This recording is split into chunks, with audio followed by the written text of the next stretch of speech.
Ethical Marxism. The categorical imperative of liberation. Contents. Preface and Acknowledgements 9, Ethical, not simply one adjective among others 1. Part 1. Marxism and the Language of Good and Evil, or, Theodicy and the Iron Law of Wages 31. Part 2. Unforgivable Napalm, Imperialism is the Ethical Question of Our Time 77. Part 3 183 1. The Animal Question 195.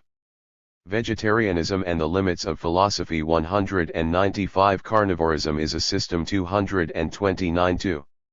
Agriculture and the Question of Place, an Appreciation of Wendell Berry and Wes Jackson in the Context of Marxism, 269 3. Maoism and Beyond, the Next Synthesis 303. Not simply one adjective among others.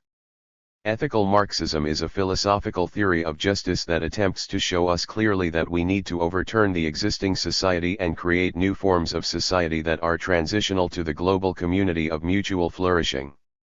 This theory has its utopian side, but it is not exactly utopian, because it aims to incorporate scientific and political economic investigation to help us understand where the openings are. The theory aims to subordinate strategic thinking to the ethical perspective, but not to eliminate strategic thinking, because to do so would render the ethical dimension into a mere formalism and therefore not capable of helping us do the overwhelmingly ethical things that need to be done. One of Malcolm Bradbury's pithy academic fictions has the superb title, Eating People is Wrong. As if anyone needed to be told, right? To leap from the, intentionally, ridiculous to the sublime, when the subject of ethics began to go through a revival in Anglo-American analytic philosophy, one argument that was raised, in an Aristotelian vein, was that there are basic ethical questions about which nothing can be said, and that it would itself be a violation of ethics to presume to give an explanation as to why it is wrong to do certain things. First of all, this is in fact a matter of situations, and the insight is that the violation occurs even in the idea that certain situations might become questions, brought into the discursive realm.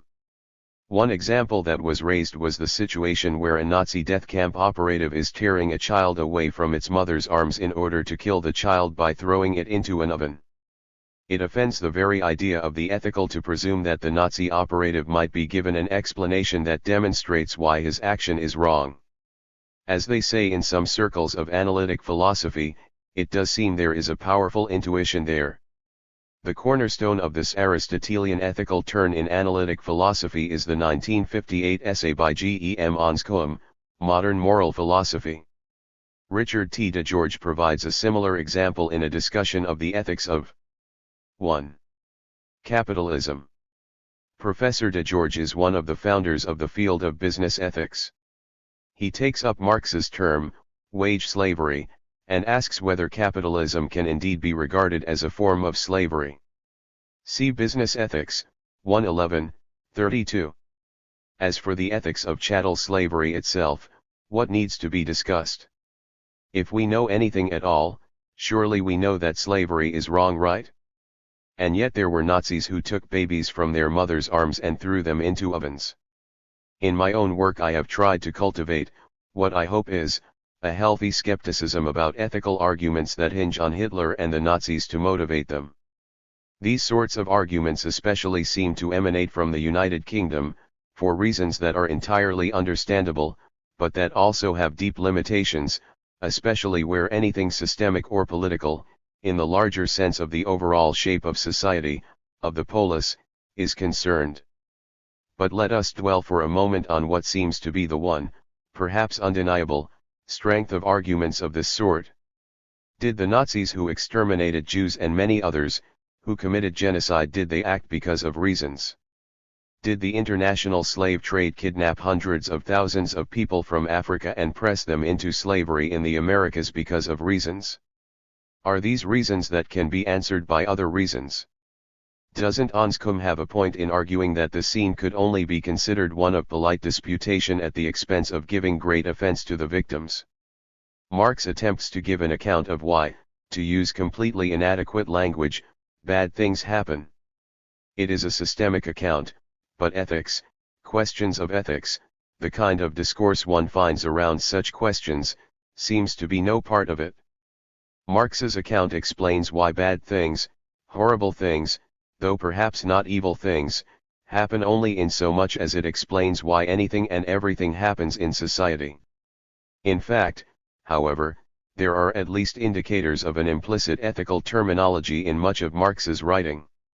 Many commentators have discussed this, to be sure. Perhaps one way into the question that has not been tried thus far in the literature is simply to ask whether it is possible to use a term such as exploitation in a way that factors out all judgment of value and renders it a purely scientific category.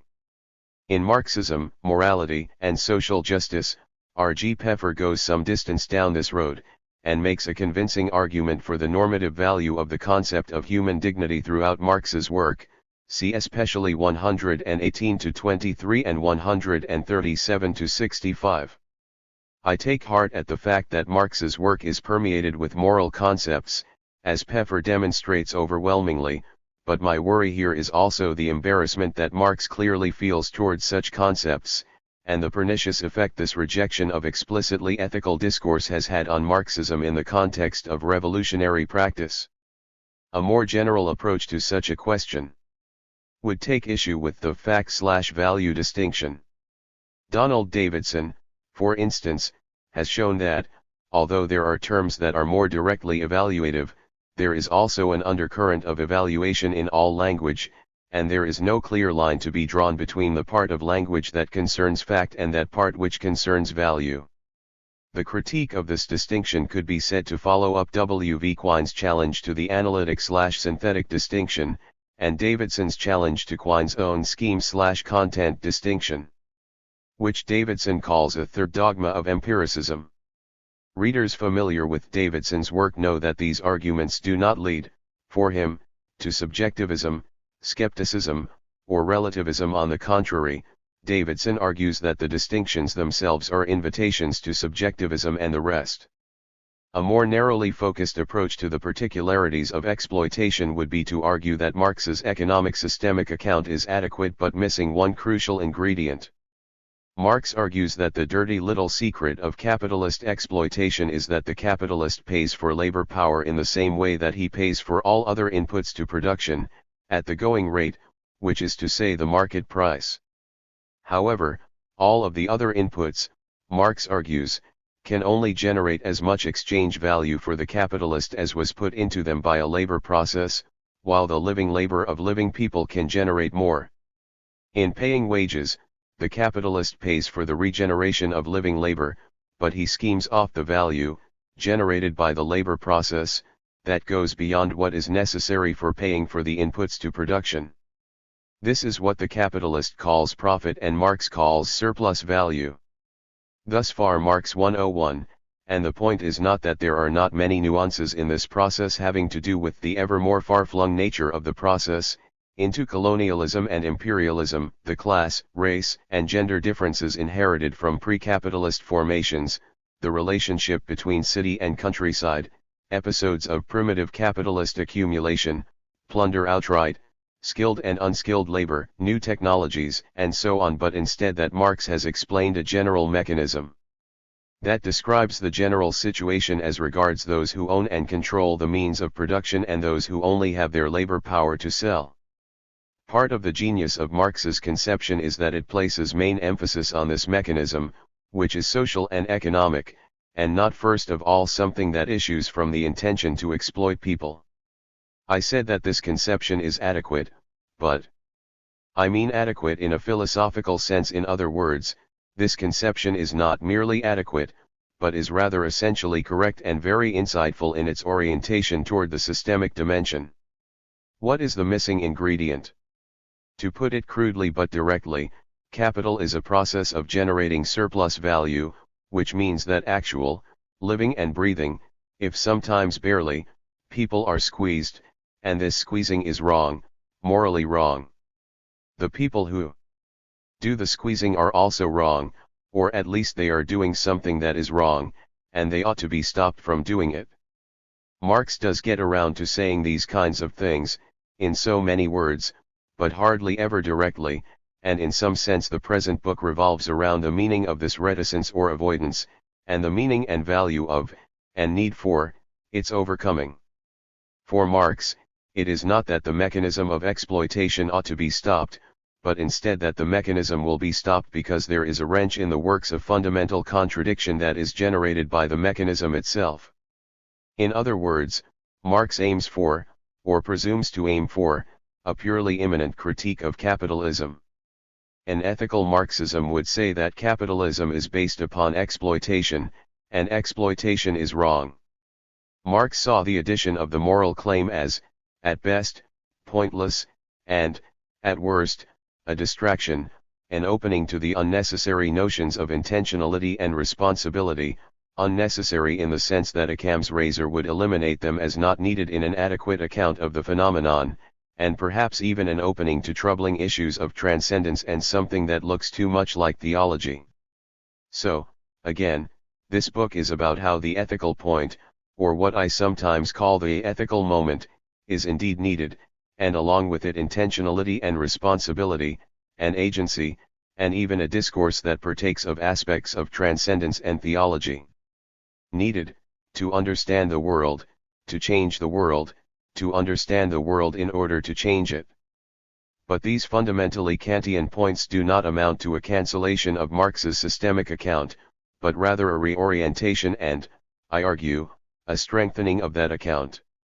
By strengthening is meant the same thing as with needed, neither simply as an academic exercise, nor even as an attempt to achieve greater philosophical adequacy under the Marxist paradigm, not that this is not important, but ultimately to help Marxism become a more powerful instrument for guiding humanity in going from an unjust and unsustainable world to a global community of mutual flourishing. Arguments about ethics are always underdetermined, the gap between is and ought is never fully closed, never fully systematized. This aporia is intrinsic to what ethics is, or aims to be, and there is no ethics without this aporia, otherwise, people would be acting out of systemic imperatives that allow no space for actual responsibility. There is no person who is responding to a situation that requires an ethical response. In absence of persons who are able to think about right and wrong, a situation will not receive an ethical response. We do not expect such a response from stones, trees, ants, or salamanders, though, in fact, they generally do the right thing, more often than humans do. This is why we hold, human, parents responsible for the actions of their young children and owners responsible for the actions, which, strictly speaking, are not actions in the intentional sense, of their bulldogs.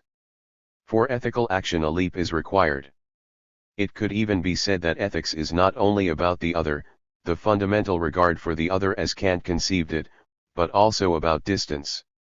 Kant was attempting to grapple with this issue, though not always thematized as such, in some of the post-critical essays that deal with both geographical and temporal distances, for example, Perpetual Peace, Idea for a Universal History, The End of All Things.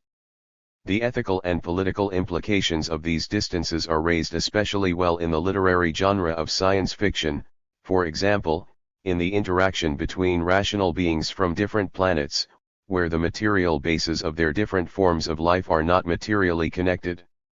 On the other hand, underdetermination, of the other, distance, meaning, or what have you, does not cancel the need for Wissenschaft, that bothersome German concept by which Marx meant either science or systematicity.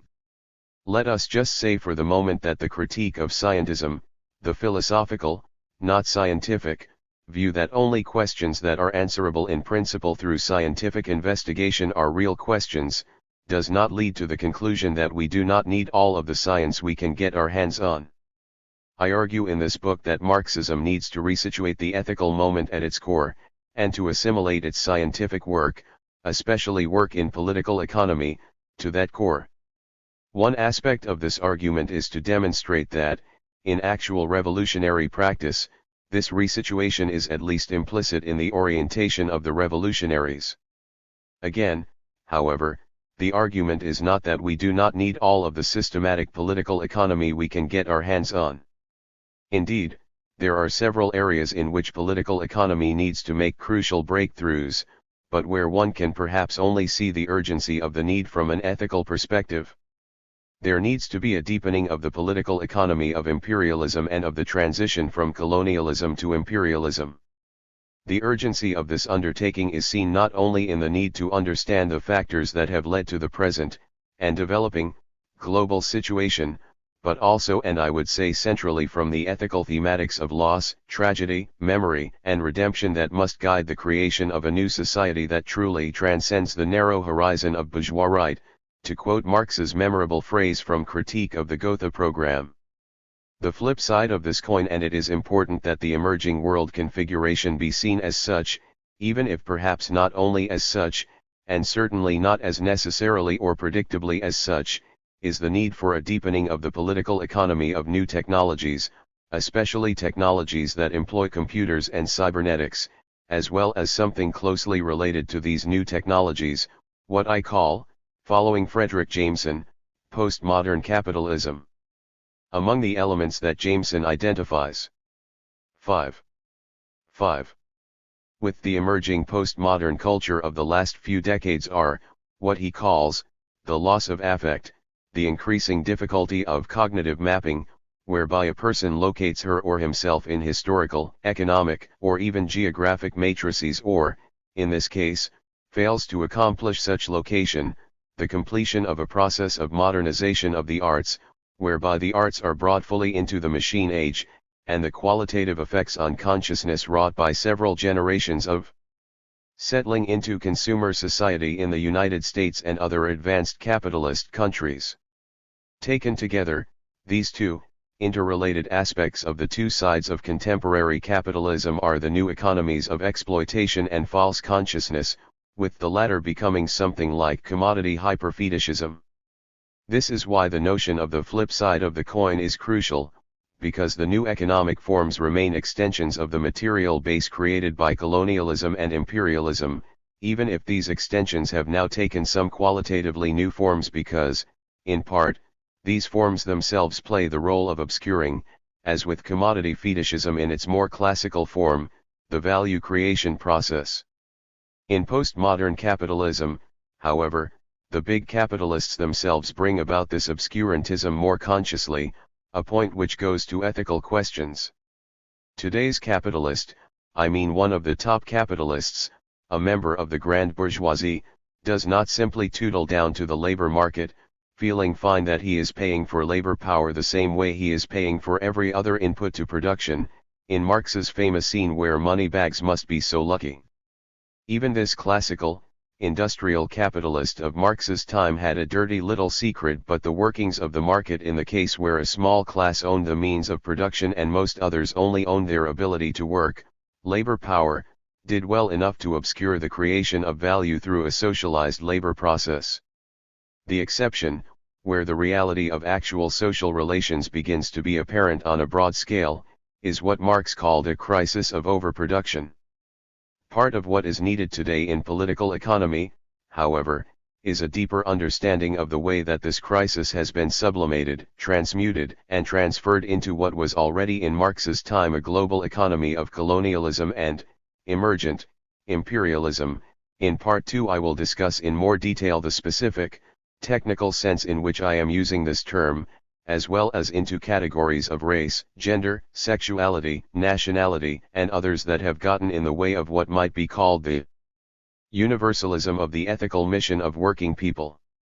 Even in Marx's day these sublimations, transmutations, and transferences were increasingly the result not only of the normal workings of the labor process under conditions of commodity production, in other words, Marx's great discovery that, fundamentally, there is commodity fetishism because there is commodity production. This point goes to the essence of Marx's materialism, but also of ways in which commodity fetishism took on a life of its 6. Own, or, as I like to put it, capitalism went into the consciousness business.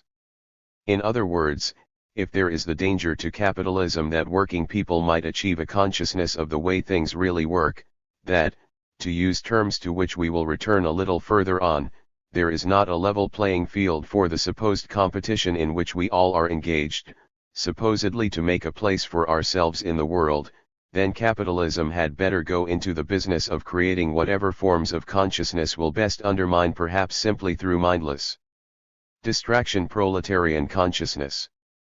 These class categories will need sorting. For instance, working people, working class, and proletariat do not absolutely or necessarily refer to the same class. If this is the case, then certainly we have to recognize the complexity of the question. Class is problematized by other considerations, too, of course. There is a gap, therefore, already theorized by Marx and even more so by Lenin, whereby even the working class must make a leap beyond bourgeois consciousness.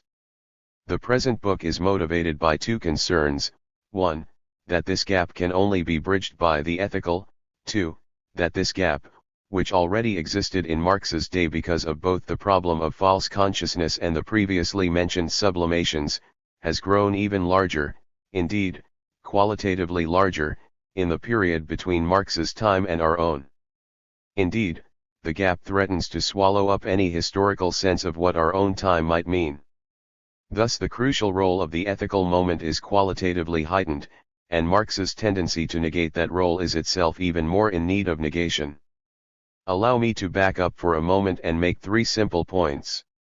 This book is meant primarily as a contribution to the radical project, the project of understanding and transforming our world, and not first of all as an analysis and critique of capitalism. And yet the two projects are necessarily related, and, it ought to be stated clearly, dialectically related. We need no reductive sense of the dialectic to establish this point. All that is being claimed here is that, without an understanding, a systematic and even scientific understanding, of the real contours of the world system as an imperialist order that is turning, in significant respects, postmodern, our talk of ethics will be no more than what Marx feared, mere bourgeois moralizing. In considering Kant's ethical philosophy, a great deal hinges on grasping the actuality of the situation, the context of ethical decision. This attempt to grasp the situation faces two dangers: that, on the one side, the ethical becomes merely situational, and thereby devoid of its categorical force, or, on the other side, so universal that the ethical is rendered, as Hegel said in his critique of Kant, and which Marx and Engels repeated, an empty formalism. This first point will require a good deal more elaboration in subsequent chapters to establish. 7. My other 2 points are simply comments about how crazy capitalism is in our day. The reader will perhaps forgive me for taking a gratuitous potshot or two. For sure, there will be more to say about the basic problems of capitalism by and by. It would not be a bad idea for someone to write a book under the title, Arguments for Capitalism, and Why They Fail Miserably, simply taking up attempts to create intellectual foundations for capitalism as offered by Milton Friedman, Ayn Rand, and perhaps even some proposals for radical capitalism from the libertarian camp, and even some proposals for market socialism. This is not that book. John Romer does a superb job on Milton Friedman in Free to Lose. Still, it will not hurt to say a couple of things about capitalism at the outset, the one having more to do with classical capitalism and its transformation into imperialism, the other to do with some of the more recent, postmodern developments. Both of these points, I think, are perfectly obvious and non-controversial. First, it seems perfectly reasonable to argue that the concept of competition, so valued by advocates of capitalism, is philosophically inseparable from the notion of the level playing field. That is, to truly hold to the former means also holding to the latter. That this is not the case in practice tells us something about the concept of competition as held by advocates of capitalism. Indeed, the argument is a simple instantiation of modus tollens. Either competition is a false concept, a kind of lie or even self-deception, in other words, or it is somehow held in place by an even deeper concept, something other than the level playing field. Holding to this last concept for the moment, surely it is reasonable to think that a fair competition would not start out with one side holding all the marbles. Analogies to games and sporting contests are attractive here. Chess players come to the game with different abilities, but even a grandmaster is not going to win if she only has her king and a pawn against a relative beginner who has the full set of pieces. The same could be said of a sporting contest in which one team has only a third as many players as the other team. There is also the question of an inheritance of ability, the institutions in which some receive more training, encouragement, and sense of entitlement than others. There is the ability that one has earned, through hard work and training, though Marx shows that this ability is itself a social product, built up through a labor process as in the case of the transition from unskilled to skilled labor, and even in the way that it would be almost impossible to define truly unskilled labor, and surely one ought to be able to bring this ability to the playing field. But, as is said in sports, the situation of no contest is not a true competition. Other than purely partisan fans of one team or another, no one else wants to watch a competition where one side is dealt a crushing defeat. In sports, such a situation could arise in a fair way, or relatively fair at least. 8. We might not be talking about a contest in which the deck is stacked from the start. The draft process in many sports exists precisely to address lopsidedness. In capitalist competition, however, the terms of play are fundamentally skewed. It is true that even capitalist societies have institutions of fair economic competition, such as the Securities and Exchange Commission in the United States, or the World Trade Organization, which is rightly seen as one of the leading organs of the more recent form of globalization. But these are class institutions.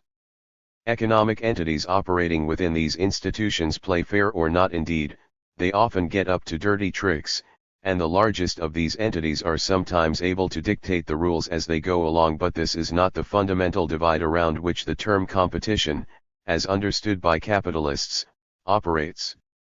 American-style football, to return to the analogy, requires a good deal of equipment. Indeed, as much as I personally like football, I have to recognize how quintessentially and problematically American it is in its conspicuous consumption and its division of labor, a division so deep that, if a player from one position, the place kicker for instance, were suddenly required to substitute for, say, the running back, the result could conceivably be fatal. Imagine a competition in football where one team has all of its protective pads, helmets, and so on, while the other team has shown up dressed to play what the rest of the world calls football, namely, soccer. Oh well, you may not have the equipment to play American-style football, but let the slaughter, game, begin. Clearly, if we are not talking about a level playing field, then we are not talking about real competition, but instead about something else whereby the powerful take from the weak. Working people, broadly, do not own the means of production, which, in the world of the last 2 centuries, are increasingly concentrated in fewer and fewer hands. These working people are, roughly speaking, in the situation of being required to show up at the American-style football competition with only their third-world-style soccer outfits. Some other justification might be offered for the setup, something about rising tides that lift all boats, but then, fairness is not a part of this equation, and the rising tide position is not an argument, per se, but instead an empirical claim that can be tested. The context of this test itself is a bone of contention. I would argue that the context has to be the entire planet and at least several decades of world history, not some momentary economic miracle in Brazil or Thailand. Marx's thesis is that capitalism leads by and by to progressive immiseration.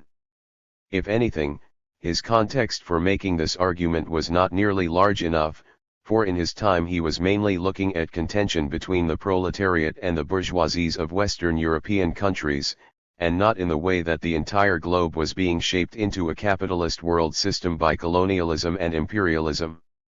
Nor did he have to consider 9.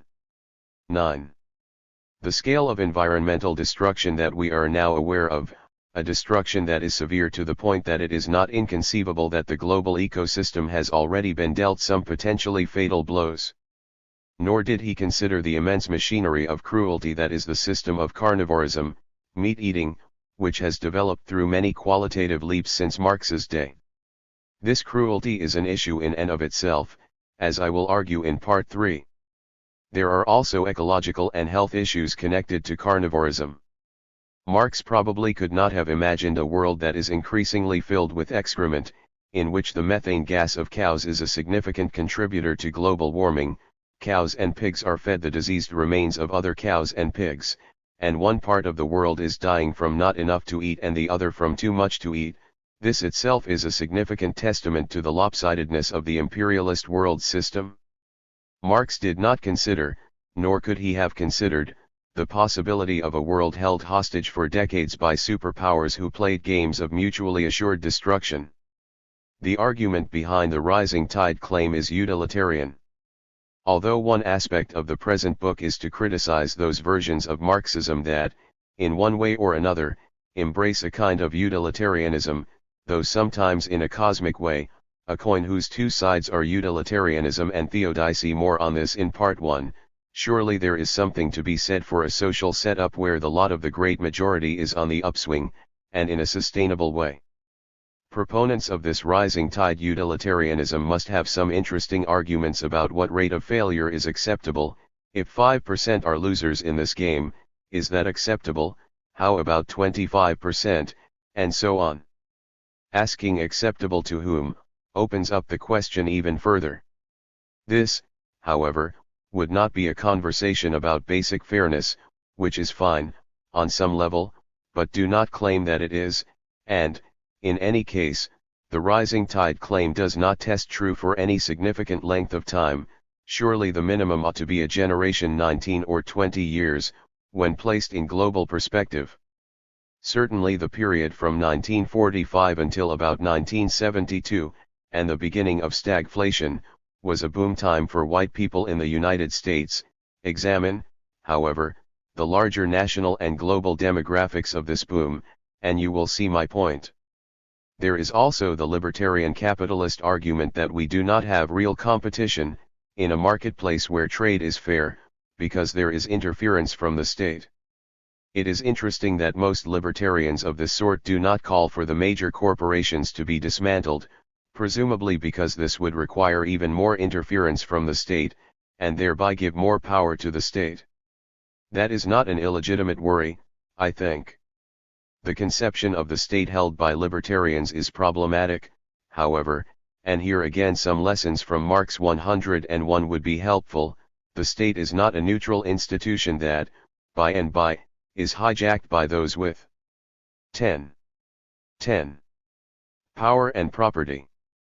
Instead, those very people formed the modern bourgeois state precisely to look after and extend their power and property. All right, everyone knows this. However, to be fair to the libertarians, what I think is really driving their notion of the market is the particular hierarchy of their political conceptions. Competition is dear, but private property and ownership are dearer. This is taken to insane lengths in the philosophy of Ayn Rand, where ownership means the right to dispose of one's property in any way that one wishes, even if that means destroying said property.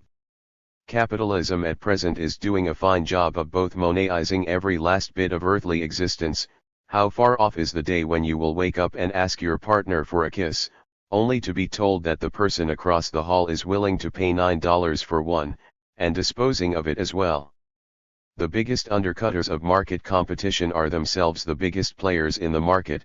This is a contradiction that is basic to capitalism itself, and the role of the state in this is simply an extension of the way that capitalism works. Now, I myself neither believe in competition as a way of basically organizing a large economy, nor in some sanctity of property and ownership. Ownership will trump competition in such a way that talk of fairness in this context is at best silly.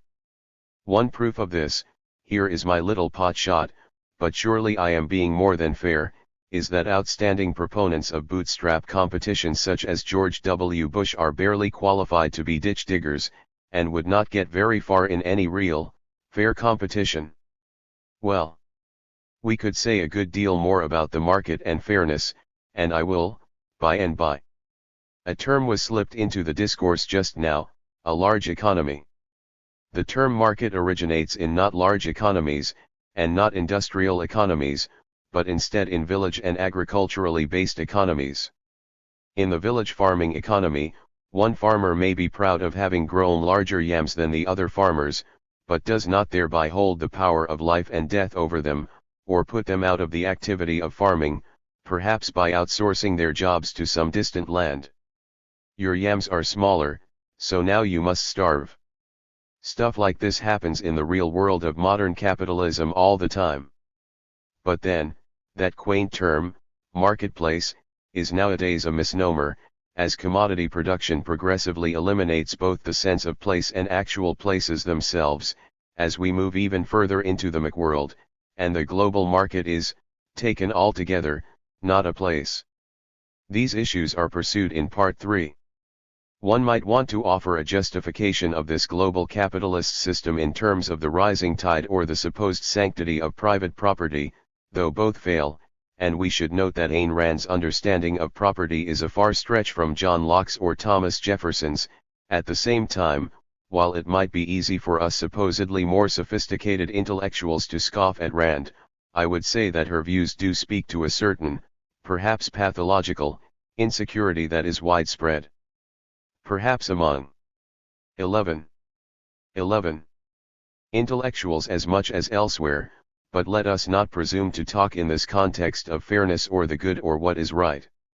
While there are, I think, certain limitations to the term fairness just as there are to certain interpretations of justice, if all it means is something like adjustment, which can therefore also mean vengeance. Jacques Derrida takes up this question in Spectres of Marx, 23-29, and even if, therefore, I would tend to be critical of the proceduralist/political, not metaphysical deployment of the term by Jürgen Habermas and John Rawls, it is very important to be able to say when a system should have no part in being able to claim that it is fair. My second point also has to do with the way concepts become distorted in economies that are tremendously far-flung.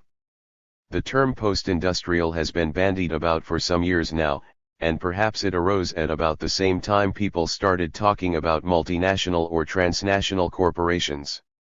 All of these terms speak to what might be called a paradox of placelessness.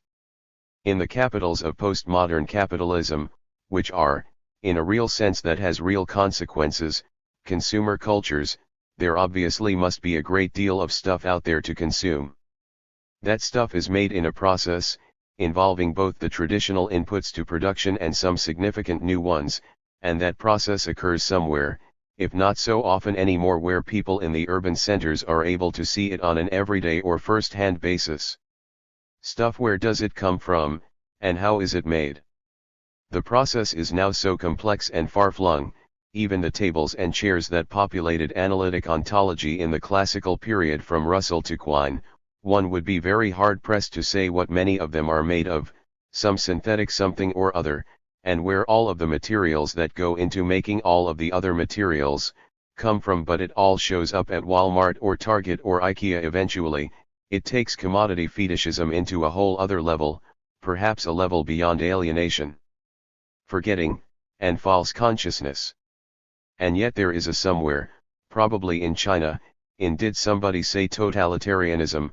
Slava Zizek writes that, ironically, China is now truly the working-class country, where stuff is made, or at least assembled. Meanwhile, giant corporations and other large entities of capital remain rooted in modern nation-states, at least to the extent that, when force is required to protect and extend their property, or the social, legal, and ownership relations upon which this property is established, it is the armies and police of their base nations that do the enforcing. While it is true that capital now flows globally in ways and at speeds hitherto unimagined, the rootedness of capital in particular nation-states does not depend on some emotional attachment such as patriotic loyalty. The big capitalists of the United States, for instance, love America, because, after all, it is their country, with their armed forces and their police, including the Alpha 12. 12. Bet soup of secret police organizations, with their secret budgets and sources of funding, to enforce the basic social setup in which they are the ruling class. That any of them would, under the right conditions, sell out the people of their country, something that, in actuality, these capitalists do every day, simply goes to what Marx and Engels said in the Communist Manifesto about all traditional and effective relationships having been replaced with the cash nexus. In part 2 I take up the question of patriotism and what it might mean to love and be loyal to one's country, weighing this against what can be called an ethic of internationalism. Perhaps, then, it is more correct to say that the pole of placelessness in the contemporary paradox of place is balanced not only by the reality of actual places where production, including industrial production in a more or less classical sense, is situated, but also by those places where the elements of force are based, the spaces they traverse, and the places, again, where this force makes itself felt. This is an enormously complicated picture, requiring extensive cartography and perhaps even a bit of remote sensing. Part of what holds this picture together, at least ideologically, is its very complexity. Who can challenge this setup when it is close to impossible to wrap one's mind around it? Frederick Jameson calls this the cognitive mapping problem.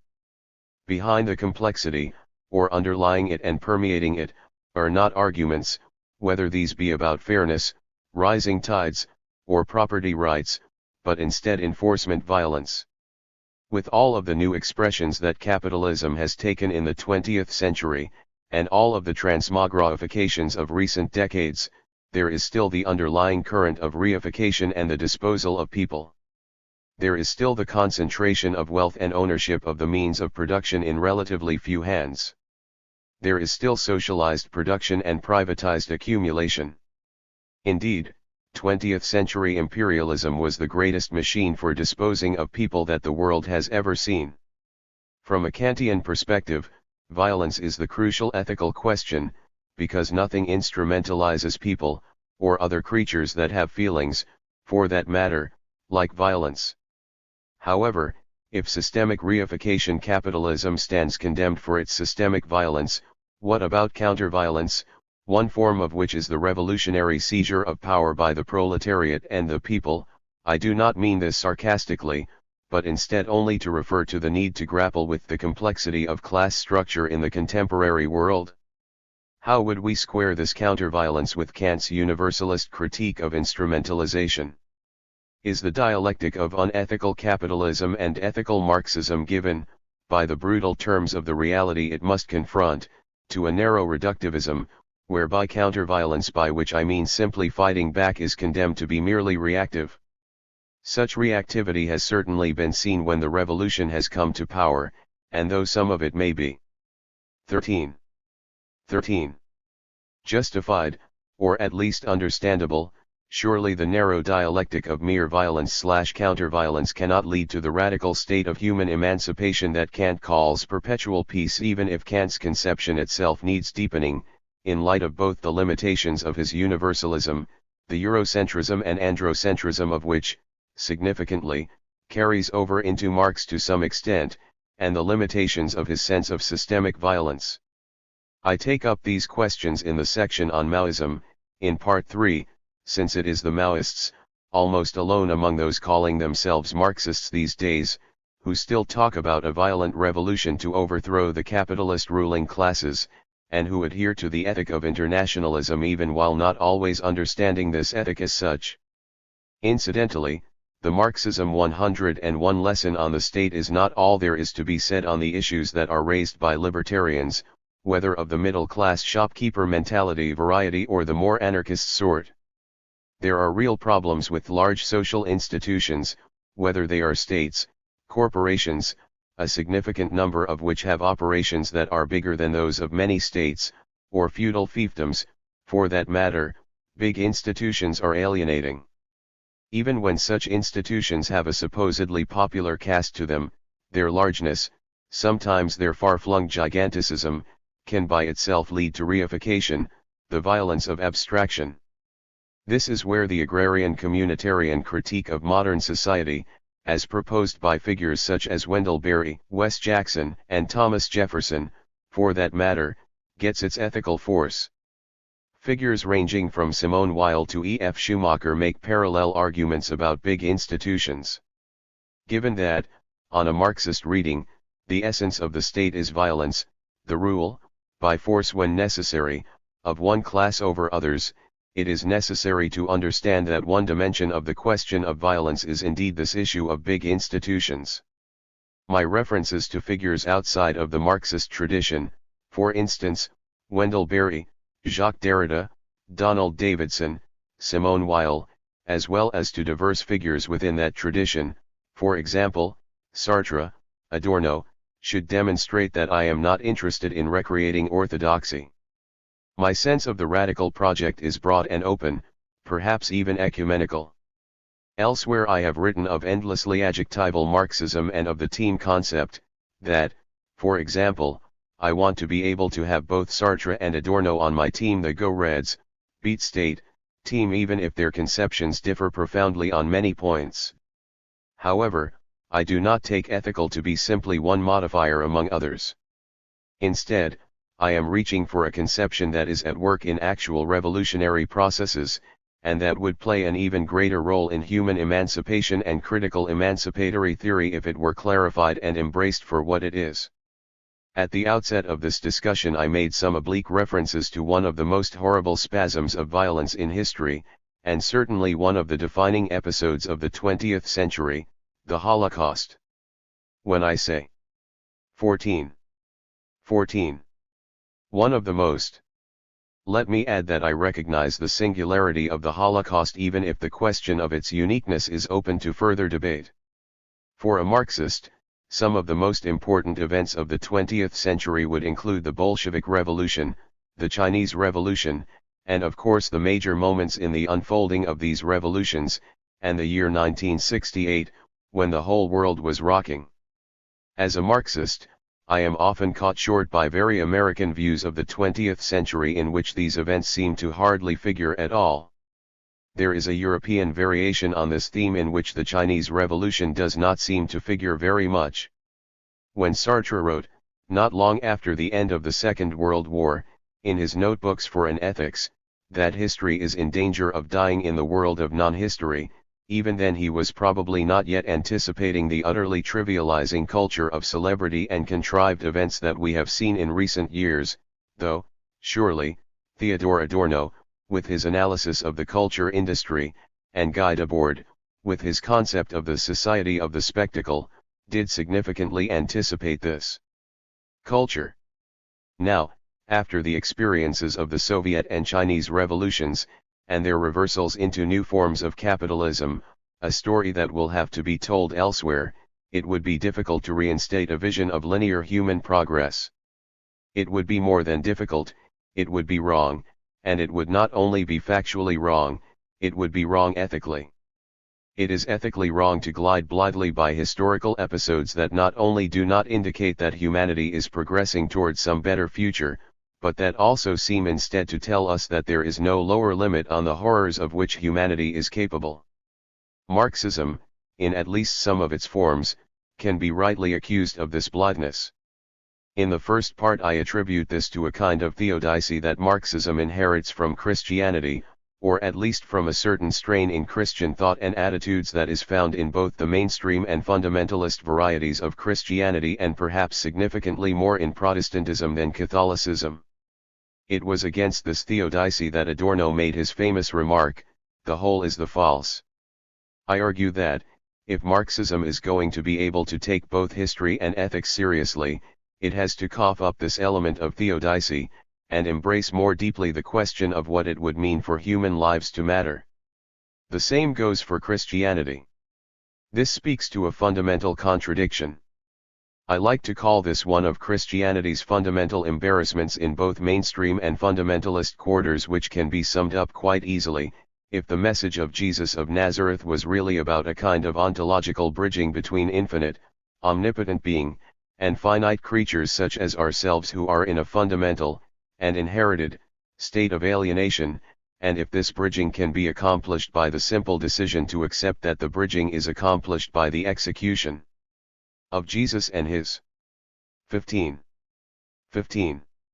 Amazing magic trick, though actually no big deal for an omnipotent God, of coming back from the dead, given a special definition of death, of course, in which one is still living in some other part of reality, 3 days later. Then why did Jesus bother with all of his other teachings, the ones that seem to relate to ethical and political questions?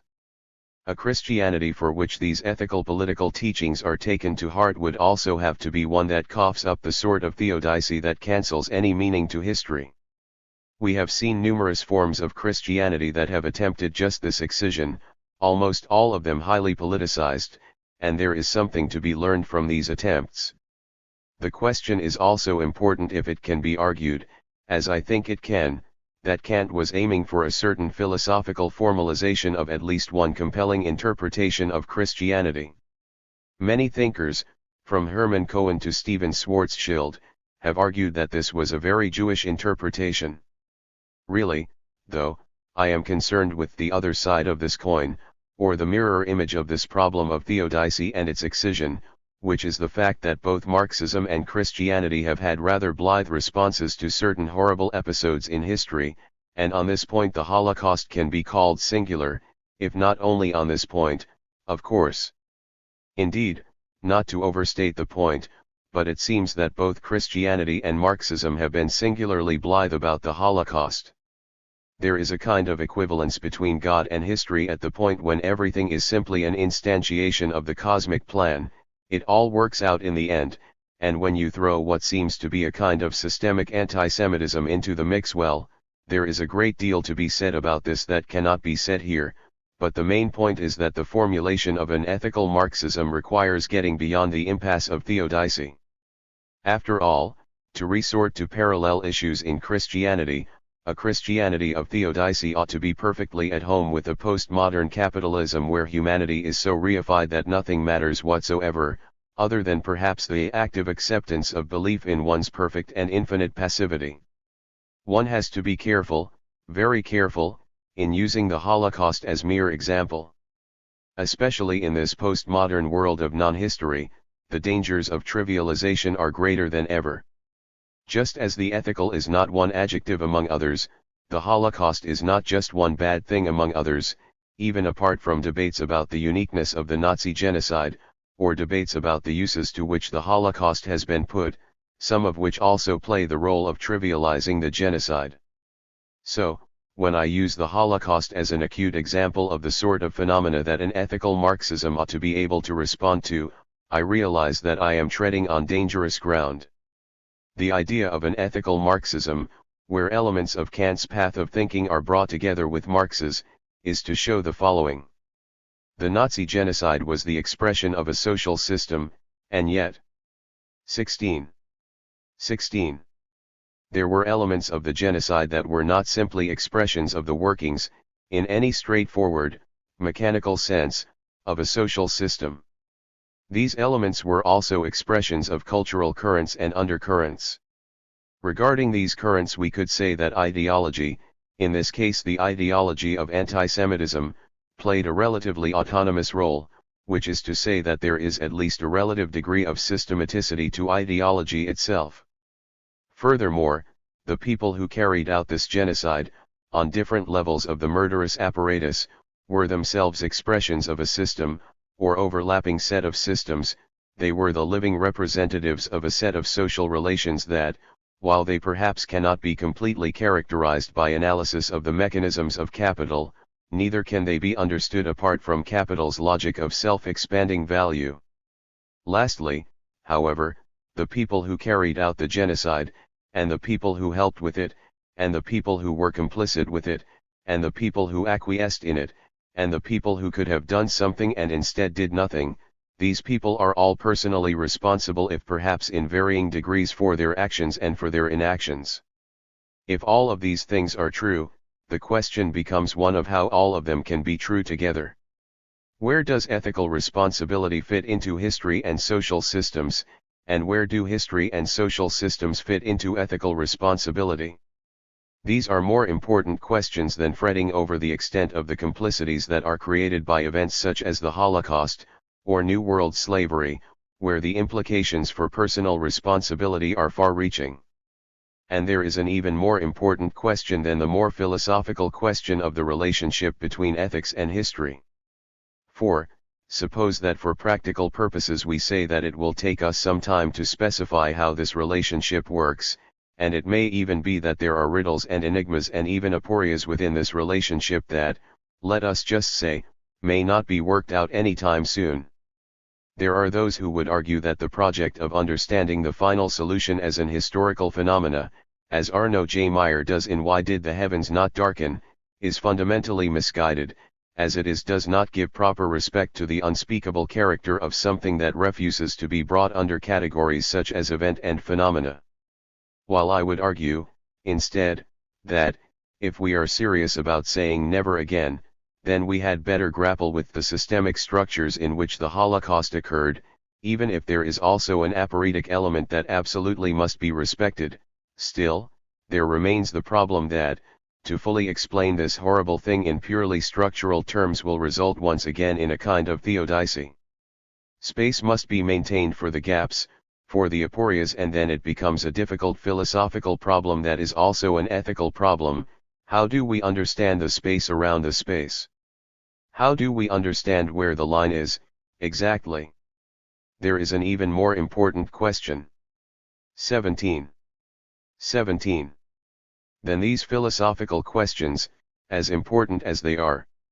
I am simply going to assume that history, and social systems, and ethical responsibility are in a fundamental kind of relationship, and will instead ask after the implications of this relationship for understanding and redeeming the world. Actually, that's a little too straightforward, because the character of the history-ethics relationship makes a difference in how we understand the implications of the relationship. The simple way of putting this would be that what has happened in the past bears on our responsibilities in the present. It may be that what has happened in the past means that different people have different responsibilities in the present, something that may be hard to grasp from one kind of Kantian perspective.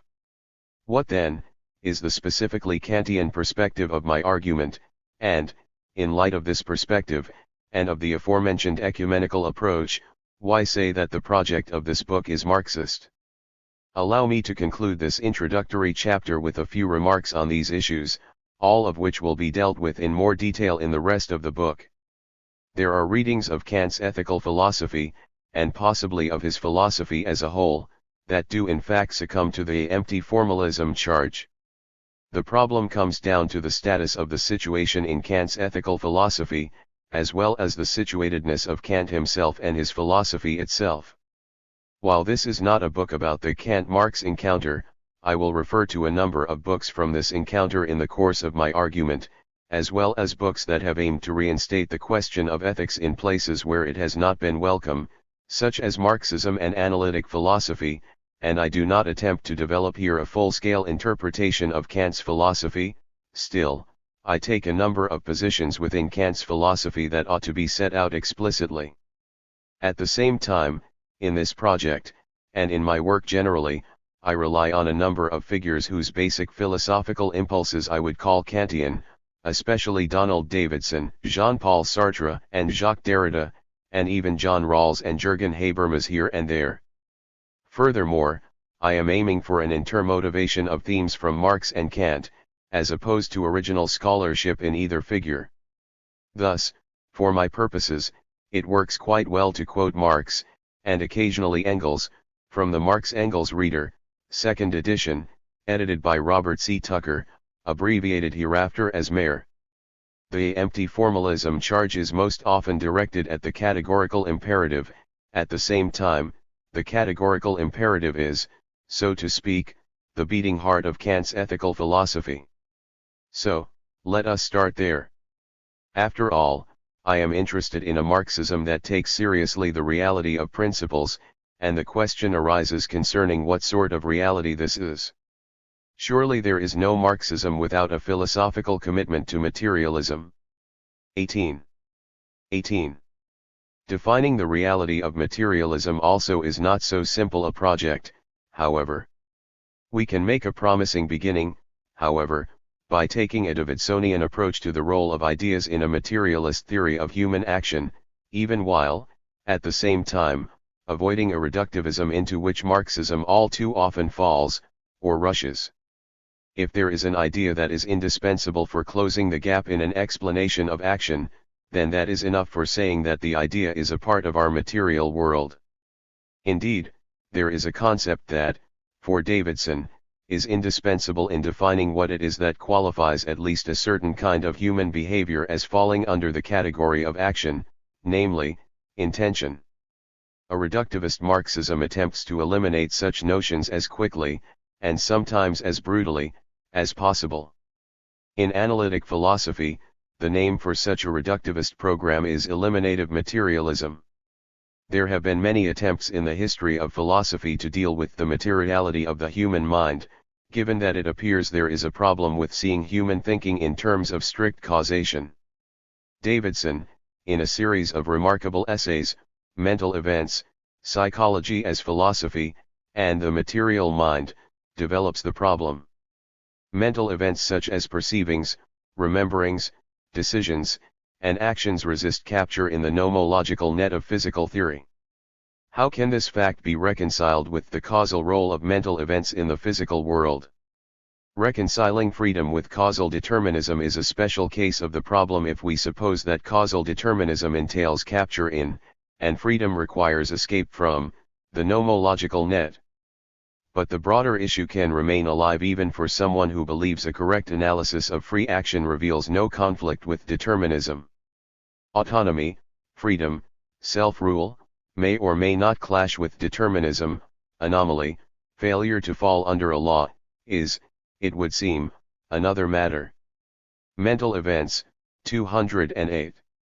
What is the meaning of being able to thematize issues of right and wrong in this material world? After all, if the material world is one of strict causality, of absolutely lawful motion as described in the physics of medium-sized objects such as bugs, trees, mountains, people, and planets, then ethical considerations are simply epiphenomenal.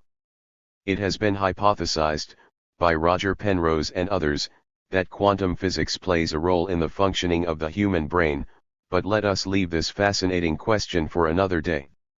Davidson makes an argument for both the materiality, and therefore the causal dependence, as he puts it, and the anomalousness, of mental events. He says that both are undeniable facts. The problem is to see how these are undeniable facts together, and without turning to either philosophical dualism or idealism. Davidson is avowedly in sympathy with Kant's formulation of the problem. 19. It is as impossible for the subtlest philosophy as for the commonest reasoning to argue freedom away.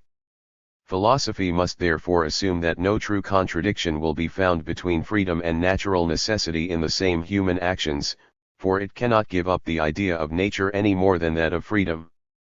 Hence, even if we should never be able to conceive how freedom is possible, at least this apparent contradiction must be convincingly eradicated. For if the thought of freedom contradicts itself or nature, it would have to be surrendered in competition with natural necessity. Mental Events, 208, quoting Kant, Fundamental Principles of the Metaphysics of Morals, trans. T.K. Abbott, 75-76.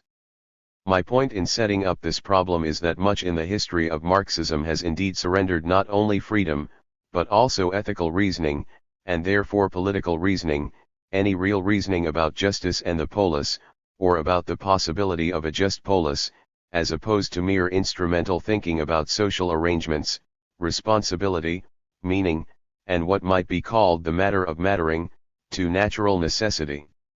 There seems to be a tremendous, often overwhelming tendency for materialism, even Marxist, dialectical materialism, to become mechanical, and mechanical materialism is remarkably, uncannily similar to transcendental theodicy when it comes to factoring out meaning, responsibility, and the rest, in other words, humanity. Davidson's solution is anomalous monism. Many materialist and physicalist philosophers find the solution wanting.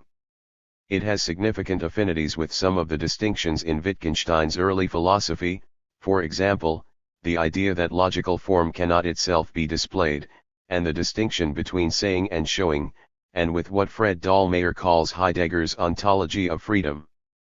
There is inspiration from Kant in all of these ideas, and the inspiration is against a reductive materialism. One way out of the anomaly is to argue or demonstrate that human consciousness, or whatever kinds of consciousness there are, is not such a big deal. The Kantian suspicion is that this is also to say that humanity is not such a big deal. However, the truth and the material force of the anomaly, even while recognizing that Davidson did not tend to speak this way, is humanity itself, even while humanity is not apart from the natural world. The question for my inquiry, then, is how Davidson's two undeniable facts can not only stand together, but also stand with the Marxist project of human emancipation and what I call the social future. There are analytic philosophers for whom human consciousness is not such a big deal. These folks generally take it that Davidson's anomaly is something about the brain that is not yet understood by neuroscience, whereas Davidson's aim is not to discourage physical investigation of the physics of the human brain, but instead to make qualitative distinctions regarding human thinking and activity that are not reducible to mere 20 quantities. There was a moment some years ago, when I was studying Davidson's philosophy in graduate school, and I happened to hear an interview with a major proponent of neurophilosophy. She explained how, when neurophilosophy is fully worked out, we will be able to fix people who have psychological problems. At that moment I realized that anomalous monism had its ethical and political import. Heidegger too, especially in his later philosophy and, for example, in his letter on humanism, could be said to have thought that human consciousness, and indeed humanity itself, was no big deal. In some respects surely this is true. Marx was a strong advocate of Darwin, though not of social Darwinism, and it is one of the strange yet significant aspects of our ideologically topsy-turvy times that many right-wingers and fundamentalist Christians advocate social Darwinism but oppose Darwin and evolution, and Darwin tells us that consciousness is simply a survival trait in humans the same way tremendous speed is for leopards and jaguars. Nietzsche reminds us that our pretentious notions of the good, the true, and the beautiful will most likely be gone long before the stars start to wink out, and that even the stars are not eternal, on truth and lie in an extra-moral sense. Quite possibly, indeed, most likely, this is true. Even Mao Zedong, who often talked about how the people can move mountains, and about how nothing in this world is impossible, if we dare to scale the heights, also said that, if a large meteor hit the Earth and wiped out all human life, that would be a major event for the solar system, but a relatively insignificant event for the galaxy. I suppose that depends on what the galaxy, as a frame of reference, really comes to. It may be that life, and especially self-conscious life, is very rare in the galaxy. Then again, if that is the case, then it could turn out that no one will mark our passing, and that also goes to the issue of the frame of reference. But what this ought to give us pause to consider is the fragility of our human situation, the fragility of goodness, as Martha Nussbaum put it, and how the finite meanings that we finite humans might create are not only a matter of an ontology, but also a struggle. This struggle is seen in Kant's attempt not only to specify the meaning of freedom and responsibility, but also to capture the difficulty of getting these ideas to make sense in this phenomenal world, this world of natural necessity, and this social world of finite human beings. In a sense this is a hope against hope. But it is a hope that can play a role in transforming the world, a belief in the possibility of doing the right thing that enables the actual attempt to do the right thing. What is the basis for such a belief, against what can appear to be overwhelming odds? How could one doubt that Kant's work as an astronomer influenced his sense of the human struggle, especially when he referred to the two things that held him in awe, the starry heavens above and the moral law within? This 21 struggle is reminiscent of Socrates' attempt to answer Thrasymachus, and it is significant that Socrates continues the attempt long after Thrasymachus, supremely self-satisfied, pleased with his own view that justice is only power, that might makes right, that power is also the power to define, has walked away from the discussion, not really giving a damn. It is not only about defining intention, which is not easy, either, it is also about the struggle to form intentions, for there to be real human action, in Davidson's sense, as opposed to the simple event of the movement of a human body where the cause of movement is not a reason. It is a matter of two different vocabularies of description, and perhaps one can see the distinction most clearly in legal reasoning, in other words real praxis. The philosophical problematics of praxis in the modern world come from Kant, and it is up to any Marxism that hopes to engage in and encourage praxis, and to not simply be an empty formalism of theodicy-like thinking to come to grips with this Kantian framework.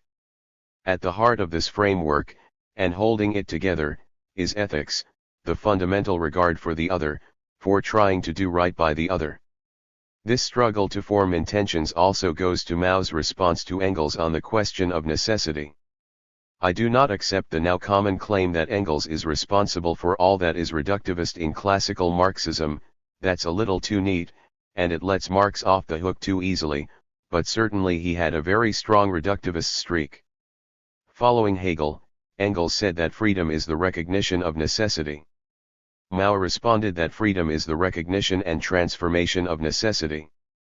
In a parallel gesture, not only Kantian but also Cartesian in form, Sartre stakes a claim for what matters to us. It may not matter to the Milky Way galaxy whether our little species continues on our little planet, though perhaps the point is that it neither matters nor does it not matter. We will return to this odd question in part 1, but it matters to us, and that is the mattering that matters. Indeed, neither is the sort of meaning that relies on the logos or transcendental, signified, available to us, as Derrida and Davidson each in their own way demonstrated, as did Nietzsche, Wittgenstein, and Quine, for that matter, the difference with Derrida being that he aimed for the next step in the investigation, to materialize the signifier, as he put it, but, were an omnipotent, omniscient God to open the heavens and do whatever it takes to show us such cosmic meaning, this would be an obliteration of our finite meaning and therefore any meaning for us. Better, in all humility, to follow Moses and show this God our backside, at least for now and the foreseeable future. From another angle, without intentions, we are in the matrix. I am referring to the film, and contemplating this fact shows why a materialist interpretation of Kant, which is part of what we see in philosophers of Kantian inspiration such as Sartre, Habermas, Derrida, and Davidson, is 22. Both possible and necessary. This encounter also broadens and deepens our materialism. Kant is not Berkeley, however.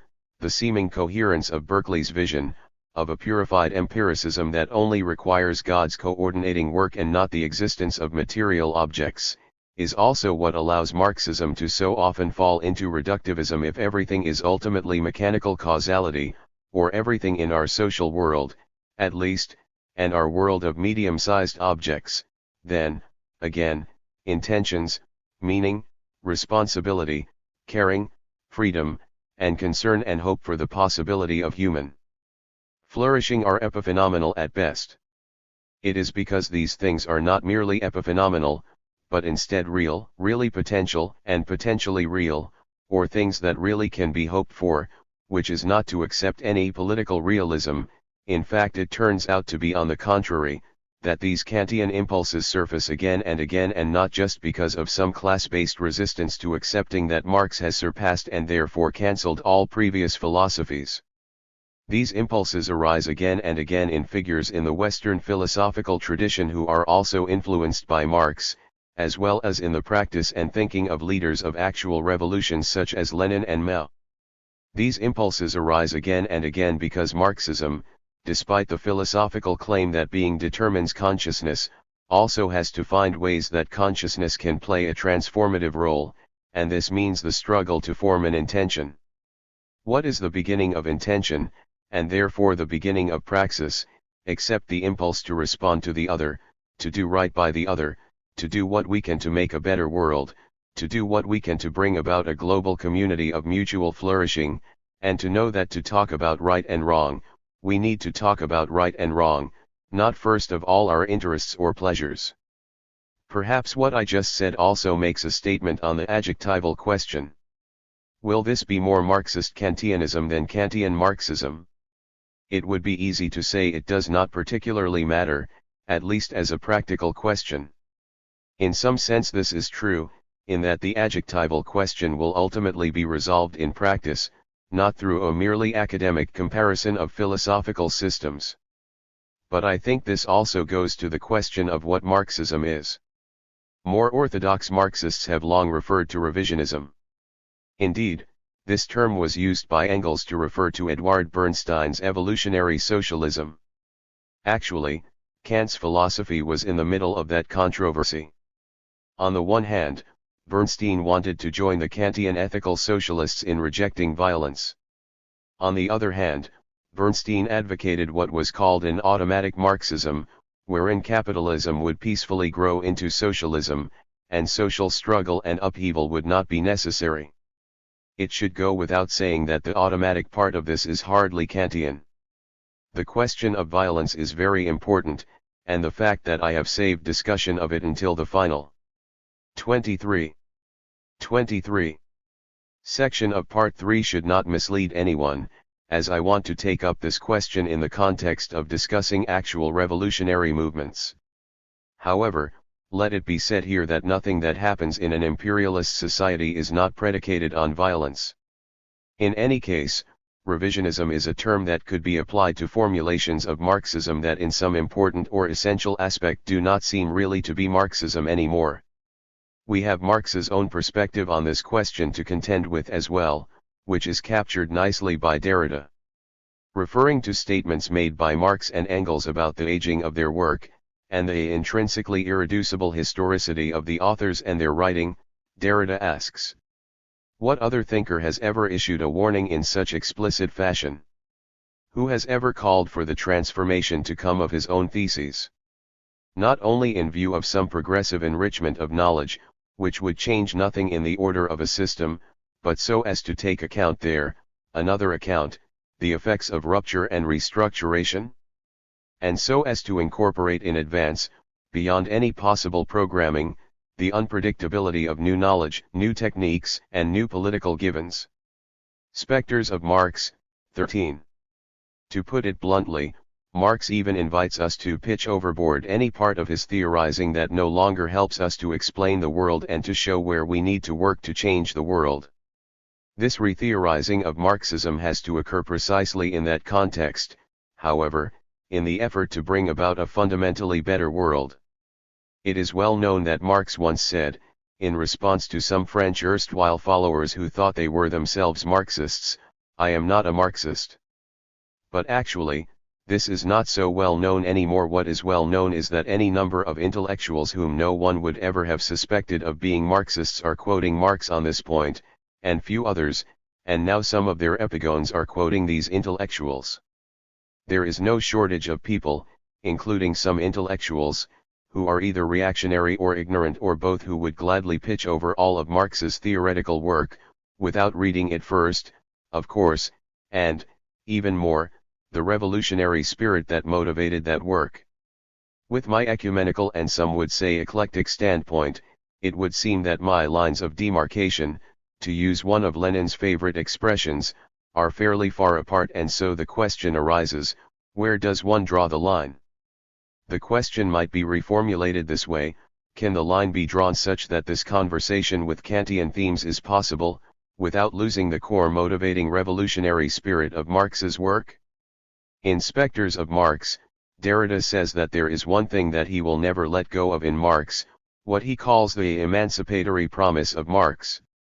Quite right. Derrida develops the problematic of the promise, and my sense of this is that it is a Kantian sort of idea, or that it at least makes sense in terms 24 of certain themes from Kant.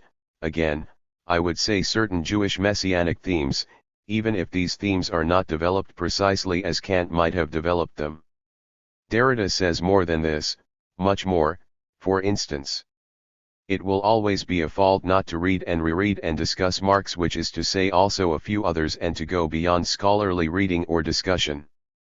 It will be more and more a fault, a failing of theoretical, philosophical, political responsibility.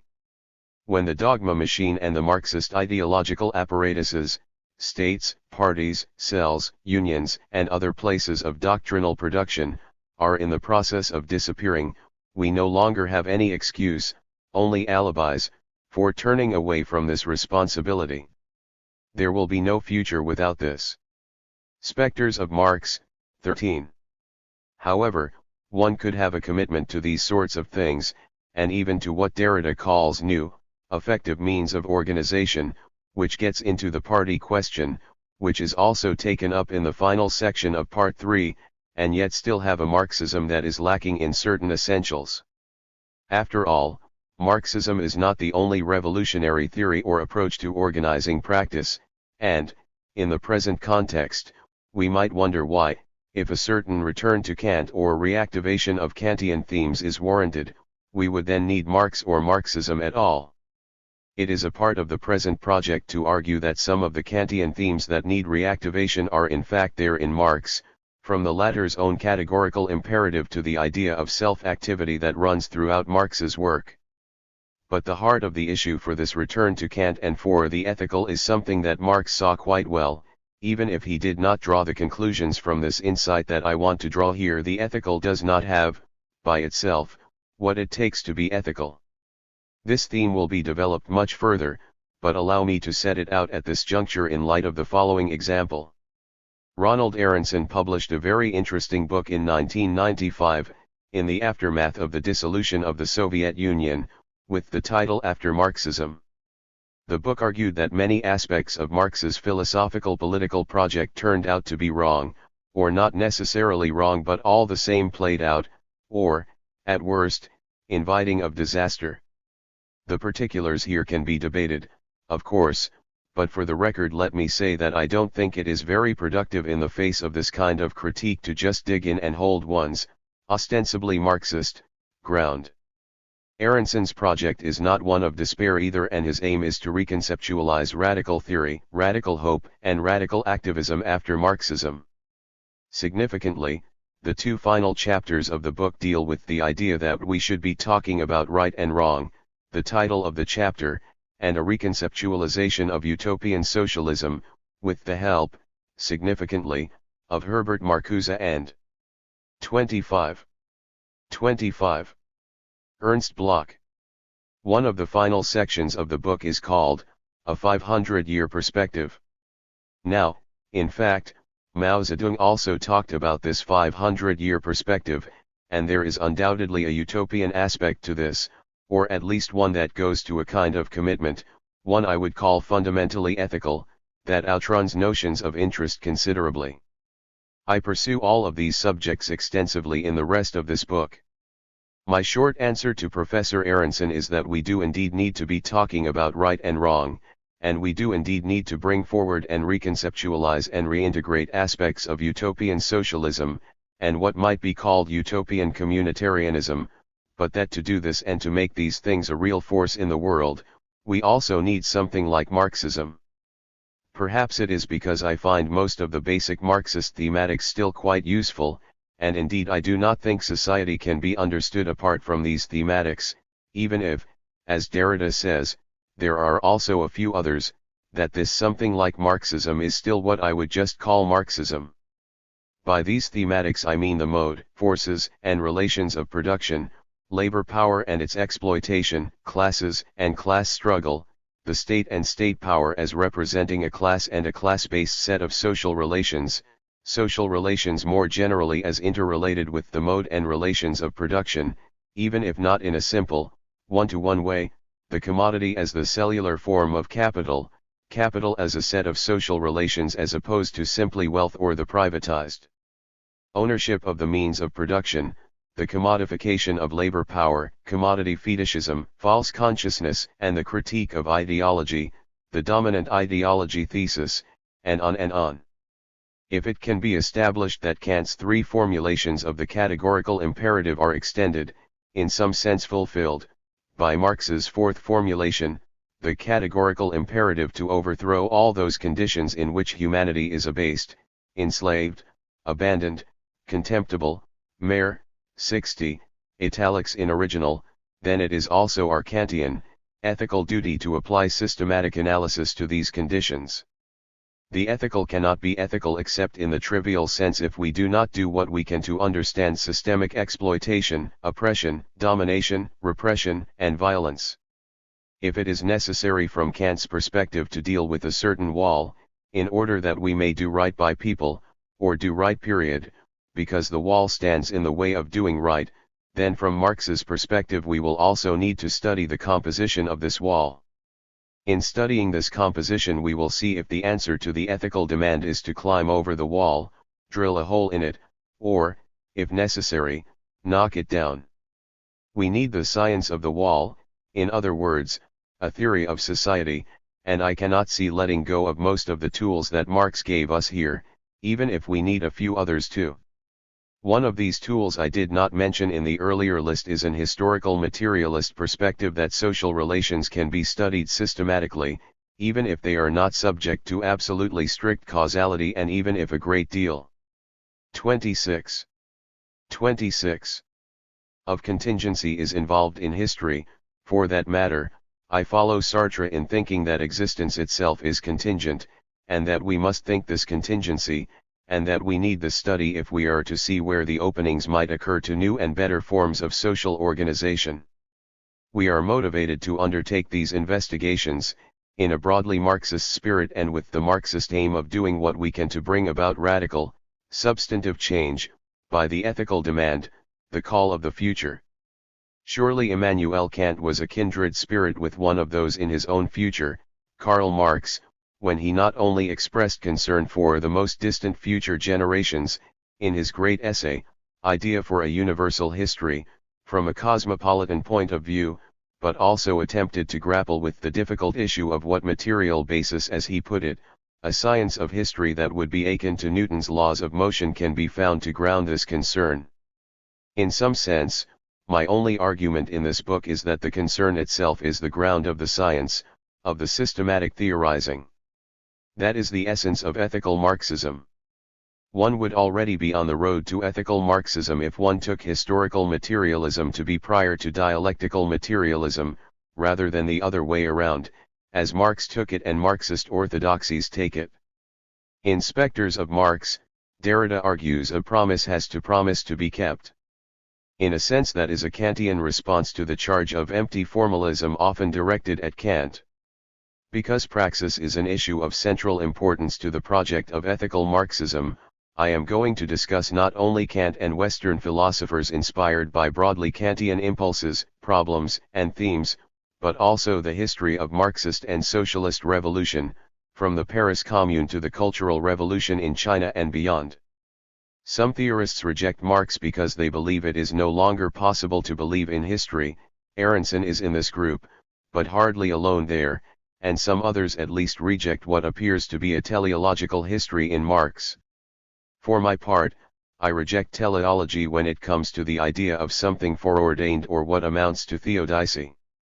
Indeed, I will argue that anything that smacks of theodicy is not only unscientific, but, even more, morally wrong. Indeed, it is evil. However, I accept a certain Aristotelian teleology that grapples with the promise of humanity, and even the promise of our once and hopefully future beautiful world, even if in a history that is yet unwritten. And I believe in the idea of a learning curve of revolution, and I do not think we will get anywhere in changing society if we do not build on, though certainly in a critical way, the struggles of the past. In part 1 of this book I consider the relationship between Marxism on the one side, and traditional discourses, in the Western philosophical canon, of good and evil and right and wrong. 27. In part 2 I consider the discourses of good and evil and right and wrong in terms of the way that economy and society are organized globally. Lenin's term for this form of organization is imperialism, by which he meant capitalism as a global mode of production. I attempt to explain and develop this idea, and to apply it especially to historical atrocity. In particular, I discuss what the United States did to the people of Vietnam.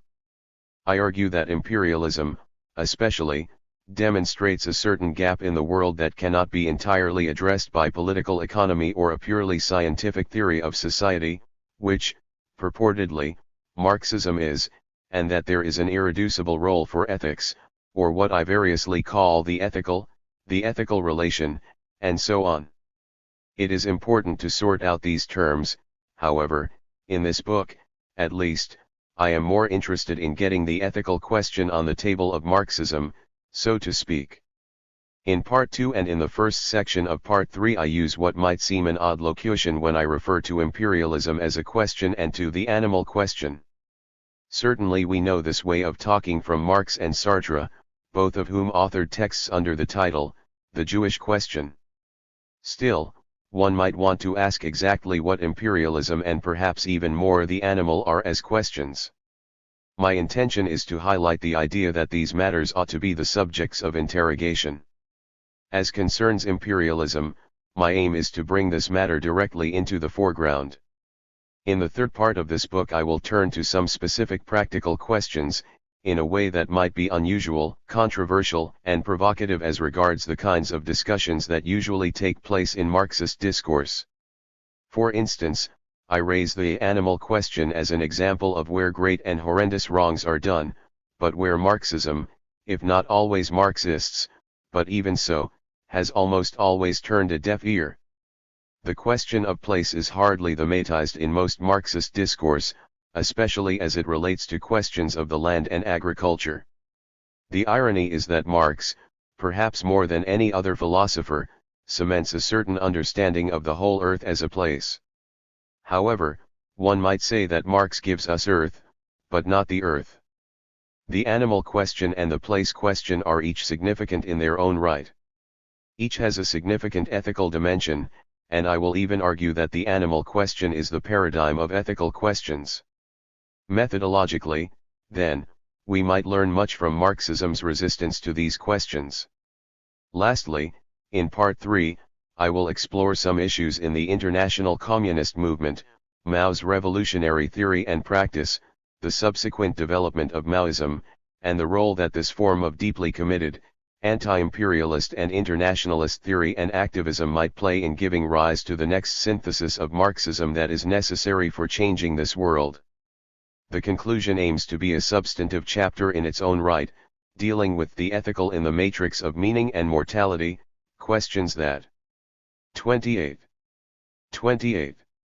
are foreshadowed significantly in the other parts of the book. I attempt to develop the notions of ongoingness and the future as the background for ethical questions, and I extend some feelers from ethical Marxism toward a kind of religious perspective.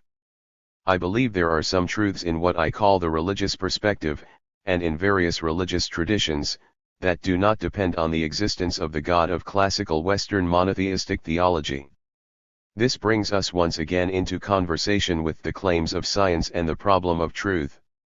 As a matter of methodology, and of ontology and epistemology, my hope is that ethics can be understood as substantial and real, even if it is not clear yet, and perhaps may never be clear, how the reality of ethics squares with the picture of reality that science gives us.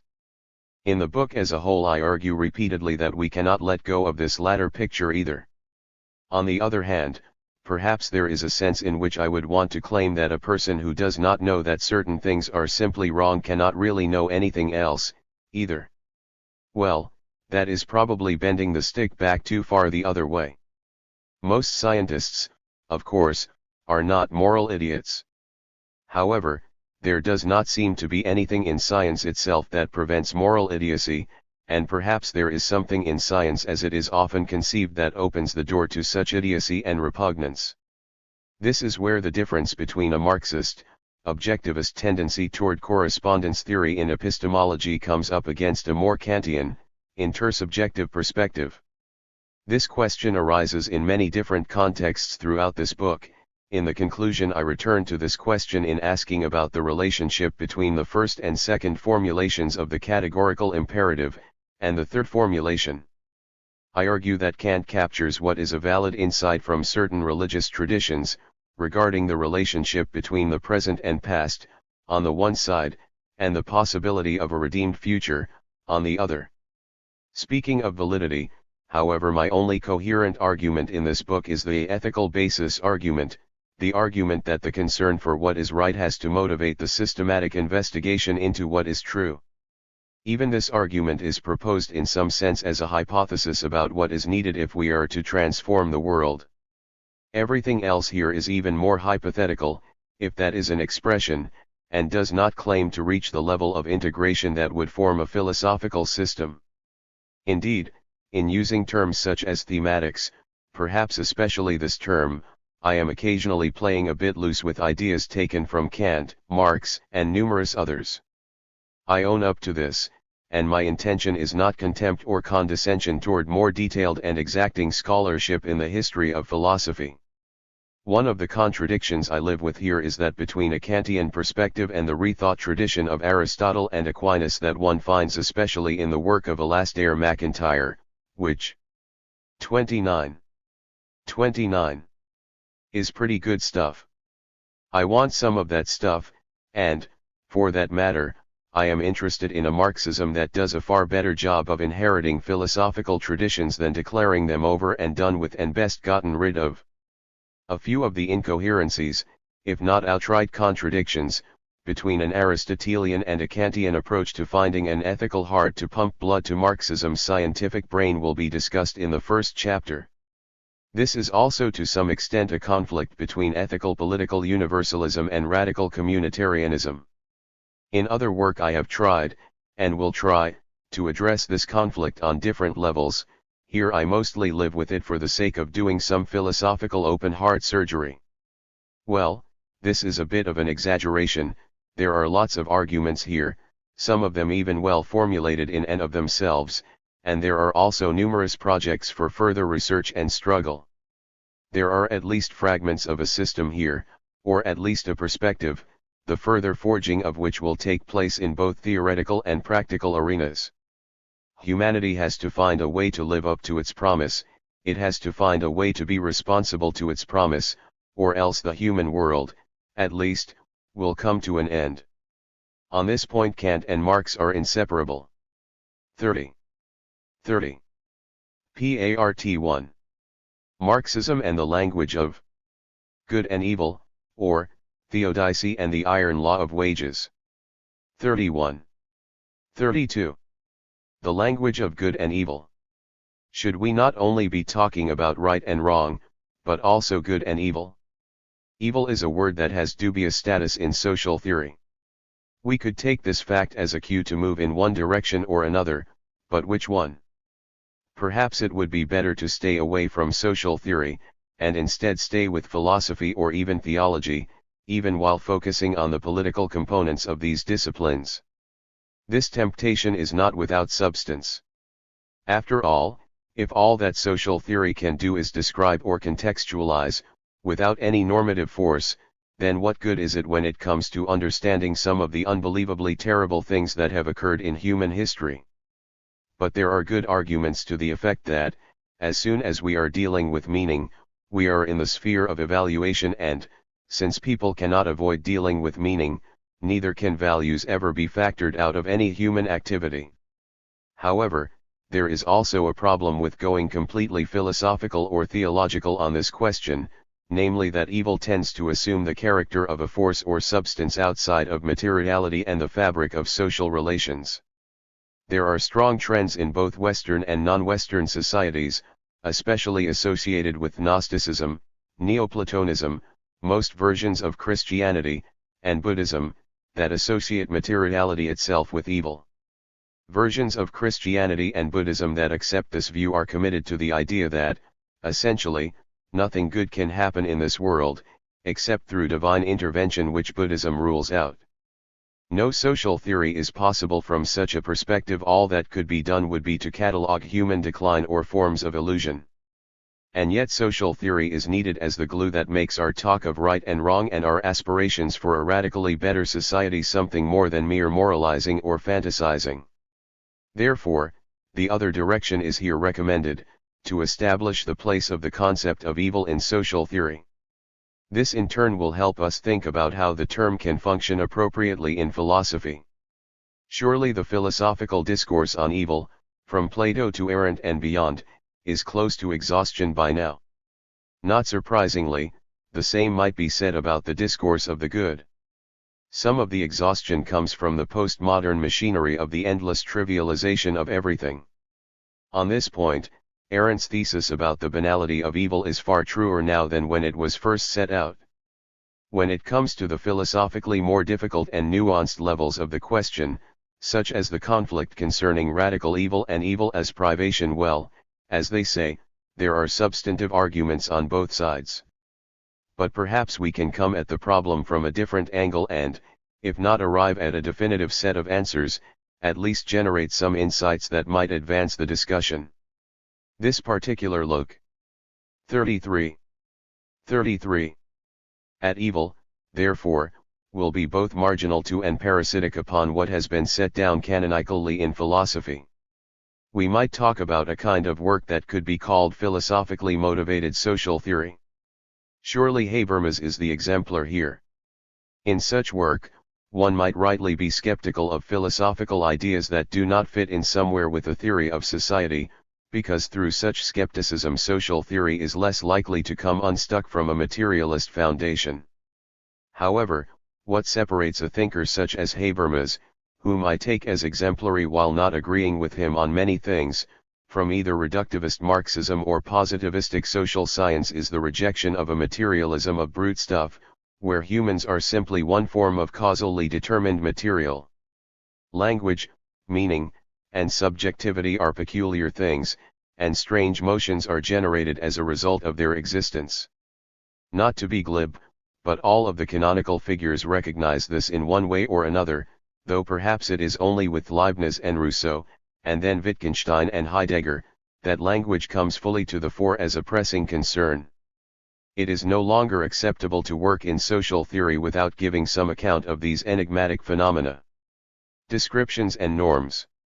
A social theoretical approach to the concept of evil must be careful, then, about coming too close to the logical positivism from the 1920s and 30s.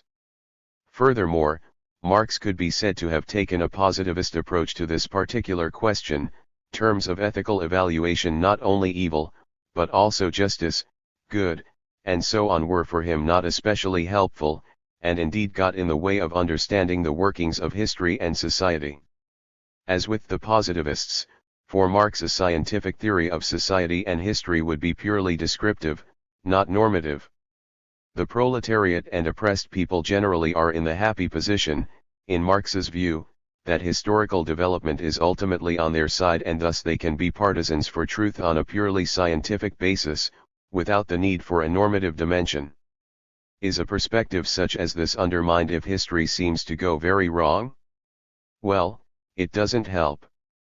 But then, as Sartre established in works such as Materialism and Revolution, 1946, and Search for a Method, 1960, if history is nothing other than what is already in the cards, to use one of his expressions from the former work, then it would be hard to call it history in any sense that involves real human beings. Indeed, it might be interesting to go back into the debate, around the later 1950s and into the 1960s, between existentialism and structuralism, from the standpoint of recognizing evil as at least some kind of reality. How can one recognize this reality if there is not a substantive sense in which subjectivity and intentionality are not also real things, even if they are constituted, have a material basis, exist as nodal points within overarching structures, and so on? Subjectivity and intentionality may not be essential or ontologically irreducible from some, utterly inaccessible, perspective of ultimate reality, but they are ineliminable for us. And, at least from the perspective of the bourgeois, I can recognize some things as aiming toward the good, some things as against the good, and I can try to aim for the good myself, and, in the absence of this striving, I may very well be complicit in the structures and human actions that undermine the good.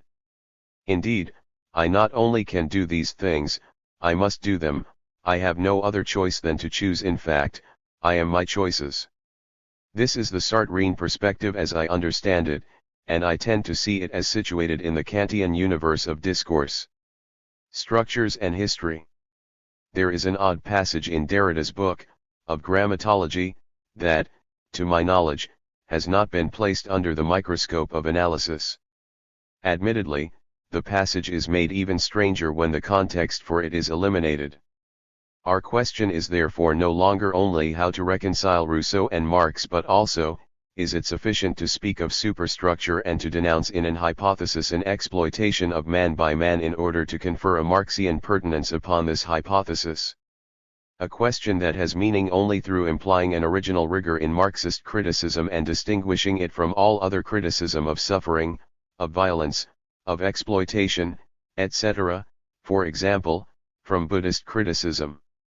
Our question clearly has no meaning at the point where one can say between Marxist criticism and Buddhist criticism. There is neither opposition nor contradiction. 120, ellipses in original. Derrida is quoting from Tristes Tropiques, where Claude Lévi-Strauss argues that Buddhism and Marxism both aim at a kind of liberation, and therefore are not in conflict.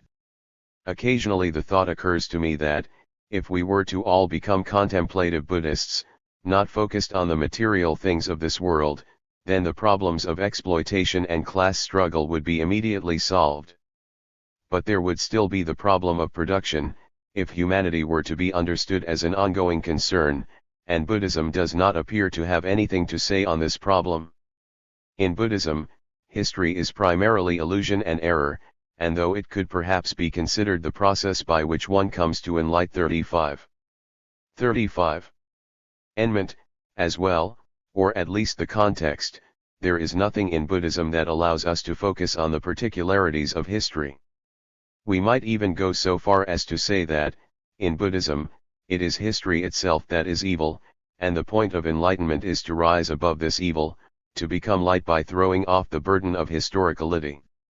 Then one can see that this evil, like history, never really existed in the first place. The full context needs to be developed, but one reading of the passage from Derrida is as a criticism of and resistance to the synchronic perspective taken up by structuralism. In other words, the point where Buddhism and Marxism can come together is one where the diachronic perspective has been factored out. This is thumbnail continental philosophy, but we might say that, for Sartre, the answer to this misstep into purely analytical reason is to reassert the primacy of subjectivity, while for Derrida it is to turn to the primacy of writing and textuality, even to the point where there is a sense in which writing precedes speech, which is itself a response to Sartrean subjectivity. This reading is only a partial gloss, however, as it is the work of deconstruction to question all that claims primacy. Consider the affinity of Heidegger with Buddhism, or Asian thought more generally. Whatever might be profound or useful in the Heideggerian notion of historicity, it does not seem to help very much in the understanding of history. The problem parallels that of being and being, the famous ontological/ontic distinction. The focus on the former seems to lead to a philosophy where the latter does not especially matter.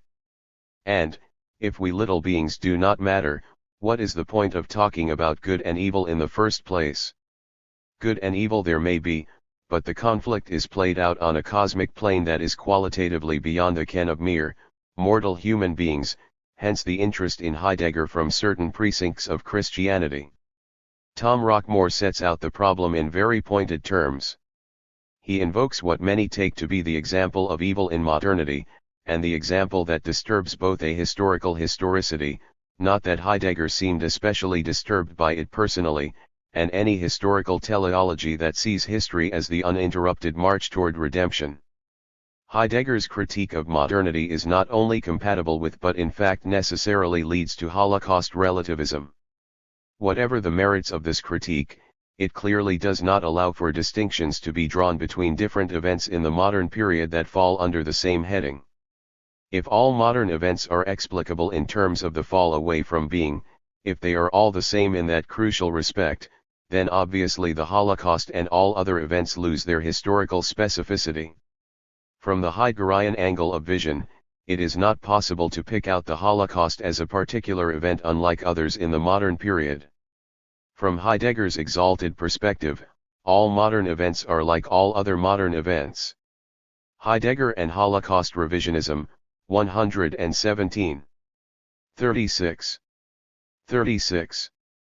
It seems to me that, instead of this cosmic or purely transcendent perspective, a social theoretical perspective would have to be concerned with the idea that it is only in history that anything good or evil happens.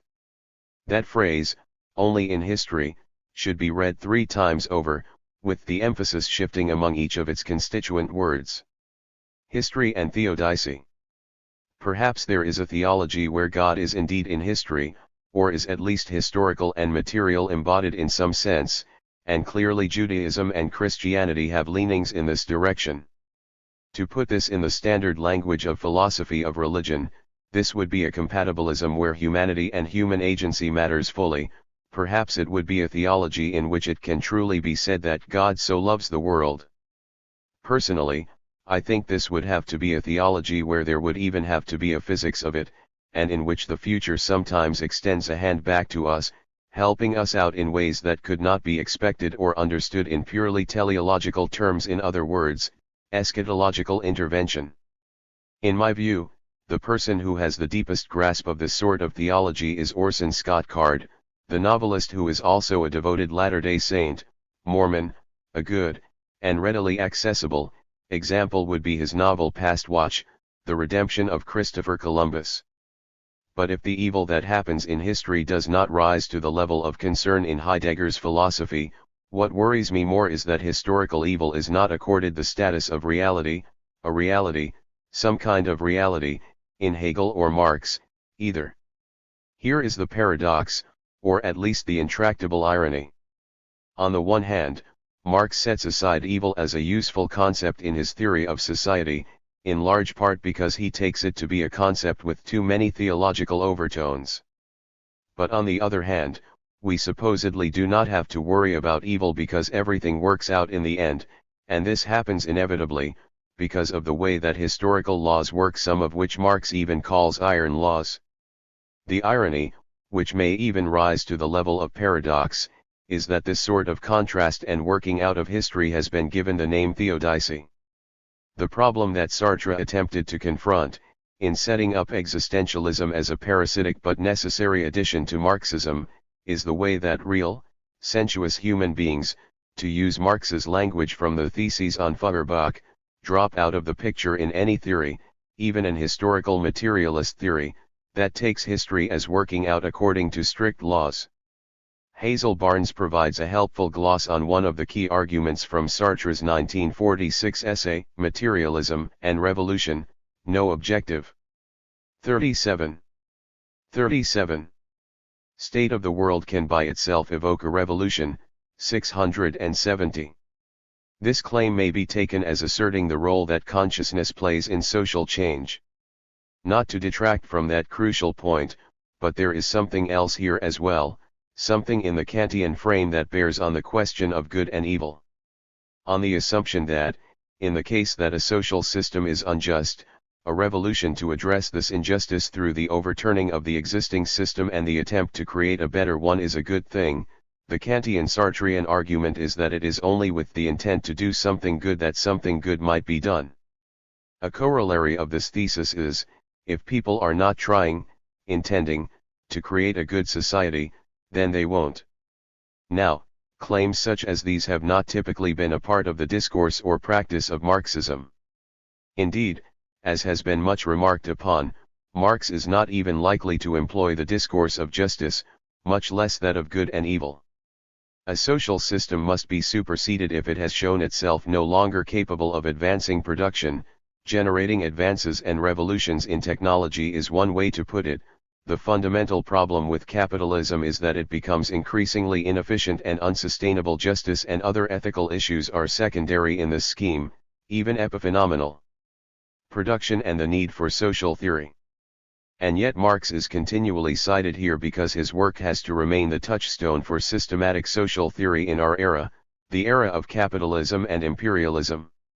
This does not mean that he is the only figure to learn from, by any means, but a systematic social theory has to deal with Marx, whether going with him or against him.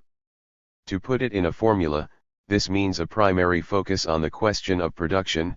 How is it that societies sustain themselves, from day to day and over longer periods of time? What are the ways in which society is organized to sustain itself? What are its social relations? What tools do people have to work with? I think it is possible to focus on the question of production, or what some call social reproduction, without falling into a reductive productivism which might otherwise be expressed in the words "man does indeed live by bread alone." Despite this possibility, the history of Marxism is the story of repeated and significant falls into reductivism. Lenin called this fall economism, and his critique of this reductivism might help us understand what role the concept of evil could play in social theory. Notably, for Arendt, communication rather than production is the key to society. For her, however, production is set aside in the realm that she calls the social. It does not rise to the level of the political, and thus political theory need not much concern itself with production. It would be interesting to explore how her famous argument about the banality of evil is connected to this division of 38 spheres. To return to Marx for a moment, the dilemma is that setting aside concepts such as good and evil from social theory lands us in the same sort of theodicy, even if a secular one, that trafficking with the fully transcendental or theological concepts does. However, one of the great breakthroughs in Marx's philosophy is the way that it contextualizes the subjectivities of members of particular social classes. Although the individual capitalist, the individual owner of the means of production, is quite likely to be a morally suspect person, given the realities of production in the industrial and imperialist world, Marx saw that the factors that lead the capitalist to make this or that decision are structural, rather than first of all moral. Given that, for Marx, the essence of capitalism is the commodification of labor power, the most basic point where this distinction applies is in the hiring of workers by the capitalist.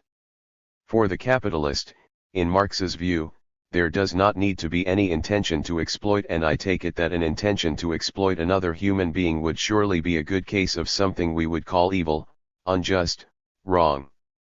The capitalist, in order to run his enterprise, purchases factors of production, which include the materials that make up the plant, the materials for producing whatever it is the plant makes, and the labor power necessary for production.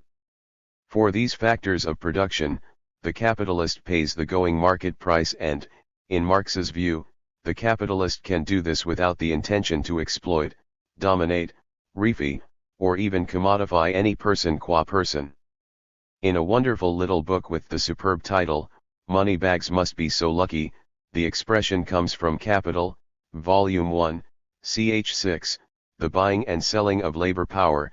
Robert Paul Wolff sets out the problem Marx faced, that, whereas the arenas of the church and the state were not surprisingly shrouded in mystifications, in the marketplace everything looks straightforward and above board. Wolff writes that, before Marx, the concept of mystification had never systematically been applied to the field of political economy. 38. Religion and, therefore, philosophy, Wolff writes, were dramatically demystified by efforts that began with Kant's critique of the claims of rational theology, in Religion Within the Bounds of Reason Alone, a book that did cause Kant a little trouble with the emperor. The transcendental patina was washed clean from the political realm by the French Revolution, when the head of Europe's most glorious king fell into a basket and the heavens did not open. The aura of monarchy was forever dissipated. 39-40. Recall that, in his early work, Marx was especially concerned with the mystifications of church and state. The same text in which Marx gives us a fourth formulation of the categorical imperative begins, famously, with the claim that the criticism of religion is the premise of all criticism. I will return to what appeared to be a shift in Marx's work away from this idea, especially because there are many Marxists who seem 39 to hold tenaciously to a kind of anti-religion perspective that, in its dogmatism, looks suspiciously like a mere flipped-over religiosity. Mystification. There are many things to be said about this, but one thing that Wolff makes clear is that it is in some sense not so bad to find mystification in the church, when the church would itself claim to be dealing in mysteries. The special problem that Marx faces is that the economic arena presents itself as a sphere where mystification is neither needed nor present. Significantly, Wolff draws a comparison between the marketplace and Plato's allegory of the cave. In his youth, Marx was much concerned with the mystifications of church and state. However, when he turned to the third great realm, the economic, he encountered a special problem, reminiscent of that with which Socrates had wrestled. For the economy did not seem to call for demystification. Mysteries there might be in the throne room or the sacristy, but what mysteries could lurk in the marketplace? There all was plain as day. Men came to trade, to bargain, to advance their individual interest as shrewdly as they might. They wore everyday clothes, not ritual garments tricked out with precious gems in iconic patterns. They spoke the demotic tongue, priding themselves on being simple, straightforward, no-nonsense men. The political economists who recorded and anatomized the doings of the marketplace reflected this simplicity, this absence of pendulous transcendent significance, of shadow and echo. Adam Smith and David Ricardo, James Mill and Jeremy Bentham, John Stuart Mill, all wrote a transparent, serviceable prose, clear, efficient, devoid of the metaphor and metaphysics that clouded the great rationalizations of church and state. Land, labor, and capital. Equals exchanged for equals in a sunlit market where every interaction was a contract, every contract a quid pro quo, and the law enforced all contracts with blind impartiality.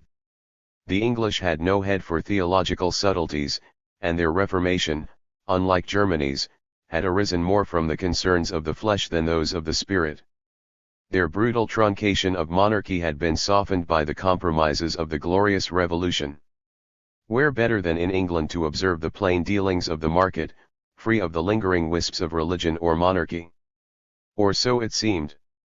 For Marx was persuaded that the market was more deeply mystified than ever the altar or the throne had been.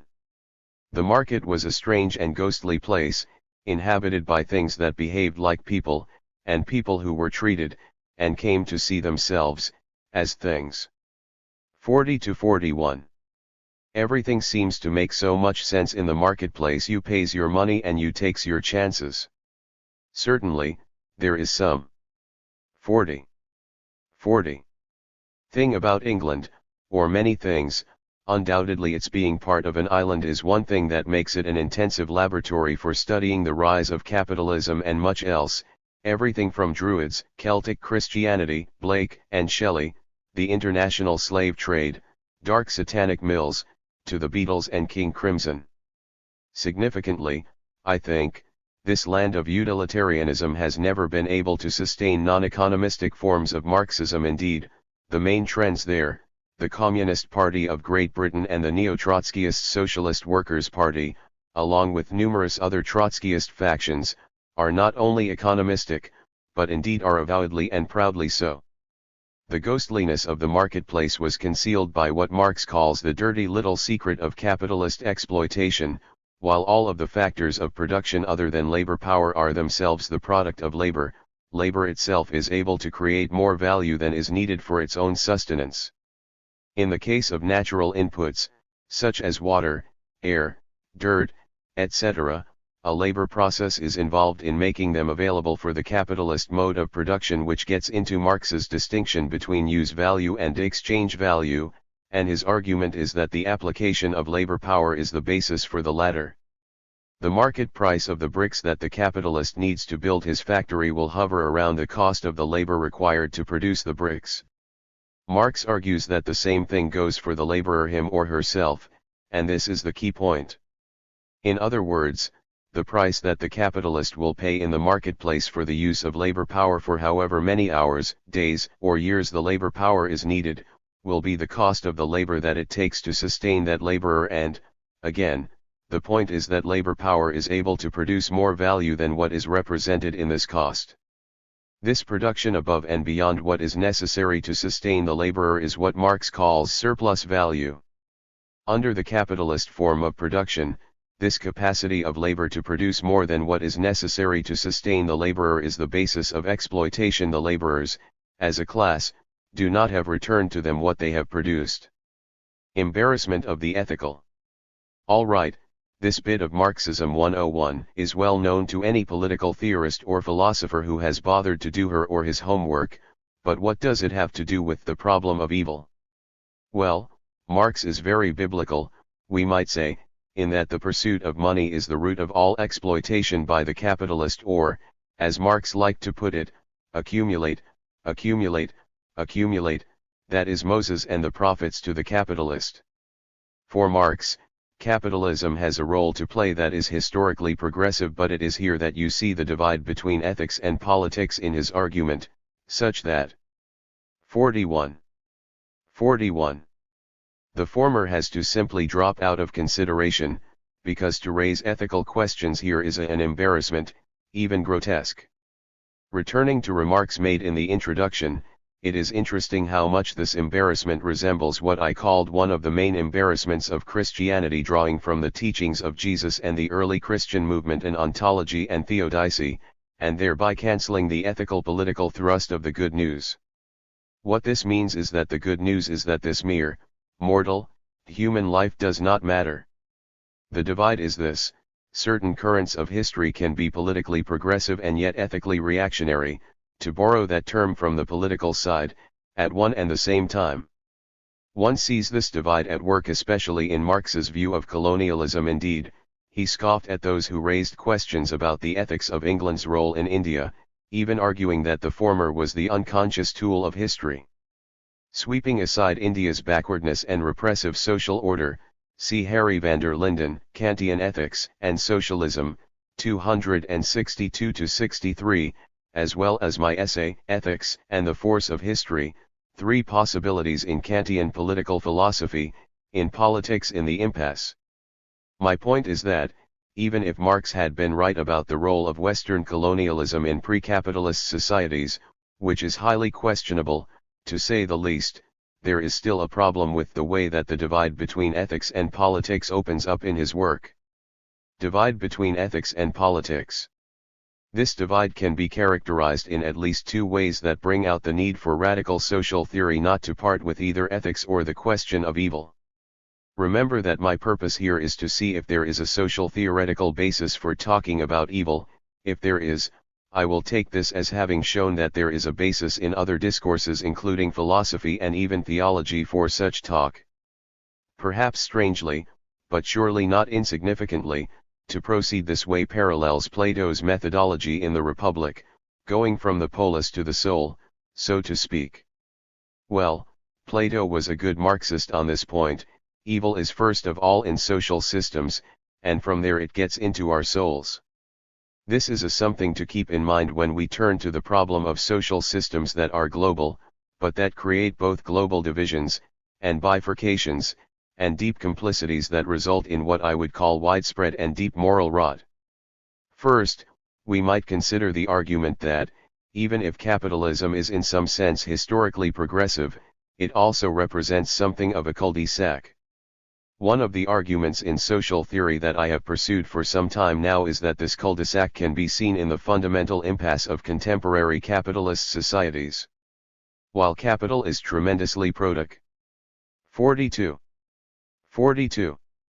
Tiv and is better at sheer accumulation than any other form of society before it reasons. Marx and Engels said in the manifesto, that the bourgeoisie is the most revolutionary ruling class in history, and their argument is that capitalism, in boosting productive capacity to the point where abundance is possible, sets the stage for the sharing of that abundance. It is also the case that, historically, no other social form has accumulation for its own sake as its raison d'être.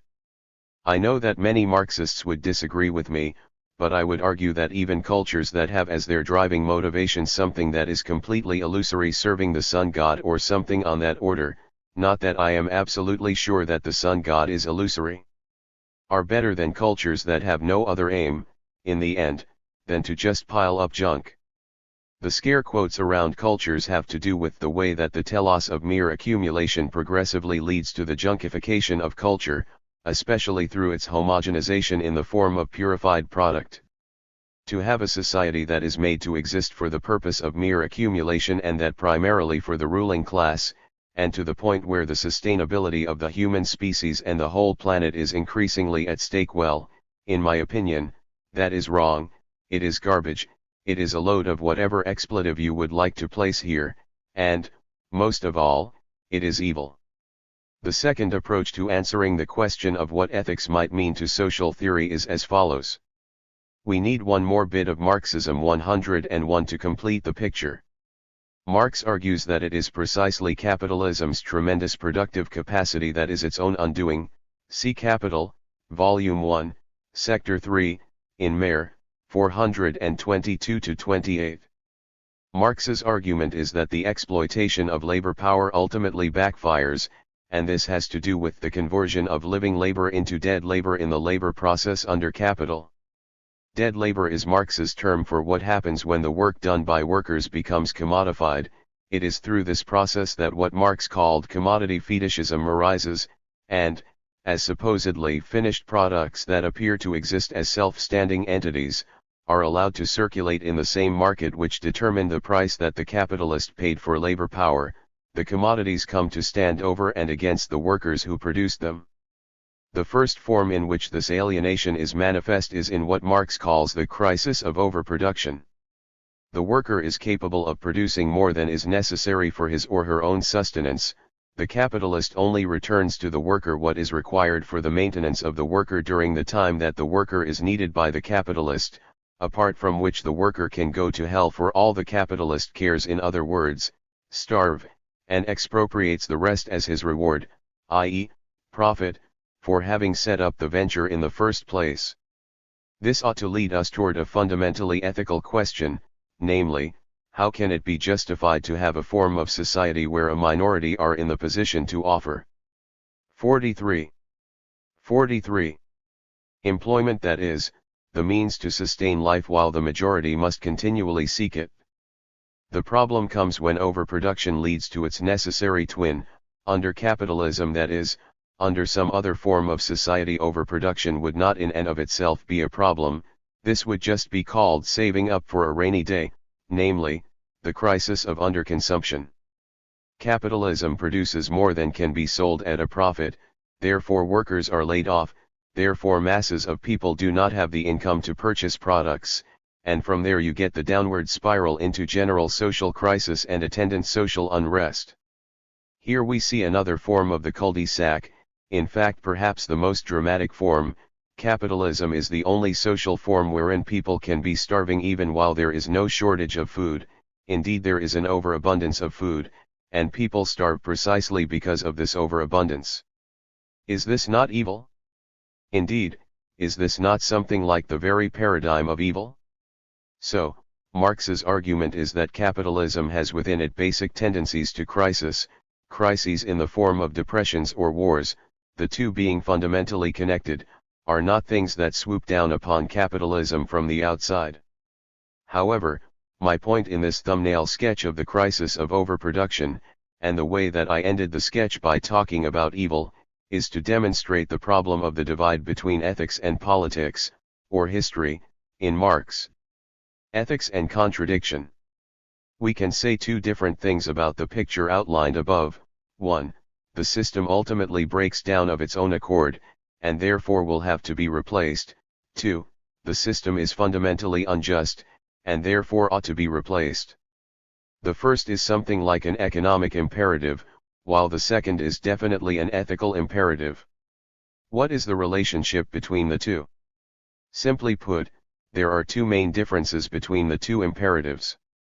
The first difference is that the economic imperative does not rely primarily on the role of intention and consciousness in the transformation of society.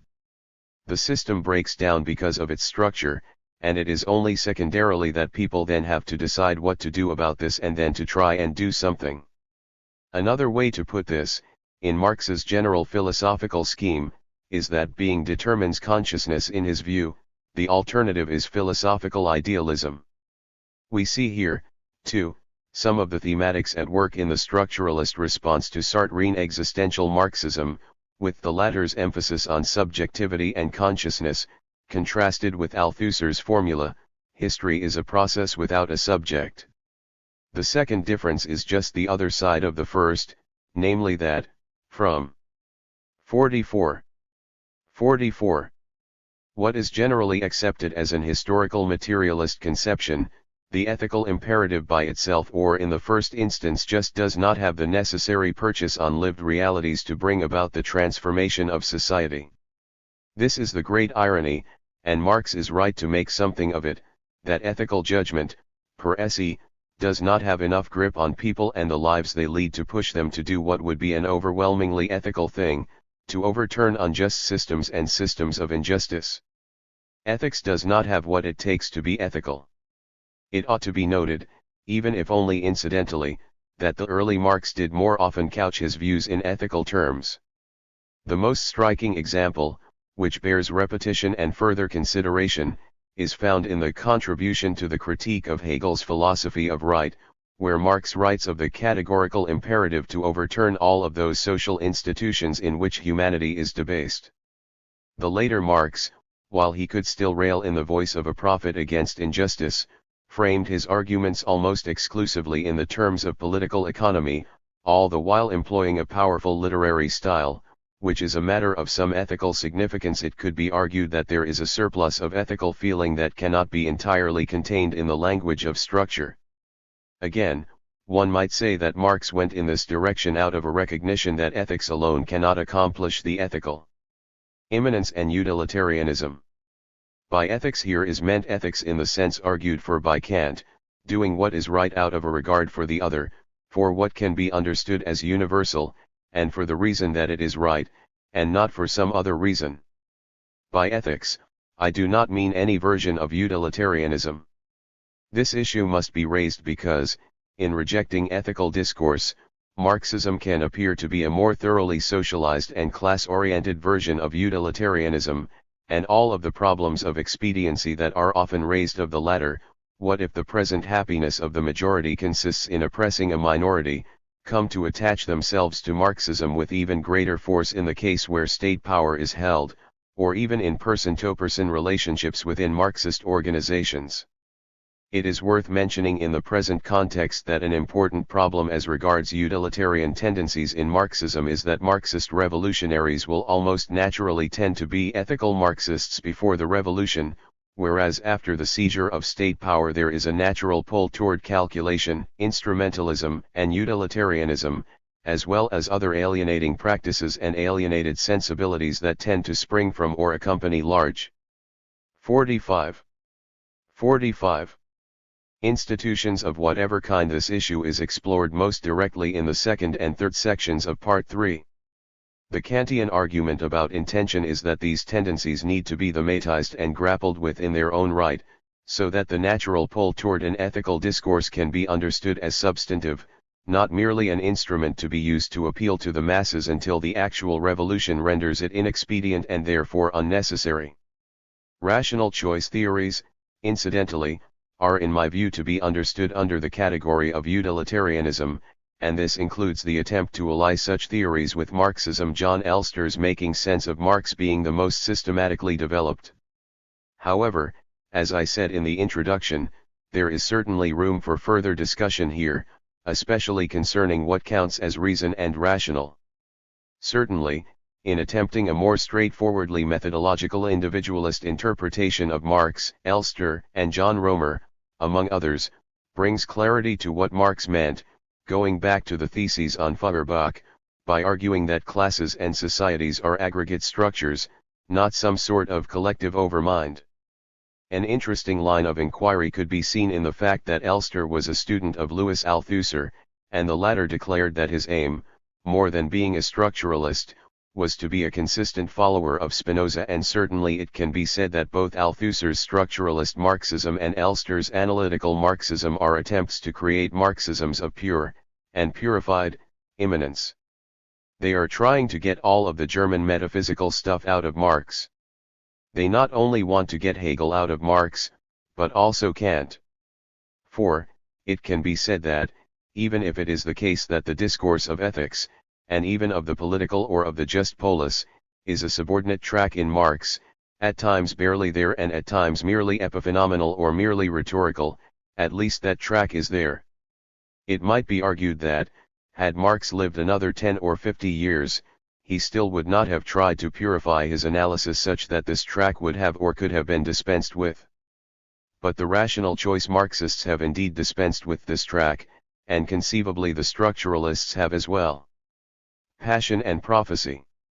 The subtitle of Wolff's Moneybags Must Be So Lucky is on the literary structure of capital. The conclusion to this lovely little book is remarkable altogether, especially Wolff's claim that the ironic authorial voice is integral to Marx's project in Capital. It might similarly be claimed that the prophetic voice is, at least at times and in significant moments, integral to his project in works on either side of the epistemological break as the 46. Economic and Philosophic Manuscripts of 1844, The German Ideology, The Civil War in France, and Critique of the Gotha Programme. This is a subject for much further discussion, but clearly irony and prophetic passion are mere distractions from the standpoint of analytical Marxism. The problem is that the analytical Marxists might be able to convince Marx himself that they are right, whereas my view is that not only was Marx right in incorporating these voices and that these voices are integral to the project of human emancipation, but that it would help to make Marx even more right about this.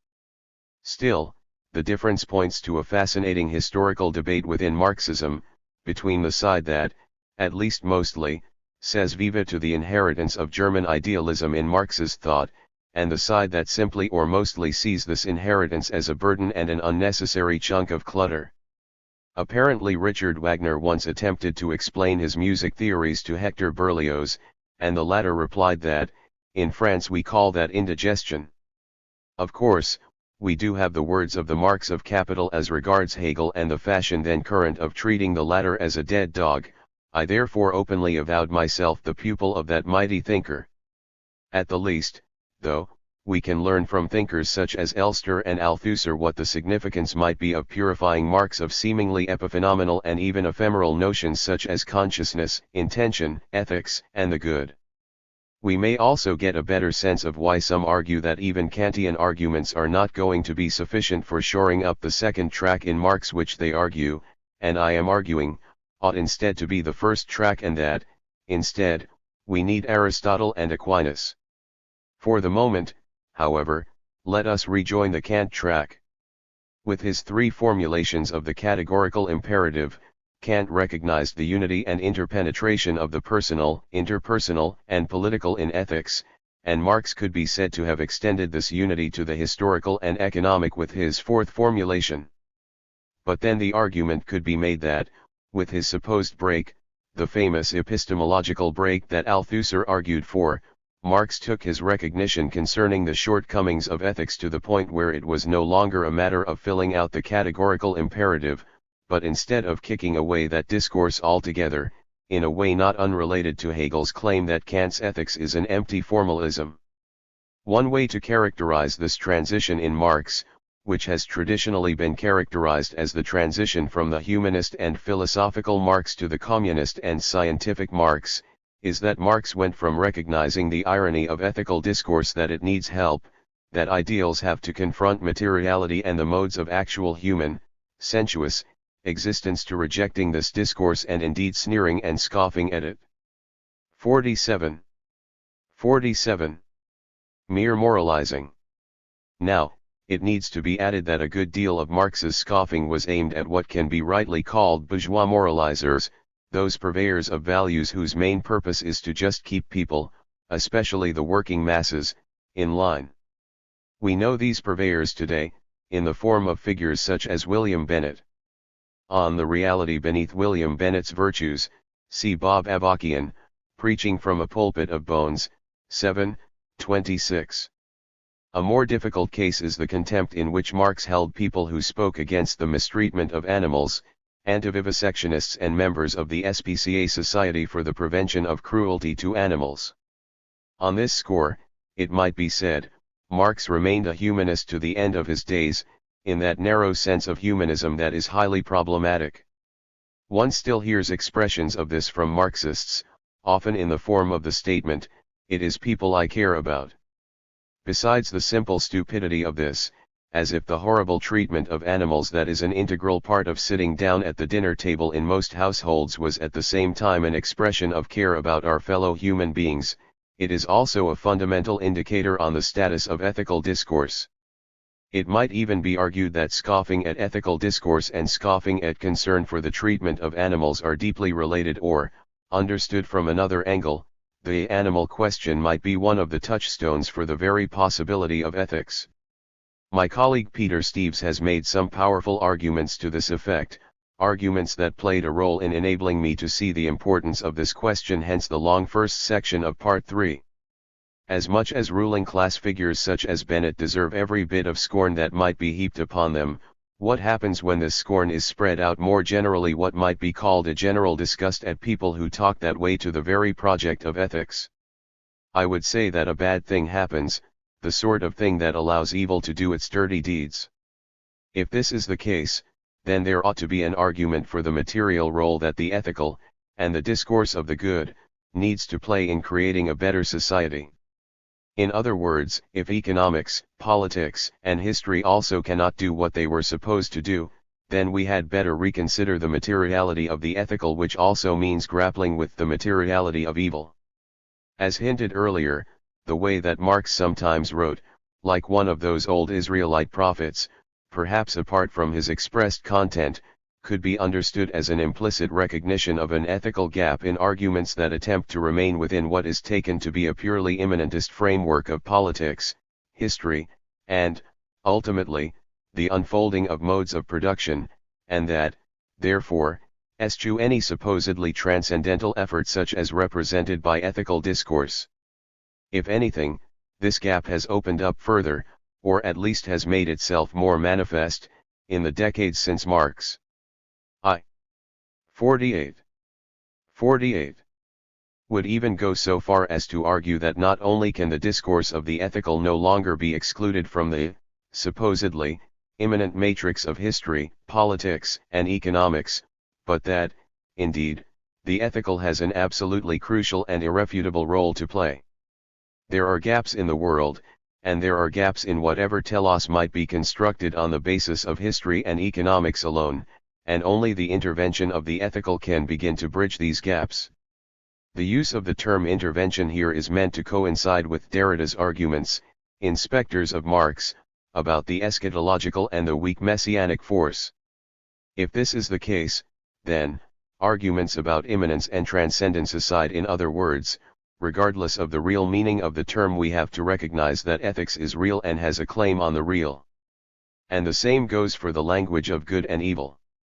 I have always liked Malcolm X's statement, regarding the situation of black people in the United States, "We didn't land on Plymouth Rock landed on us." This is an excellent concentration of what happens in the twists and turns of history, where the process, if that is what it is, can never be considered a simple progress toward enlightenment. In the largest social terms, we might give 5 names to the historical gap, the gap that only ethics can address, the gap that is filled by evil when it is not understood for what it is, a moment of invisibility in the forward progress of history. The 5 names are colonialism, imperialism, slavery, genocide, and Holocaust. This is not the place to enter into a thorough analysis of the imperialist mode of production, though such an analysis is sorely needed by radical social theory and activism. However, without denying forms of evil that existed before and apart from the emergence of the modern West, I think it is right to say that all of the large forms of evil that exist in the modern world arise from the juggernaut of reification that is capitalism, which has displaced itself upon the whole world in the form of the imperialist system, the imperialist mode of production. To wax biblical again, we are seeing the effects of usury extended on a world scale, and what happens is that humanity, and indeed all of earthly creation, is reduced to the level of the mere thing, to be used up and thrown away. Nothing has any value, and therefore the discourse of values has no place. Ethics and the bottom line do not go together. But if the ethical has no place in the worlds of capitalism and imperialism, then it will have to come from somewhere else, it will have to intervene. Marx forgot human nature. It is a commonplace to hear about what Marx forgot or what Marx did not see.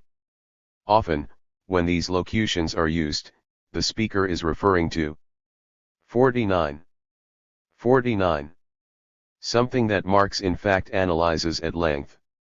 The one we hear most often is that Marx forgot about human nature, though the kinds of people who say this almost always have themselves forgotten to do any thinking on the subject, and simply give us the old bit that human beings are essentially greedy and acquisitive.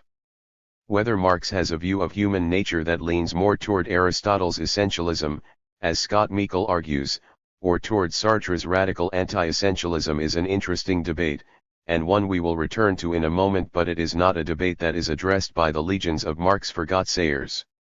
Supposedly something that has been forgotten by anyone who invokes Marx's critique of capitalism in the 20th century is that there are plenty of workers who live above the level of mere subsistence, and thus it would appear that the iron law of wages is no longer operative. But this is merely a first-world perspective and needs to be understood as such. When capitalism becomes a fully global mode of production, it undergoes qualitative transformations. Lenin argued that a handful of countries find themselves in the position of bourgeois ruling classes in relation to the rest of the world, while the majority of countries are more in the position of the proletariat. As local economies are undermined in the Third World, and are forced, very often through direct military and police intervention, to participate in a global free market that is controlled, and to a large extent coordinated and planned, by finance capitalists in the imperialist capitals, the iron law of wages asserts itself most aggressively. A global lopsidedness emerges such that a sector of bourgeoisified workers in the First World are able to have middle-class incomes and standards of living, while many in the Third World live below the level of mere subsistence, and thus their lives are indeed solitary, poor, nasty, brutish, and short. Intentionality. Thus the dirty little secret of capitalist exploitation rules the world, and it does this with a systematicity, the logic of the commodity, that makes it appear as though no one is intending that anything bad or evil happen to anyone. And what is evil if there is not intention? In some sense the whole point of Western theological scenarios is to show that there is an intentionality to evil, that evil occurs when there is an active and intentional rebellion against the good, against God. If evil is instead simply the result of the way that certain social structures work, then why invoke either the languages of theology or subjectivity/intentionality? It has been noted by philosophers such as Michel Foucault that the languages of theology and subjectivity are linked in important ways. Foucault argued that the death of God needed to be followed by the death of 50 man, at least in the sense of man as some sort of unified subjectivity and as the basis for humanism as it has been understood since the time of Descartes. What if, in the wake of this wave of critique, from Nietzsche to Foucault, that has supposedly washed away the outline of the human face from the beach that is the indifferent cosmos, these are all Foucault's metaphors, the subject makes something of a comeback?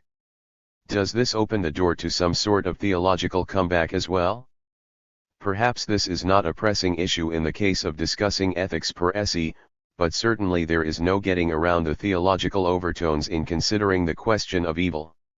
Of course, clearly there is intentionality in imperialism, just as there is intentionality in slavery, colonialism, genocide, and the Holocaust. Slave ships do not get from one continent to another by themselves. Death camps do not set themselves up. Napalm and Agent Orange do not arise naturally. The economic planning mechanisms of finance capital, seen in such institutions as the World Bank, the International Monetary Fund, and the G20, or whatever the number is now, are run by people who expend enormous effort attempting to see that their intentions are realized. Perhaps one of the best and most concentrated examples of this is the formula that was proposed by Lawrence Summers, former president of the World Bank, a member of the Clinton administration, and former president of Harvard University, for the purposes of determining the value of a human life. The occasion for this formula was a World Bank austerity program for several sub-Saharan African countries. The program included a provision for these countries to accept garbage from the United States and Western Europe, which would then be placed in giant landfills and mounds in these third world countries. Such mounds are filled with carcinogenic materials, and one form of cancer that is endemic near these mounds is prostate cancer. However, men are generally not at risk for prostate cancer until they are in their 50s and 60s, and the average longevity of men in the countries in question was only about that long. Therefore, men exposed to these carcinogens were not likely to live long enough for prostate cancer to kill them. Summers captured the scenario in a formula: expected wages times expected number of years in the workforce equals the value of a person's life. The acceptance of toxic landfills by the African countries was expected to generate some wages for workers, so, on average, according to the formula, the aggregate value of human life would increase in these countries. The possibility that the landfills would lower that value is taken account of by incorporating expected lifespan into the formula. Many readers will already be familiar with the Summers memo of December 12, 1991, and it is easy to find. See, for example, Jim Vallette, International Trade Information Service, May 13, 1999. 51. 51. A formula such as this strikes me again as both evil and a paradigm of evil, because it makes mere things out of human beings. It purely instrumentalizes human life. We can say at least two things about the formula, at least in terms of questions already raised. First, the formula is expressive of a structure, an economic structure that has a financial structure at its core. Formulas such as this one function throughout the structure, even if the Summers formula is especially clear in its instrumentalizing brutality. But the additional thing that can be said in terms of structure is that this formula is expressive of the iron law of wages. For it is integral to this law that the wage that is paid to the worker will hover around the cost, the market price, of replacing the ability to work for as long as the capitalist requires that labor power, and, when that labor power is no longer required, the personification of that labor power, namely, the individual worker, can be left to his or her own devices, left to beg or die or some damn thing in which the capitalist has no interest. In other words, in imperialism, such a formula is enforced by a system of sugar-coated bullets in the first world and real bullets in the third world. Now this system has reached a point where it is willing to write off an entire subcontinent, as in the case of sub-Saharan Africa and the AIDS crisis. Commodification. There is a thread that runs from the first forms of the division of labor, especially the division between mental and manual labor, and from the first production of commodities, to the international and ever more globalized system of production that exists today, and it is a systemic thread. There is a connection between the first forms of class society and the far-flung class system that exists today. So, to again wax biblical Marxist, the fall of humanity into class society is a fall that continues to deepen today. This fall crosses a threshold when labor power itself is commodified. That's when capitalism emerges. When this commodification is employed most efficiently, in the system of industrial production, the juggernaut of reification is unleashed on an increasingly global scale, and it makes its way into every nook and cranny of human life. As Marx and Engels wrote so stirringly in the Communist Manifesto, the bourgeoisie, wherever it has got the upper hand, has put an end to all feudal, patriarchal, idyllic relations. It should be noted here that what Marx and Engels mean by patriarchal relations is something on the order of kinship relations in which social roles are defined.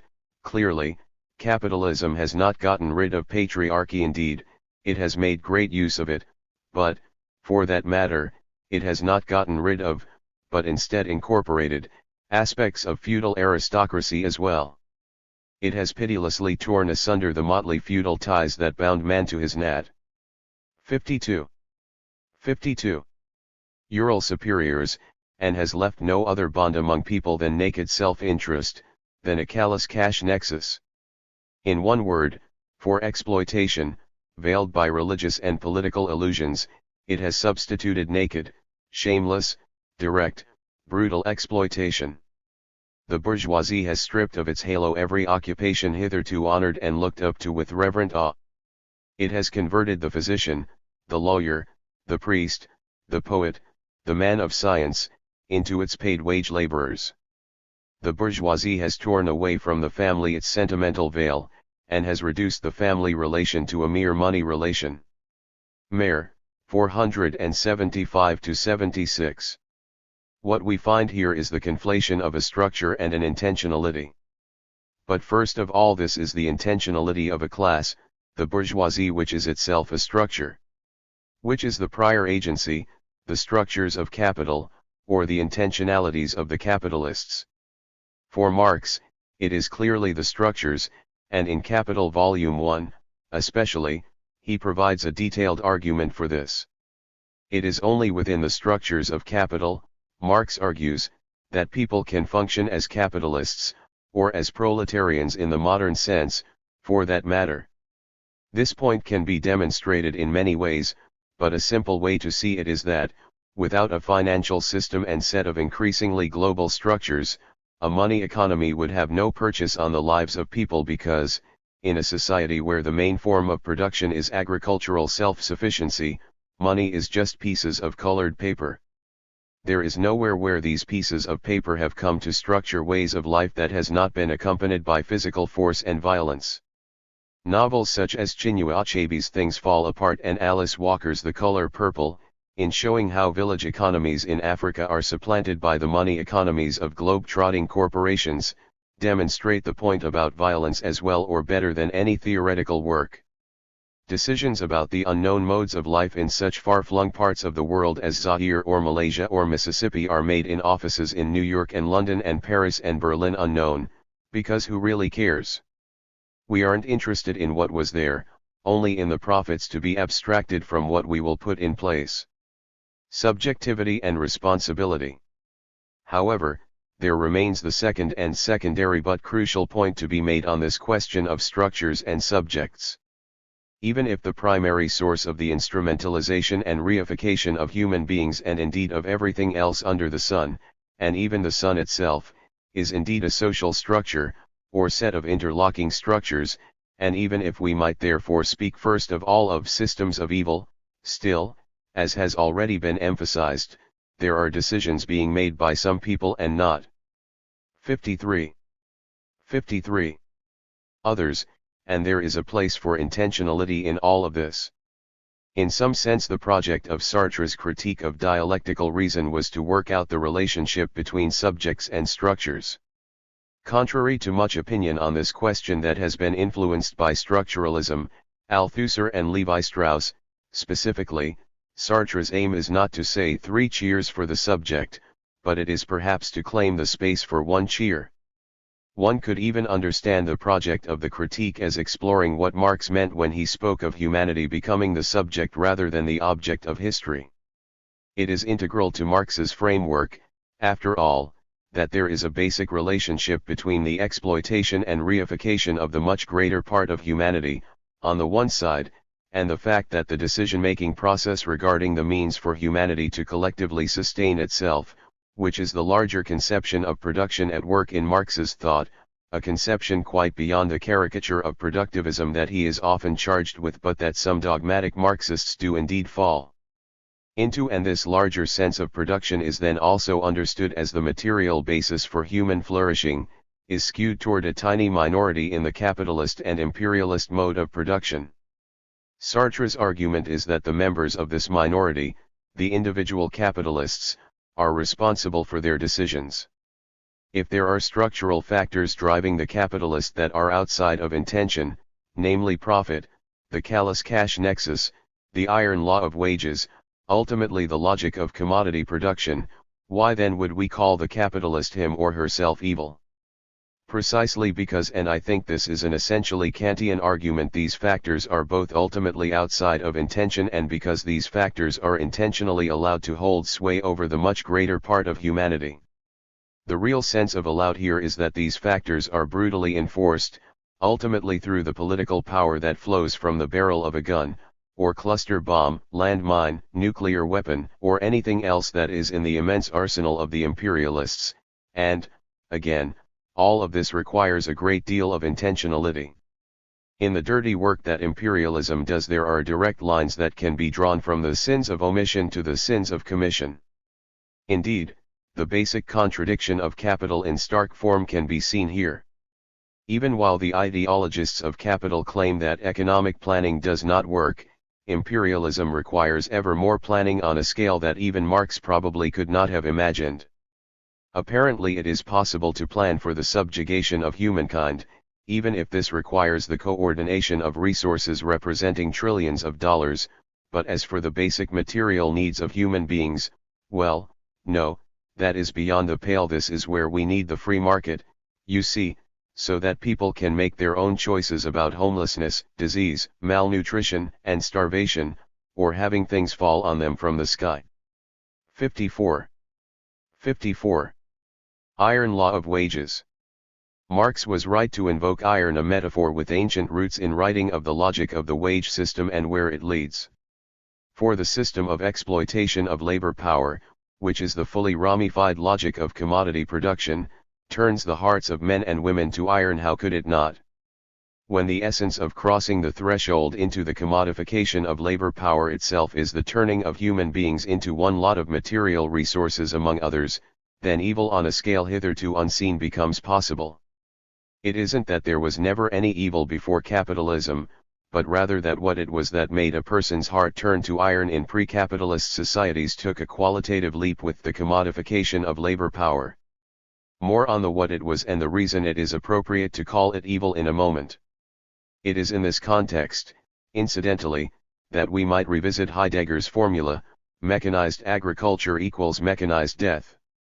To the extent that we can isolate the formula from the circumstances in which he uttered it, in the famous Der Spiegel interview that he would only allow to be published after his death, Heidegger is onto something fundamental here. There is something about an agriculturally based society that keeps people sane, and there is something about mechanization and industrialization, and perhaps the most significant threshold is when agriculture is industrialized and globalized, that destroys human sanity. Although the point has been made many times, it bears repeating here. What made the Holocaust unique was not that it was an incident of genocide, but rather that it was genocide on the industrial model. A thorough and important exploration of these issues is found in Michael Zimmerman, Heidegger's confrontation with modernity, technology, politics, art. Not to detract from the historical specificities of the Holocaust, but it can also be understood as what happens when a whole population is understood as mere things that no longer have any use. Here we see a connection between the always interrelated histories of colonialism and imperialism. Perhaps we finally have to come around to a question that would seem to have an obvious answer. This is the what it was question. That is, why is the instrumentalizing and reification of human beings evil? What makes it the antithesis of good? What is this term, good, all about? What is good? The answer would seem to be obvious because the idea that to treat persons as things is evil runs deep in most cultures. The Old Testament injunction against usury already conveys the perception that a money-dominated economy will result in the instrumentalization of persons. The Golden Rule has a background assumption that no one wants to be treated like a mere thing. The second formulation of the categorical imperative enjoins us to treat persons as ends and never as means only. The tradition in ethics that includes Aristotle and Kant could be summarized as 55. Always urging us to consider these questions. Even if such questions cannot be considered without trafficking in philosophical idealism, transcendental principles, and even theological concepts, I am not convinced of this. But even if, there is a material difference between cultures where such questions circulate and those cultures that have set aside the discourse of the good, or have fully privatized it, taken it out of the public sphere. Although there are much earlier anticipations in Western philosophy, Thomas Hobbes initiates the systematic inquiry into the possibility of a discourse of politics where the question of what is good need play no role, and this discourse continues through the work of Adam Smith and, it needs to be said, Karl Marx. Some notion of justice is always lurking somewhere in the writings of these philosophers, but perhaps mainly as an embarrassment. Eliminating hypotheses. There had to have been a cultural shift that allowed the possibility of eliminating consideration of the good from political theory, on the basis of arguments ranging from ontological to anthropological. But this shift even goes beyond Laplace's famous rejoinder regarding the absence of God from one of his scientific treatises: "Sir, I have no need of that hypothesis." No, it is not enough simply to drop the terminology of the good from theoretical pursuits. Instead, this sort of talk should be actively disparaged, sneered at, even, or taken as the subject of a good laugh, or the province of the naive, uneducated, or hopelessly nostalgic. By way of theological interjection, I have wondered in recent years, and this wonder has been inspired by incidents of what appears to be radical evil, if it is wrong for an historical materialist such as myself to feel nostalgia for a loving God who could save us, or, at least, save some people and other creatures who have been subjected to the worst things that humans have come up with. It isn't that I can bring myself to believe in the God of classical Christian theism, which is not the theism of the early Christians, I think, but instead of the Catholic philosophical tradition from Augustine forward. Indeed, one of the two reasons that I cannot believe in this omnipotent and omnibenevolent God is that his existence is incompatible with the existence of radical evil in our human world, and I find the standard arguments for compatibility, free will, final harmony, or some logic that is beyond our ken, wanting and or insulting. The other reason goes directly to what is called compatibilism, namely the compatibility of omnipotence with human agency. I don't think this one works either. But when I think about the people in Argentina who were disappeared during military rule, the Dirty War, 1976 to 1983, some of whom were taken up in airplanes high over the ocean and dropped, I can't help but 56. Wish there was someone to catch them in the air and to take them to a place of safety, of salvation. Wishing will not make this so, but is it wrong to have such a desire? Does feeling such nostalgia for God instead weaken our human sense of what other human beings have done to these poor souls? Part of what motivates the feeling/wish is the desire that there be something for these people, that their lives not suddenly come to nothing. Well, these ruminations could be extended significantly, and one direction they might take is an encounter with Walter Benjamin's argument about anamnestic solidarity and what might be called a redemptive Marxism. A very good discussion of Benjamin's argument is found in Helmut Puckert, Science, Action, and Fundamental Theology, 206-10. This discussion would also benefit from working through what Derrida says in Spectres of Marx about the notion of justice as mere adjustment. Socrates has a thing or two to say on this question in the first book of the Republic. It seems just as hard to believe in the good as it is to believe in God. It is very difficult to believe that some good may come of this which is, in some sense, the very definition of radical evil. Radical evil is evil that is so horrendous that, no matter what happens subsequently, there is at least some significant part of it that cannot be saved, redeemed, or made good. To recognize radical evil is to recognize the possibility of real loss, where there is no possibility of recovery. Meanwhile, if we strain toward some sense of the good, we cannot do this without the recognition of evil as well. Beyond being. Are good and evil therefore bound together, conceptually? The suspicion of this relationship goes back at least to Plato, for whom the good is beyond being, while evil is beneath being. In other words, each is apart from being. The suspicion has deeper roots still, in Judaism, captured well in William Blake's famous line, "Did he who made the lamb make thee? Did he who made the lamb also make the serpent?" In Blake it is a tiger, but the point is that the same creative force produced the one who will comfort and clothe you and the one who will rip your flesh apart. Should we then speak of good/evil? I am taking a cue here from Derrida's book, The Gift of Death, where he argues that it is right to speak of life/death in part because a significant aspect of what it means to be alive is that one is the sort of creature who can die. Obviously Derrida is developing themes from Heidegger, Dasein is the sort of being for whom death is an issue, therefore there is no moment of life for the human that is not marked by mortality. 57. 57. Perhaps these ruminations, though they are inconclusive and non-systematic, are still enough to point us toward the prior questions, namely, how do we know what is evil and what is good, such that we can say that the global effects of the logic of the commodity and the iron law of wages, which is an effect of labor power having been commodified, are evil and are set against the good? Let us here finally appeal to Aristotle.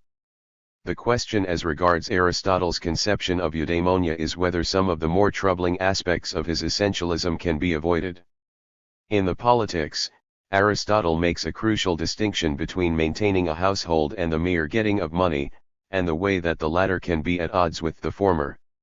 The maintenance of the household, the term for which, oikonomia, is also the root of our modern word, economics, is a sure guide to eudaimonia, while the mere getting of money, when taken as an end in itself, is something like the opposite, it is the road to ruin.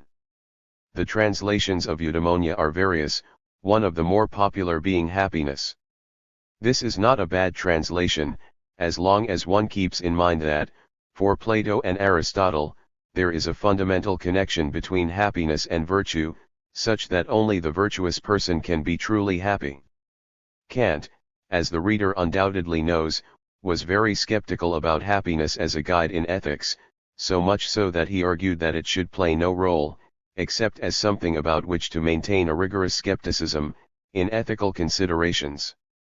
But the worlds in which Aristotle and Kant formulated their ethical philosophies were radically different, perhaps most of all precisely on the question of economy in the largest sense.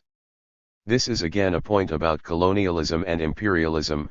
Although Kant did not use these terms, he was still arguably the first systematic philosopher of international relations, and a good argument could be made that he was attempting to formulate an ethics for a world in which social relations are increasingly far-flung. In this ever more globalized world, happiness as a guide just will not cut it.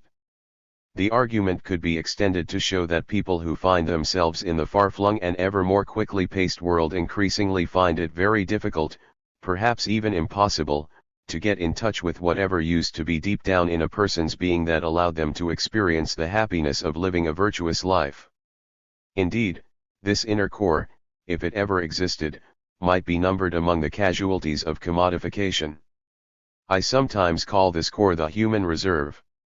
I don't know that this reserve ever existed, and certainly everything is set against it in our postmodern capitalist world, but one might look for it in any and everything in a culture that has not yet been fully determined by commodification and reification. This is the distinction that Jürgen Habermas makes between what he calls the life world and the system, for instance. In other words, there might be a way to speak of the human reserve in a non-essentialist way. 58. 58. Flourishment.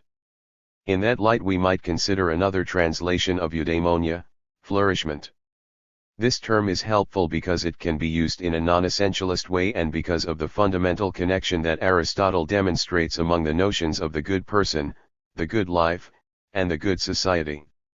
The non-essentialism holds because, even if flourishment might be understood in different ways in different times or places, or even if it is barely understood at all, we humans are good at recognizing what is not flourishment, and in knowing that we need something else at least some of the time we are good at this.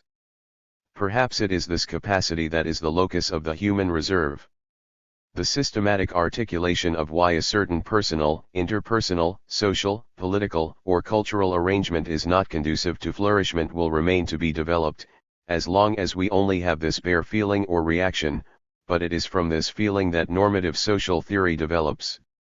And it is from understanding the interrelatedness of the three goods, person, life, society, that the social in social theory proceeds. The distinction between household and money economies was already a good distance along the path that led to Marx's distinction between use value and exchange value.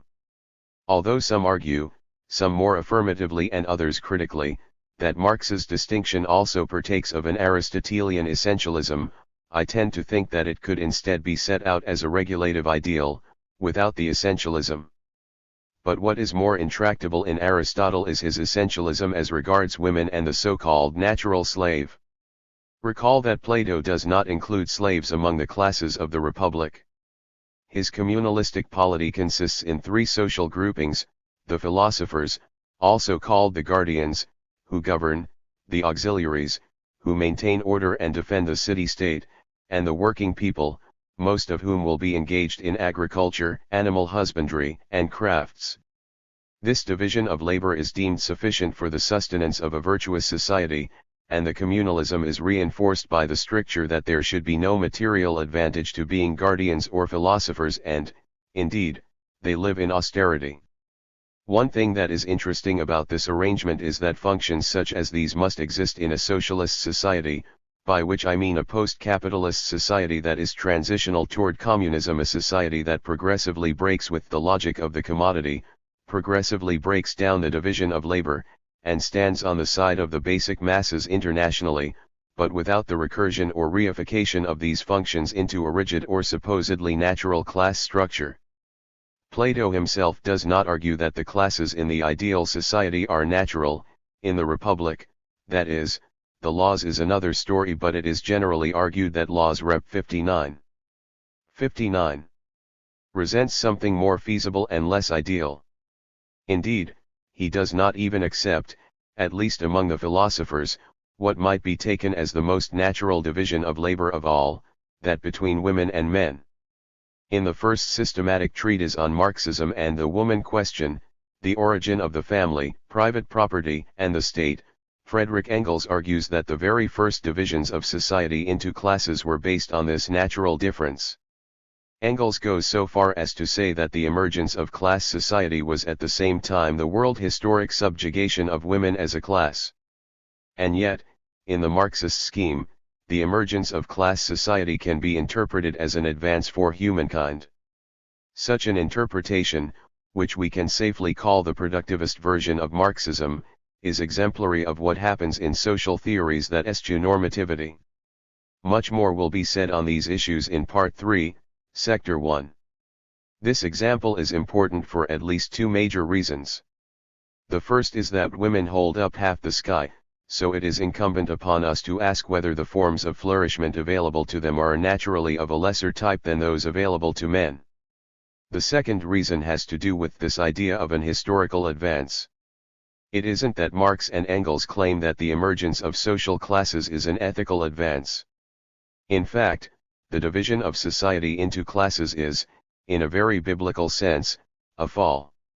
To take the point even further, we not only see a bifurcation in the emergence of classes, such that economics, history, and politics advances through more efficient and effective modes of production, while possibilities for cruelty and reification increase, such that we might see the history of class society as one long ethical decline. Marx and Engels accept this. But they take the further step of then dismissing the discourse of ethics altogether.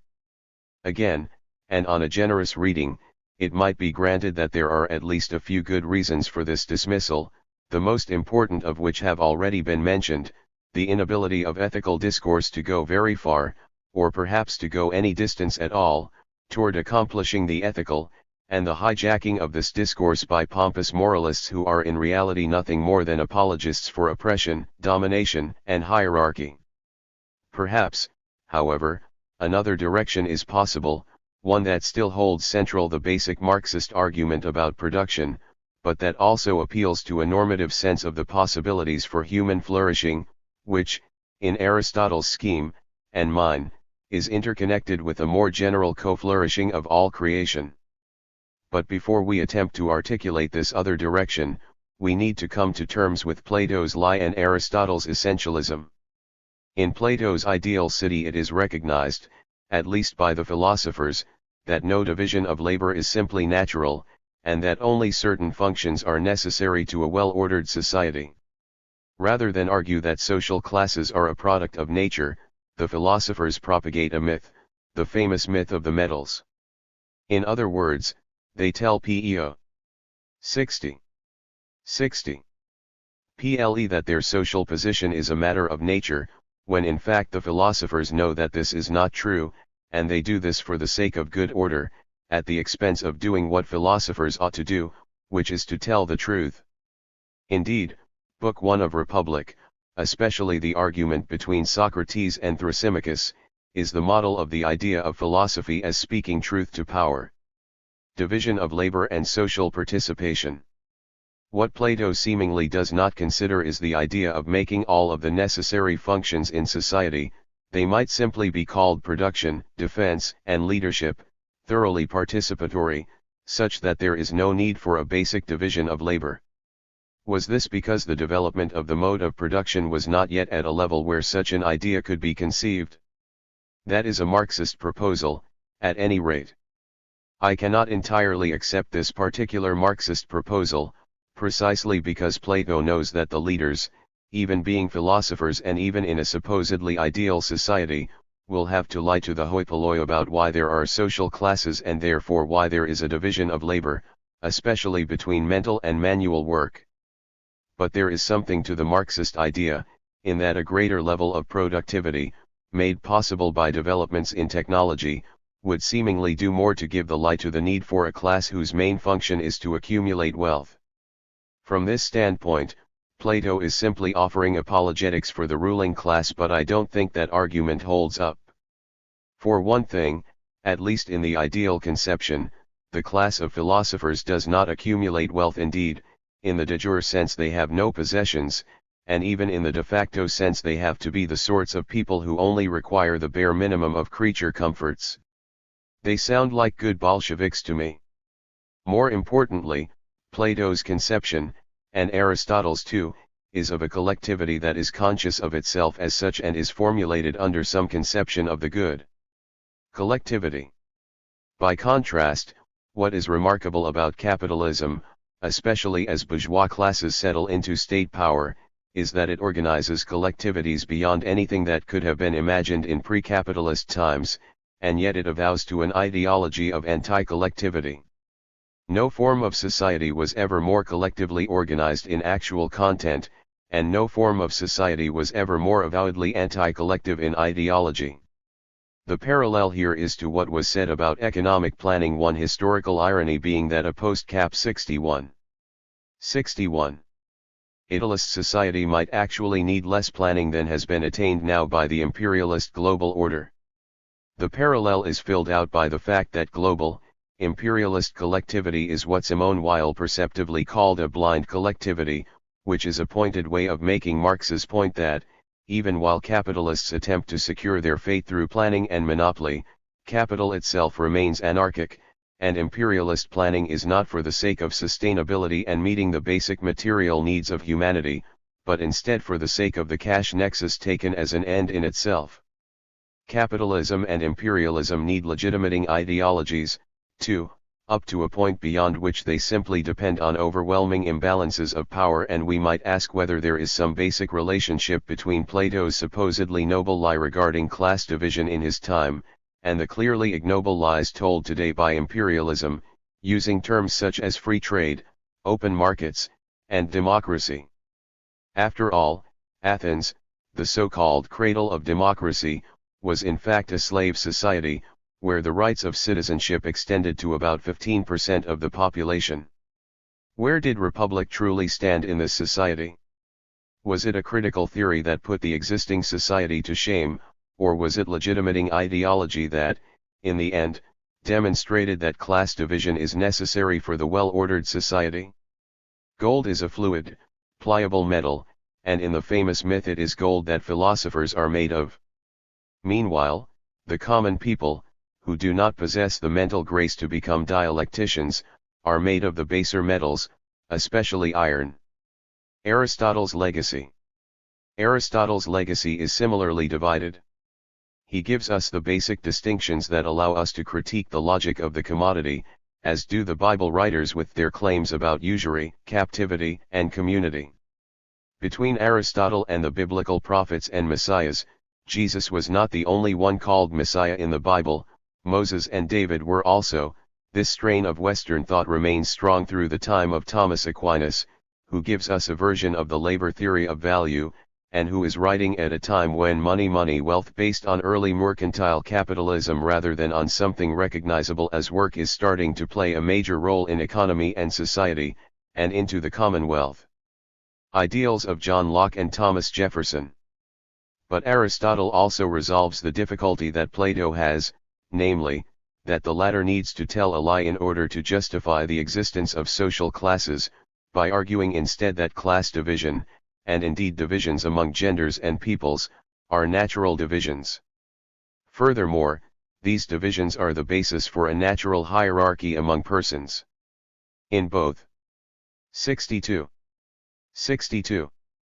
Plato and Aristotle, there is the argument that, if each person does not fulfill his or her assigned role, there will be unhappiness in the person and there will be general unhappiness because society will not be well ordered. Each and everything has a natural level, and everything must seek that level.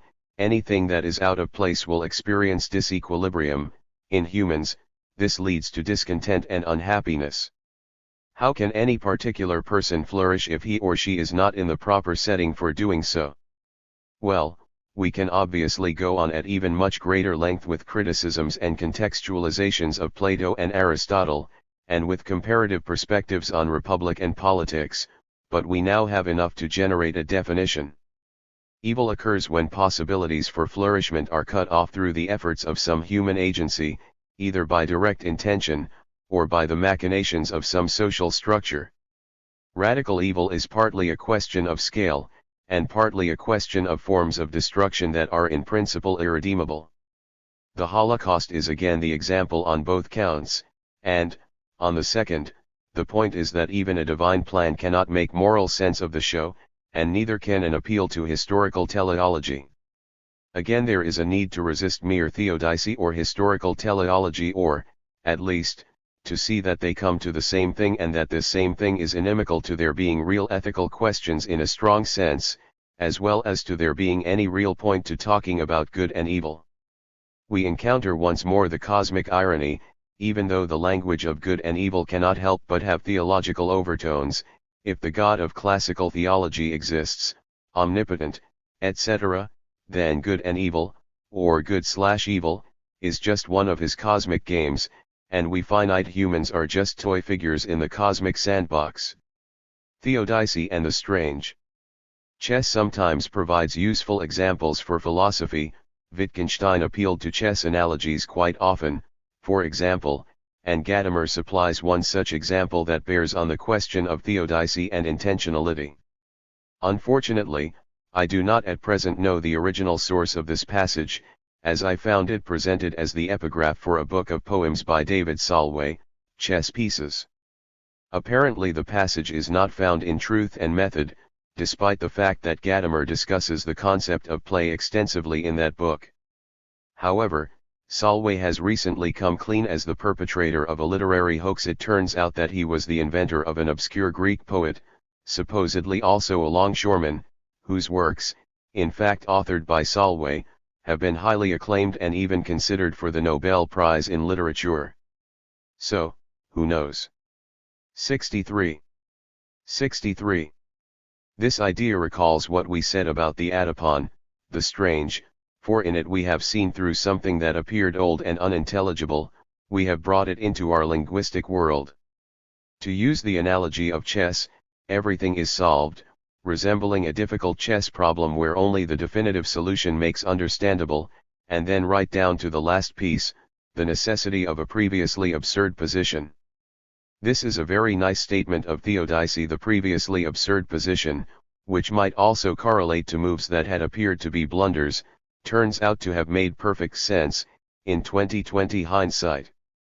Of course, if the game is not won after all, then the blunders stand as such. But this does not seem an entirely adequate analysis, or, at least, this analysis shows the shortcomings of theodicy because the moves only make sense if the strategy of which they are a part results in a win. Could there not be correct moves, what chess players call accurate moves, even brilliant moves, with one or two exclamation marks after them, that still do not result in a win? You did the right thing, made the right moves, so you won, so you must have done the right thing, isn't a facile equation such as this exemplary of a very thin pragmatism, of a sort that could never capture any deep truth of the world, or of chess, for that matter? The human project.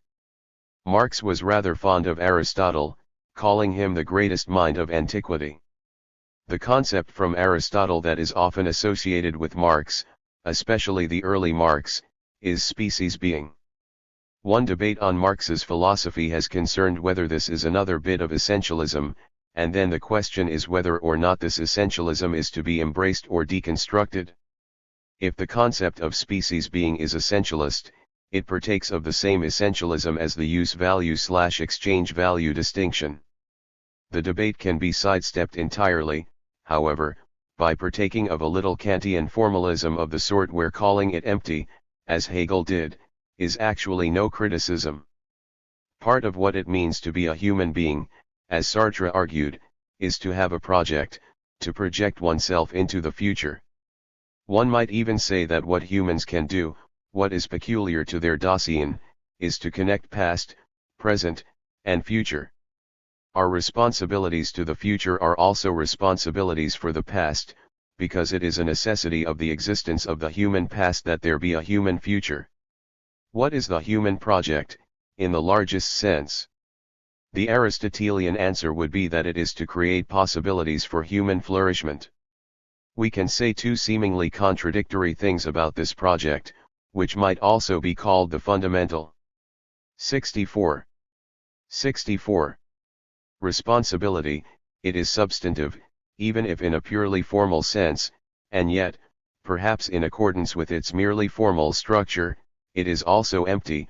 Flourishment is a placeholder. In different epochs, different cultures, different modes of production, there are different ideals of flourishment. These ideals have always been marked by the limitations of their historical contexts, and by their strengths, too. How could things be otherwise? Kant's universalism, for example, what it means to be an end in his philosophy, is marked by the usual limitations of his period regarding what it means to be human. Science fiction is one of the best mirrors of the limitations of universalism. This point is, by now, more than obvious, and has been restated repeatedly and systematically in recent years. The argument that discourses of universalism are often used to oppress people still depends for its force on the ethical norm that people should not be oppressed. It makes a material difference in the world if people have some sense, however vague, unconscious, poorly grasped, that human flourishment is possible, and evil is that which, as a result of human actions, blocks or destroys the pathways toward this possibility. Meaningless existence. What is different about capitalism in this scheme of things is that it works to short-circuit possibilities of collective human flourishment by generating an ever greater cynicism about the regulative ideal of flourishment itself. This passage into what I would call the purely secular or perhaps the hyper-secular has real, material effects, and is, arguably, the greatest evil of all. Without the ideal of flourishment, without any real sense in which we can talk about good and evil, and try to advance the former and resist the latter, in other words, in a purely secular and disenchanted world where human beings are just so many things that bump into each other and bounce around, and, to be crude about it, in a world where shit happens, the Henry Fordist nightmare comes fully true. History is bunk, it's just one damn thing after another. In a striking passage from his book, The Seeds of Time, Frederick Jameson calls such a state of the world absolute violence. Parmenidean stasis, changeless being in itself, to which Jameson is comparing the postmodern resistance to history. To be sure knows at least one irrevocable event, namely death, and the passage of the generations. But death itself is inescapable and has been rendered meaningless, since any historical framework that would serve to interpret and position individual deaths, at least for their survivors, has been destroyed. A kind of absolute violence, then, the abstraction of violent death, is something like the dialectical correlative to this world without time or history. 19. 65. When the previously fragmented and not yet fully ramified system of commodity production makes the leap to an ever more pervasive capitalism, by making the leap to the commodification of labor and putting into place institutions that violently enforce the iron law of wages, the state, in the European sense of the term, this is at the same time a banishment of the good and any ideal of flourishment. Either sincerely or as mere lip service, theorists such as Adam Smith offer a justification for what I would call this essential leap into the secular, arguing that, while the common good should not be the guiding principle of the newly emerging economy, the happy news is that good effects are produced as a byproduct. It is easy to see, again, why Robert Paul Wolff raised the question, what mysteries could lurk in the marketplace? The irony is that, in some sense, Marx is working out of a similar scheme. What leads to socialism and communism is not first of all the human desire for a conscious collectivity, or any normative sense of the commonwealth, but instead the material workings of the mechanisms of class struggle and the mode of production. Although Adam Smith could perhaps be characterized first of all as a moral philosopher, having written the important book, Theory of Moral Sentiments, the core of his work that Marx built on was political economy. To make political economy rather than philosophy the core of a political theory is a displacement similar to what we spoke of earlier in terms of the shortcomings of ethics. If ethics cannot do what it needs to do, by not only being descriptive, but by helping people to treat each other better, then we had better look elsewhere for help in creating a better society. It isn't that Marx was wrong to look for the mechanisms that refy persons and beat people down and destroy the earth, but that might also, out of their own internal contradictions, generate possibilities for a better world. To think that we could make sense of this world and of the possibilities for a better one and indeed of the possibility of saving this world, all of this without Marx, is a dangerous form of foolishness. But the problem is in thinking that in laying the mechanisms bare and showing their contradictions, all sense of normativity can be dispensed with. Utopian and scientific. It has become commonplace, within Marxism, to take most anything that is problematic in Marx and lay the blame on Engels. I do not accept this perspective, nor do I want to disavow the many important analyses that Engels provided. It is often the case, however, that the more worrisome tendencies in Marx become more acute in Engels's work, and a significant case of this is the distinction between utopian and scientific socialism. The distinction crystallizes and hardens the setting aside of hope and ideal. 66. Ism. The distinction sets the stage for the forms of Marxism that inevitably become reductivistic, mechanistic, dogmatic, and cold-hearted. In contrast to this, there is a subterranean tradition of Marxism that attempts to restore hope and normativity to the more systematic, or scientific, project. Among the representatives of this trend are Benjamin, Bloch, and Derrida. As a theoretical issue that has practical consequences, the question is one of taking the parts of radical social theory, including political economy, that need at times to be coldly analytical, and wrapping them in the warmer blankets of human striving toward the good society. In Adam Smith's political economy, the last thing that is needed in the direction of a society is goodwill, or, at least, it is certainly not anywhere near being the first thing. To believe in such a thing, European humanity has to be a good distance down the road of secularism, to take as normative that other persons are to be treated as things among other things, to be treated merely as the material reserve, to use Heidegger's insightful term, to make any sense that we are all God's children a merely private affair, a sentiment only applicable on Sunday morning, if then all of this is part and parcel of a world where normativity is progressively banished and even derided.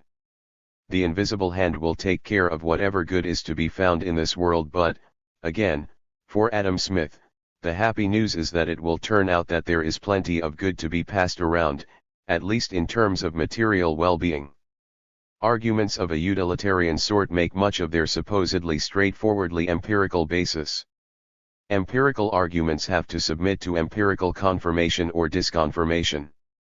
Smith's argument for the invisible hand is of the form, the rising tide lifts all boats. It turns out, empirically, that the rising tide does not lift all boats, even if capitalism in its industrial stage seems to create more wealth than had ever existed before. To say that, in absolute terms, there is enough wealth around to create, on average, a decent standard of living for everyone, does not address the point that an average can be made up of people living in luxury at one end, and people who are starving or dying from polluted water, at the other. However, quite apart from the empirical disconfirmation of arguments supporting the wonders and freedoms that capitalism will supposedly bring to humanity, there is a deeper point to be made about normativity. If, as Kant argued, there is nothing that is truly good in the world apart from the good will, then a world that banishes normativity will, by and by, have nothing good in it.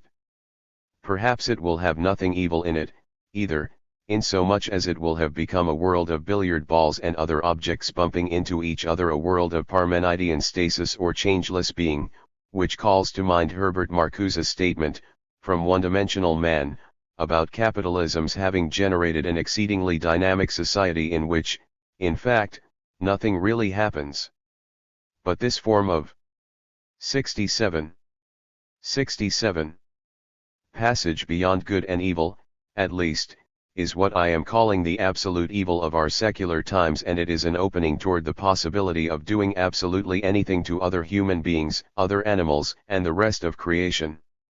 What the displacement of philosophy by political economy obscures is that the passage beyond this pure secularization of society requires the passage to a post-secular understanding of the world, and ultimately a post-secular society. Marginalization of the good. The mechanisms of reification, the most severe of which is the iron law of wages, ensure that the discourse of the good is increasingly marginalized. When the iron law of wages begins to work on a global scale, people in the rich, colonialist, and imperialist countries are able to ignore the immiseration that occurs at great distances from them. Indeed, the moral rot that sets in because of imperialism allows people to ignore immiseration that is right around them, given that there are very few first world countries that do not have large chunks of the third world within them, or else people feel simply powerless to do anything about the way things are. The world settles into the idea that there is nothing other than the invisible hand, there is nothing other than mechanism, and all that one can do is to endure this experience, whether one has lots of distractions, material goods, such as plasma TVs, sports cars, boats, or jet skis, etc., or is living in a shanty. Kant was prescient in recognizing that ethical theory had to come to terms with an increasingly far-flung and commercial world. As Sunkar Muthu writes in a truly important book, Enlightenment Against Empire, in a chapter titled Kant's Anti-Imperialism. Kant recognized that the ongoing, often antagonistic relationships among diverse peoples constituted the global political reality of his day, one that demanded, in his view, not only a conjectural history of their earlier development as he had earlier provided, but also an ethical and political analysis. His concept of cosmopolitan right is meant precisely to offer a critique of empire. 187. It might even be said that ethical distance is what Kant's philosophy is all about, and that he was attempting to take account of the role that geographical and cultural distance plays in the problem of conceiving what is right. Hobbesian alternatives to Kant, which again can include rational choice theories, for instance the work of David Gautier, might be understood as recognitions of a distance that individuals cannot really do anything about. Either I take the core of moral theory to be the treatment of 68. The other as an end in herself or himself, or I simply take it as realpolitik that I find myself in the midst of a war of all against all, and the only sense in which I can treat even myself as an end is purely biological. This would be a narrow and mechanistic biology, at that. The good society. I contend that Marxism and radical social theory generally needs to be restitched into the tradition of the good society, otherwise these theories and the practices based in them will be purely reactive, and some invisible hand or other, what Sartre calls the practico-inert, will continue to exercise its force. Although I tend to think that the saying that all that is needed for evil to triumph is for good men to do nothing is part of the arsenal of bourgeois moralizing, there is something to it. What happens in the world of immense structures of reification systems of evil is that evil triumphs because people are rendered into things. The structures are immense, therefore the forces that are brought against the possibilities for human flourishment are also immense, and, from time to time, these structures give rise to a spasm of anti-flourishment that can properly be called radical evil. Wolff's argument at the very end of Moneybags Must Be So Lucky is that precisely because Marx's vision of capitalist society requires for its expression an ironic authorial voice, capital is not, in the modern acceptation, a scientific work. Its insights and revelations are imperfectly rendered by a textbook redaction of the theory of surplus value or the thesis of the tendency of the rate of profit to fall. Like a great novel, a great work of social theory is an inherently perspectival rendering of an authorial vision. Its truth as well as its power resides at least in part in the ironic implication of its author in the mystifications and injustices that it exposes. It is for this reason that we continue to read Capital more than a century after its publication. And it is for this reason, as well, that we who aspire to follow Marx's path must struggle to find for ourselves a voice in which to speak of the inversions, the mystifications, the Verrücktheit craziness, insanity, of our own age. 82. There is an interesting question here regarding what might be called the modalities of truth, or perhaps the tonalities of truth. The very idea of an iron law partakes of both scientific and, in its ancient tropological traces, theological modalities. It is the latter that is suspect within the modern acceptation of scientific inquiry. That which requires more at the one end than is, strictly speaking, grounded in empirical science, demands more at the other end as well. Neither what people do that is evil nor 69. What they may try to do for the good is entirely within the realm of scientific confirmation/disconfirmation. The same is the case for Kant's categorical imperative. To say that it exists in the very logic of reality is a bit of an overstep, to say the least. Philosophically, it is a matter of reaching, it is a matter of striving and struggle. Not just philosophically, practically, even more so practically. Like revolution, the ethical is never finished, as Kant said, the tasks it sets are infinite. However, perhaps I disagree with Wolff's conclusion a little bit, though this may be a matter of semantics. Much of what Marx set out in Capital has not been disconfirmed, in my view, but instead has to be recast in the light of the development of capitalism into a fully global mode of production, a development that continues to this day and that has generated even newer forms of inversion, mystification, and Verrücktheit since Wolff's book was published in 1988. I would recast Wolff's conclusion slightly and ask, what is it in the prophetic and ironic tonalities that themselves bring forth the truth in Marx's systematic exposition? What is it in these tonalities that make this overall truth complete, or at least something that strives toward completion, not as a philosophical system, but as a theoretical guide to social transformation? What is it about the slippage of modalities, from the scientific, where the standard can never be metaphysical certainty, to the self-consciously value-laden modes of poetic and prophetic discourse, where there is at least a kind of certainty that this evil must be stopped and overcome, that itself motivates, philosophically, the systematic project of Marx? In After Marxism, Ronald Aronson argues similarly to Wolff, that Marxism never was the science that it claimed to be, and he draws the conclusion that we ought to let go of the Marxism that was never really what Marx thought it was in the first place. In response to this position, I want to conclude part 1 with a few final remarks. From positivism to hope. Most likely, not much more argument is needed against a Marxism that still clings to a positivist conception of science. Even apart from whether Marxism could be scientific, indeed, in its more rigidified versions of dialectical materialism, simply another name for science itself, in some non-positivistic sense, all we will ever get from positivistic Marxism from now on is reductivism and dogma, and that will not help us change the world. Indeed, this reductivism itself reflects the overwhelming machinery of capital, which already does a fine job of reducing all qualities to quantity. As a matter of methodology, we can make an analytical distinction in Marx between the parts that can be set out more systematically, and in that 70 sense or Wissenschaft-like, and those parts that go to the aforementioned tonalities and modalities.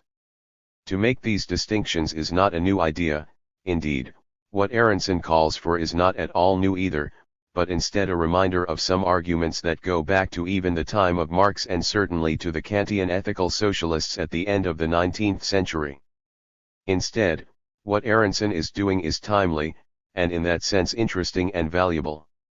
It should go without saying that the accounts in the book of Aronson's trajectory through the New Left are valuable. In particular, the timeliness of Aronson's project has to do with the collapse of the Soviet Union and the Soviet bloc. A good many people take this collapse to have made a significant statement about Marxism, but what is perhaps surprising is that many of these people are on the political left. The collapse is significant, but for two reasons especially, reasons that do not seem to me to affect the need for something like Marxism. First, the collapse marked the end of a trajectory in which two nuclear powers, imperialist powers with global reach, were on a collision course that could have led to the end of humanity. The terms of things were clearer back then, in the Cold War, because of the dramatic dichotomy operating on a global scale, but there were points when humanity was quite likely only a minute away from midnight.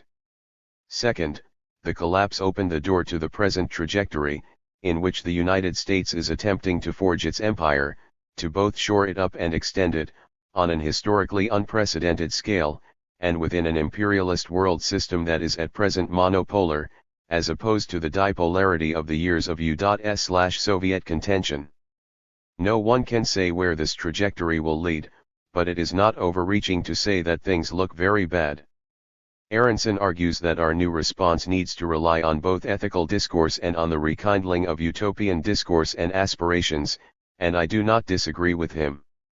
It should be added that after Marxism was published in 1995, some elements of the post-September 11, 2001 trajectory will be addressed in the conclusion. Does it, however, cancel what ought to be at least conditional autonomy for these realms of ethics and hope to also talk, or attempt to talk, in a systematic way about the social mechanisms at work that both enable evil and dystopia and that may, in their fundamental contradictions, create openings to organizing society in a fundamentally better way? In his concluding chapter, Sources of Hope, Aronson speaks of the possibility of a certain integration, and this speaks to the questions of science and systematicity. Immanuel Kant thought that all of reason's concerns are embraced by three questions: what can I know, what should I do, and what may I hope? Integrated into a single project, these are precisely the questions that have been addressed by the critique of radical hope that I present in this book. In exploring how we 71. Radicals should think about ourselves after Marxism, I have been suggesting what we can know, how we should act, and what we can hope. In a sense, hope is the central issue throughout this discussion, framing every page. 279. We will turn to one of Aronson's specific ideas about what we can know shortly. Before that, there are 3 points I want to make in response to what can be taken as a concluding methodological summation. First, it seems to me that Aronson is largely right in his characterization of what the radical project is. It is to explore the questions that Kant raises, in theory and activism, and, again in theory and activism, to explore the possibility of the integration of these questions into a single project. Second, it is an interesting question how to proceed with Kant's own integration of the 3 questions into a single project. The claim that the ethical question is the integrating element is not especially controversial. Aronson shifts the focus to hope. This is a valid and worthwhile proposal, I think, especially if seen in the context of what might be called materialized Kantian epistemologies, such as those found in the work of William James and Jean-Paul Sartre, in addition to the figures Aronson cites the most in the chapter, Herbert Marcuse and Ernst Bloch, where the structure of belief itself is inextricably linked to commitment, the future, and the idea of a project, where humanity is projected into the future. An immediate integration suggests itself in that surely there is an ethics of hope, just as there is to the dream. Marx spoke to this point in 1844, but in a way that, at least some would say, clearly suggests he was not yet a Marxist. The world has long been dreaming of something that it can acquire if only it becomes conscious of it. It will transpire that it is not a matter of drawing a great dividing line between past and future, but of carrying out the thoughts of the past. And finally, it will transpire that humankind begins no new work, but consciously accomplishes its old work. For a ruthless criticism of everything existing, Mayer, 15. Later, after he created scientific Marxism, Marx spoke quite differently, as we see in this famous passage from the 18th Brumaire of Louis Bonaparte. The social revolution of the 19th century cannot draw its poetry from the past, but only from the future. It cannot begin with itself, before it has stripped off all superstition in regard to the past. Earlier revolutions required world historical recollections in order to drug themselves concerning their own content. In order to arrive at its content, the revolution of the 19th century must let the dead bury their dead. There the phrase went beyond the content, here the content goes beyond the phrase. Mayer, 597. 72. 72. Take Kant's Three Questions, these two passages from Marx, and the methodological proposal, as I am reading it, at any rate, from Aronson, and there is a book in itself. We could add to this mix, as well, an idea that hovers over Aronson's project, namely, that what Marx said of the revolution of the 19th century shows clearly that the present period is much different. The epistemology of hope. It is pretty clear, and yet not absolutely certain. As a guide to the creation of a Marxist science based in Kant's Three Questions, it can be readily asserted that Marx's focus is epistemology. That is the first track, and, to return to language employed previously, ethics and hope are set aside to the second track at best. If being after Marxism means displacing this first track from its privileged position, then certainly the arguments presented in this book are just as much after Marxism as are Ronald Aronson's. However, there is too much of Marx's knowledge that I still accept, and too much of the methodology that Marx used to get his knowledge that I still accept, for me to give up on the Marxist project.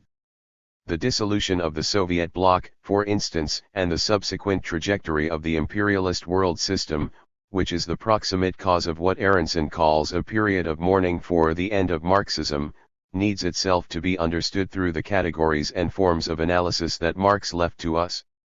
The phenomena themselves will force these terms on us, even if not only these terms and even if not always these terms in the way that Marx understood them. To attempt an analysis of the imperialist system without these terms will just lead to a reinvention of the wheel. So what I propose instead is a reorientation of Marx, a different integration of Kant's Three Questions that comes closer to the way Kant and certain more recent figures such as Adorno, Marcuse, Sartre, and Derrida see things.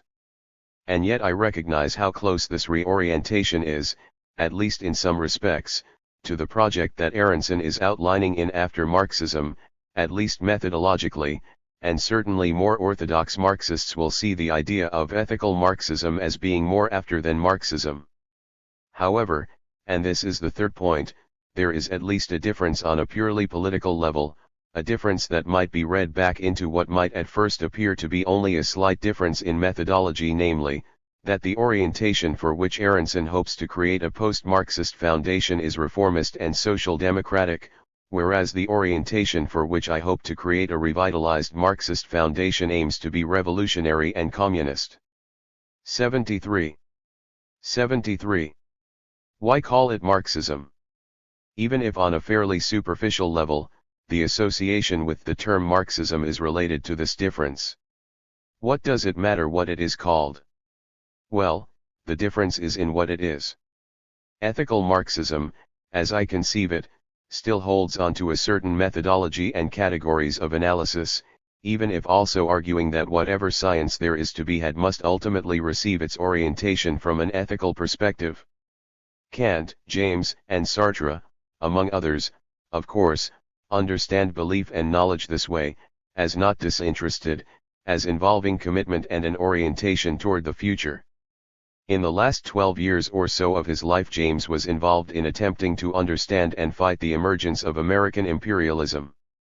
Undoubtedly, James had his political limitations, and at the same time he was tracking the emergence of imperialism in the same time frame as when Marx and Engels were somewhat ambivalent about what they understood to be colonialist ventures.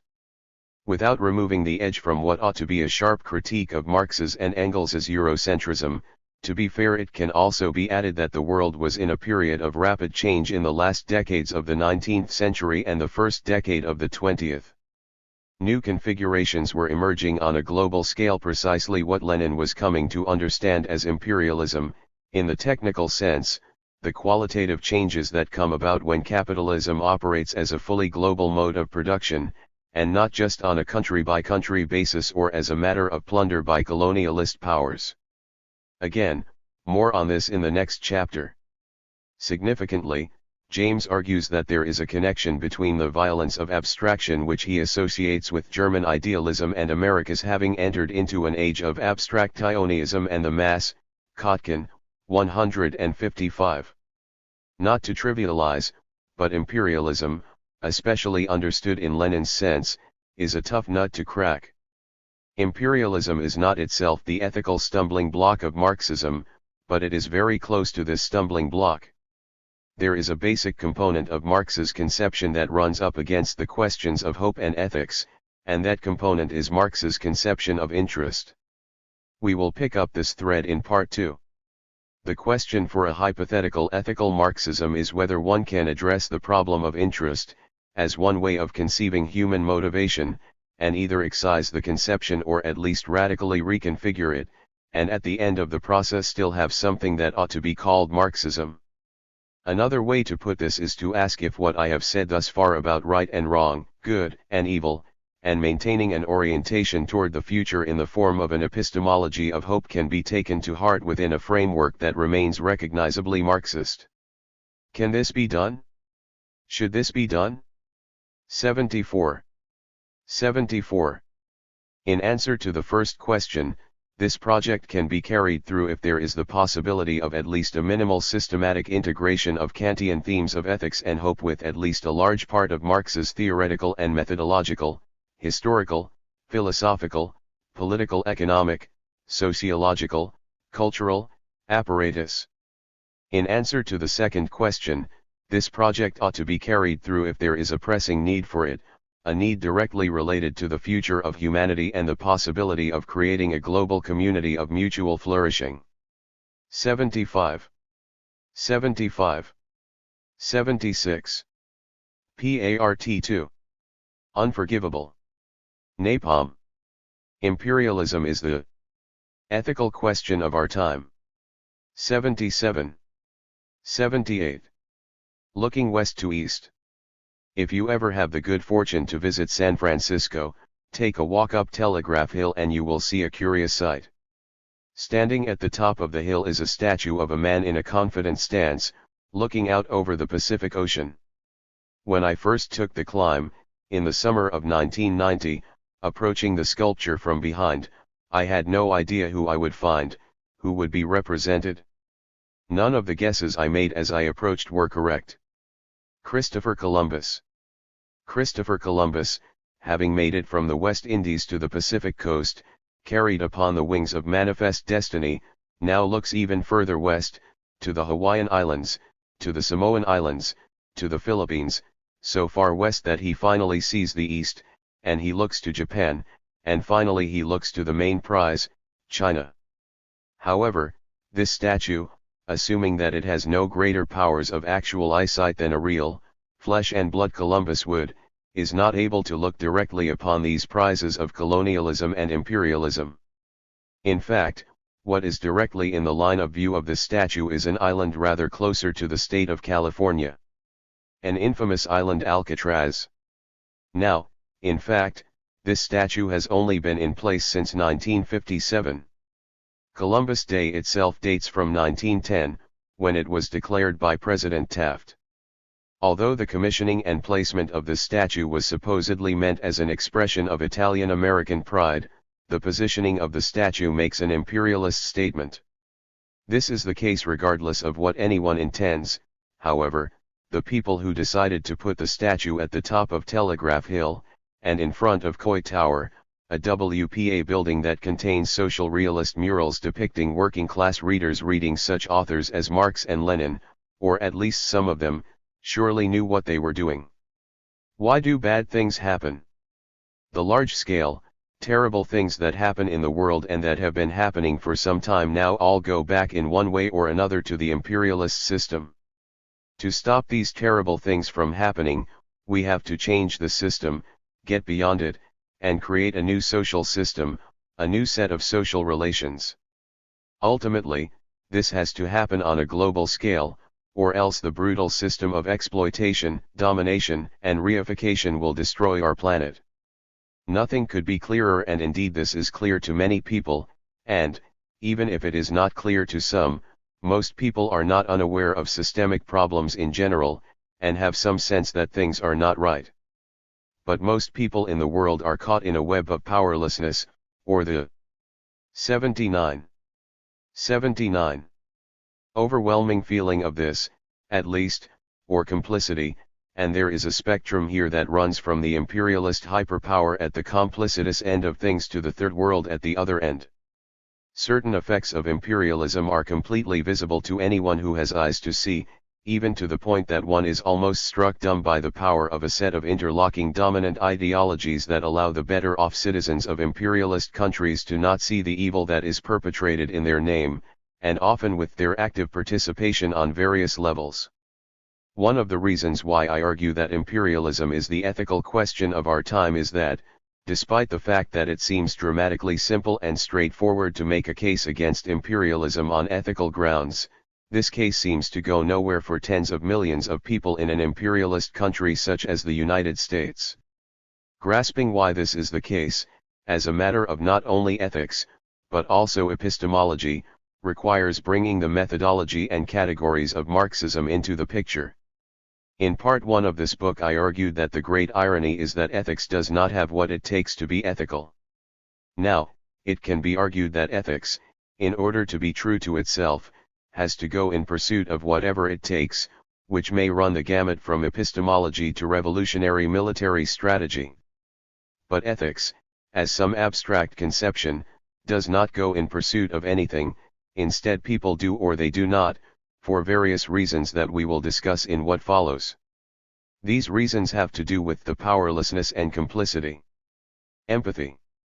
Is there some natural connection between seeing bad things and wanting to do something to help make things better, some natural, human bond of empathy? Despite the fact that this may seem like a hopelessly naive question, surely there is something to the fact that many people are willing to help when presented with a person in need right in front of them.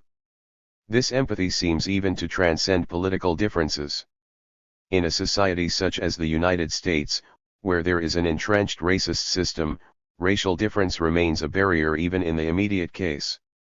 In crowded urban environments, too, what George Simmel called the blasé attitude affects our ability to respond to so many people with basic needs, especially when we are approached repeatedly and seemingly from all sides. Here, too, people find themselves up against the systemic, the poverty and abjection caused by a social system the parameters of which are epistemically difficult to grasp and, once grasped, or even glimpsed, even much more difficult to do anything about. And yet empathy is everywhere, it is not so very rare. Even the big city, in a social system where everything is aimed at pressing the advantage. 80. Where even the most good-willed person would not last very long without at least some sense of wariness, has not yet squeezed every last bit of empathy out of people. When I first moved to Chicago, I was a bit overwhelmed by this dense, yet sprawling, urban environment. Although I had grown up in fairly large cities, they were quite different, and in any case, we had lived in the suburbs. One day, feeling somewhat disoriented by a new job and environs, and miserable from the cold, I was making my way down a snow and ice-covered sidewalk. Even on a warm and sunny day I am quite capable of tripping or slipping and falling down, something I do 2 or 3 times a year, thanks to general clumsiness, the mental wanderings typical of those in my profession, and a pair of trick ankles. This particular winter day was just made for a fall, and indeed I began to slip and go down. A hand reached out and grasped me firmly enough to keep me from falling. It was the hand of an African American man. I was most appreciative for the assist and also for the fact that this man helped me feel that my new world was not so completely cold after all. Since the summer of 1998, I have divided my life between Chicago and a small city, population 48,000, in the middle of Kansas. When I am in Kansas, I take lots of long bike rides in the countryside. I occasionally have a breakdown a good many miles from home, and when this happens I simply walk along the side of the road and hold out my thumb. I have never waited more than 5 minutes for a ride, and the person who picks me up takes me right to my house. Sometimes a riding partner has gone on ahead to get their vehicle to come back for me, so I do not put out my thumb, but still people stop to see if I need a ride. I never get into a political conversation with whoever picks me up, but it is a safe bet that most, if not absolutely all, of those who give me a ride have political views that are very different from mine. On this personal level, people are quite willing to approach one another with goodwill, friendliness, empathy, and a desire to help someone when it seems possible to do so. I suppose that it is the word possible in this last sentence that makes all the difference. One measure of possibility is that, while I do not hesitate to issue an open-ended call for help in the form of putting my thumb out on the roads of rural Kansas, I do not do this if I have a bike breakdown in the Chicago area. Not only would I be wary of what could come of such a request in that area, but also I fully understand why a driver in that locale would be quite wary of answering this request. What is much harder is understanding that the fundamental issues are not primarily psychological, but rather social systemic. Definite social relations. All I mean by this last point is that we humans live in societies, and every society is set up in a certain way. Everyone knows this, of course, and yet. 81. This remains somehow an elusive truth. As Marx said in the German ideology, people everywhere have had to enter into definite social relations and a definite way of producing that which is needed to carry on with life. By definite is not meant predetermined by some transcendent scheme. Instead, think of a trip to a destination where there is a choice of roads on which to travel. The traveler may go on this road or that road, but she will definitely go on one of them. In the case of the form of production and social relations in general, we make our way in the world, but, as Marx said, we do not do this just as we please. We have to work with an inheritance, an inherited division of labor, inherited roads to our goals. For sure, we can struggle against these inherited pathways, and sometimes we have no choice but to engage in such a struggle, but our struggle will be unrealistic and we will fail unless we understand the existing pathways for what they are. We will fail because our struggle is unrealistic, if we do not understand at least the broad contours and indeed many of the particulars of the such and such a way that society is set up. However, there is a tendency, as Marx also argued in the German ideology and elsewhere, instead to see social structures and social relations and the production of life as natural.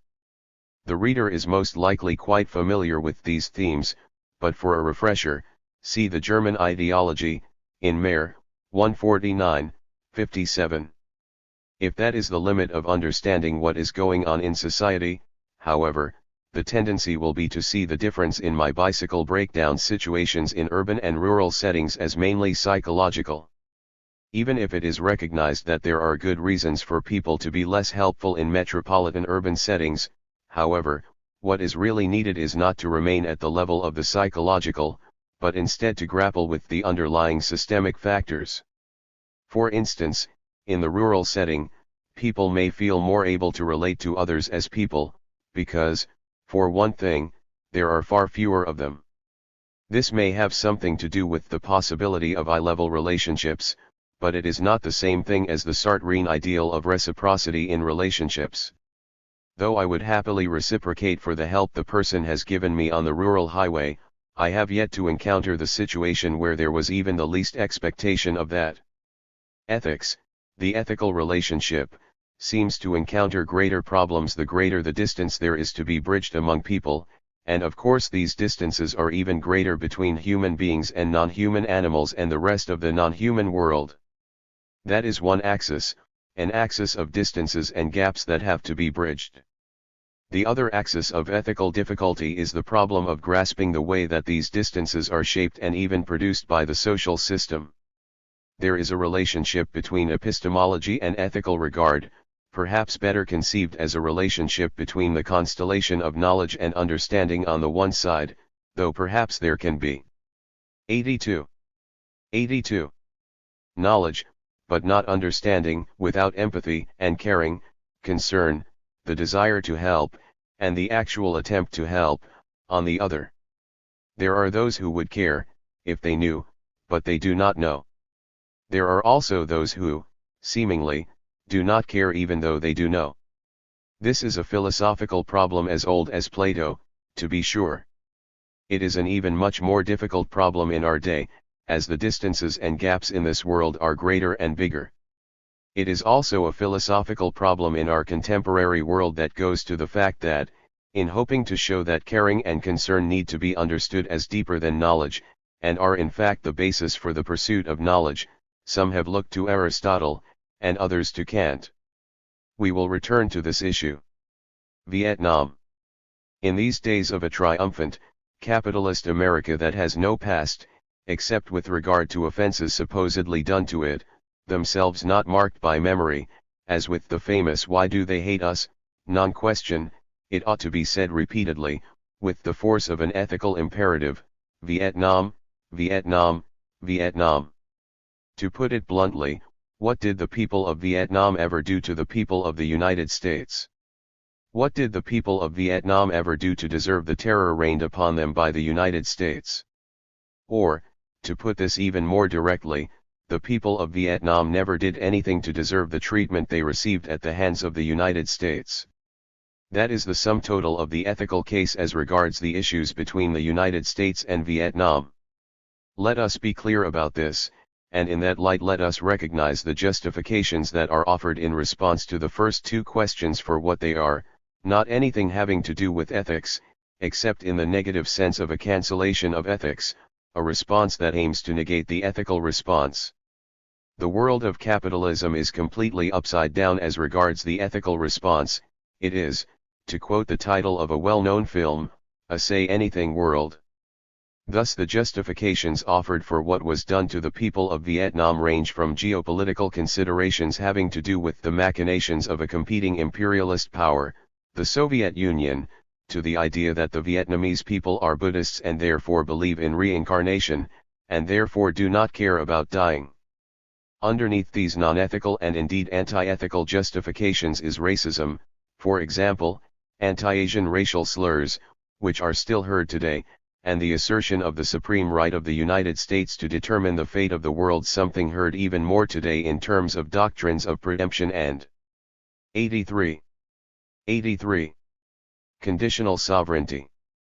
There is a Marxist analysis that tells us what likely will happen, given the way that capitalism, colonialism, and imperialism work, regardless of what would be right and what ought to happen.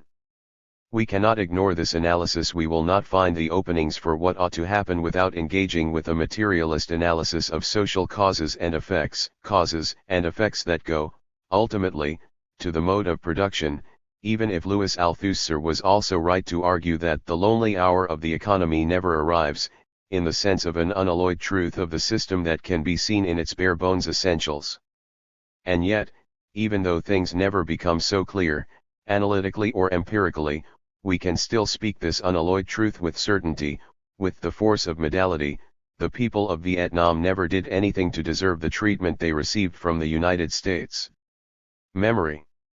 At a time when Americans are suffering from something that goes beyond memory loss, when memories are apparently never formed in the first place, a time when Americans can ask, seemingly without the least compunction or self-consciousness, why do they hate us, This sentence ought to be repeated as a mantra: the people of Vietnam never did anything to deserve the treatment they received from the United States. As the Vietnam War recedes into the past, Americans will ask more and more, what does this have to do with me? A very American question, really, even if it is a question heard elsewhere too, for instance in the UK, in relation to immigration from the former colonies that are now part of a supposed Commonwealth. The most postmodern American sense of the question was captured well by the character Richard Fish, from the Ally McBeal show, who, immediately upon offending another person would say, bygones. The offender is already over the offense, so let's move on. Recall, too, the theme song from the first Clinton administration, Fleetwood Mac's Don't Stop Thinking About Tomorrow. Yesterday's gone, yesterday's gone. History is rather thin on the ground. This thin, very thin, sense of history comes together nicely with advanced capitalism, even if there was no grand teleological scheme to the march of modes of production that put these elements together. Then again, the thin, nearly non-existent, sense of history, perhaps it should be called the nonsense of history, but the semantics of that expression go too far in giving in to the problem itself, that is almost synonymous with America, especially in the eyes of the rest of the world, works so well with contemporary capitalism that, at the very least, one can say that the anti-history and anti-memory elements are strong enablers of this capitalism.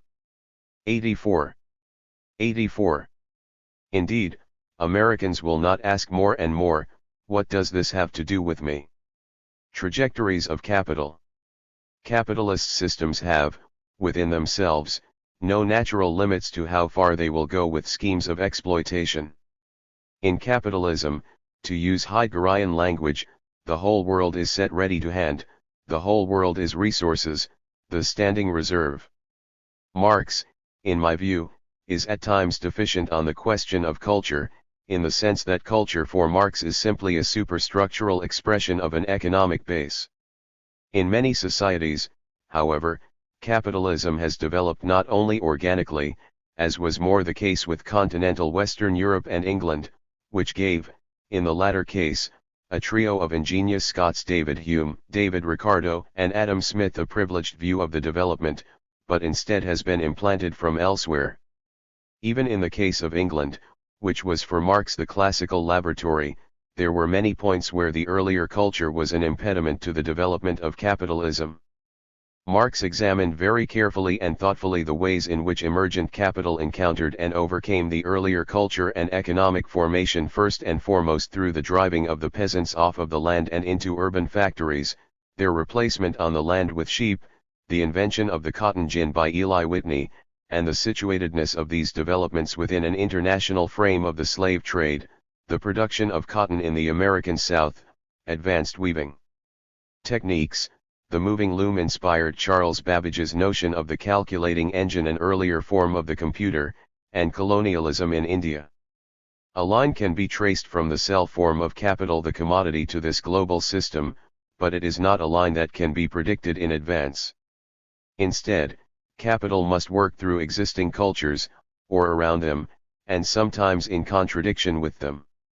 If imperialism is now creating a world of even greater homogeneity, and it is doing this through the broad destruction of cultures and their replacement with a bland and pointless, if often buzzing, McWorld. One of the best depictions of what such a world might look like when the present forces of globalization have done their work is William Gibson's Neuromancer, but, more and more, Neuromancer is now. If what remains of historic cultures are, among other things, repositories of history and memory, not always in written documents or even in oral practices, but often in practices and rituals, then the activation of history and memory becomes a practice of resistance to globalizing McWorldization. In actual fact, Marx did think that capital has natural limits, or at least limits as natural as anything can have. For Marx, everything in the 85 world works through a logic of internal contradictions and external conditions, and nothing lasts forever. However, my point is that there is no limit to what capitalists will do in the pursuit of their capitalist interests, and by this I mean that there are no moral limits. If there are elements of any given culture that stand in the way of more efficient and profitable exploitation, then these elements must be overcome. What cultural conservatives who support free market capitalism, or something they perceive as such, have the greatest difficulty recognizing is that anything that can be deemed valuable within the price structure of the market can also be deemed less valuable or even worthless, especially if land or resources can be used more profitably. The greatest works and monuments of Western culture, to say nothing of non-Western cultures, are readily thrown on the trash heap when another way to make a buck is found. The clique within the ruling class that is setting the terms for American imperialism as of this writing, namely those around George W. Bush, are a perfect example of what Daniel Bell referred to several decades ago as the cultural contradictions of capitalism. Indeed, Bush is in some sense the outcome and perfect representative of these contradictions, a quasi-literate president with no recognizable culture whatsoever. Of course it is all too easy to take potshots at such an individual. The more important point is to see both the underlying workings of the social structure and the way that certain individuals are positioned to act as proud representatives of this structure, in the case of G. W. Bush by representing, championing, and validating ignorance. Undoubtedly Marx was right to be completely skeptical about representatives of a capitalist system undertaking to lecture the masses on the question of virtue. There can be no virtue in a system that is premised upon the commodification of everything, where each and everything is reduced to its price, to its equivalent quantification, and indeed to its mere thingness. The fall. The experience and premises of this reduction are deep in human history and prehistory.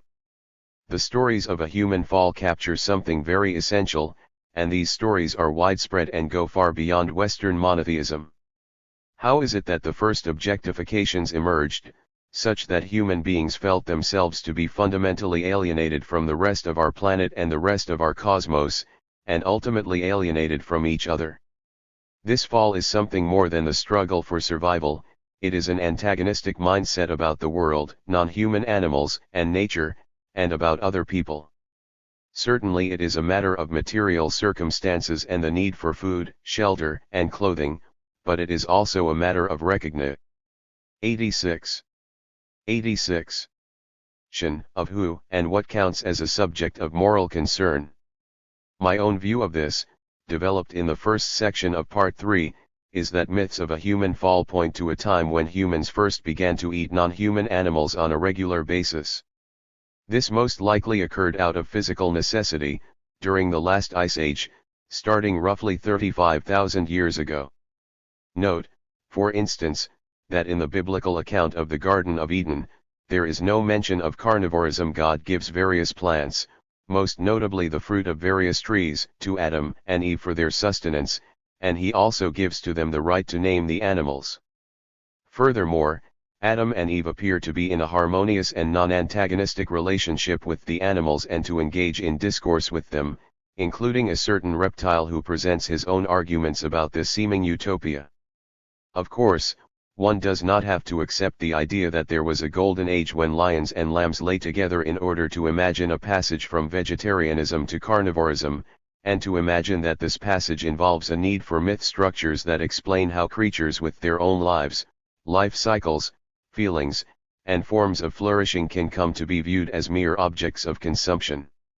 In The Origin of the Family, Private Property and the State, Engels argued that the emergence of class society was at the same time the world historic defeat of women as a class.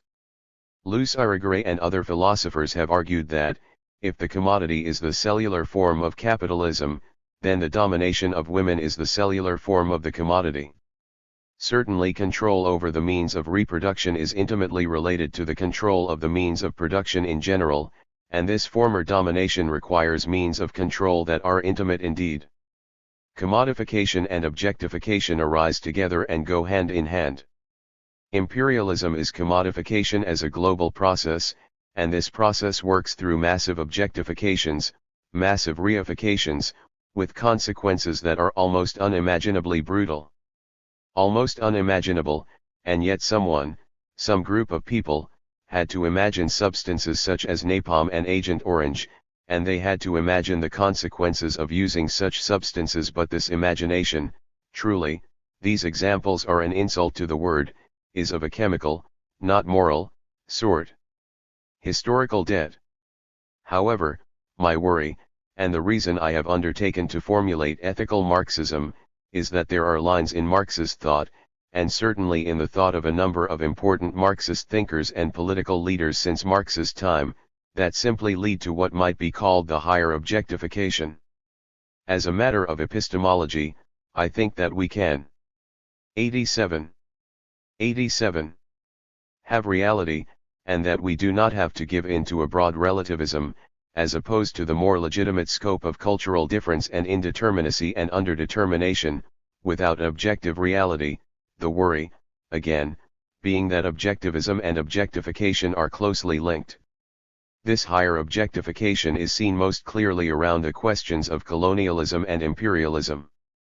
I will return to this issue and develop it at length, but simply as foreshadowing of this development it can be said that, even while imperialism itself must negate any sense of history in which, for example, the United States, to some extent with the broad complicity of many of its people, committed a horrendous wrong against the people of Vietnam, a wrong that is ongoing and continuing, in the historical and moral sense, and even in the chemical sense. For instance, there are still high rates of cancer in Vietnam associated with the widespread use of defoliants such as Agent Orange.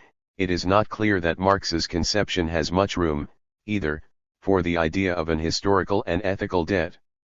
History for Marx is not imbued with any world spirit, it is simply an unfolding according to a certain general logic of commodities and modes of production, made up of forces and relations of production that can, under certain circumstances and after the completion of certain circuits of development, come into contradiction with one another, ultimately giving rise to new modes of production. For Marx, history is what it is, and there is no point in crying over spilt milk. At least that is one side of Marx. The argument of this book is that either there is another side of Marx that can be developed from within Marx's own language and premises, or there is another side of radical social struggle and theory that needs to find a way to integrate itself into Marxism. At any rate, there is another side, the ethical side. But let us stay for the moment with the question of imperialism. The crimes of colonialism and imperialism are many, and go far beyond what was done to the people of Vietnam, and indeed far beyond what the United States has done to the world. Certainly there is a prima facie case for focusing on the United States, as it has been the most powerful and most dangerous imperialist power since the conclusion of the Second World War, and it is now embarked upon an unprecedented project of global domination and reconfiguration. There is also the matter of responsibility. People everywhere ought to oppose all imperialism, which means both the global imperialist system as well as the particular machinations of imperialist countries. People in particular imperialist countries have special responsibilities. It is fine and good that people in France, for instance, oppose and fight US imperialism, but they need to fight French imperialism too, which has its own horrible legacy.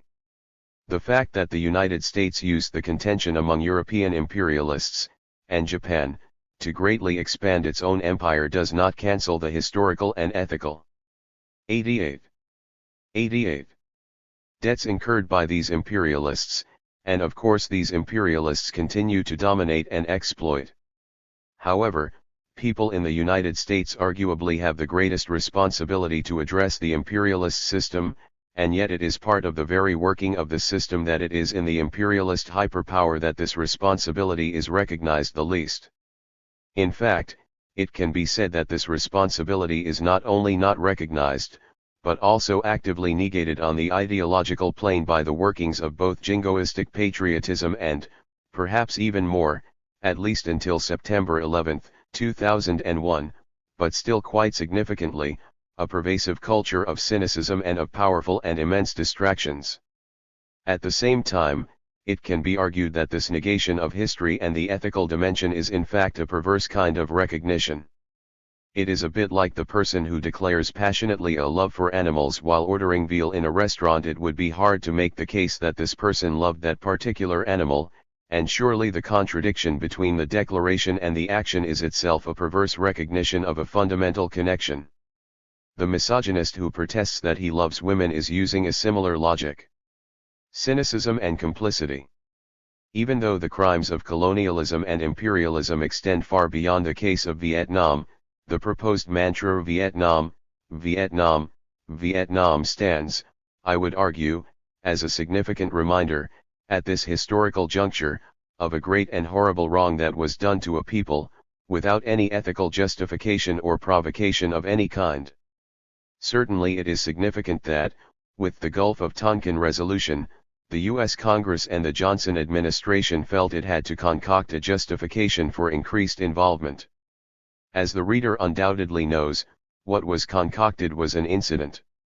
An entire study might be written on the idea of the incident in the history of imperialism, the offense that justifies an intervention that grows to large proportions. In the transition of the United States from some relatively limited colonialist ventures to full-blown imperialism, there is a string of such incidents and offenses, beginning with the supposed sinking of the battleship Maine in Havana Harbor in 1898. Well, the battleship did indeed sink, but the explanation of this has never been clear. That the justifications for intervention are often paper-thin, even if they are actually true, which for the most part they are not, speaks to the moral rot of imperialism. People get into the habit, or they are ideologically trained in the habit, of believing the self-serving tales of the ruling class. This could only go so far in the case where the ruling class has done a good job of creating popular identification with imperialist interests, in other words complicity. 89.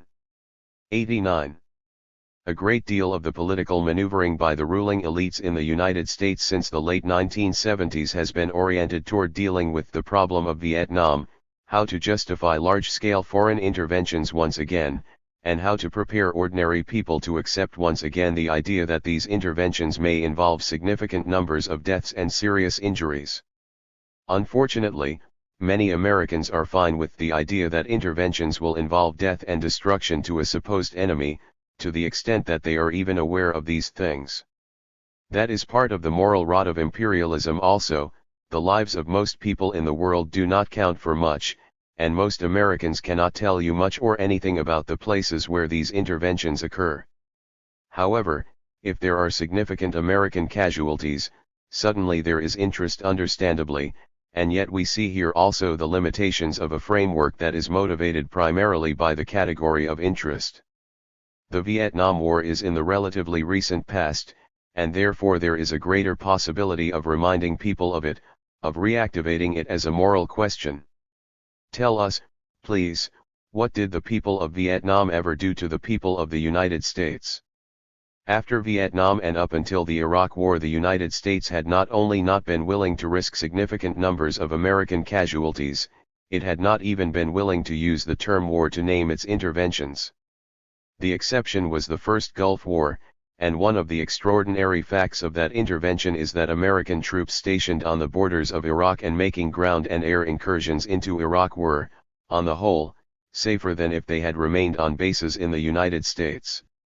In other words, there would have been more casualties from accidents on American bases than there were in this actual war, which was more in the character of a high-tech massacre. One reason that the Vietnam War stands the chance of being reactivated as a moral problem is that there are still many Vietnam veterans among us in the United States, and they are indeed among us as a problem. Nothing could be clearer than that there is a strong basis for Vietnam vets to despise the social system that sent them to the other side of the world to kill people who had never done anything to the people of the United States, and therefore to experience the moral trauma that such an unjust crusade entailed. It was not hippies and war protesters who sent these people to Vietnam, in battalions that disproportionately represented the working class and ethnic minorities. Since the U.S. withdrawal from Vietnam in 1975, however, the imperialist social system has worked overtime to divert the hatred that these veterans naturally want to feel towards something and someone, even to somehow make it appear as if the Vietnamese people had been the aggressors and the war protesters the ones who had really put the American soldiers in harm's way, and conveniently forgetting that many Vietnam vets returned to the United States and became war protesters themselves. This 90 diversion and reversal is typical of the imperialist system, and indeed these maneuvers are part of a comprehensive theodicy in which America and Americans are supremely good. We are also supremely innocent and have nothing to do with the terrible things going on elsewhere. We only get involved to try to help, and whoever does not carry out the will of America is evil. Such a political theology is absolutely necessary in the case that one would have to recognize otherwise that purely geostrategic calculations of power and profit have no room for ethical discourse. It must be that Americans are good in some sense that is beyond ordinary considerations, just as a certain version of the Christian God remains good despite being vengeful, jealous, capricious, and arbitrary, murderous, and even genocidal. When things get theological in this way, there is no questioning actions and policies and interventions and the makeup of political structures and institutions in ethical terms. In theological terms, napalm is a species of divine damnation, as to why many people in Vietnam, and elsewhere in Southeast Asia, were horribly burned, tortured, and killed by it. The ways of God are mysterious. And yet many of the Vietnam veterans are torn apart precisely by ethical questions, and their trauma is exacerbated by the fact that the very social system that required them to torture, kill, and die in Vietnam was all too ready to abandon them upon their return. By the late 1970s it became clear that this meant there would be, at the least, tens of thousands of veterans wandering the streets with very serious psychological problems, including high levels of drug addiction. The social system that created the situation had no interest in addressing the problem directly. After all, the problem was that the United States waged an unjust war upon a people who had never done anything to the people of the United States. Imperialism does not exist to critically interrogate itself, after all. Instead there began an ideological campaign that continues to this day, to divert the anger, resentment, and trauma of the veterans, or, in the fine American tradition, to tell these people that their problems are of their own creation. It would be hard to say that this campaign, which includes such cultural phenomena of not only resentment but also of remasculinization, as with the Rambo films, has not been very successful, when its crowning achievement is a president who is representing an attempt to reforge American empire on an unprecedented level, who has done a fine job of mobilizing military and popular sentiment against anyone who questions the warmongering aims of the United States, and who himself went to great lengths to avoid going to Vietnam. As has been said, George W. Bush gives a bad name to the term draft dodger, as did Sylvester Stallone Rambo, who spent his draft-eligible years in Sweden. This, however, is not only hypocrisy. George W. Bush belongs to a different class of people, the class that orders the wars, not the class that fights, kills, and dies in 91 them. What is especially sad and troublesome, and of course this has been the case for a long time, is that broad masses of people come to identify with this class, and therefore there are broad masses who identify with the ruling class against those who would question this social setup. Turning point. Vietnam remains to be rethematized in another sense, namely, that it was the turning point for many people.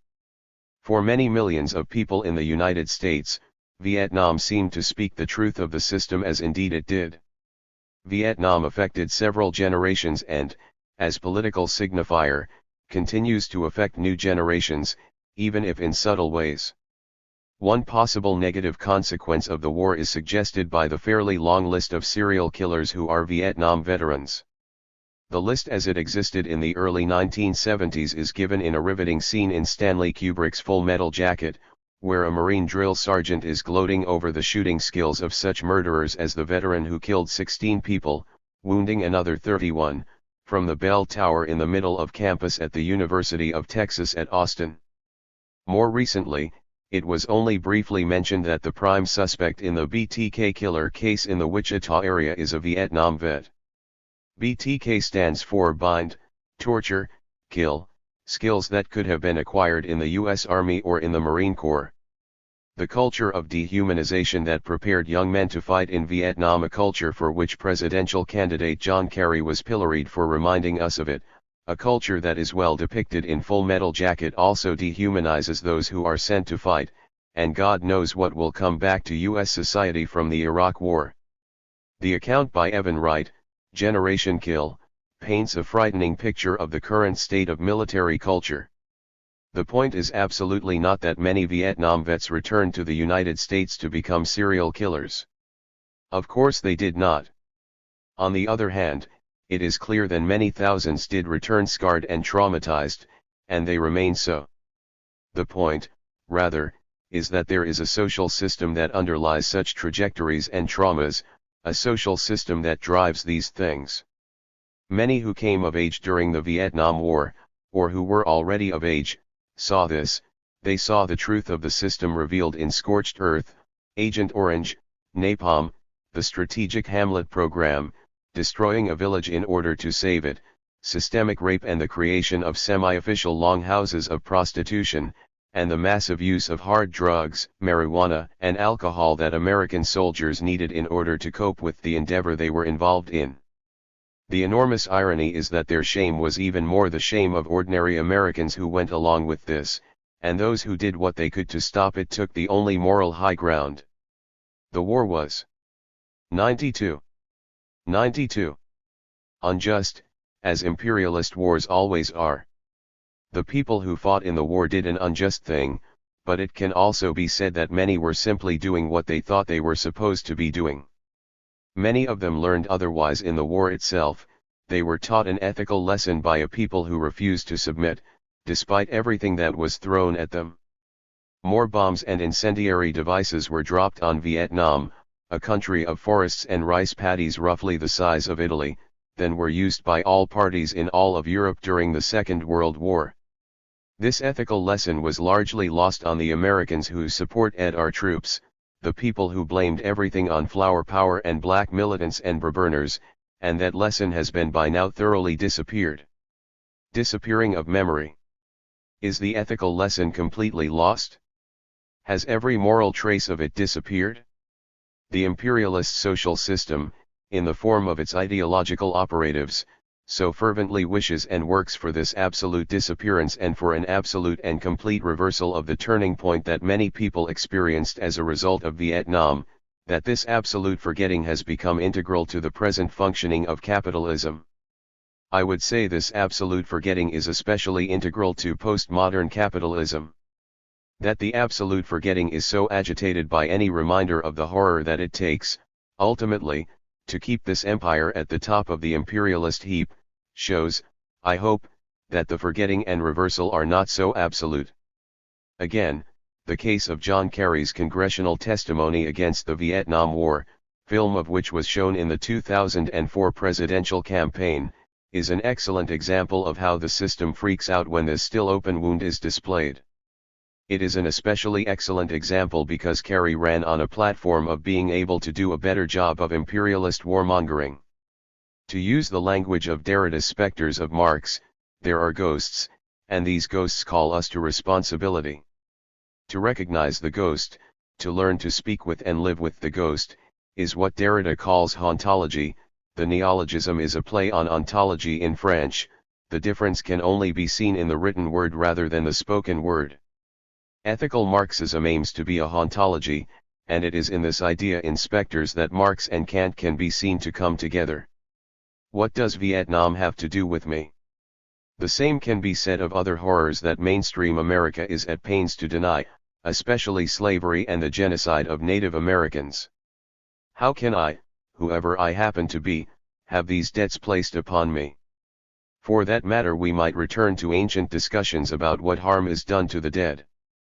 Athens in the time of Socrates was an extremely litigious society. An argument was 93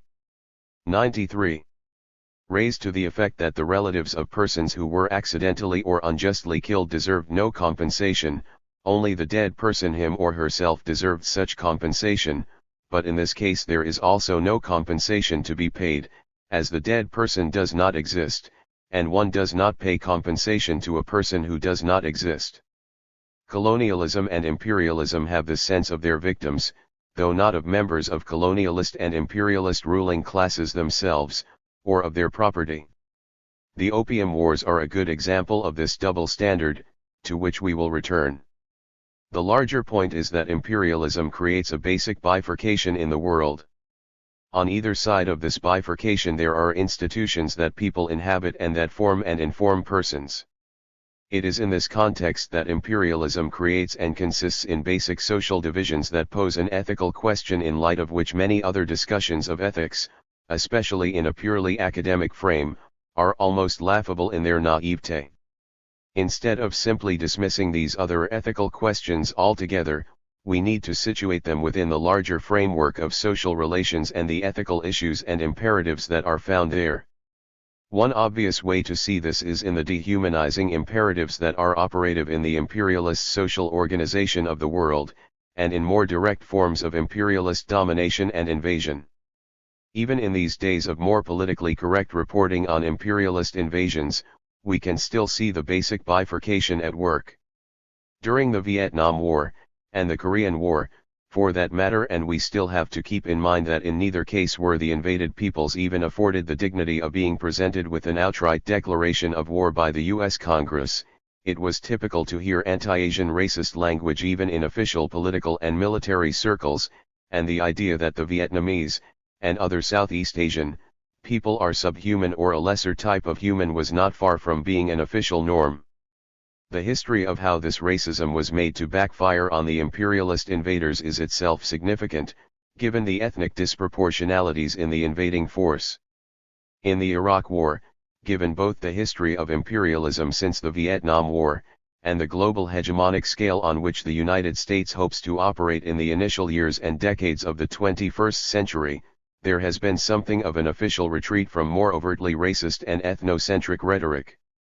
This is not without exception, and in the ranks of the military itself racist slurs against Arabs are common. This retreat is also strategically predicated on the fact that the United States is a diverse, multi-ethnic society, where official racism and, white, especially Northern European, ethnocentrism, while still the order of the day in terms of how the society is structured and ruled, cannot be expressed so overtly. And yet, as with Vietnam, while we hear on a daily basis the casualty figures for American military personnel, we are kept in the dark about deaths and serious injuries among the invaded population. 94. Indeed, it has been the officially stated view from the U.S. government, specifically from the Departments of State and Defense, that the number of Iraqi casualties are of little concern. Bygones. On this score, two further factors are important in order to understand the Iraq War, and to understand the other war, in Afghanistan, that is taking place simultaneously, and the other invasions that are likely to take place in the coming years. The first has to do with the ambiguity of the term casualty in recent years. In purely military terms, a casualty is someone who can no longer play a role on the field of battle, for whatever reason. Injured soldiers in past wars, fought by whatever country, if they could no longer fight, were considered casualties. It might be said that such soldiers were as good as dead. From a purely military standpoint, this is a callous perspective, and what is even more callous is that such soldiers are even worse than dead, to the extent that living personnel must now deal with these injured fighters. Now it is more common to use the term casualty to refer to combat deaths. This is helpful to the powers that be, given the composition of its fighting forces primarily through an economic draft, and what has been called the backdoor draft in the case of Reserve and National Guard forces pressed into full-time duty on foreign soil, the sort of duty that George W. Bush expressly refused, as it allows them to underrepresent the large number of soldiers who have been seriously injured. The second factor is the expanded role for so-called civilian contractors.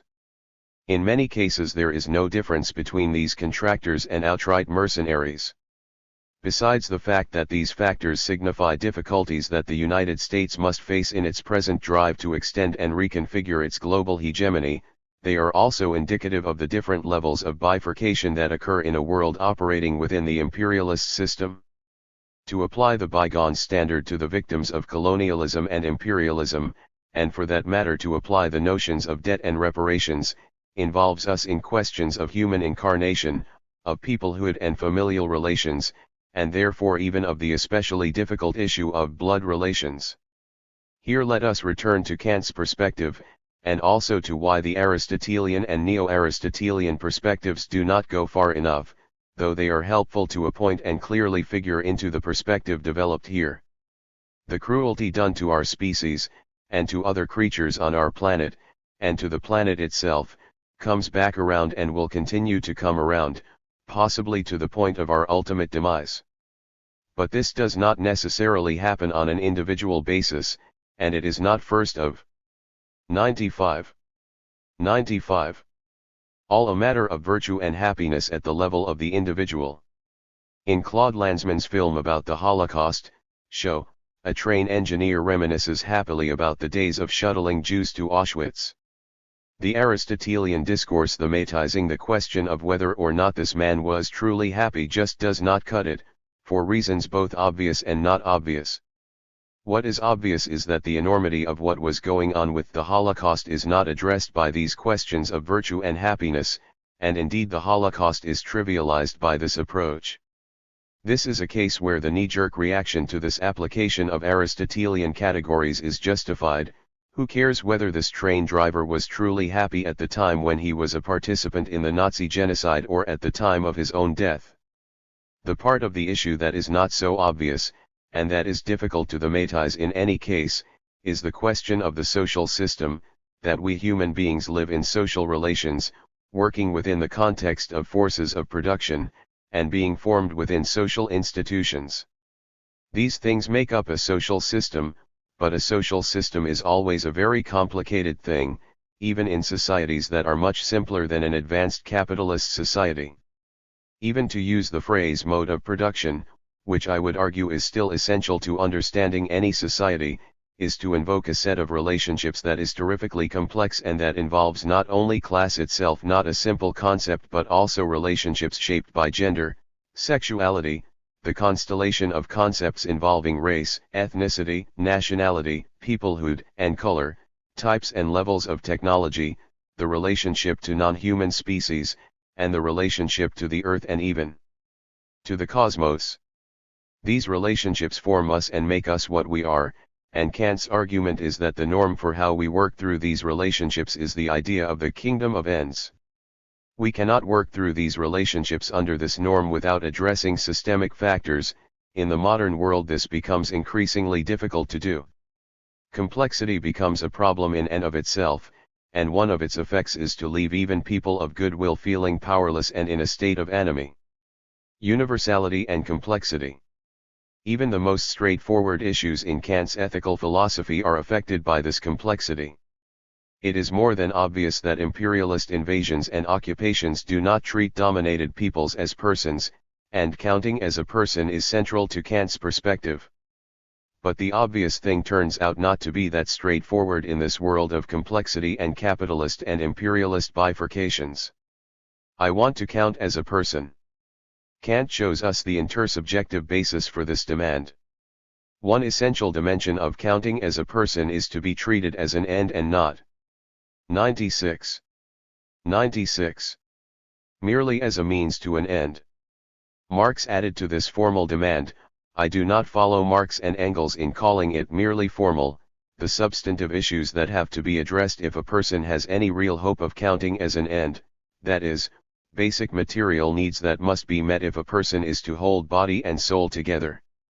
Kant was already beginning to see that these issues in the modern world are primarily systemic, though he did not go as far in this as Hegel and Marx, who were able to witness the unfolding of industrial capitalism and to see the way that it relies on not only a division of labor and proletarianization that certainly treats people as means, and avowedly so in the utilitarian justification for capitalism given by Adam Smith, where it is taken as a fine thing that the worker does not have to know the end to which she or he works, as long as the invisible hand coordinates the process, but also impoverishment, unemployment, and, what Marx called, primitive accumulation. Primitive accumulation is Marx's name for the ways in which capitalists create their initial fortunes, through processes that are themselves outside of the wealth generation processes of capitalism. Among these ways are slavery, colonialism, and dirty tricks and thievery, as in the case of John D. Rockefeller's sabotage of rail lines in order to gain the upper hand in the oil market. In the present period, certain manipulations within finance capital, for example, those associated with figures such as Donald Trump and Michael Milliken, especially during the Reagan era, and with the fire economy in New York City finance, insurance, and real estate, bear some resemblance to primitive accumulation, even as they are also representative of capitalism in its purest form, money that is about money that is about money, with the connection to some object that is actually the result of a process of production being extraordinarily tenuous. The norms by which Hegel and Marx criticized this emerging process come from Aristotle and Kant, even if they are often recognized, especially by Marx, only in the breach, as it were, or backhandedly. It is certainly the case, however, that these norms are easily lost in the object world, a world where everything is quantified and reduced to the status of an object of monetary equivalence, of capital, and certainly Marx loses these norms at times. Indeed, the key area where Marx loses these norms of flourishing, and being, to give the idea a Heideggerian spin, but also to play on what might be a valid translation of Dasein at least in a Sartrean frame, and the realm of ends, and personhood, is precisely on the matter of colonialism, and this loss carries over into the emergence of imperialism as a world system. The imperialist world, especially, which might finally be called the world of world history that Marx saw emerging in his time, and certainly he recognized that it is a world emerging in and through the most grotesque brutality, is not only almost unfathomably complex, but there are levels and breaks within this complexity. What does it mean that 97. I want to count as a person in a world where many thousands die each day, and many millions suffer, from causes and problems that are completely preventable, from causes that are systemic, and where the social system that produces these causes also produces a standard of living that enables a relative few to read Kant and wonder about personhood and being. It is a Kantian insight, captured especially in the second formulation of the categorical imperative, that a person cannot promote the dignity and end being of others by denying that dignity and end being. With the Sartrean spin, this could be called the quality of being pour soi, of experiencing a for itselfness, in him or herself. The personhood of the Vietnamese subject of American imperial aggression will not be affirmed through my own denial of personhood. Giving one's life in the struggle against the oppressor is another thing altogether, though cases such as those of Simone Weil and of the Vietnamese Buddhist monks who engaged in self-immolation bear further study. Indeed, I can only affirm the personhood of the Vietnamese in the same movement as affirming my own personhood. However, on the substantive points that Marx raised, there is a sharp conflict. The person who benefits materially, even if only in the relative terms of crumbs from the feast table, from this imperialist aggression and domination, has been brought into a complicity with the imperialist system. It is against this situation of complicity that some efforts that are aimed at reform purely within the terms of the existing system need to be understood. Reform. There are reforms that have been granted as a concession to radical struggle, many reforms in the areas of civil rights and gender equality, and the right to abortion, are of this sort. Unfortunately, people can become accustomed to the idea that the system can grant such reforms, and therefore they become convinced that the best thing to do is to work within the system. In moving in this reformist direction, people lose sight both of the overall nature of the social system, as well as the struggle that won these reforms in the first place.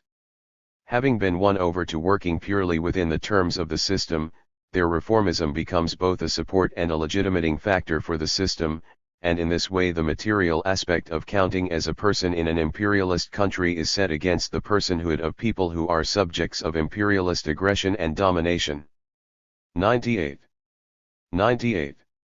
Certainly many reform efforts are well intentioned, and indeed many things that might be understood as reforms ought to be supported. Reproductive autonomy is one of these reforms. Clearly the US imperialist system can allow for this autonomy in some sense, or else there never would have been the decision for abortion rights in Roe v. Wade to begin with. On the other hand, as abortion rights began to get chipped away in subsequent decades, the temptation to accept the terms that the system itself hands down is both a denial of the struggle in the streets that forced a legal concession and one of the roads that will lead to the eventual overturning of abortion rights. For reformism generally, we might at least attempt to make a distinction between reform efforts that address something basic in the system, that touch a nerve, so to speak, and efforts that are more on the order of making a relatively livable situation more livable. Wage struggles in the relatively well-paid parts of the working class in the United States are not insignificant and, of course, a lowering of wages, perhaps by their not being raised to keep up with inflation and increased costs of living, for these workers will not lead to a wage increase for, say, workers in the athletic shoe industry in Vietnam and elsewhere in Southeast Asia. Here we can see where there is already a materiality to Kant's second formulation. Material self-denial of basic needs for myself does not lead to the provision of these needs for the subject of domination.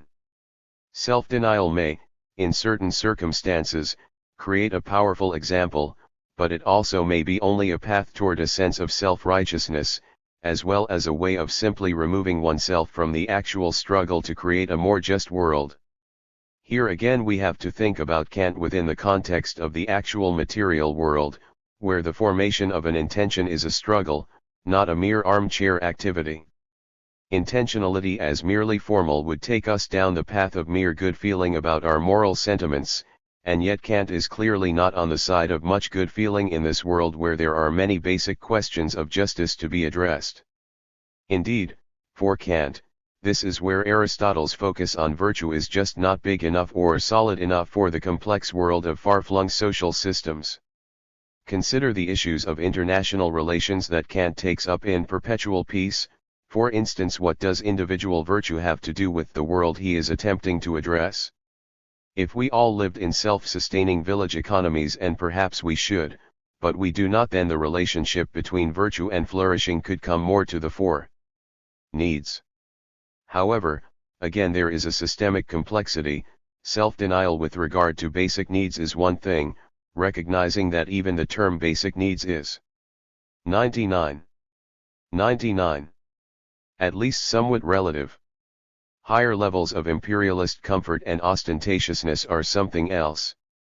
To take a pop culture example, living well, materially, in an imperialist country, especially in the imperialist hyperpower, is a bit like living in the Tony Soprano household. You know these nice things have a suspicious source, but you try to not look too deeply into the question. The analogy is appropriate. The geopolitical justification for the invasion of Vietnam, and all of the terrible things that followed upon the invasion, works according to a gangster logic, not a moral logic. There can be no justification according to a moral logic, for the fact is that the people of Vietnam never did anything to the people of the United States. 3 million people, to count only the deaths, and even then only the deaths at the time and not those whose deaths are still caused by what was done to Vietnam during the war, in Southeast Asia were simply collateral damage in a geopolitical struggle between two contending empires, the United States and the Western Bloc on the one side, and the Soviet Union and its bloc on the other, whose message to the world was that the only choice was between who would dominate, and even that choice would not be made by the subjects of domination. It is worth noting that the common devolution of politics into a gangster logic is at least a big part of the reasoning behind Emmanuel Levinas's conceptual separation of ethics and politics. The latter, in his view, always comes ultimately to a state of war. Not to elide differences between Levinas and Kant, but Levinas's separation is certainly in the vein of Kant's skepticism about, for instance, the idea of waging war for the sake of achieving a substantial and ongoing peace. Such issues have to be addressed if ethical Marxism is to be more than a self-contradictory and fatally compromised construct. In this larger context, then, and to complete a thought, one should not go overboard in estimating the social justice content or the political struggle content of the wage struggles of better-off workers in the First World. Certainly, however, this arena, of what Lenin called the labor aristocracy, and the better-off workers of imperialist countries who have developed some long-standing material and ideological attachments to the system, Nixon's construction workers who beat up anti-war protesters would be the paradigm, is being transformed in the era of globalization. The present tendencies toward homogenization, represented by trade agreements such as NAFTA, as well as the post-Cold War wave of outsourcing, make the concepts of historical and ethical debt even more difficult. What's in it for me? Imperialist aggression and domination function on a global scale. It is not simply a matter of what the United States, or France, for that matter, got. 100 out of the imperialist war in Vietnam. The whole language of what did we get out of that war, is not only so completely alien from any ethical reasoning as to be the complete antithesis of anything that can be called ethics, but also it serves to constitute a we in such as way as to legitimate dehumanization. This is where we see that imperialism functions on two levels, one predicated upon the other.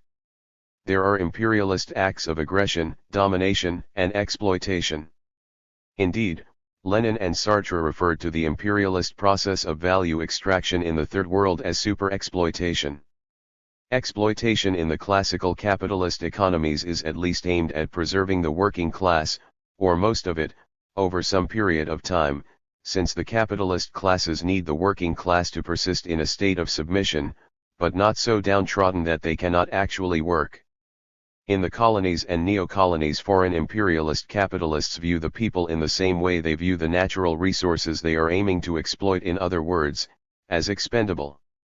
Certainly, all people, as persons, and as individuals, are expendable from the standpoint of the object world of capital. This even goes for members of the bourgeoisie, any one of them as one is expendable in the interests of the class, and, for that matter, the very ground we stand upon is expendable in the pursuit of profit, up to and including the whole earth. The capitalist process of value creation is no respecter of persons, all are subject to the violence of abstract calculation. When we resist this violence, it is on good Kantian grounds. These are people we are talking about here. It is wrong to treat a person that way, no one ought to be treated that way. Imperialism is founded upon quantitative distinctions that become qualitative, a bifurcation of the world into a relative handful of powers that dominate and super-exploit the rest. This is the systemic level of the functioning of imperialism, where imperialism is not simply the actions of imperialist countries, but is instead a global mode of production. The resistance to the violence of the actions has to lead, ultimately, to an overturning of the actual system of production, taken broadly to mean not simply the narrow sphere of points of production, or even economics, but the larger culture as well. Short of this, the system continually regroups and initiates further actions of domination and the rest. Given that super-exploitation in the Third World is even qualitatively more distant from capitalism's proclaimed meritocracy than is exploitation in the advanced capitalist countries, and certainly recognizing that there are significant bits of the Third World in the First World, even to the point that, for example, the proletariat in Germany is largely Turkish, it could be argued that capitalism from the start and at every point until this day has never even come close to living up to its own principles of bourgeois economics, as it has always depended on large infusions from endeavors of 101. Primitive accumulation. It is no exaggeration, either, to say that labor conditions in many Third World settings approximate slavery and that the difference from slavery is merely formal and nominal. A Kantian critique of capitalism gets off the ground quite easily. A person cannot be allowed to starve if there is food to be had. Could anyone imagine Kant accepting the idea that people should starve in the case that there is food but there is an inability on the part of some people to pay for the food? Actually, it is hard to imagine anyone accepting this idea before the development of industrial capitalism, and this is where certain recastings of Aristotle become a bit dangerous, because they cannot help but get intermixed with Calvinist notions of virtue and the idea that one's lot in life is what one deserves, because one's lot in life issues from the will of God. My aim, on the contrary, would be to expand this argument beyond the place where Kant left it and say that it is wrong to treat in a cruel manner any creature who can experience cruelty. But I take this expansion to be in a Kantian spirit. Could one imagine Kant accepting the idea that the reason to let the person without any money for food starve is because that is the way the system works? The way things work. For Marx, it might be said that that is the way the system works is indeed the reason why this poor person will starve. This is a reason for Kant, too, but not, certainly, a justification. The reason is actually a cause, one that is outside of reason because it is outside of ethical intention. Marx and Adam Smith agree on this. Smith thinks it is fine, because the emergent capitalist system of wealth creation will make for a rising tide that lifts all boats. This is a utilitarian and empirical hypothesis that, it turns out, fails to live up to even its own standards. These are standards that Kant would not accept as having anything to do with ethics, in any case. The utilitarian standard can only be applied as a broad aggregation: many boats do not rise, they sink, and if the meaning is instead that, in the long run and ultimately, all of the boats will rise, or many more boats will rise than would have been the case in some other socio-economic scenario, then one would want to ask how long this will actually take, how much suffering and destruction has been caused in a shorter run that has gone on for more than 200 years since the publication of an inquiry concerning the wealth of nations, and how much time do humanity and the earth really have to keep trying to make things work this way. To be fair, Smith's perspective was bound up with real hope for the potential of capitalism to create abundance and to provide what might be called a rising minimal standard of human livelihood. The owl of Minerva takes flight at dusk. 102. 102. And Smith was grappling with emergent industrial capitalism in its dawn, though also at a time when William Blake was already writing of dark satanic mills. Marx too, living in a time before atomic physics and genetics, underestimated the world-destructive potential of capital. Though this hardly stands as an exoneration of capitalism, Marx was wrong about us: we're vastly worse than he ever could have imagined. Like Smith and the other originators of modern political economy, David Ricardo, David Hume, Marx aimed to be scientific, and not normative. It might even be said that Marx aimed to be scientific as opposed to normative. The out for him, however, the reason why Marx seemingly cannot be accused of just saying to the starving person that's the way it is that the way the system works will supposedly lead to its own undoing and its transformation into a different system, one where there will not be the systemic violence of starvation, exploitation, super-exploitation, domination, and the rest. Because of its productive capacity and because of the contradictions of this very productive capacity, in short, crises of overproduction that provoke crises of underconsumption that provoke a shortage, for the capitalist, of profit, which then leads to unemployment, immiseration, and death from the inability to meet basic needs, and the attempt by capitalist powers to militarily draw new lines on the global map, that is, war. Capitalism itself creates the conditions where another world appears both possible and necessary. Modalities. However, to speak of what is both possible and necessary is to pass over too quickly the gap that exists between these modalities, and indeed the gaps that exist within each. My argument is that at least some part of each of these gaps is normative. This is to say that there are gaps in Marx's analysis that can only be addressed in irreducibly normative terms. Marx appeared to have thought, in a vein that I would identify as utilitarian and calculative within the terms of the object world of capitalism, that these gaps would take care of themselves in relatively short order, as capital was reaching the limits of its potential. These gaps would not be a matter of many more generations, and so the final resolution of capital's contradictions would be part of a struggle that is present to people, or at least in the living memory of people. People would be in motion against capital, transforming society, and that is the main thing. That motion itself would address the ethical gaps. Marx was right that this struggle to transform society is indeed the main thing, indeed, it is the thing without which philosophical discourse about the ethical or ethical gaps is, to be blunt, just Whistling-Dixie. But even on this main point, Marx was not entirely right. 103. 103. And the gap in his own theoretical project is significant.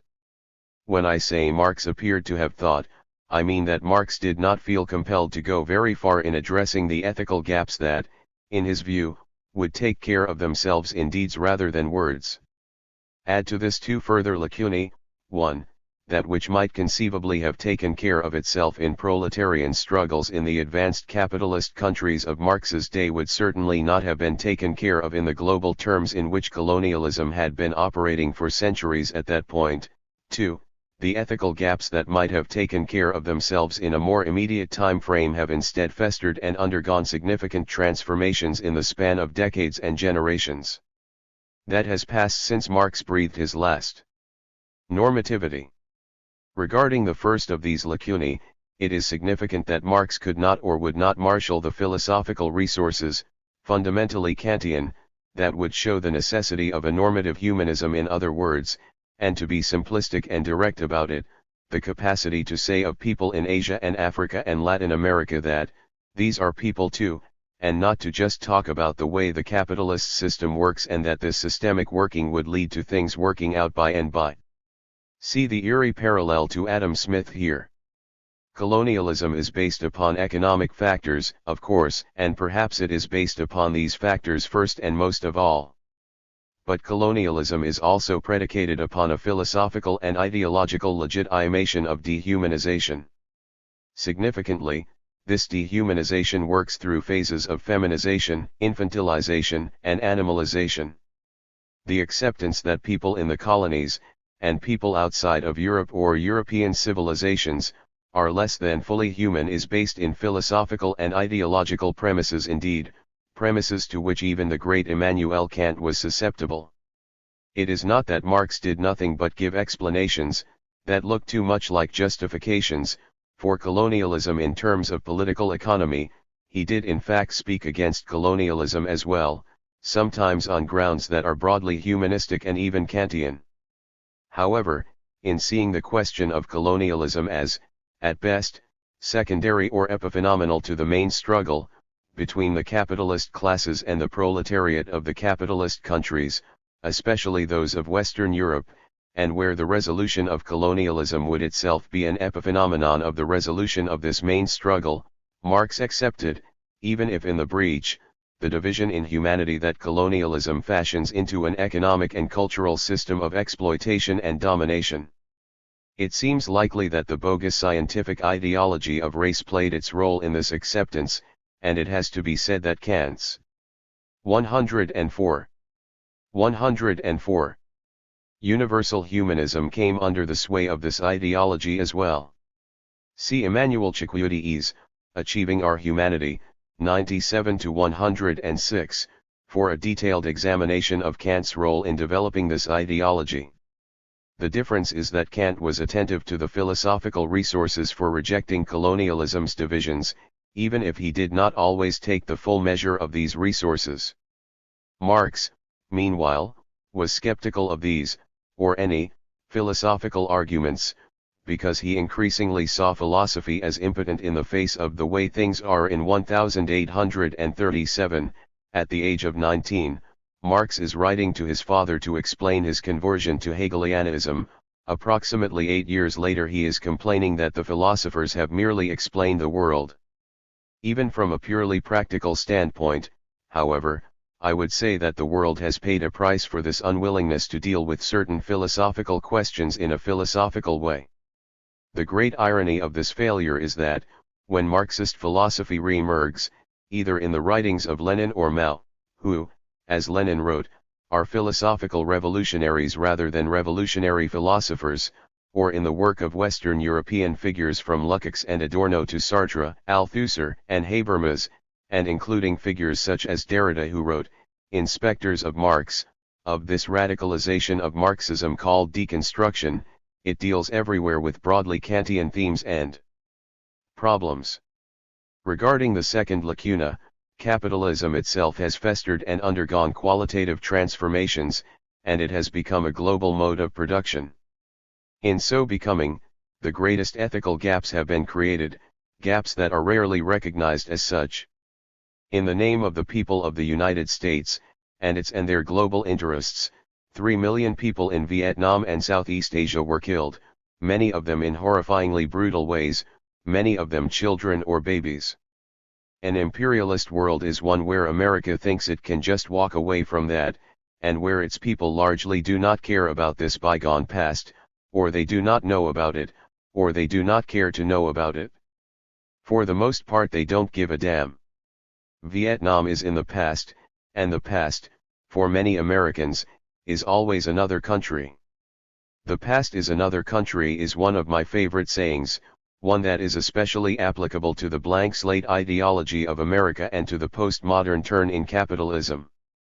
Making imperialism personal.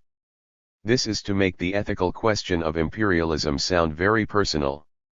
Let us consider, as best we can, the question from the perspective of people dominated and oppressed by imperialism.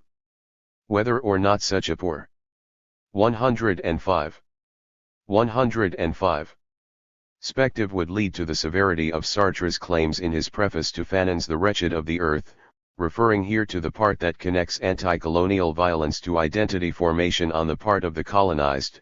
Surely it would not be unexpected that a Vietnamese person whose village had been consumed in napalm fire, this jellied gasoline product of an American corporation, dropped from an American helicopter flown by a U.S. Army pilot, would harbor personal feelings toward the American people and the American system. What sort of reasons could be given for why these people should not take the matter personally? What could someone from the imperialist dominating power say to someone dominated by such a power? Don't take it personally, it is really a systemic issue.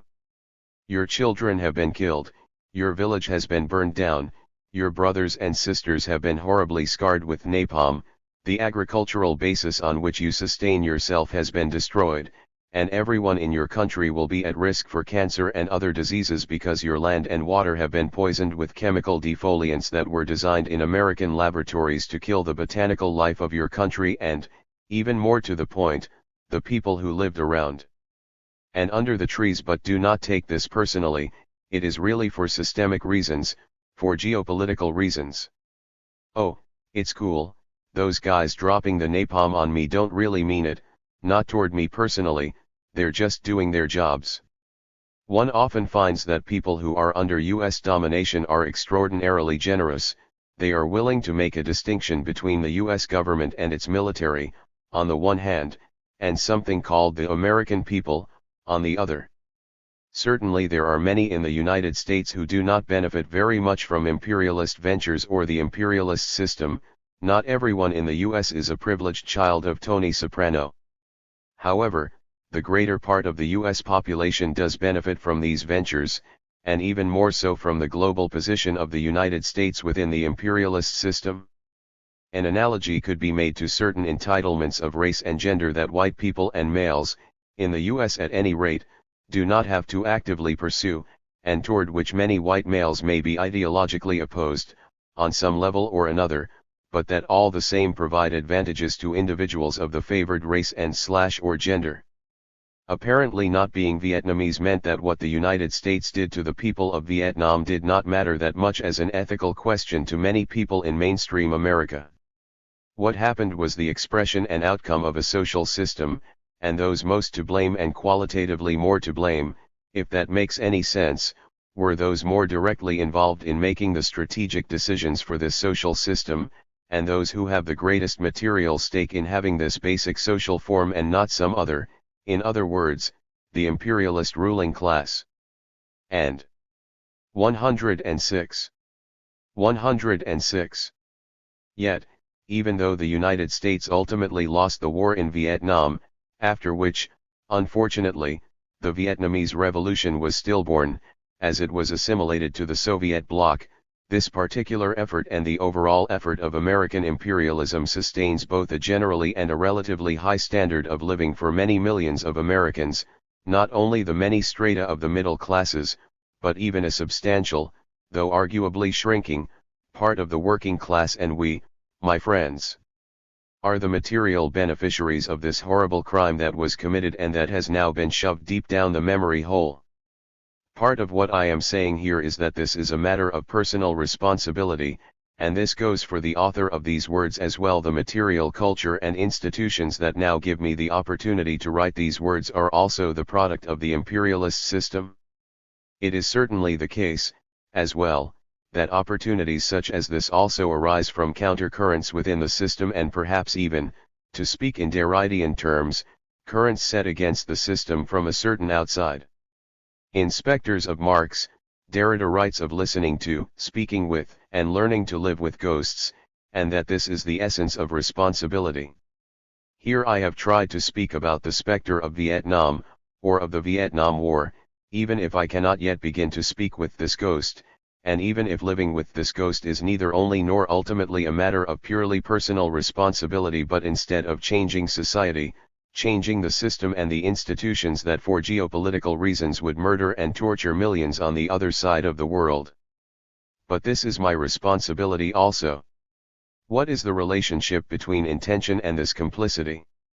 Either out in the countryside, in the amber waves of grain, or in the buzz of the metropolis, people do not seem to be going about their business with the intention of hurting anyone. Certainly there is a point to saying that it is not our system. It was not part of our intention to be a part of a system that systematically exploits, oppresses, dominates, and murders. Especially in times when imperialism is acting with overt belligerence, as it is at the time of this writing, it is important that citizens of the imperialist superpower at least speak up. Part of what people need to speak up about, however, is the systemic nature of imperialist acts, the rootedness of these acts in social structures and institutions. Global divisions. As for the geopolitical nature of imperialism, at the point when imperialism emerges as a global system, around the end of the 19th century, there are really two kinds of bifurcations or basic divisions in the world. One of these is between the advanced capitalist countries, on the one side. 107. 107. And what emerges as the Third World, on the other. The other division is among the imperialist countries themselves. In the 20th century this bifurcation tended to lead to the division of the world into two competing blocks, each made up of dominant imperial powers, their imperialist allies, and the Third World countries under their domination. To be sure, this division of the world into blocks and spheres of influence, in fact, spheres of dominance, piggybacked upon colonialism. Part of the transition from colonialism to imperialism involved creating neocolonial relationships, with the more direct governance of Third World countries being taken over by indigenous, comprador classes. The term indigenous is placed in scare quotes because there are many examples where the class divides are racialized. This is especially the case in Latin America, with the ruling classes composed of white men of European heritage, not only Spanish or Portuguese, but even German or Dutch in some cases, or even Japanese in the case of Peru, and the working class and peasantry being of more properly indigenous descent.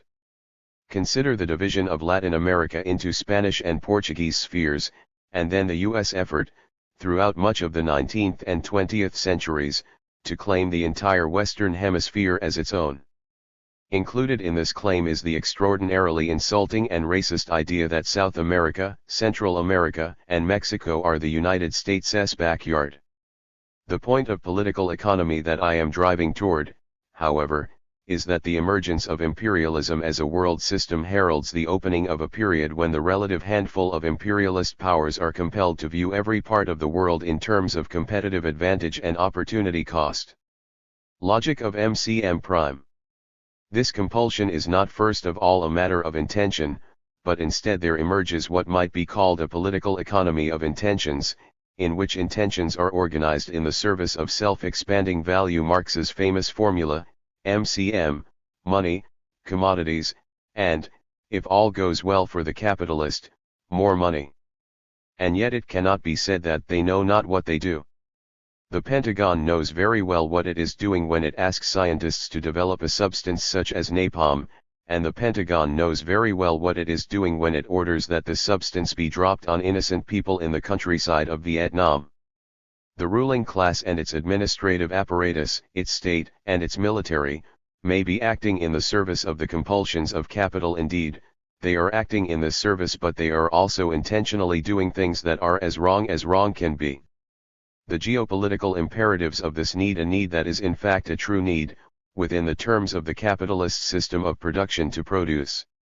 108. 108.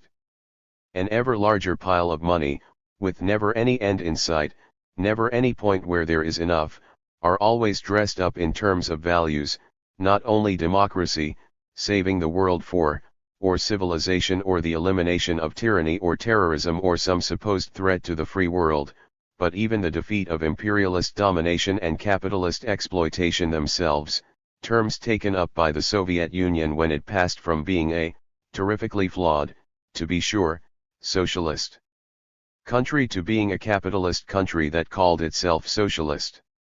All of this adds another layer of complication, as does the question of world divisions in the case that there actually are socialist countries in the world. I will return to these issues in Part 3, Sector 3. The Global March. Let us be clear and call these proclamations of value what they are: lies, garbage, deliberate ideological obfuscations, bullshit.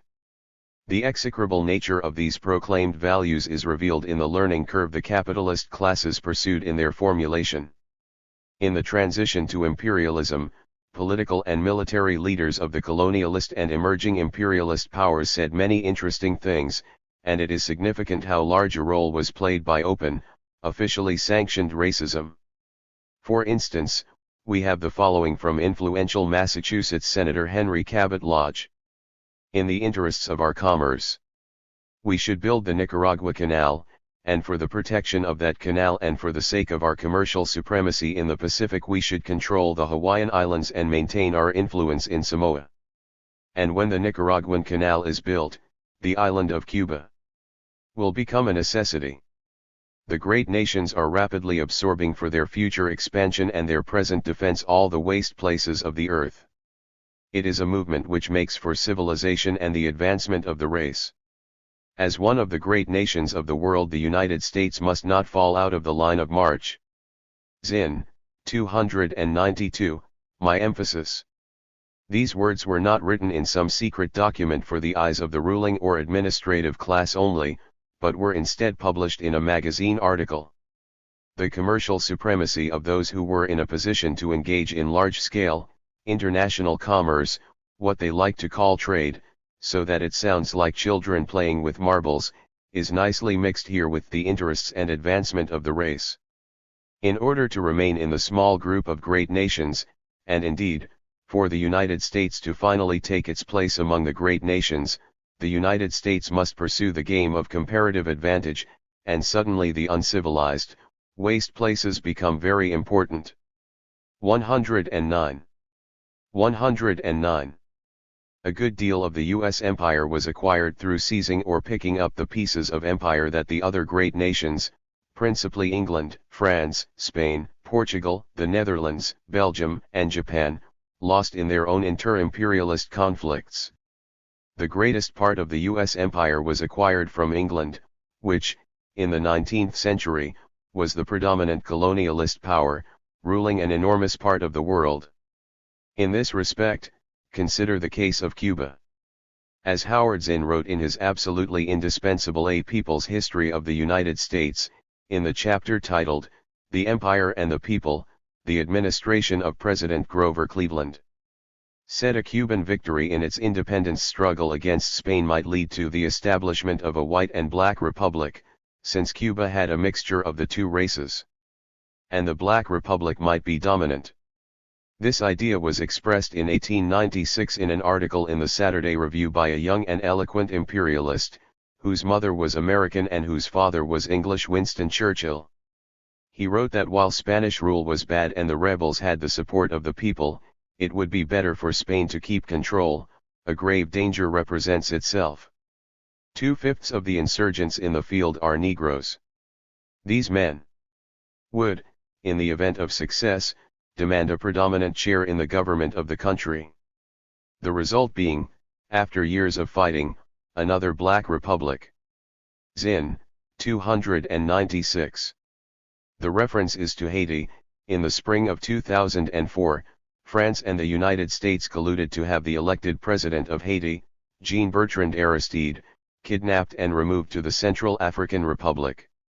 Significantly, as Zinn reports, the Spanish ambassador to the United States at that time also used the threat of a black republic as a reason why the US should not attempt to wrench Cuba away from Spain.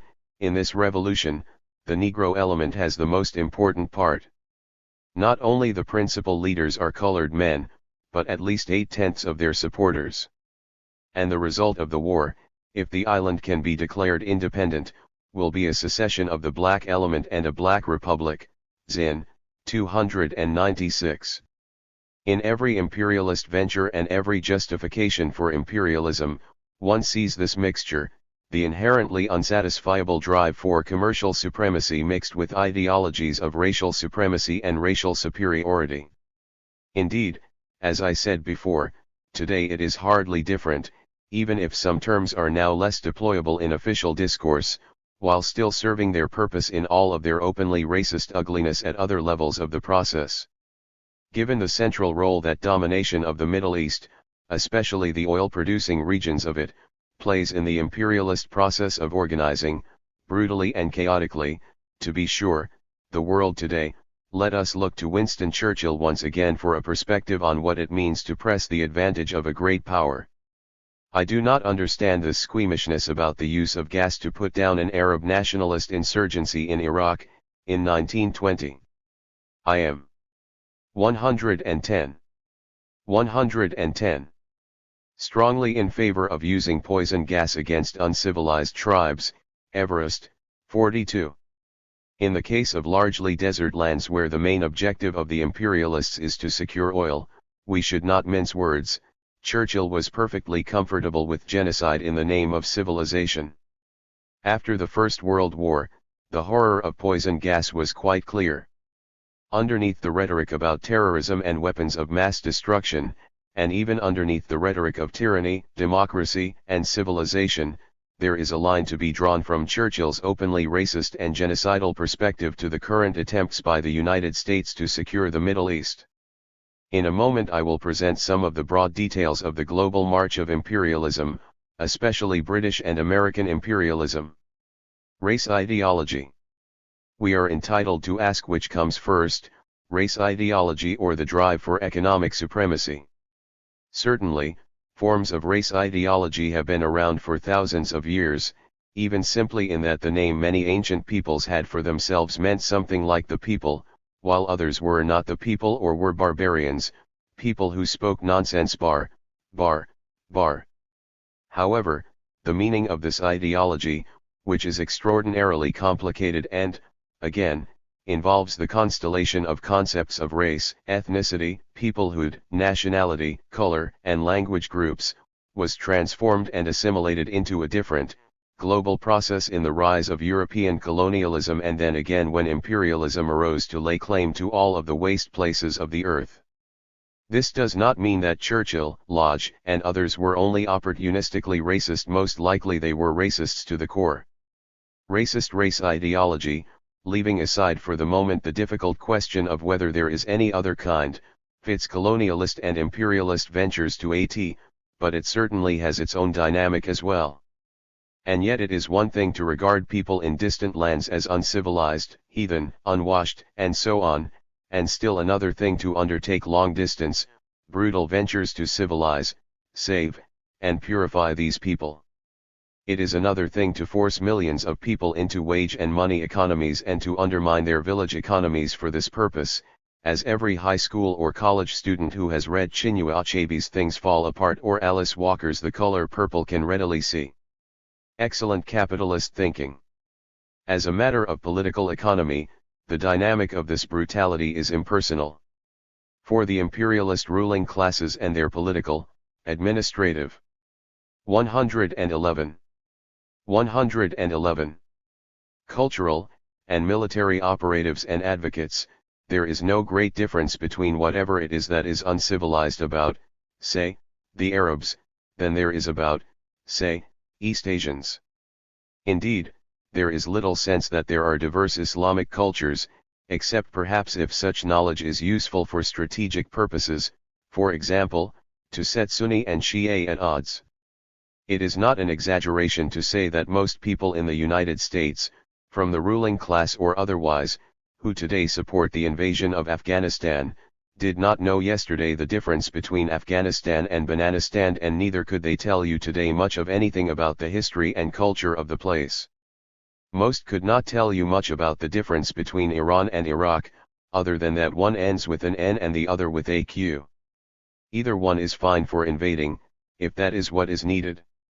Nor could most even tell you about the war that the United States encouraged Iraq, led by Saddam Hussein, to wage against Iran from 1980 to 1988, at tremendous human and material cost to both countries, and where Iraq, aided by the United States and its allies, built a comprehensive arms industry capable of turning out everything from light arms to Scud missiles and chemical weapons, and it used all of these, including chemical weapons, against Iranians and Kurds. See Everest, 119-21. The point, however, is that this ignorance, apart from purely strategic or tactical considerations, of the degree of civilization or lack thereof of the peoples of the wastelands of the earth, is in fact excellent capitalist thinking and excellent imperialist thinking. As Marx showed very well in Capital and elsewhere in the process, not telling the capitalists anything that they did not already know, the capitalist is fundamentally indifferent to what particular commodity is produced, whether this be apples or oranges or automobiles or Agent Orange. The point is not what C is produced, the point is that M' is generated at the conclusion of any given circuit of production. Indeed, this is the true end, in the Aristotelian sense of telos, of the production process under capitalism, not the object that is created through the application of labor power to materials that came, at some point, from the earth. A capitalist who aims to produce, say, cars or electric guitars, only because he happens to be into cars or electric guitars, will not remain a capitalist for very long. The logic of MCM does not have any use for anyone who gets too hung up on the value of a particular object or kind of object that is something other than its price. Recall Ayn Rand's archetypal capitalist in The Fountainhead, the architect Howard Rourke. At one point in the story, facing challenges from an inferior architect regarding Rourke's innovative designs, Rourke declares that he does not build in order to have clients, he has clients in order to build. No real capitalist could operate this way, and in fact Rourke is not a real capitalist. In Rand's other big novel, Atlas Shrugged, philosopher John Galt leads a strike by the greatest minds in 112. 112. The world, the greatest chemist, the greatest composer, and so on. With these minds on strike, the world trembles, unable to function without them. Meanwhile, the great minds sequester themselves in Galt's Gulch, where, significantly, they seem to form a communal society. For some further reflections on Rand, see Martin 2003. The Japanese real estate market in the 1980s supplies a wonderful example of how value and price get mixed up in capitalist societies. In Japan, real estate is heavily regulated. This proved to be a problem for Japanese markets during the economic boom, the so-called bubble economy of the 1980s. The term bubble economy has been applied in other areas in more recent years, most notably to the dot-com economy of the late 1990s. Significantly, the term bubble economy reflects the fact that even enthusiastic capitalists themselves recognize the precariousness of such an economy. The idea is to get while the getting is good, then get out of the market in time to ensure that it is merely the ordinary working people who are hurt by the inevitable crash. The way around real estate regulation in Japan was to work deals where buyers bought a package deal of a building and a painting. Buyers were allowed to pay whatever they could afford for the painting, and thus the prices of many minor masterpieces were unnaturally inflated. When the bubble burst and the real estate market crashed, the bottom also fell out of the international art market for a time. See Yoko Shibata, The Art of a Failed Economy. To return to the idea of excellent capitalist thinking, which is purely strategic, at best, the person in this example who is interested in acquiring a building and therefore enters a bidding process, is not actually concerned about which painting by which, generally European, minor master is used to displace the regulation of the real estate market. The painting is no more than a means to an end, and the same can be said for the commodities created in the capitalist production process. The capitalist, qua capitalist, cannot afford to care about which particular commodities are produced by his enterprise, except, again, in a purely strategic sense, for example, in determining which markets to enter. Just to take a simple example, sometime around 1990, the last schools that taught people how to repair manual and electric typewriters closed. There are still bureaucracies in some third world countries that use manual typewriters, and this will probably remain the case for some time to come, but these typewriters will have to be patched together, and parts for them will have to be taken from other old typewriters. Now, suppose there were a capitalist who just loved those old manual royal typewriters because they were so beautiful, yet utilitarian, and they remind us of a bygone era, etc. Well, any capitalists who pursued such sentimentality very far would lose their shirts, except perhaps in the case of a retro market where sentimentality itself is highly marketable. In this case, however, the motivation for getting into 113. The market, and using advertising to sell the appeal of the way things used to be in the good old days, is not itself sentimentality, or some other merely aesthetic value or concern for craft, but instead once again the M' that the capitalist hopes for after producing the C. What is imperialism? Imperialism is capitalism as a global mode of production. Marxist political economist Raymond Lotta has this to say about the broad contours of this development. By the last third of the 19th century, Western European feudalism had been overcome and capitalism was spreading its reach to the farthest stretches of unconquered land in the world. In great measure because of this, the system could develop relatively peacefully at home, although not without breaks in growth. Indeed, this stabilization of capitalism was linked precisely with the savagery of its expansion into regions it newly or more thoroughly penetrated. At the close of the 19th century, what has come to be known as the Third World was transformed from a subsidiary market and outlet for capital of the advanced countries into an indispensable component of their prosperity. Internationalization of investment of productive capital transformed the world market. On a political level, Great Britain's military, colonial, and economic preeminence was challenged by rival empire builders. Free trade was being eclipsed by an aggressive and bellicose protectionism. A veritable paroxysm of colonial conquests culminated in the complete partition of the world among the great powers. The great powers had imposed their power over every corner of the globe. Lenin summarized the leap that had occurred. On the threshold of the 20th century we see the formation of a new type of monopoly.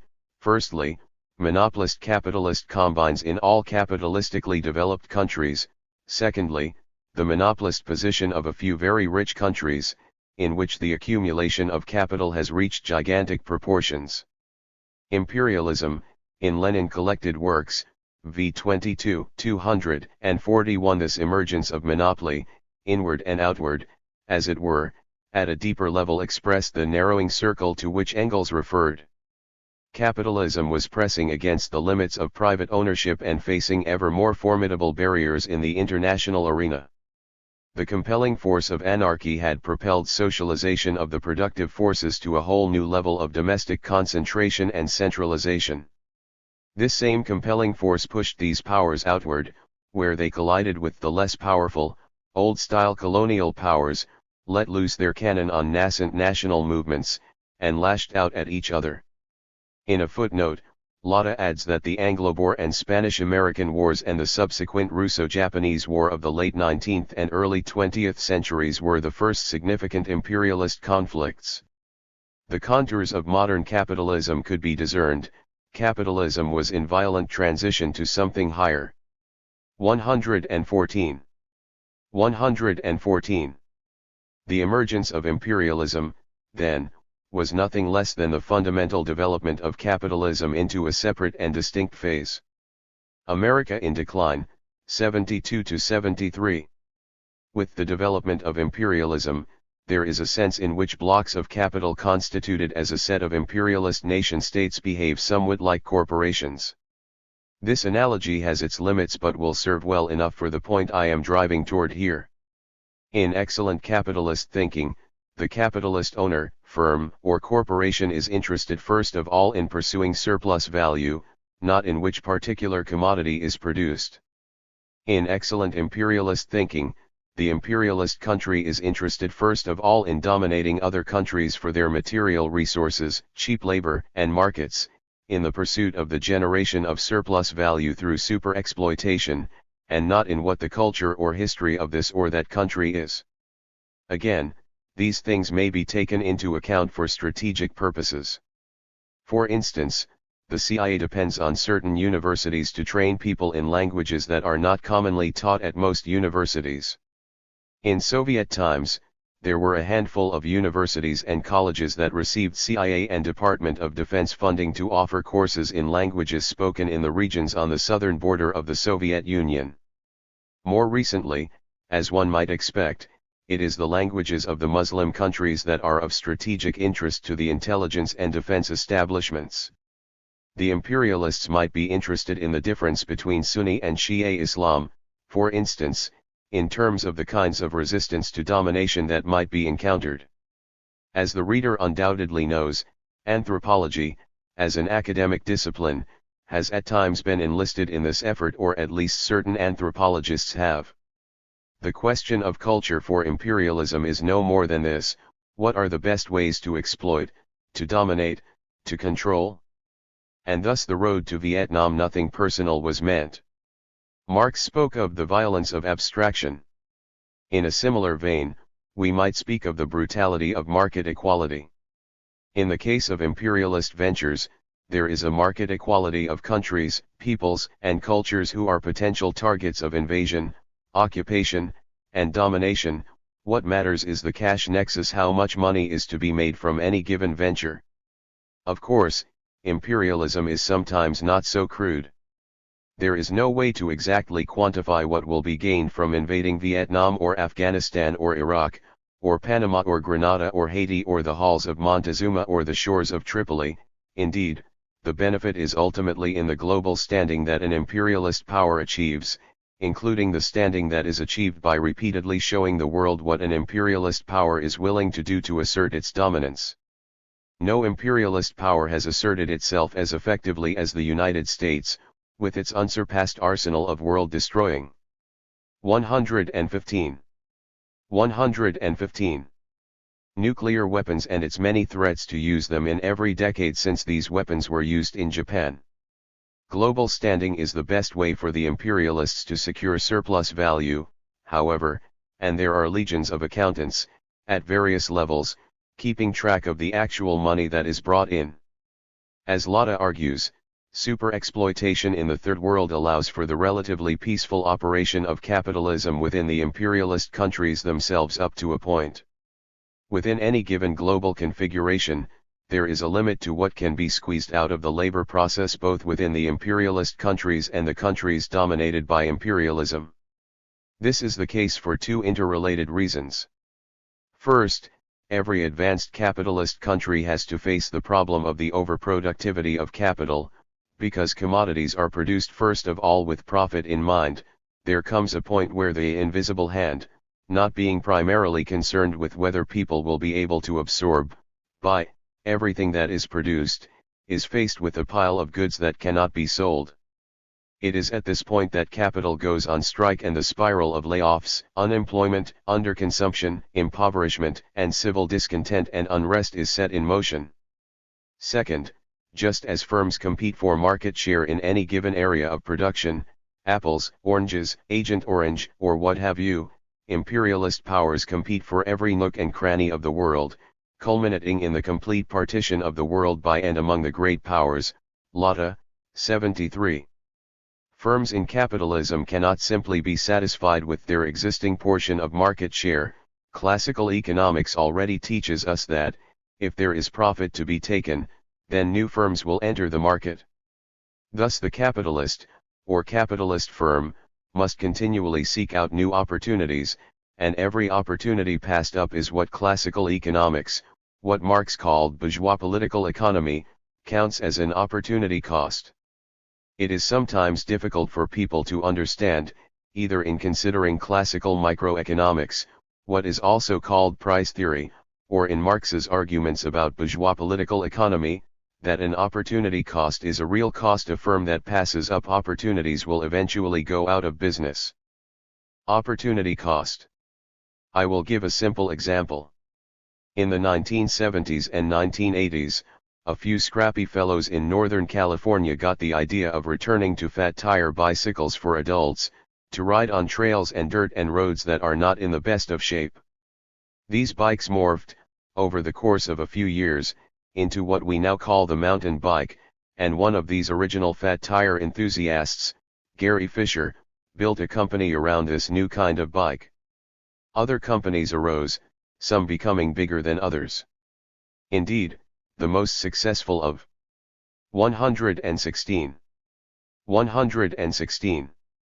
These, Trek, bought out Gary Fisher bicycles in 1994. However, the most famous American bicycle company, Schwinn, which has made some great bikes for more than a century, was slow to get in on this trend. Obviously, the people running the company did not see how important mountain bikes would become in the overall bicycle market, and one can easily imagine that they thought, at least in the early years, that mountain bikes were merely a passing fad. Schwinn failed to take advantage of an opportunity, and the opportunity cost that they have paid, the result of this miscalculation, is that Schwinn repeatedly went into bankruptcy and was sold several times over, and today is mainly a brand name for bikes that are mass-produced in China, along with everything else, and sold in discount stores such as Walmart and Target. The opportunity cost is that, effectively, Schwinn does not exist as the company that it once was. To shift to an obviously far more brutal arena, though mass production of cheap commodities in third world countries is no walk in the park, Vietnam presented an opportunity for imperialism. In the 1950s, France, having been substantially weakened as an imperial power, was losing its grip on Vietnam. From an imperialist, geostrategic standpoint, and obviously not any kind of ethical standpoint, some power was going to step in and pick up this part of the imperialist market in third world countries. As the still rising imperialist power in the world, and as the great power that was least injured, as such, as a power capable of operating globally, in the Second World War, the United States was in a position to pick up Vietnam, and the United States had to consider the opportunity cost of not adding Vietnam to the list of countries under its domination. In the early stages of intervention, the rhetoric of commercial supremacy as justification for invasion was heard straightforwardly. President Eisenhower explained that Vietnam was a major source for tungsten and tin. However, precisely because of the wave of anti-colonialist struggles that took place in the aftermath of the Second World War, and with the Chinese Revolution of 1949 presenting a powerful and influential example, the blatant rhetoric of conquest that had previously sufficed as imperialist justification was no longer sufficient. Undoubtedly, in the United States, the rise of the post-World War II civil rights movement also contributed to the delegitimation of this rhetoric, the establishment purveyors of which had rarely bothered to conceal their racism up until that time. Suddenly new attempts at justification had to come to the fore, and first among these were the Cold War rhetorics of the domino theory and the need to halt the spread of communism. Soviet Union. Indeed, there was one bit of truth in this view. The United States, in the period from the end of the 19th century until the aftermath of 117 World War II, had emerged as the leading power involved in carving up the world, but there was always competition. For a brief period after the Second World War there was even a socialist camp, of the Soviet Union and China, and countries of Eastern Europe. This was a camp riddled with contradictions, many of them emanating from Stalin's leadership of the Soviet Union and the international communist movement.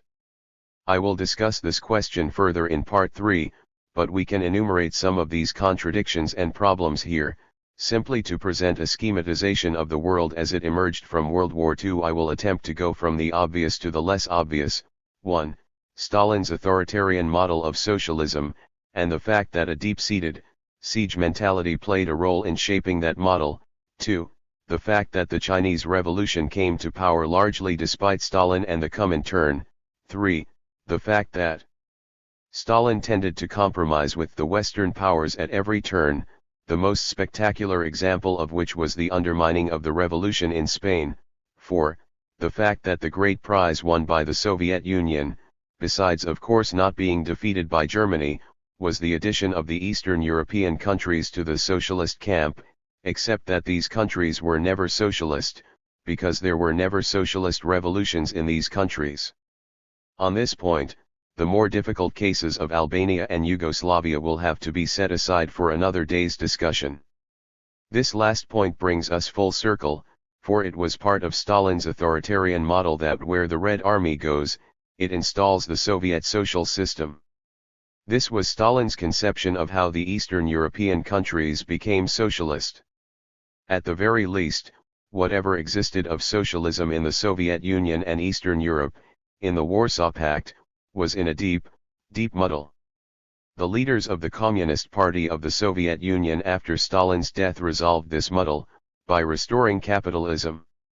Being a great power, with global reach as well as a good deal of prestige after having defeated Germany, this new form of state capitalism that continued to call itself socialist, the better to deceive you with, my dear, came into the world as an imperialist empire, and it quickly reoriented its economic, political, and military apparatuses toward global, imperialist contention. The one bit of truth to the American view about the domino theory and the need to halt the spread of communism was that the premise of the Cold War was that two powers would contend over every part of the world and indeed over the fate of the world as a whole. At the same time, the Soviet effort in the Third World was one thing, and the indigenous basis for revolution in these countries was another thing altogether, even if the former attempted to subsume the latter under its purview. But to talk of a geopolitical contention, where every other part of the globe is going to be under the domination of one superpower or the other, and that even includes the possibility of winning by destroying all of humanity, has nothing to do with what is right. 118. 118. Geopolitics. What geopolitical calculations have to do with instead are the essentially capitalist compulsions that imperialist nation-states are subject to, where the entire rest of the world, including whatever other imperialist countries there are, as well as their imperial possessions at any given time, has to be understood as a set of potential opportunities and a set of potential opportunity costs. In the case of imperialist countries, capital circulates internally and internationally. In both cases, internal and external, the capital of a particular national ruling class comes up against the capital of other imperialist ruling classes. These different circuits of capital bump into each other and jostle around. Automobile manufacturing in the United States is a helpful example here. In many ways, all that is meant by an American car is that it was assembled in the geographical United States, or at least the final assembly occurs there. But now other cars are also assembled in the United States, especially Japanese cars.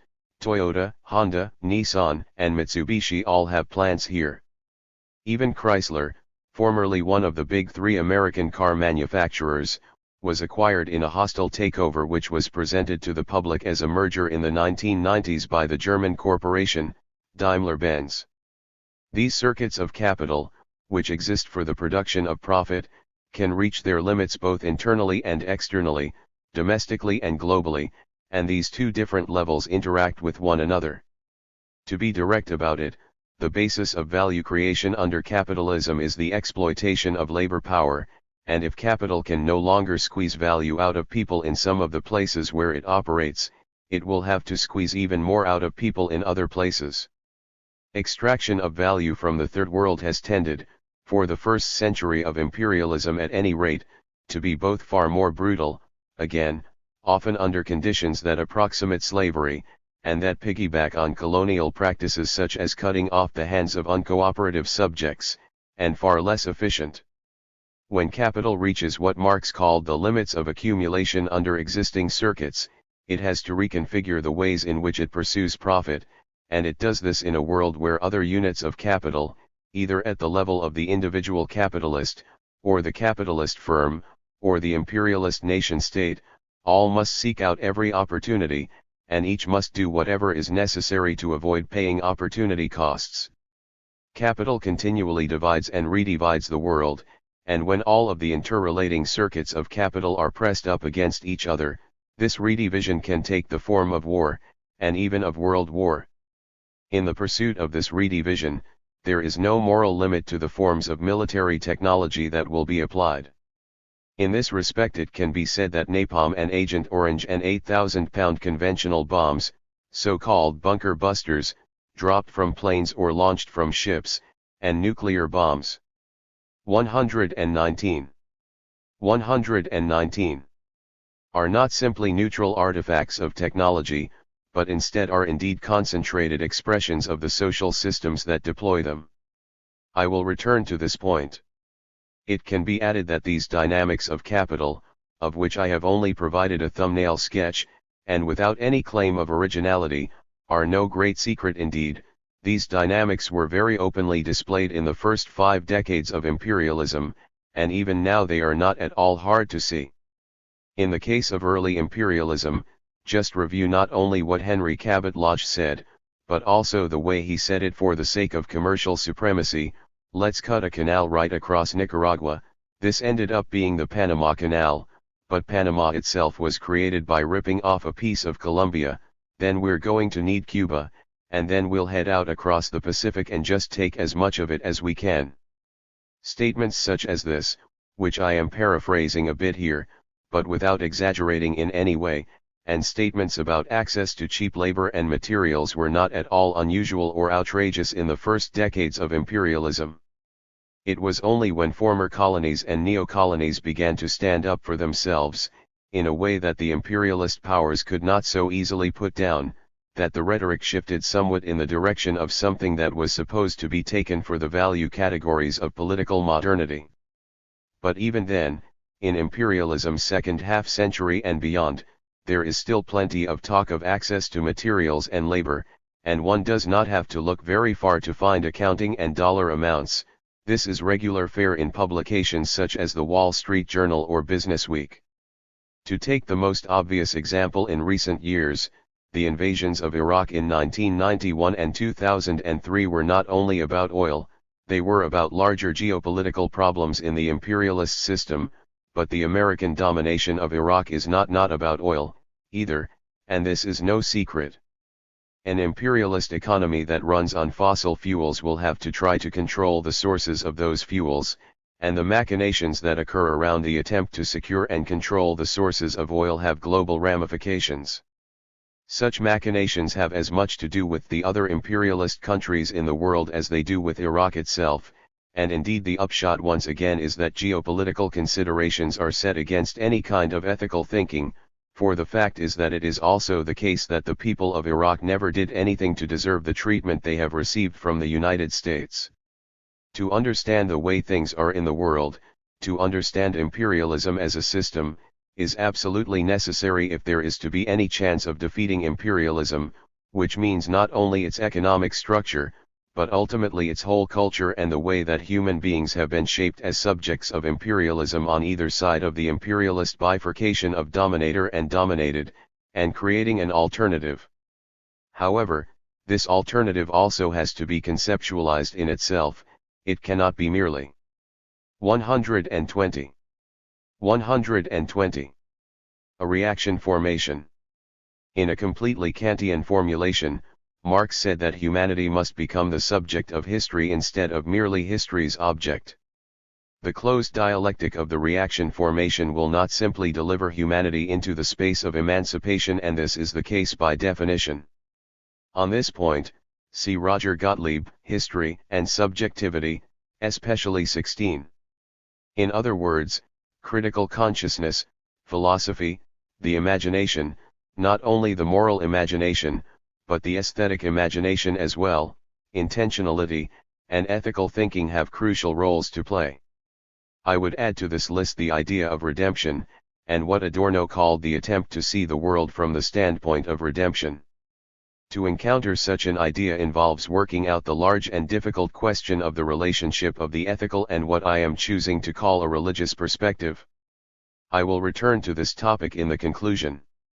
We can see the broad contours of the relationship in Kant's three fundamental questions: what can human beings know? What ought we to do? For what may we hope? Reaction formation.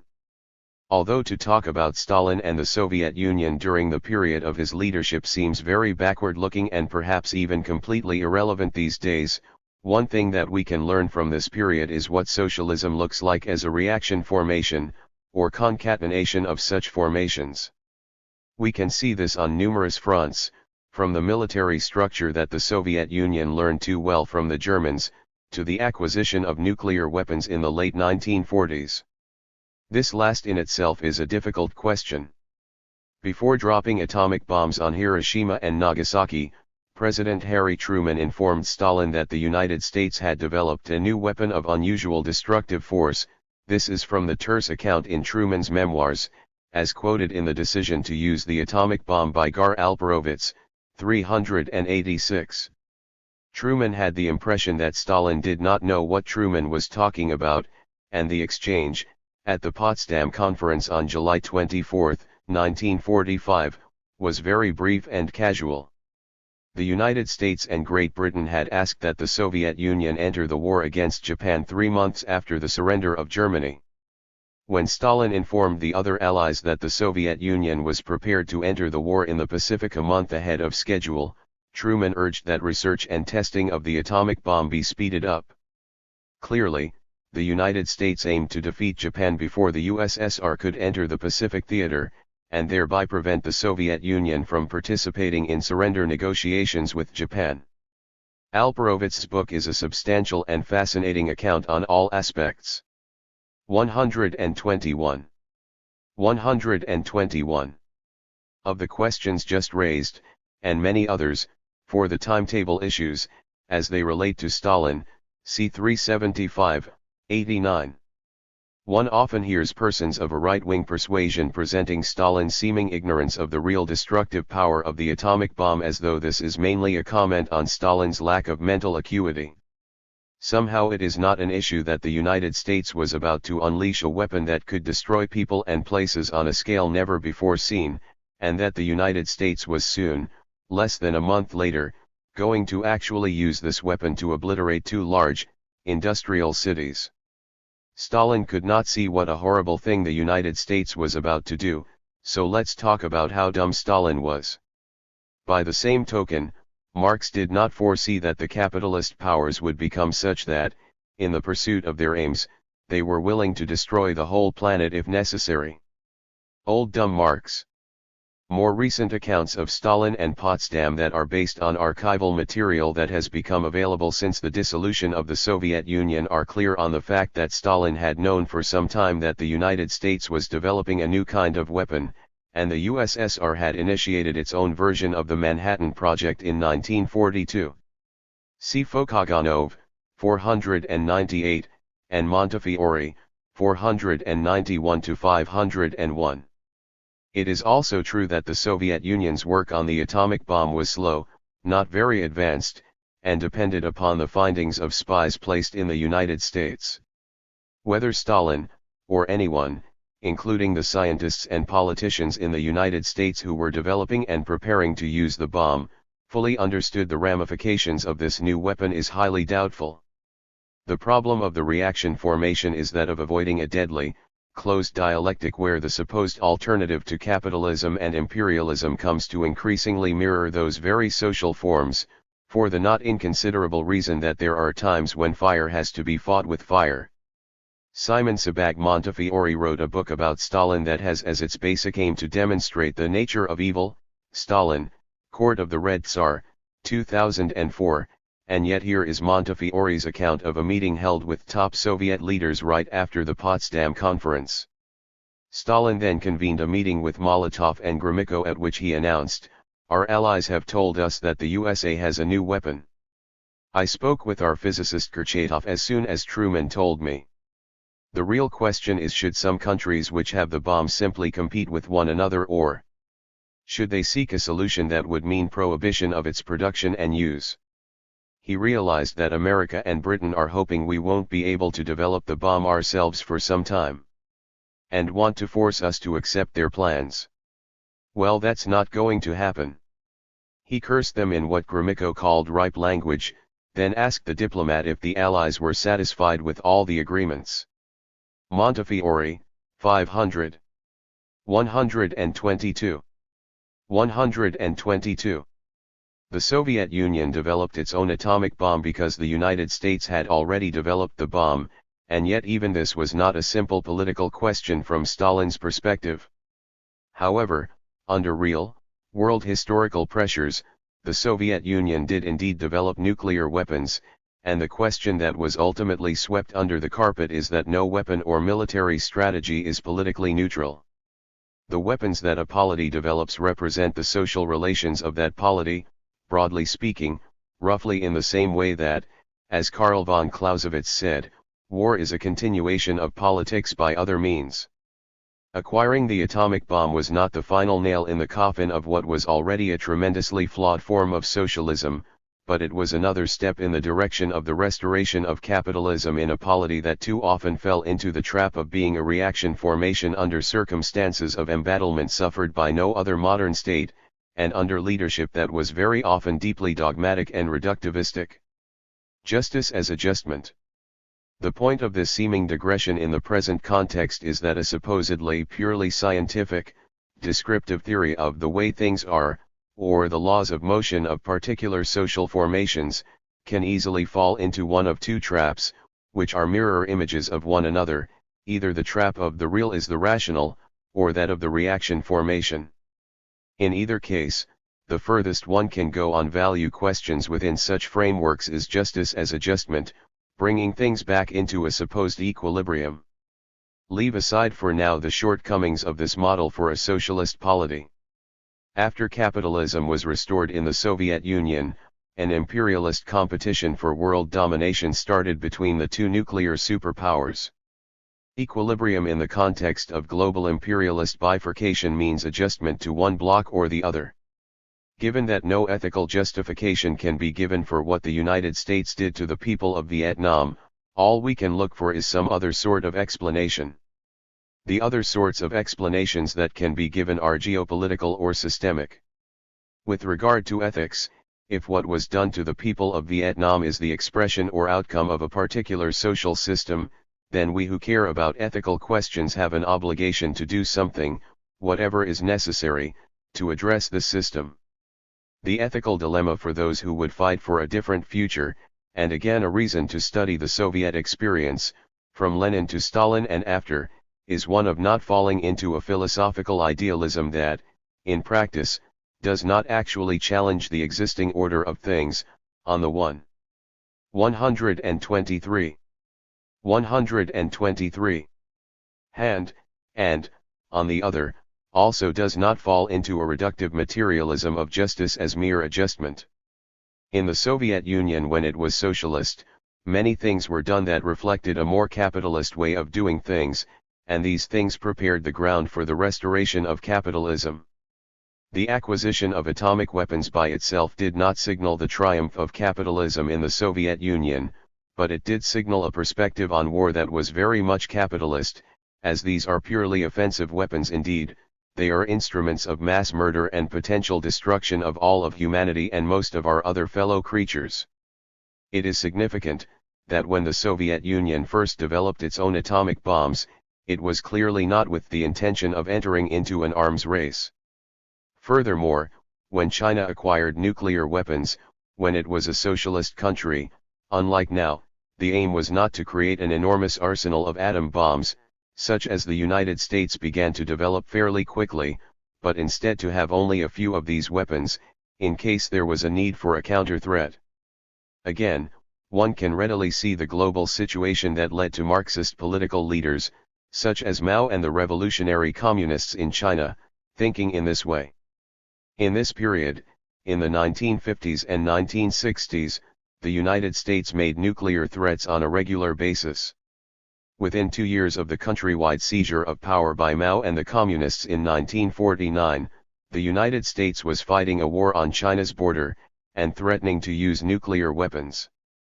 In the early 1960s, leading American politicians such as Barry Goldwater were proposing that the Vietnam War be resolved by dropping a hydrogen bomb on Hanoi, the northern capital.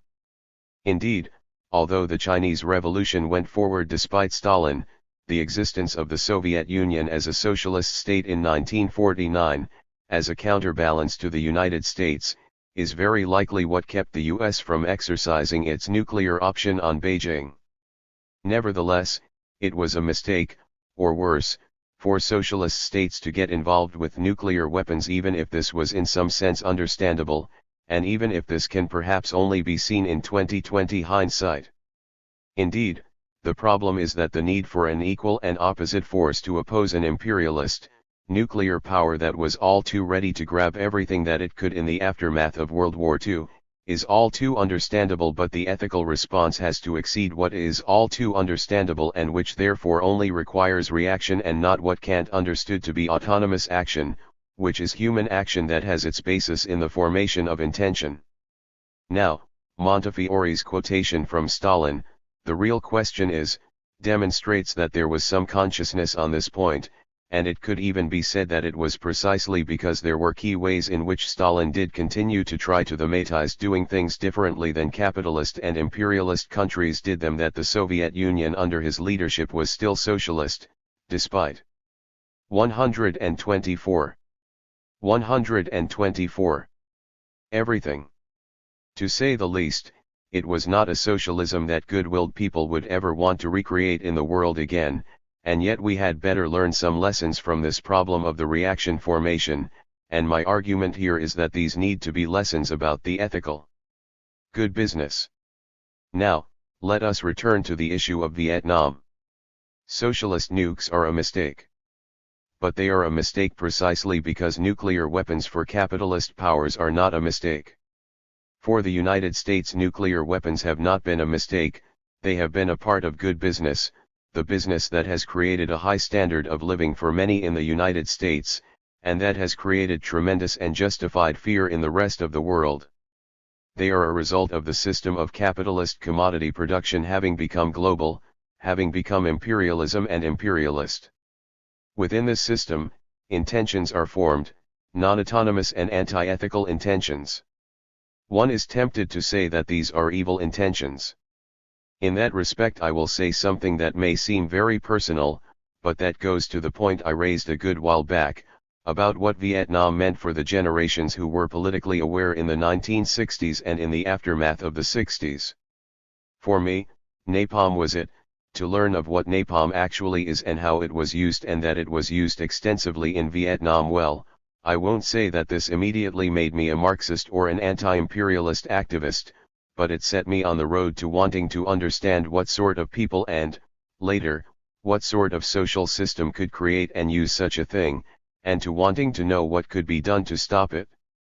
Napalm is more than just another weapon of war to be used to stop an opponent, it has elements of torture and psychological torment intentionally built into it. People scientists, no less, had to devise the formula for this stuff, as fire from the sky, intended to burn people horribly, ending either in death or painful, grotesque disfigurement, as emblems of what happens to the people of countries that resist the United States, even if they are just going about their everyday lives. Napalm is the system.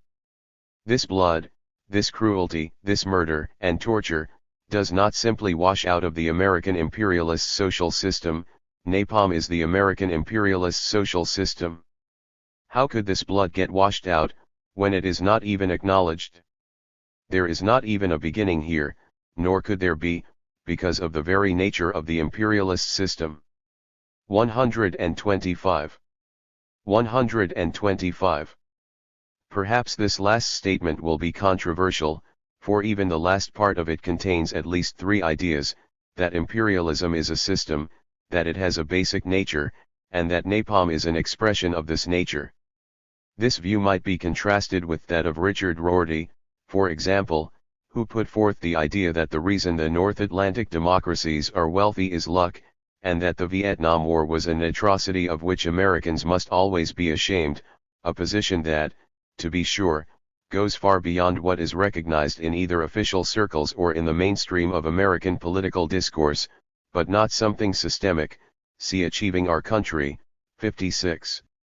There are many aspects of his philosophy that I either admire or at least find to be a valuable provocation. Surely, however, it is not luck that has brought the United States and other imperialist powers cheap materials and cheap labor and open doors to markets from all around the world. Rorty resists the idea of a social system. I think the very idea seems too deterministic to him. Marx argued that it is capitalism that brings forth capitalists, not the other way around. Capitalists are the living representatives of capitalist social relations.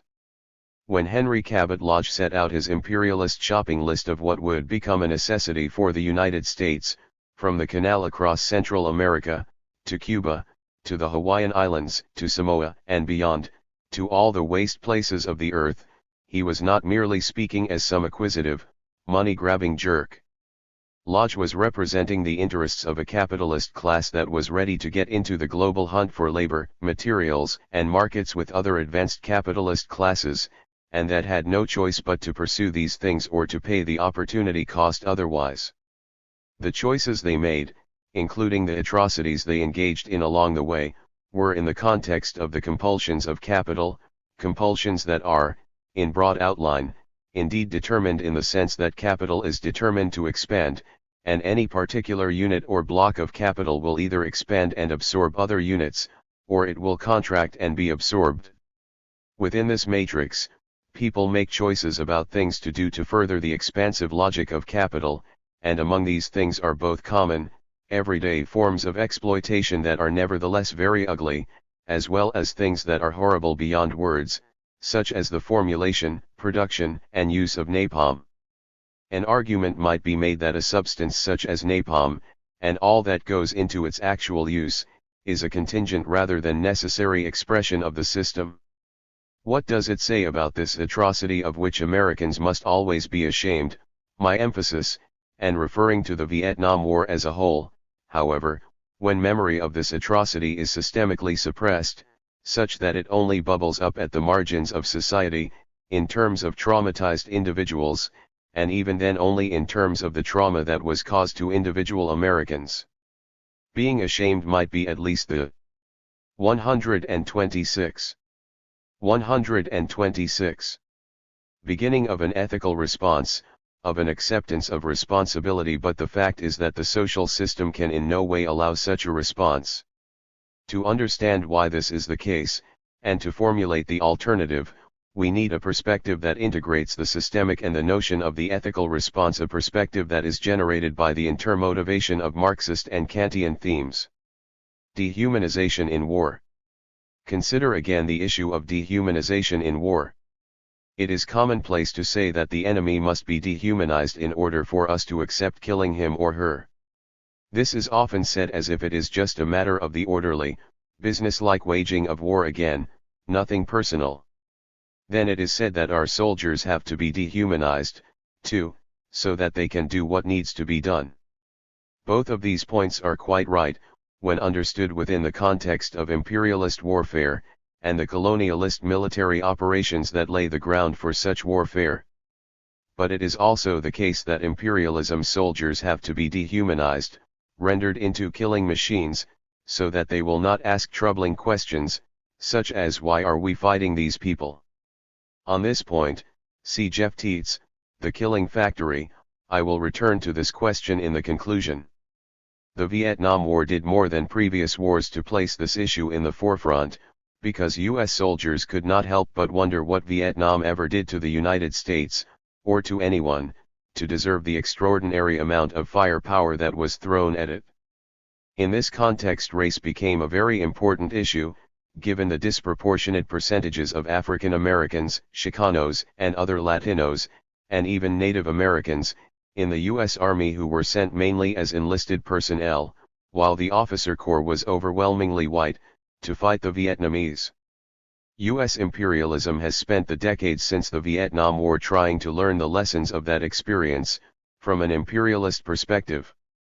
For instance, since Vietnam, the U.S. has been much more careful in setting out the casus belli in any military conflict, and even if these justifications are often paper-thin, there is still the sense that more is needed than simply that some third world country has something that we want. Since the collapse of the Soviet Union, of course, there has been a mad scramble to portray some group of countries as a power bloc that is some kind of new evil empire, against which the United States can and should fight the good fight, and this role appears to have fallen upon the Muslim world. It just so happens that a preponderance of industrial capitalism's most precious resource is to be found in parts of that world, so this works out nicely as a clash of civilizations, or, even better, the new scene where there is civilizing work to be done. 127. 127. Imperialism is a mode of production. It represents a qualitative development within capitalism, when capitalist social relations become globally dominant. Within this perspective on imperialism as a system, which operates according to root compulsions in a broadly law-like way, even if always in a world of many contingencies and, of course, countervailing forces either of the different imperialist powers, or real, revolutionary resistance, it is also the case that imperialism is the global march of a handful of imperialist powers. It is important that we have some sense of the history of this march, so that the systemic forces of imperialism are also understood as the actions of real people who are either working, fighting, terrorizing, or, what seems so innocent, directing, managing, etc., to extend domination, or are resisting this domination. Recall that I opened part 2 with the image of the statue of Christopher Columbus on Telegraph Hill in San Francisco, looking so far to the west that he is looking to the far east, especially to what I called the main prize, China. Opium and the open door. One of the more egregious examples of imperialist interests having asserted themselves in the Third World was the so-called open door policy directed toward China and Asia in general. Other great powers had gone to tremendous lengths in the 19th century to open Chinese markets, with the British taking the lead. The Manchu dynasty was only interested in selling, not buying foreign products, China already being the Middle Kingdom, and therefore required payment in cash. The British were not happy with this arrangement, and proposed to start paying the Chinese in a different currency, opium. Though the Manchus had eliminated the sale and use of opium in 1729, the British, extending their empire through and beyond India, reintroduced opium in 1781. By 1838, China was importing over 5 million pounds of opium a year, which represented 57% of China's total imports. By the late 1830s, the Chinese imperial government finally acted against the opium trade. Roughly 2.5 million pounds of opium were seized and destroyed. This the British imperialists did not like, and thus they declared war on China to defend British interests. The British won the war and imposed a humiliating treaty. Included among the provisions was the surrender of Hong Kong. In other words, the British acquired Hong Kong in a drug deal. The Chinese were forced to pay for both the opium and the First Opium War. 2 years later, in 1844, the United States was able to impose a treaty on China that included the right to freely navigate all Chinese rivers. I based this thumbnail sketch on the narrative in Red Star Over China by Edgar Snow. This right was claimed not only for the sake of commerce, but also so that 128. 128. Christian missionaries could save heathen souls. As so often in Western history, the hangman and the priests worked hand in hand. By the time of the 1949 revolution, 90 million Chinese were addicted to opium. The British came to China by way of decades of plunder in India, At the end of the 19th century, the United States was ready for a much bigger piece of the action in the Pacific, in China, and in Asia generally, and the Americans took it in the form of Hawaii and the Philippines. The British plunder of India and then China in the late 18th and the 19th centuries was typical of colonialism. By the time of the American seizure of the Philippines, the whole world was increasingly bound by a single mode of production and on a trajectory that continues to this day. Civilizing mission. The very last years of the 19th century saw America on the march from Cuba to Puerto Rico to Hawaii to Guam to the Philippines. Cuba was liberated from Spain in an actual war, and notice that the name of this war, the Spanish-American War, doesn't bother to actually mention that what the war was about was which country would dominate Cuba. This speaks to the way that a world that is dominated by a handful of imperialist powers is not, and cannot be, a democratic world. Indeed, a world dominated by imperialism is an undemocratic and anti-democratic world, and the overall political configuration of the world has implications for what counts as democracy in the imperialist countries themselves. Puerto Rico, Guam, and the Philippines were not first of all taken as prizes in a war with Spain, but instead bought for the price of $20 million. The people of these island nations of course had nothing to say about this. In the US itself, these conquests were presented as divine ordinations, as part of a civilizing and Christianizing mission. As President William McKinley said of the people of these islands, "We could not leave them to themselves. They were unfit for self-government and they would soon have anarchy and misrule. There was nothing left for us to do but to take them all and to educate the Filipinos and uplift and civilize and Christianize them, and by God's grace do the very best we could by them, as our fellow men for whom Christ also died," quoted in Howard Zinn, A People's History of the United States, 305-6. McKinley claimed, to a group of visiting ministers, that these colonial imperial acquisitions were inspired by a vision from God. As Howard Zinn notes, the Filipinos did not get the same message from God, 306. My aim here is not to give a detailed account or theory of imperialism. Every reader of this book will almost certainly already know something of 129. 129. The history of plunder by the great powers, including the United States. Furthermore, most readers will know that the imperialist trajectory of the United States, which really gets going in 1898, is a trajectory toward global hegemony that has as key turning points the two world wars of the 20th century, the direct neo-colonial wars in Korea and Southeast Asia, the Cold War, and now the post-Cold War period, and the post-9/11 period, when the US is attempting to establish a truly unprecedented hegemony. My aim here is instead to show the rootedness of the present form of capitalism, and of what appears more recently to be an emerging form of fascism, in the trajectory of imperialism, and then to reiterate the point that this trajectory, while driven, or perhaps powered would be a better term, by the expend or die compulsions of capital, is also guided by the ruling class, or, to be clear, a different ruling class for each nationally based block of capital. More on this in a moment. The U.S. ruling class, and its top layer of administrative, managerial, and political operatives, make strategic decisions about how best to pursue profit and profitability. Internationally, open-door policies aim to open up and expand markets. This activity probably sounds nice and fine to people who have done well enough in the market in the United States, because the international dimensions of this activity are both obscured and ignored. Better not to think too hard about where all this cheap stuff comes from. Willful ignorance is an ideological pillar of imperialism. It is the cognitive basis for complaints about foreign aid and supposedly sincere questions along the lines of why do they hate us? The market. To reiterate and expand upon a point made earlier, the word market itself is deceptive. Even though Marx called the commodity the cellular form of capital, barter in the village center has only the most tenuous connection to the pursuit of wealth through modern colonialism and the pursuit of markets and consumers through imperialism. Village trade can be pleasant and friendly, high-level, and not determinative of whether one lives or dies.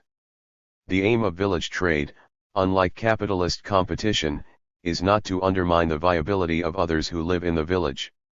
This remained true, to some extent, even in the farming communities of the rural United States up through the 1950s. Wendell Berry notes the transition, in the unsettling of America, from mutual support among farmers to the point where the goal became to acquire neighboring farms.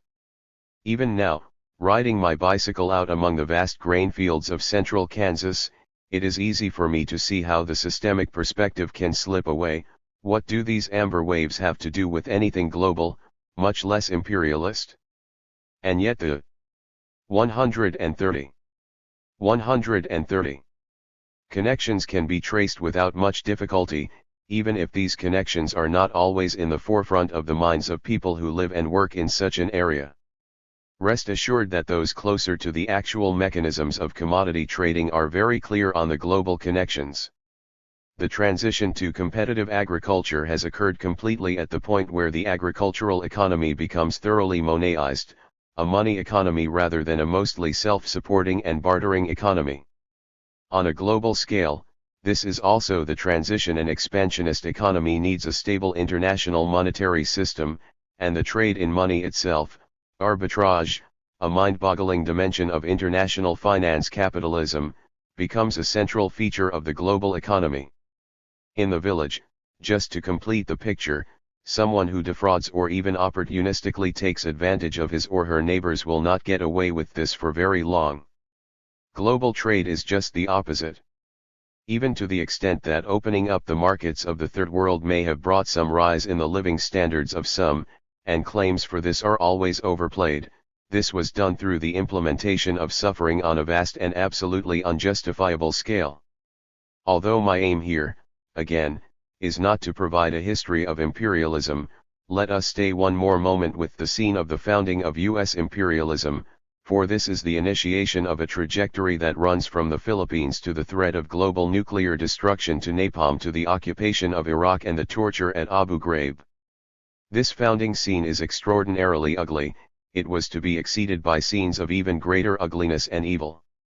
These scenes are connected, by the compulsions of capital, by the guidance of the U.S. ruling class, and by the complicity and cheerleading support of significant parts of the population of the United States.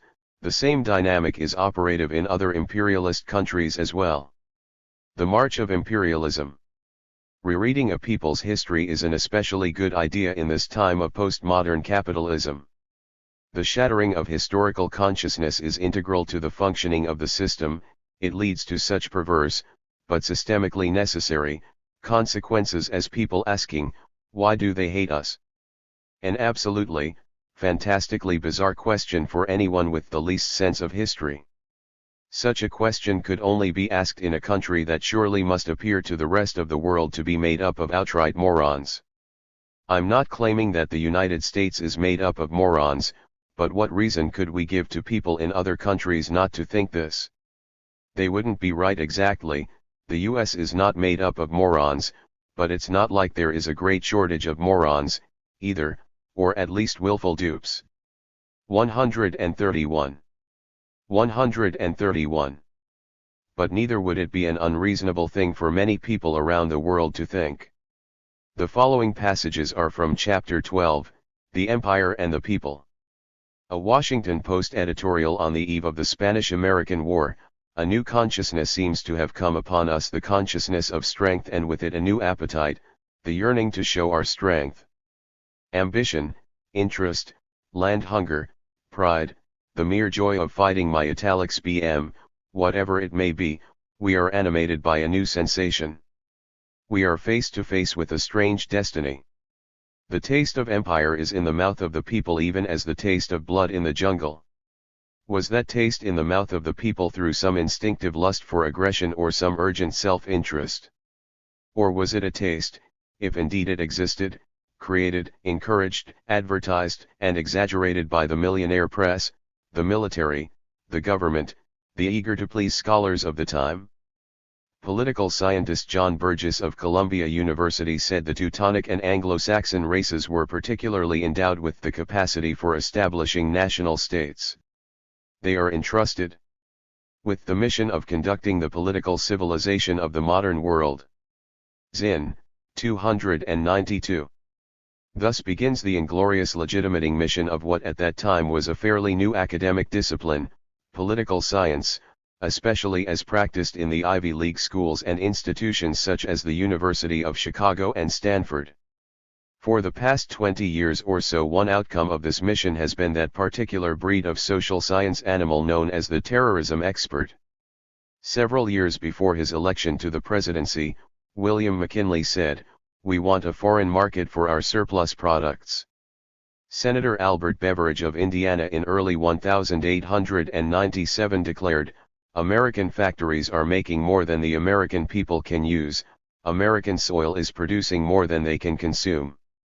Fate has written our policy for us, the trade of the world must and shall be ours." Zinn, 292. The state of affairs that Beveridge describes is what Marx called a crisis of overproduction, something endemic to the capitalist economic and social form.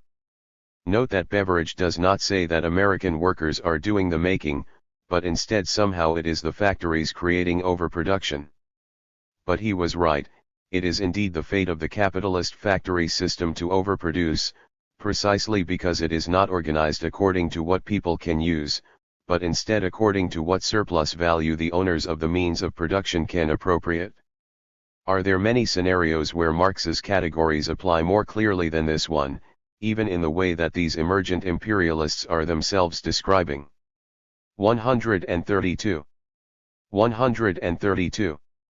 The Department of State explained in 1898, "It seems to be conceded that every year we shall be confronted with an increasing surplus of manufactured goods for sale in foreign markets if American operatives and artisans are to be kept employed the year around.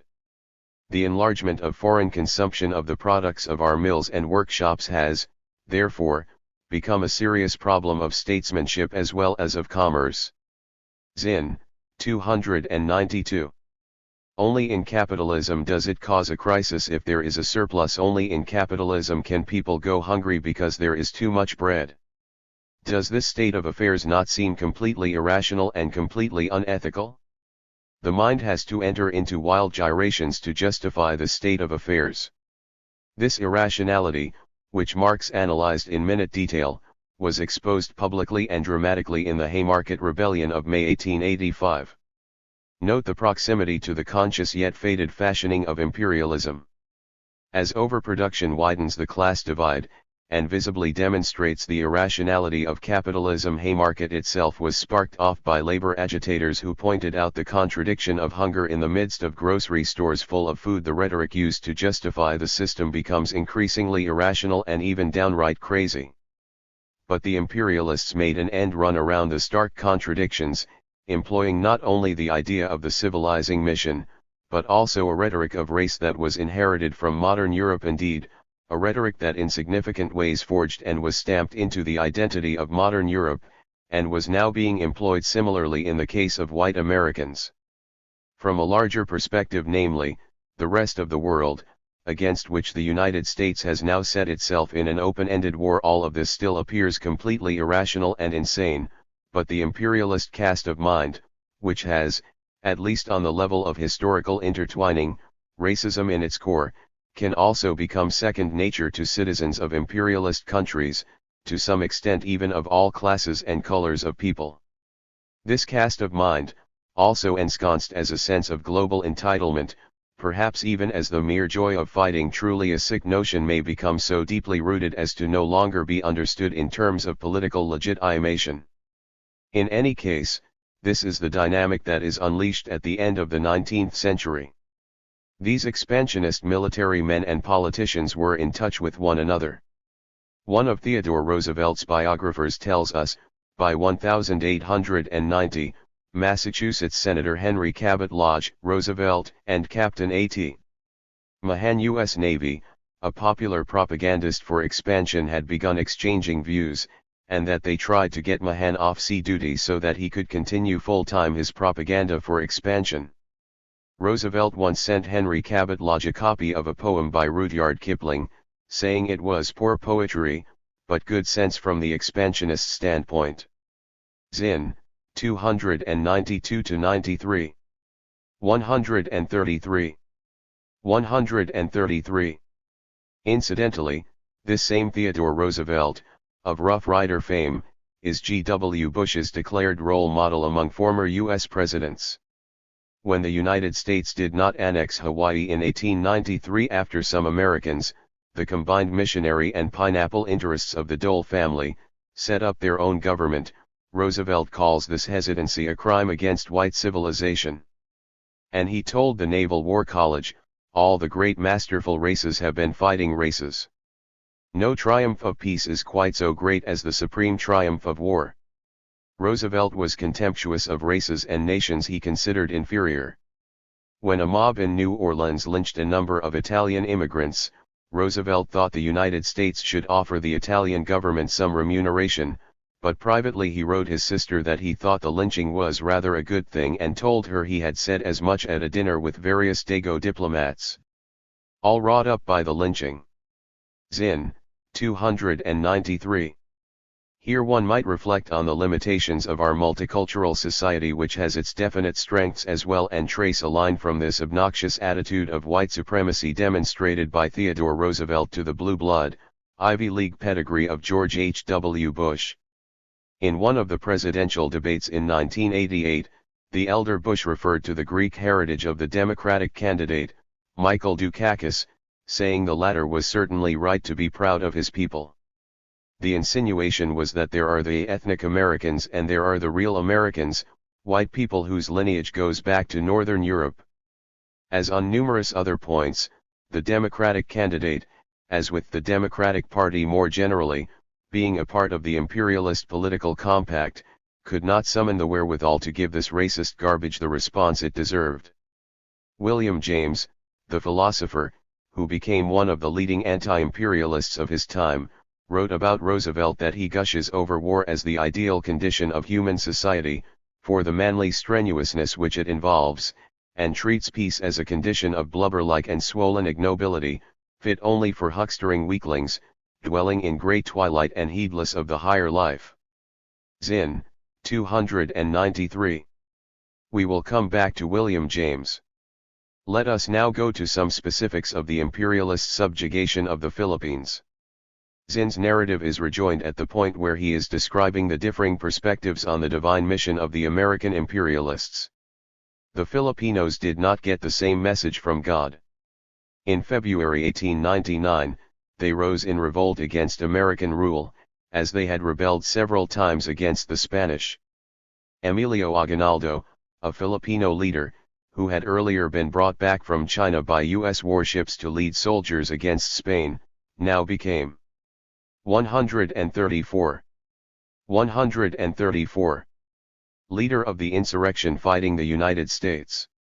He proposed Filipino independence within a U.S. protectorate, but this was rejected. It took the United States 3 years to crush the rebellion, using 70,000 troops. It was a harsh war. For the Filipinos the death rate was enormous from battle casualties and from disease. The taste of empire was on the lips of politicians and business interests throughout the country now.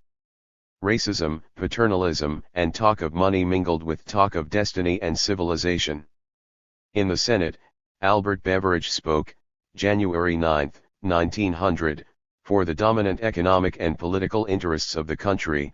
Mr. President, the times call for candor. The Philippines are ours forever. And just beyond the Philippines are China's illimitable markets. We will not retreat from either. We will not renounce our part in the mission of our race, trustee, under God, of the civilization of the world. The Pacific is our ocean. Where shall we turn for consumers of our surplus? Geography answers the question. China is our natural customer. The Philippines give us a base at the door of all the East. It has been charged that our conduct of the war has been cruel. Senators, it has been the reverse. Senators must remember that we are not dealing with Americans or Europeans. We are dealing with Orientals. The fighting with the rebels began, McKinley said, when the insurgents attacked American forces. But later, American soldiers testified that the United States had fired the first shot. After the war, An army officer speaking in Boston's Faneuil Hall said his colonel had given him orders to provoke a conflict with the insurgents. In February 1899, a banquet took place in Boston to celebrate the Senate's ratification of the peace treaty with Spain. President McKinley himself had been invited by the wealthy textile manufacturer W. B. Plunkett to speak. It was the biggest banquet in the nation's history, 2,000 diners, 4,000 waiters. McKinley said that no imperial designs lurk in the American mind, and at the same banquet, to the same diners, his postmaster general, Charles Emery Smith, said that what we want is a market for our surplus. William James, the Harvard philosopher, wrote a letter to the Boston Transcript about the cold pot grease of McKinley's cant at the recent Boston banquet and said the Philippine operation reeked of the infernal adroitness of the great department store, which has reached perfect expertness in the art of killing silently, and with no public squalling or commotion, the neighboring small concerns. James was part of a movement of prominent American businessmen, politicians, and intellectuals who formed the Anti-Imperialist League in 1898 and carried on a long campaign to educate the American public about the horrors of the Philippine War and the evils of imperialism. It was an odd group. Whatever their differences on other matters, they would all agree with William James's angry statement, "God damn the U.S. for its vile conduct in the Philippine Isles." The Anti-Imperialist League published the letters of soldiers doing duty in the Philippines. A captain from Kansas wrote, Caloocan was supposed to contain 17,000 inhabitants. The 20th Kansas swept through it, and now 135. 135. Caloocan contains not one living native. A private from the same outfit said he had with my own hands set fire to over 50 houses of Filipinos after the victory at Caloocan. Women and children were wounded by our fire. A volunteer from the state of Washington wrote, our fighting blood was up, and we all wanted to kill niggers. This shooting human beings beats rabbit hunting all to pieces. Zinn, 306-7. Consider how this initial imperial venture hovers over the invasions and occupations in Afghanistan and Iraq that are taking place at the time of this writing. Zinn goes on to point out this same period was a time of intense racism in the United States, 307. In the years between 1889 and 1903, on the average, every week, 2 Negroes were lynched by mobs, hanged, burned, mutilated, 308. Colonialism and imperialism forge an intertwining of race and class, the legacy of which is absolutely and completely with us today. Taking possession of the world. To highlight a few salient points, first, it is clear from the statements of Senator Beveridge and others that the United States was coming to view much of the world as its legitimate possession. The Pacific is our ocean. Second, while the purpose of invading the Philippines was ambitious enough, involving as it did the aim of gaining control of the natural resources there, in Beveridge's speech he says the wood of the Philippines can supply the furniture of the world for a century to come. 306. It is also clear that the main prize was China. China would do for the emergent U.S. empire what India did for the British. Third, however, herein lies a difficulty, for indeed there are other imperial powers in the world, and in the march to dominate what was then emerging as the Third World, U.S. imperialism ran into not only the resistance of the natives, but also the ambitions of other imperialist powers. In this case, these other powers included not only the United Kingdom, but also Japan. A line could be drawn, then, from this march across the Pacific, ultimately to China, and the Japanese attack on Pearl Harbor. There are periods in the history of imperial plunder, by the great powers, when there is enough to go around and the different imperialist nations, or, more accurately, the different ruling classes of these nation-states collude in plunder, and exploitation, domination, torture, and so on, rather than collide. This occurs at the beginning of a circuit of accumulation. But capitalism is insatiable, there is no point when it gets enough. A hungry stomach can eventually be filled, but not so with the banks of the capitalists. Therefore inter-imperialist collusion will always turn into collision. 136. 136. By and by, some incident will be determined by one ruling class or another as the final straw, and in this way one or another ruling class will seize the initiative, take advantage of its Pearl Harbor, and take the fundamental hostility that exists between competing blocks of capital to the level of outright war. Here there are no natural limits either. Whatever gets the job done, whether it be napalm, massacres of people living in villages in the Philippines or Vietnam, or nuclear weapons, will be employed. There is no morality in any of this. Let us be clear, the capitalist ruling classes of the world are compelled by the logic of their exploitative system. At the same time, they are the biggest scumbags in the history of the world, and therefore the ruling class of the United States, being the most powerful ruling class in the world, leads the pack. But imperialism creates complicities, too, and this leads to moral rot in the imperialist countries, and this moral rot itself becomes a part of the imperialist system. This is the case even if, in some circumstances, this rot also can be a problem for the system itself.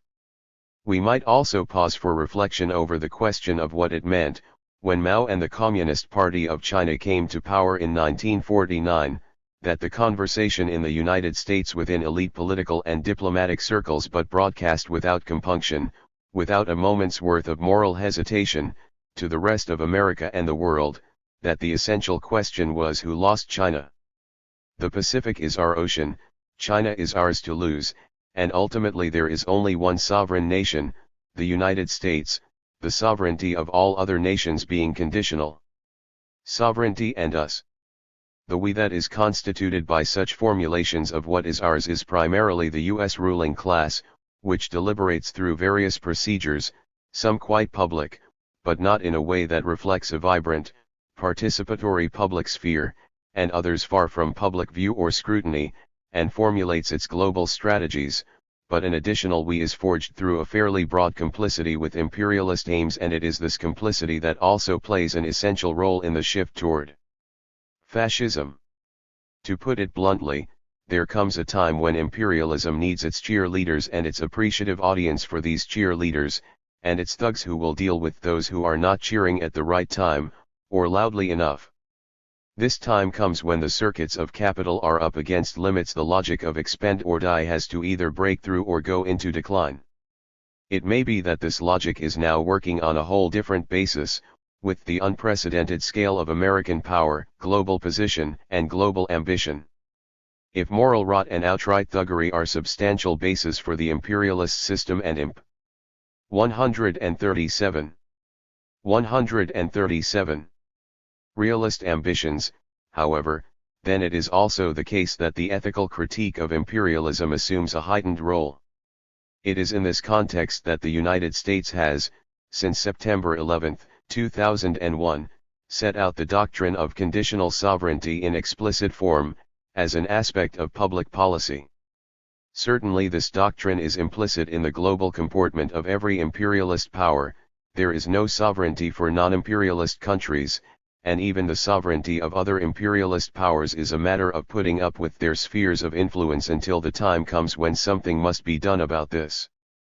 Marx did not write in the language of national sovereignty, perhaps for the very reason that such a thing is an obvious fiction in a world of expend or die capitalist powers, but it might be said that, in his theory, the only real sovereignty would be one that is rooted in the popular will of the working people, and this sovereignty cannot ultimately be a matter of national boundaries.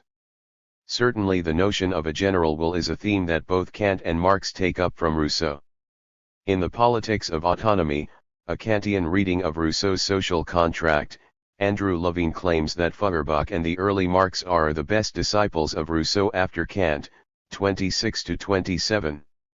The pursuit of this line of thought will help us to frame the ethical problem of imperialism, and also to make the transition toward the discussion of a Marxism that more fully recognizes both the reality of ethics and the reality of the ethical problem of imperialism. For Rousseau, the de jure state requires legitimating myths and an elaborate state system of public education and civil religion to enforce the reign of these myths. In this respect, Rousseau stands in the venerable Platonic tradition of the Golden Lie. To form the sovereign, Rousseau tells us, is to transform opinion, to develop a consciousness of social solidarity. To do so, it is of course necessary to intervene directly on the level of opinion, but this action will not be sufficient. Ultimately, consciousness arises out of life, in Marx's words. For a collection of individuals to become a community with a single will, aiming, successfully, at a general interest, there must be a general interest to be discovered. And this supposes an integrated society, where divisions pose no threat to the generality of the will. What renders this view of society fanciful or utopian is, above all, the division of society into classes. For the theory to become fully practical, class divisions must be taken into account and treated, that is, transformed, accordingly. For this reason, it is not enough just to intervene on the level of opinion. Indeed, this is the reason why interventions on the level of opinion are doomed to fail, unless the golden lie is somehow made true, for what divides society thereby divides opinion also, at least tendentially. Rousseau's proposals for public education and civil religion can counteract this tendency only to a certain point. Even the assault on opinion requires an assault on what divides opinion, the division of society into classes. 138. 138. This assault constitutes the endpoint of Rousseau's practical argument. It will be remembered that Rousseau assimilates class interests to private interests, effectively denying in this way the very existence of social classes and their interests. However, social classes do exist. 187-88.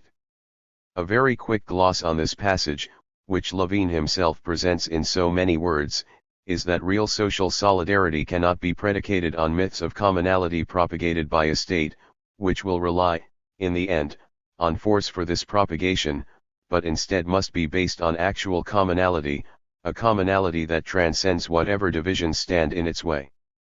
In some cases, this transcendence could be ideological, in the sense of recognizing that some forms of human difference, such as color or gender, are differences within a common humanity. Leave aside for the moment the problem of a false universalism that takes one color or one gender as the standard for what counts as human. Even leave aside for the moment the fact that any ethical political universalism may very well include this false moment as a matter of necessity. However, class divisions cannot be transcended in this way. This, incidentally, is why classism is not as helpful a term as racism or sexism. A world without sexism is not necessarily a world without sexual difference, though surely it is a world where this or these differences is understood differently, and most likely it is a world where sexual difference is understood in a non-essentialist way. Likewise, cateris paribus, with race and racism, though, indeed, the case against essentialism is perhaps even stronger here, as it is part of racist ideology to accept the categories of race handed down from European political modernity, even from the great Immanuel Kant himself, and, unfortunately, even to some extent from the great Karl Marx as well. CEs, ed. Racism and the Enlightenment. Social classes, however, do exist, and changing opinions about them will not in itself transcend class divisions. Furthermore, the basis of normativity in Marx is surely the recognition that the division between classes that own and control the means of production and the rest of humanity that, for its daily bread, must seek an accommodation with these owners, and not always find it, does exist, and that there is no justification for this division in the modern world of socialized production, and that in the future either humanity will overcome this division or, quite likely, cease to exist altogether. Well, I have given a slight twist to this last bit. Marx only thought the first part, that humanity would keep struggling, through twists and turns, and through defeats and reversals, but eventually an integrated society, to borrow Levin's term, and note its similarity to Sartre's term, integral humanity, will win through. It is the imperialist mode of production that has added the second part, since the time of Marx. 139. 139. Solidarity and interest. However, the question arises as to whether real solidarity, which holds a hoped for and struggled for integral humanity as its norm, and which must be built on a global scale on the basis of a deep internationalism, can arise out of the general interest that is to be discovered. Here I want to place pressure not on the concept of general, which certainly ought to be interrogated in the same terms that we would apply to the universal or universalism, but instead on the notion of interest. Interest in both Rousseau and Marx plays the role of a bridge, both conceptually and practically. How do I transcend my competitive drive when it is directed against my neighbor, in the case that my neighbor is also not an owner of the basic means of production, and even when it might be tempting to exploit some difference in race, gender, sexuality, or age, religion, or even the way someone looks, and on into every seemingly big or ridiculously little thing that divides people, for some small personal advantage for myself?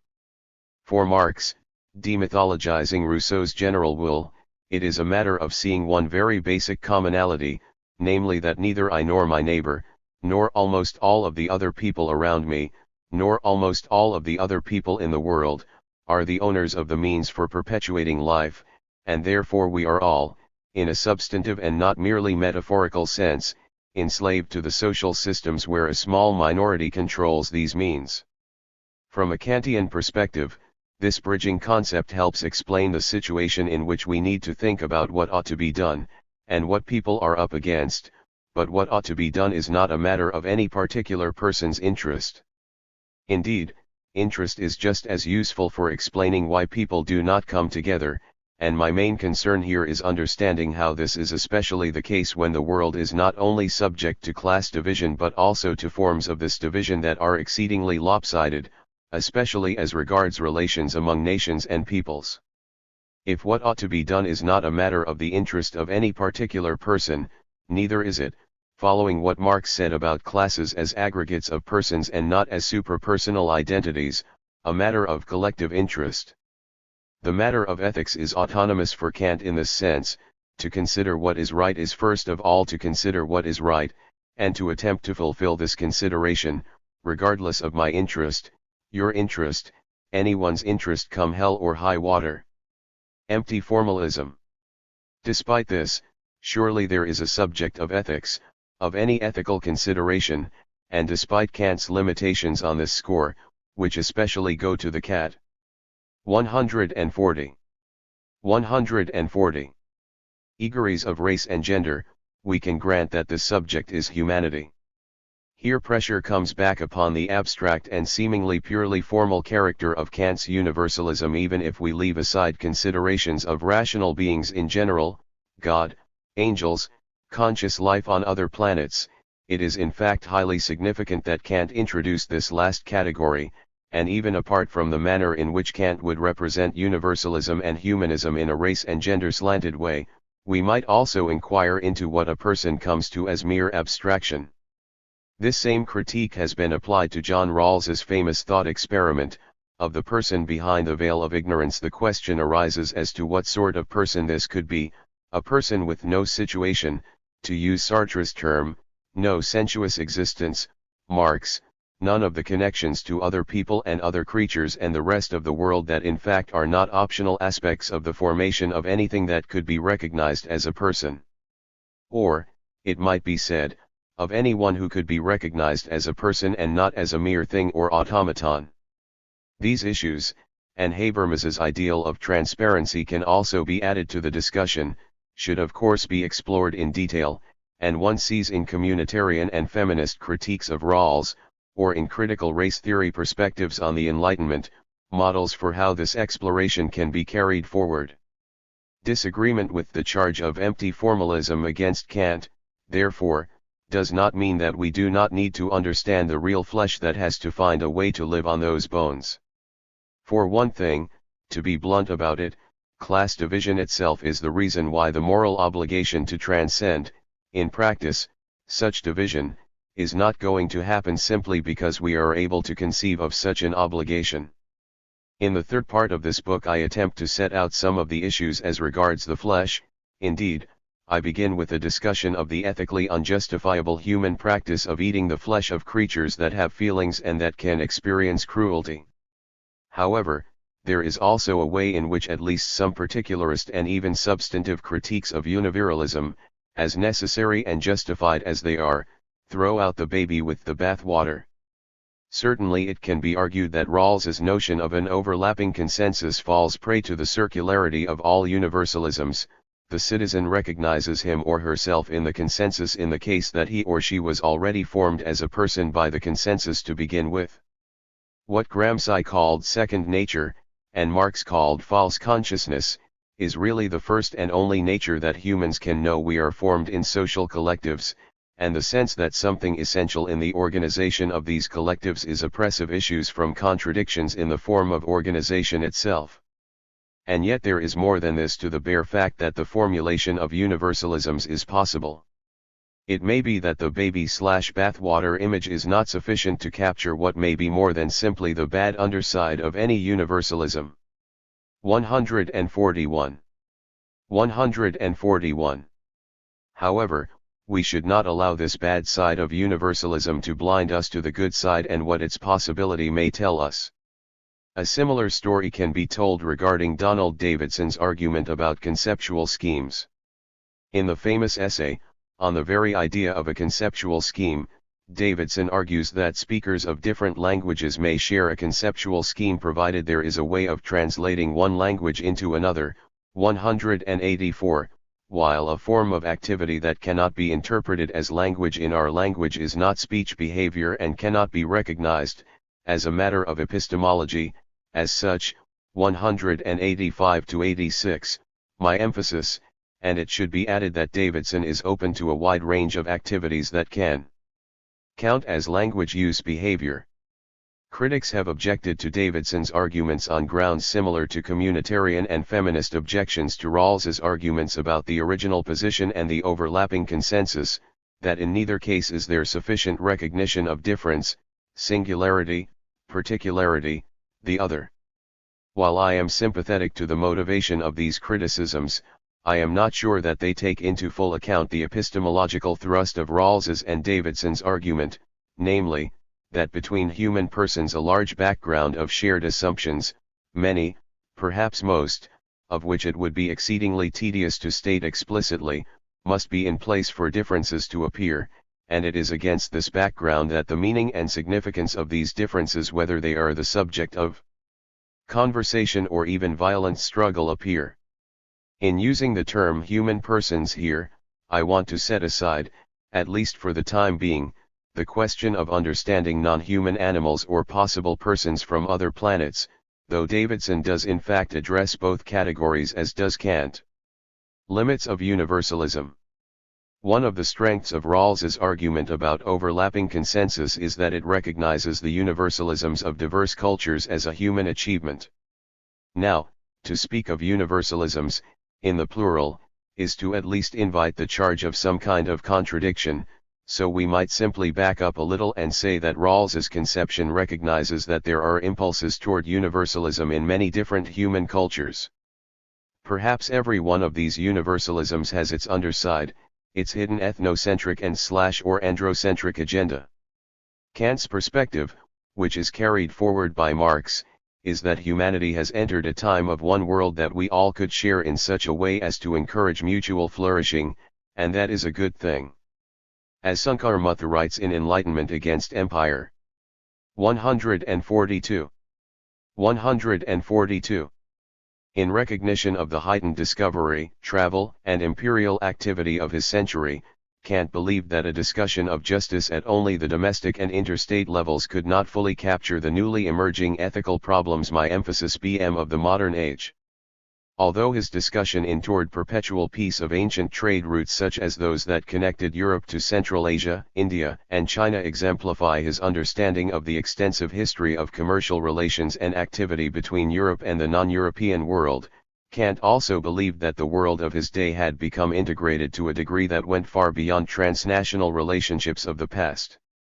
One can plausibly describe this aspect of Kant's thought, then, as an early attempt to grapple with the globalization of economic, political, and hence moral ties.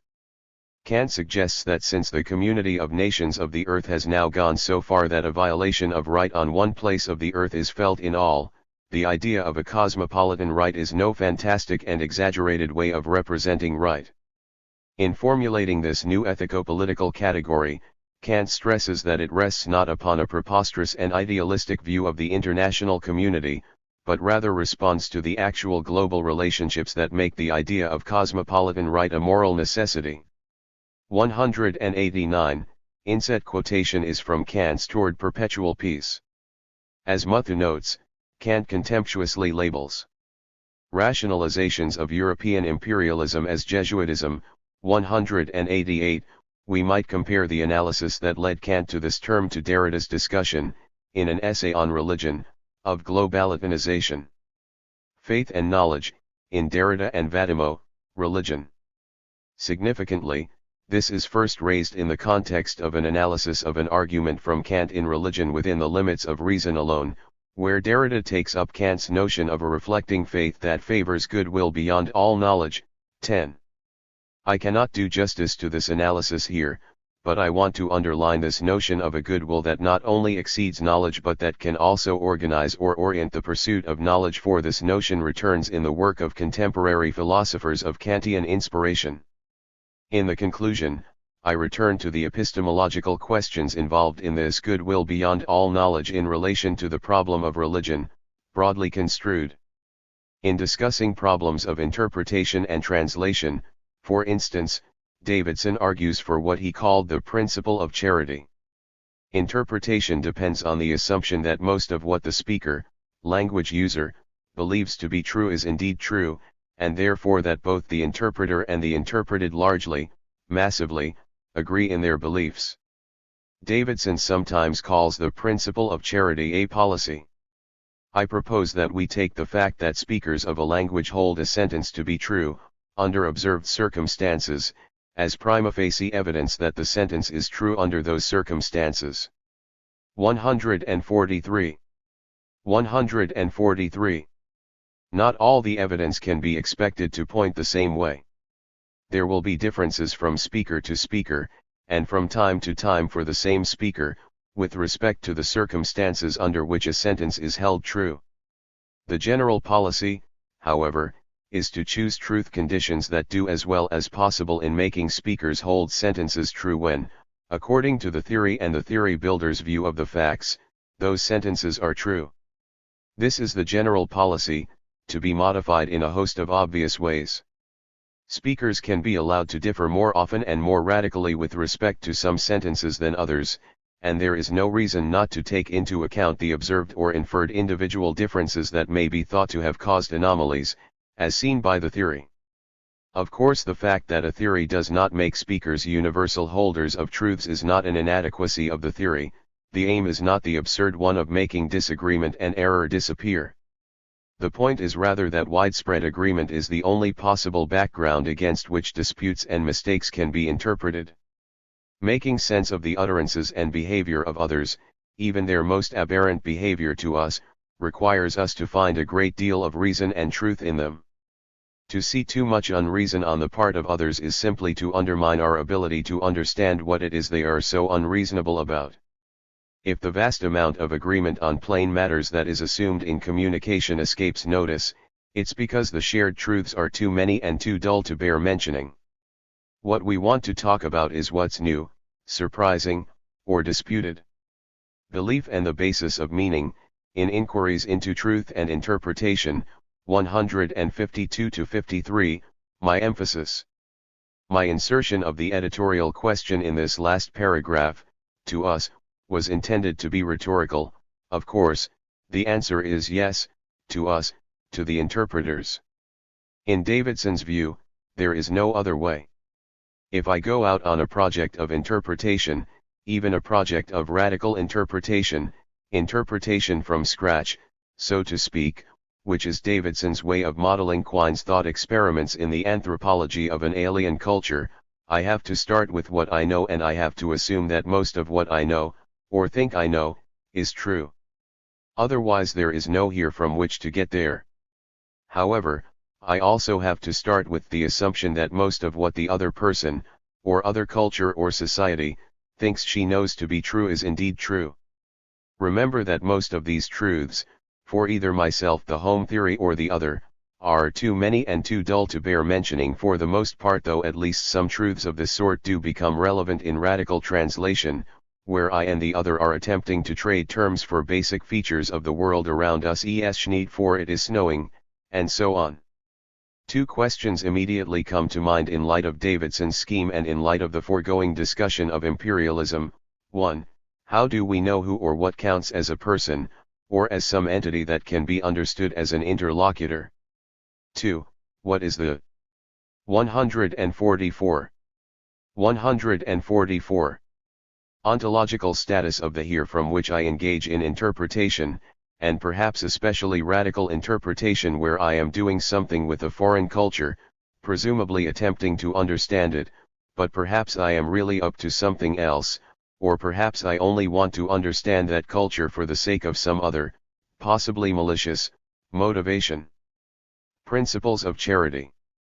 Over the years there have been objections to Davidson's use of the term charity.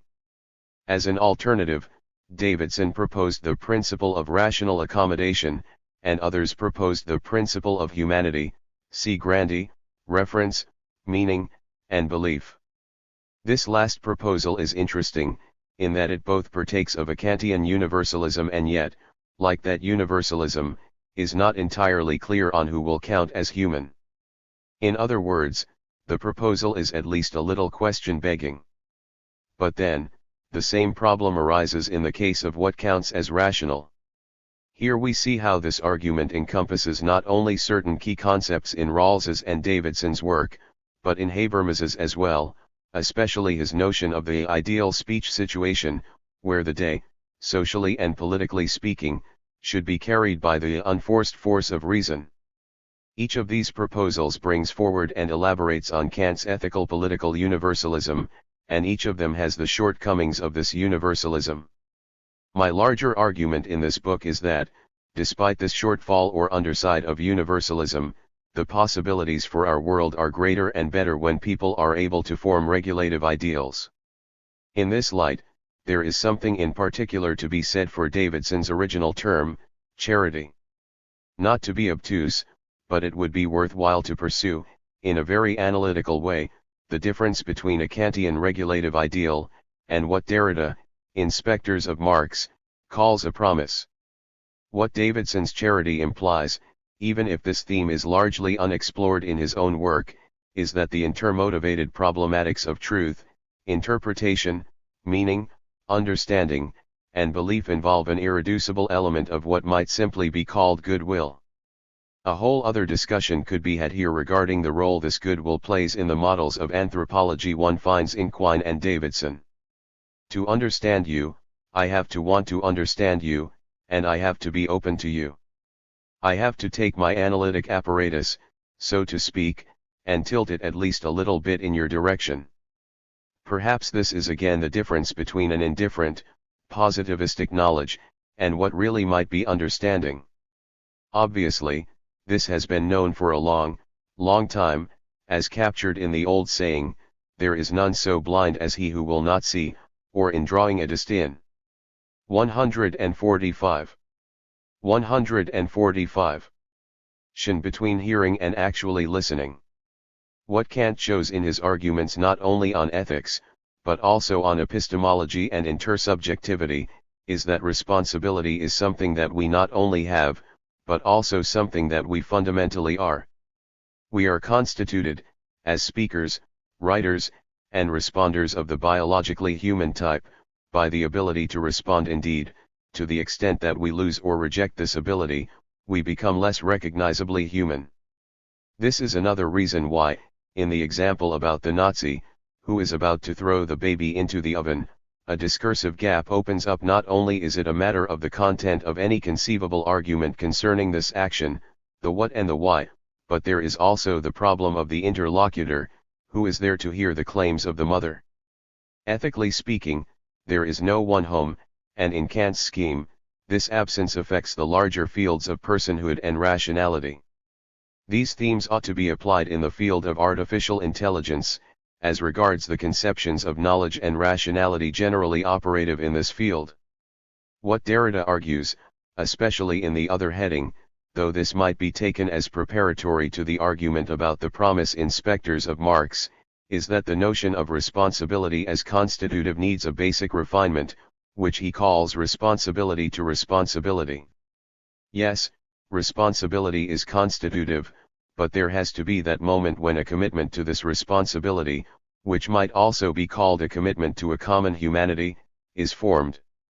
Perhaps formed is not the right word, perhaps it is that a call is answered, at least in the sense that there is a response to the call. Rational accommodation must indeed be led by and grounded in charity. Davidson offered the term rational accommodation in part to respond to the criticism that charity sounds both condescending and optional. On the first criticism, perhaps goodwill is helpful, because the point is that, to interpret, one has to want to understand and to be open to the possibility that the other is saying something. This last bit is itself a response on the second point.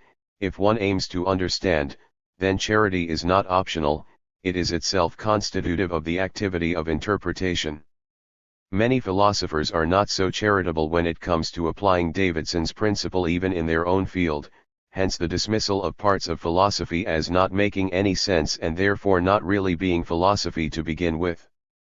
This hangover from positivism still runs through a good deal of analytic philosophy, and, in perhaps a slightly different way, through Marxism, some of which is done in the style of analytic philosophy. Charity is often lacking when there are large disparities in power. There are many situations in which this occurs, especially situations that revolve around the familiar nodal points of class, race, gender, sexuality, differences in ages, generations, or for that matter physical size. The context that I want to stress here, where universalism and charity face Truman. 146. 146.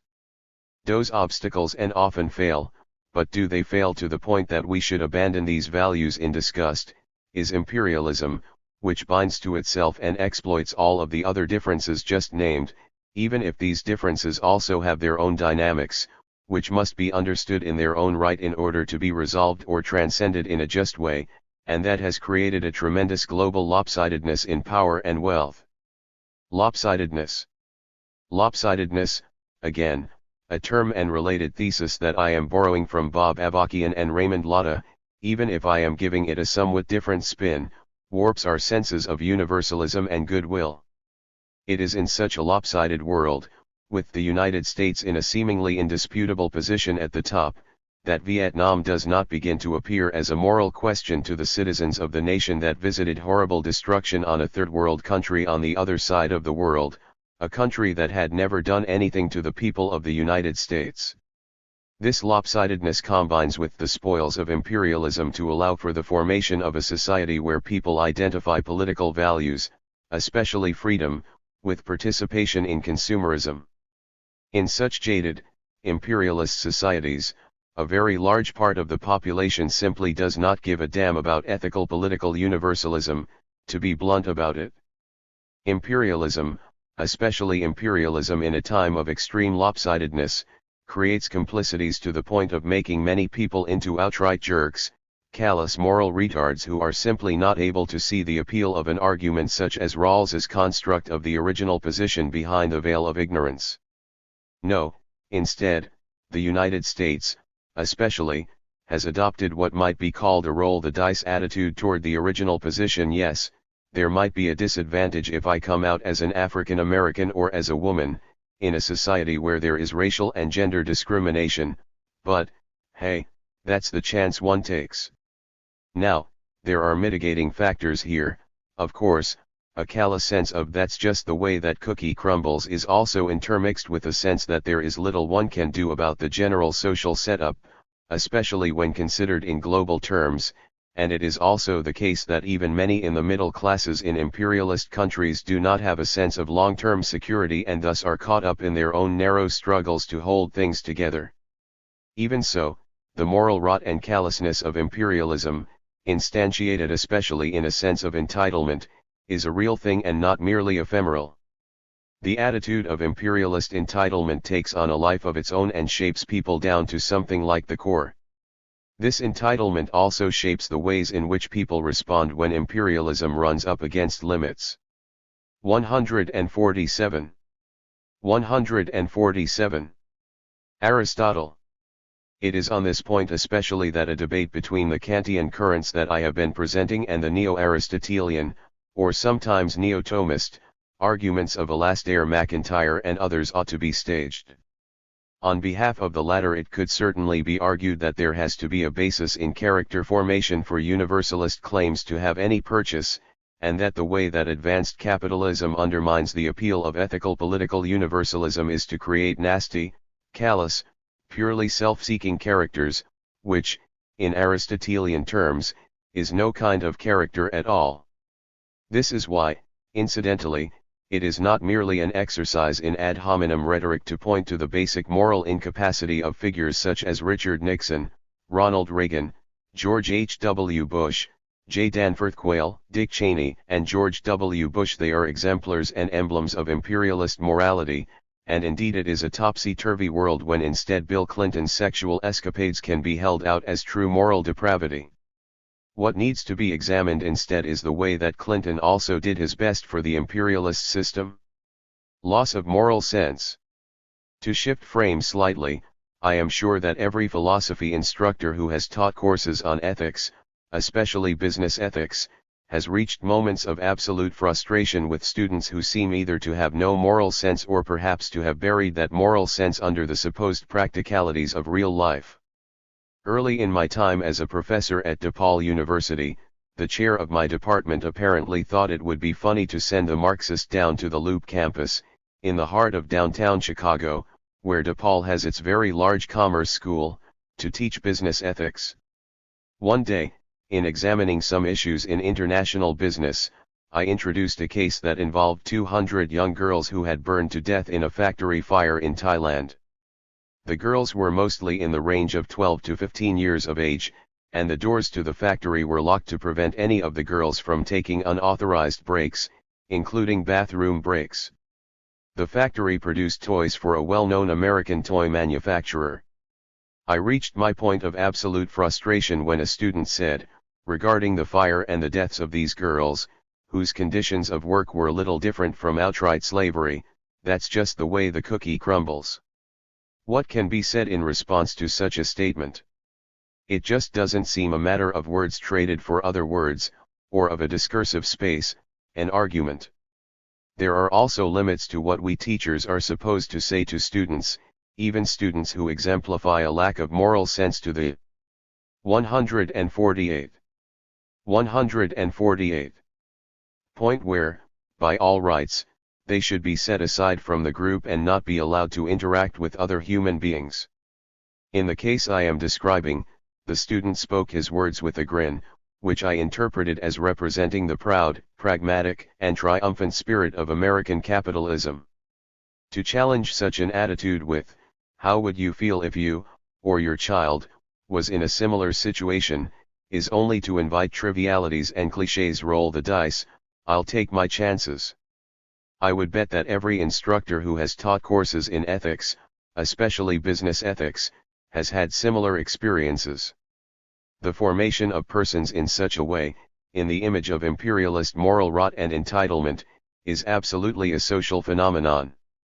These things create complicities, to the point of rendering people into callous jerks, but these people themselves are not the source of the social dynamics that make them jerks.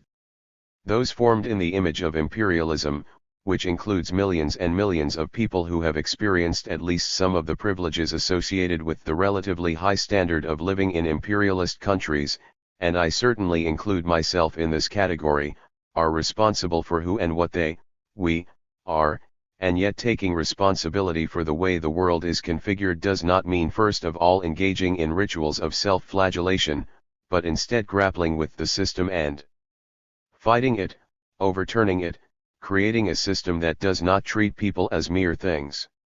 Reactivation. The larger question is, what is it that could call such a society back to the project of a global community of mutual flourishing?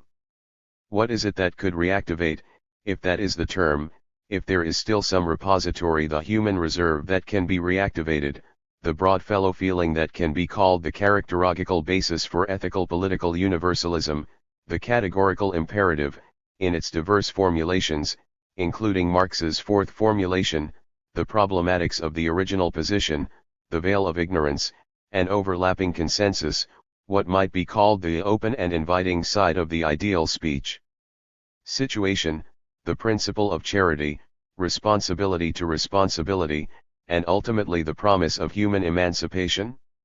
My argument, which I will resume in a moment, is that Marxism's central, materialist category of interest will not serve fully to call imperialism to account, or to call imperialism fully to account. Both formulations apply. Some of my arguments here do indeed have some affinity with the spiritual failure of the left discussion that is experiencing a revival as of this writing. See, for example, Jim Wallis, God's Politics, Why the Right Gets It Wrong and the Left Doesn't Get It, and The Soul of Politics, Beyond. 149. 149. Religious right and secular left. If imperialism can only be called to account in the case that the ethical plays a key role, then this in itself speaks to the materiality of the ethical. My argument depends on the idea that history is also a real thing, and that history is in us, and in the social institutions that we inhabit and that form us. It has been the case for at least some decades that capitalism has its own response to the debts incurred in history, and this is not only to ignore or forestall the debts. Certainly capitalism does that, right down to the way that history textbooks are written. This is just as much, if not more, true in Western Europe and Japan as in the United States, but also to render history into bunk. I am trying to read Marx and at least some currents in Marxism as being about a redemptive scheme in history and not only a structural analysis of political economy where human subjects have no ontological status that is fundamentally different from any other element in the picture, so that people are simply among the billiard balls of causality. But perhaps there is no history, or, if there ever was history, history is in danger of dying in the world of non-history, as Sartre put it in Notebooks for an Ethics, and it is worth reflecting on the fact that he wrote these words in the late 1940s. I will return to this question in the conclusion, but it is important to understand in the present context that the idea of ethical Marxism depends on the recognition that the real, material situation that Marxism, or radical social theory and practice, however conceived, is up against is historical, not simply empirical in the sense of the present challenges that people face and to which they may or may not feel compelled to respond. To wax both Sartrean and Derridian, there is a thickness to history that involves not only speaking with the ghosts of the past, who still live with us now, even if we have not yet learned to live with them, but also responding to the call of a possible future, of what Sartre calls integral humanity. Past, present, future. Everything that has ever made up the world, including the people we have loved and admired and the people we did not love or admire and the people we never knew and the people who were brutally disappeared, and everything else, still exists, but in the past. The existence of the past is tenuous, you say, and that is certainly correct, but the existence of the past is hardly more tenuous than the existence of the present or future. So perhaps we should not believe in any of it at all, and refuse to place any stock in it, either in a Buddhist or Gnostic way. The material world is not real, and belief in such a world is itself the source of suffering. I hasten to add that a Buddhism that affirms the Bodhisattva idea does not view things. 150. 150. This way, or in a Nietzschean way, recalling the first paragraph of On Truth and Lie in an extra-moral sense, and the fate of the clever animals who invented knowledge in what turned out to be the haughtiest and most mendacious minute of world history, yet only a minute, or in the brute way proposed by Henry Ford, namely, that history is bunk. Certainly there is a point to the fairly abstract philosophical question of the onto epistemological status of human history, but almost as surely there is the likelihood that any perspective on this question will be colored by, perhaps thoroughly founded in, where the philosophical interlocutor stands in history. At the very least, it can be said that it is very convenient for some to claim that history is bunk, and the way of either the cynic, Nietzsche, or at least many who claim to pursue his thought, or the ascetic, a certain kind of Buddhism and Eastern religious practice more generally, can certainly seem appealing in the face of the overwhelming tragedy of human history and what appears to be an indifferent cosmos.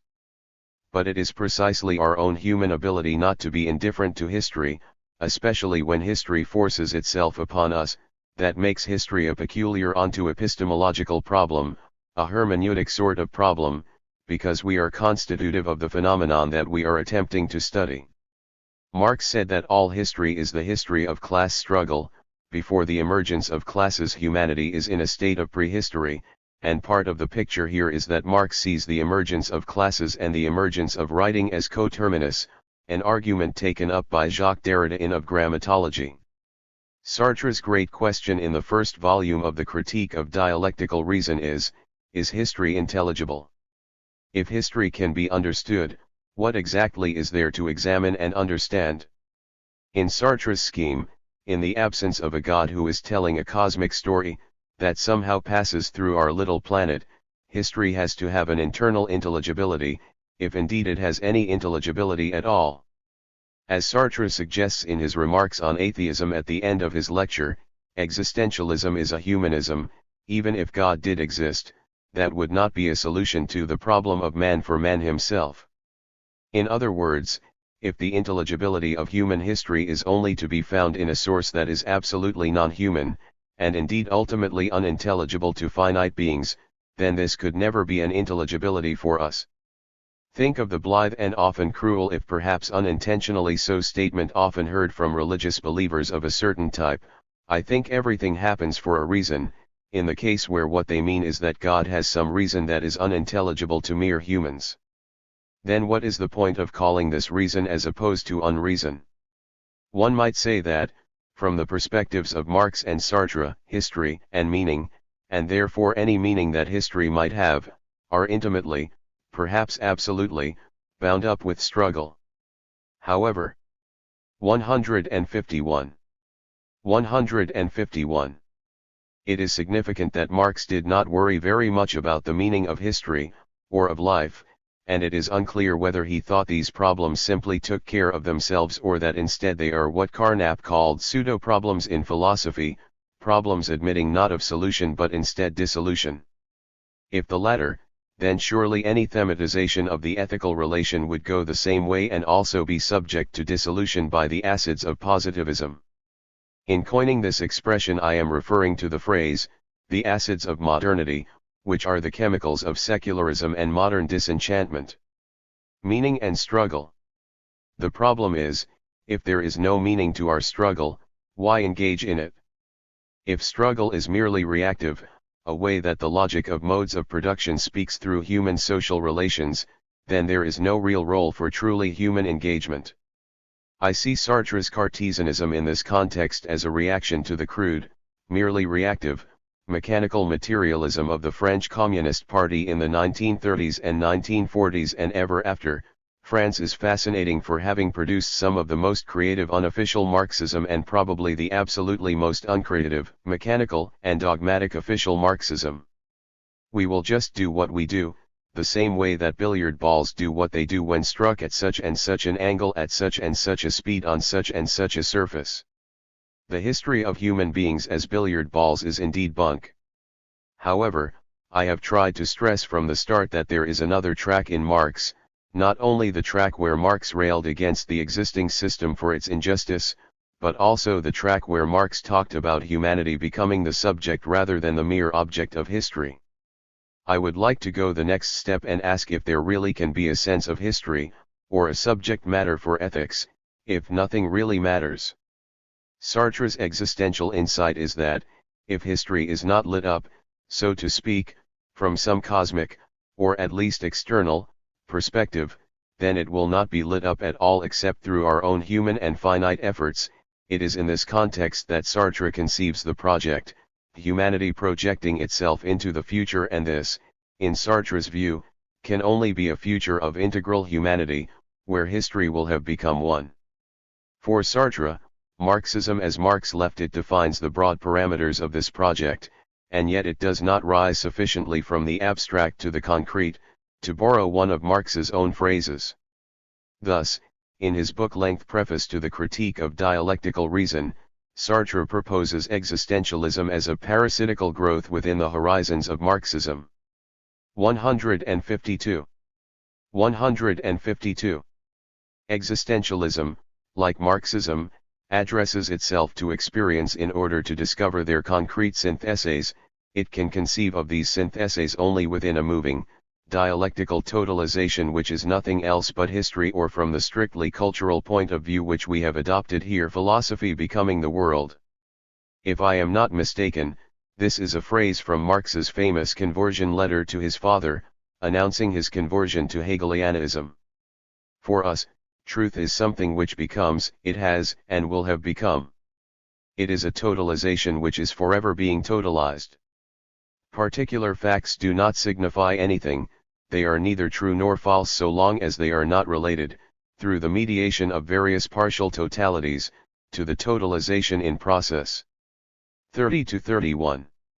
Our historical task, at the heart of this polyvalent world, is to bring closer the moment when history will have only one meaning, when it will tend to be dissolved in the concrete people who will make it in common. 90. Gendered term modified. Sartre, in taking up the issue of historical totalization, has been accused of adding to a philosophy of totalitarianism, and then his support for the Soviet Union in the time of Stalin comes into play, when it can certainly be argued that his aim, at least on the theoretical level, and whether or not he succeeded, was just the opposite. The totalizing investigation has given way to a scholasticism of the totality. The heuristic principle to search for the whole in its parts has become the terroristic practice of liquidating the particularity. Search, 28. An already lived history resists any a priori schematism. We shall understand that even this history, made and known incident by incident, must be for us the object of a complete experience. Existentialism, then, can only affirm the specificity of the historical event. It seeks to restore to the event its function and its multiple dimensions. Search, 123-24. Another way to sum up Sartre's arguments is that if meaning is not in the particulars, then the meaning that only arises at the level of some whole, keeping in mind that, for Sartre, the whole is never finished and is always a projection. This is part of what places Sartre on the side of the permanence of the revolution and the infinite task of ethics, is indeed totalitarian. The tragic dimension. One reason to raise these questions at the intersection of metaethics and the philosophy of history is that it seems to me a deeply ethical question. 153. 153. To ask what possible good might come of the suffering and death of people who in no way deserved their fate. Is there a way to ask this question without going quickly, dismissively, and blithely past the tragic dimension of human life and history? As an antidote to this sort of blithe dismissiveness, I find the work of David Krell especially powerful. For instance, in his earlier work, Intimations of Mortality, and in what he has said will be his last properly philosophical book, The Tragic Absolute. Is there a way to ask what good may come without falling into a merely utilitarian framework? Certainly the lives of the people of Vietnam did not matter to the people of the United States for the most part, though we could establish a hierarchy of the not mattering, from the workings of the social system itself, to the ruling class, to the administrative apparatus, to the technical apparatus, to the military apparatus, and ultimately to the broad masses. Does it become a nearly theological question to wonder if there is some other level of reality where people and their lives matter? It is not hard to see why Marx avoided such questions, because they are extraordinarily difficult, and because pursuit of them leads to further difficulties, including what might be called the fatal distraction of imagined consolation. However, if the question of meaning has no answer, especially if it has no answer in materialist terms, well, to be blunt about it, isn't that the whole ball game right there? If there really is no meaning, and therefore no intelligibility to human struggle and history, then what is the point? Sartre, having come through the acids of existentialism and having dispensed some of those acids himself, is attempting to address this quandary with his theory of totalization without a totalizer. Among other things, this is Sartre's response to the worry that only a God can save us now, as Heidegger put it. However, unlike Marx, Sartre does not argue that the outcome of this totalization is inevitable. Indeed, Marx's inevitability is too much a totalizer in Sartre's view, too much a God. This God, to repeat with a slight spin, itself cancels the meaning that is made by conscious historical agents who struggle with and within history. Certainly Marx is clear on the totalizing historical process in the time of capitalism and even colonialism. It is a process of immense brutality. It is also a process of the reduction of all qualities to quantity, signified by the M in the logic of commodity production, MCM. Historical struggle beyond capitalism, at least, is a process of once again bringing mere quantity under the domain of quality. The problem is that, for Marx, the development of capitalism plays a crucial, historical role, without which there cannot be communism. In the words of the manifesto, the bourgeoisie is the most revolutionary class in history. The capitalists bring about revolutions in production that are completely unimaginable in previous epochs. These revolutions create the productive and material basis for the shared abundance that is communism. Part of what is interesting. 154. 154. In this last formulation is that, while in Marx's view, the productivity of capitalism creates the material basis for communism to be an ethical society, this abundance of material goods and its creation through a process of commodity production is not in and of itself an ethical basis for the transition to communism. The aspect of the struggle to overcome capitalism that has to do with justice and the aim of creating a good society remains subordinate and epiphenomenal. My argument in this book is that, if there are not at least key moments when these terms are explicitly thematized and pursued in their own right, then this struggle cannot be carried through. The question remains how this thematization and motivation can be understood within an historical materialist framework, but my hope is that it can, and that the work of philosophers such as Davidson and Derrida to show how meaning works, which help us to materialize the signifier, Derrida's expression, said in response to an interview with Marxists in Positions, contribute to this effort. Part of what this much thickened and, I hope, philosophically vibrant historical materialism would show, however, is the real, material situation that Marxism, or any philosophy or movement that aims at the creation of a post-capitalist society, is up against, where the notion of interest is simply not sufficient for the creation of a good society. This notion is not even adequate in a purely causal sense, as a mechanism. Ultimately, people have to want to create a good society, or else they won't. We will return to this question and its relation to interest as Marx conceived it. Experience.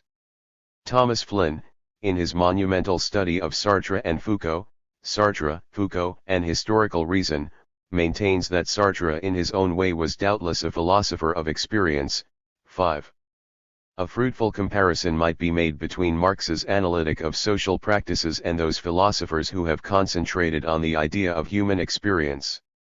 Foucault, with his attempt to consider the very historicity of forms of experience, Preface to the History of Sexuality, Volume 2, cited in Flynn, 4, provides a useful bridge. Surely it could be argued that Marxism needs some of this philosophy of experience to put some flesh on the bones of an analytics of practices, with practices of production at the core, even while it can also be argued, I think rightly, that Marx's framework offers an important corrective to narrow forms of empiricism, subjectivism, and claims of first-person authority. If Sartre was indeed a philosopher of experience, of a sort, at least, it might also be interesting to draw some connections between his work and the work of 155. 155. American philosophers not often compared to Sartre, namely, Ralph Waldo Emerson and William James. The former was a prime inspiration for at least one current of existentialism. When traveling, it was quite often Emerson's essays that Nietzsche would carry along for reading material. James clearly has a way of connecting history, belief, commitment, and hope in a way that foreshadows Sartre, though what I am primarily interested in here is whether James's matrix of concepts might also recommend itself to Marxism, in particular the ethical Marxism that I am attempting to formulate here. In this respect, let us consider some wonderfully written passages from The Will to Believe, from the section titled, Is Life Worth Living? If you surrender to the nightmare view of the world and crown the evil edifice by your own suicide, you have indeed made a picture totally black. Pessimism, completed by your act, is true beyond a doubt, so far as your world goes. Your mistrust of life has removed whatever worth your own enduring existence might have given to it, and now, throughout the whole sphere of possible influence of that existence, the mistrust has proved itself to have divining power. But suppose, on the other hand, that instead of giving way to the nightmare view you cling to it that this world is not the ultimatum. I assume that James means by this the ultimate reality. Suppose you find yourself a very wellspring, as Wordsworth says, of zeal, and the virtue to exist by faith as soldiers live by courage, as, by strength of heart, the sailor fights with roaring seas. Suppose, however thickly evils crowd upon you, that your unconquerable subjectivity proves to be their match, and that you find a more wonderful joy than any passive pleasure can bring in trusting ever in the larger whole. Have you not now made life worth living on these terms? What sort of a thing would life really be, with your qualities ready for a tussle with it, if it only brought fair weather and gave these higher faculties of yours no scope? Please remember that optimism and pessimism are definitions of the world, and that our own reactions on the world, small as they are in bulk, are integral parts of the whole thing, and necessarily help to determine the definition. My emphasis. They may even be the decisive elements in determining the definition. This life is worth living, we can say, since it is what we make it, from the moral point of view, emphasis in original, and we are determined to make it from that point of view, so far as we have anything to do with it, a success. Now, in this description of faiths that verify themselves, I have assumed that our faith in an invisible order is what inspires those efforts and that patience which make this visible order good for moral men. Our faith in the seen world's goodness, goodness now meaning fitness for successful moral and religious life, has verified itself by leaning on our faith in the unseen world. But will our faith in the unseen world similarly verify itself? Who knows? 156. 156. Once more it is a case of maybe, and once more maybes are the essence of the situation. I confess that I do not see why the very existence of an invisible world may not in part depend on the personal response which any one of us may make to the religious appeal. God himself, in short, may draw vital strength and increase of very being from our fidelity. My emph.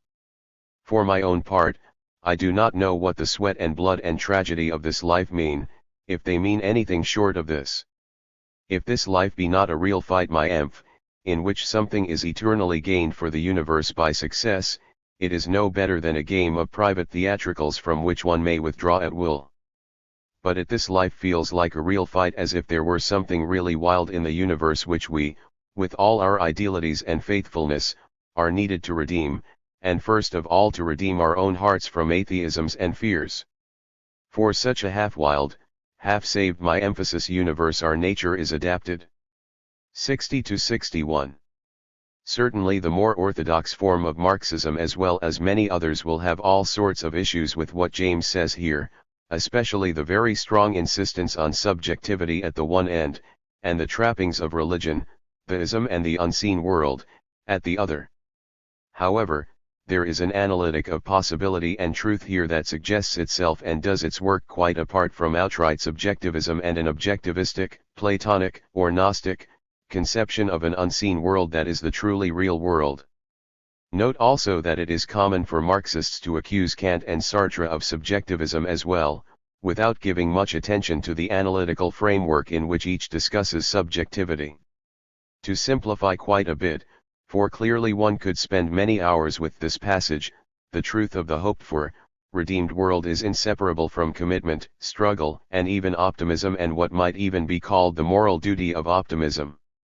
The redeemed world will not be achieved without these elements, and the mattering of this struggle issues from the matrix of these elements, not forgetting for a moment, of course, our fallen world and the way that it is and all that the struggle for a radically better world, or, quite possibly, any future for humanity at all, is up against. Materiality and praxis. Without going much further with issues in the philosophy of history or historiography, in terms of the basic issues I am raising here, especially as they relate to Sartre, Flynn's study is definitive. See especially History as Fact and as Value in Volume 1, and Ethics and History, Authentic vs. Effective History in Volume 2. It can at least be asserted that any possible, future, redeemed world will issue from both the in itself and the for itself, from both the brute materiality of the existing world and the matrix of meaning, belief, intention, hope, optimism, and praxis of human beings. 157. 157. Or else this will not happen. Victory is not inevitable, though my view is that either we change this world in fundamental ways, or else there will be no livable world for human beings in the future, either a human future or no future for humans. But there is another way in which victory definitely will not occur, and that is in the case that brute materiality is really all there is. Orthodox trends in Marxism have often gone overboard in reminding us of this fact. The result of such an orientation is a Marxism that is every bit as good at "that's the way the cookie crumbles" historiography as any capitalist-minded person who recommends that we grow up and accept the facts of life. In the history of Marxist-led struggle, these facts of life lead to the dead end of eggs and omelets, and Sartre's comment that what we see with Stalin is Marxism purely as a theory of power is not wide of the mark. It is tempting to say that historical inevitability, except perhaps as sheer, audacious, braggadocio, we will win. Nothing can stop us, is every bit as theological as any scheme of preordained end-time eschatology accepted by fundamentalists.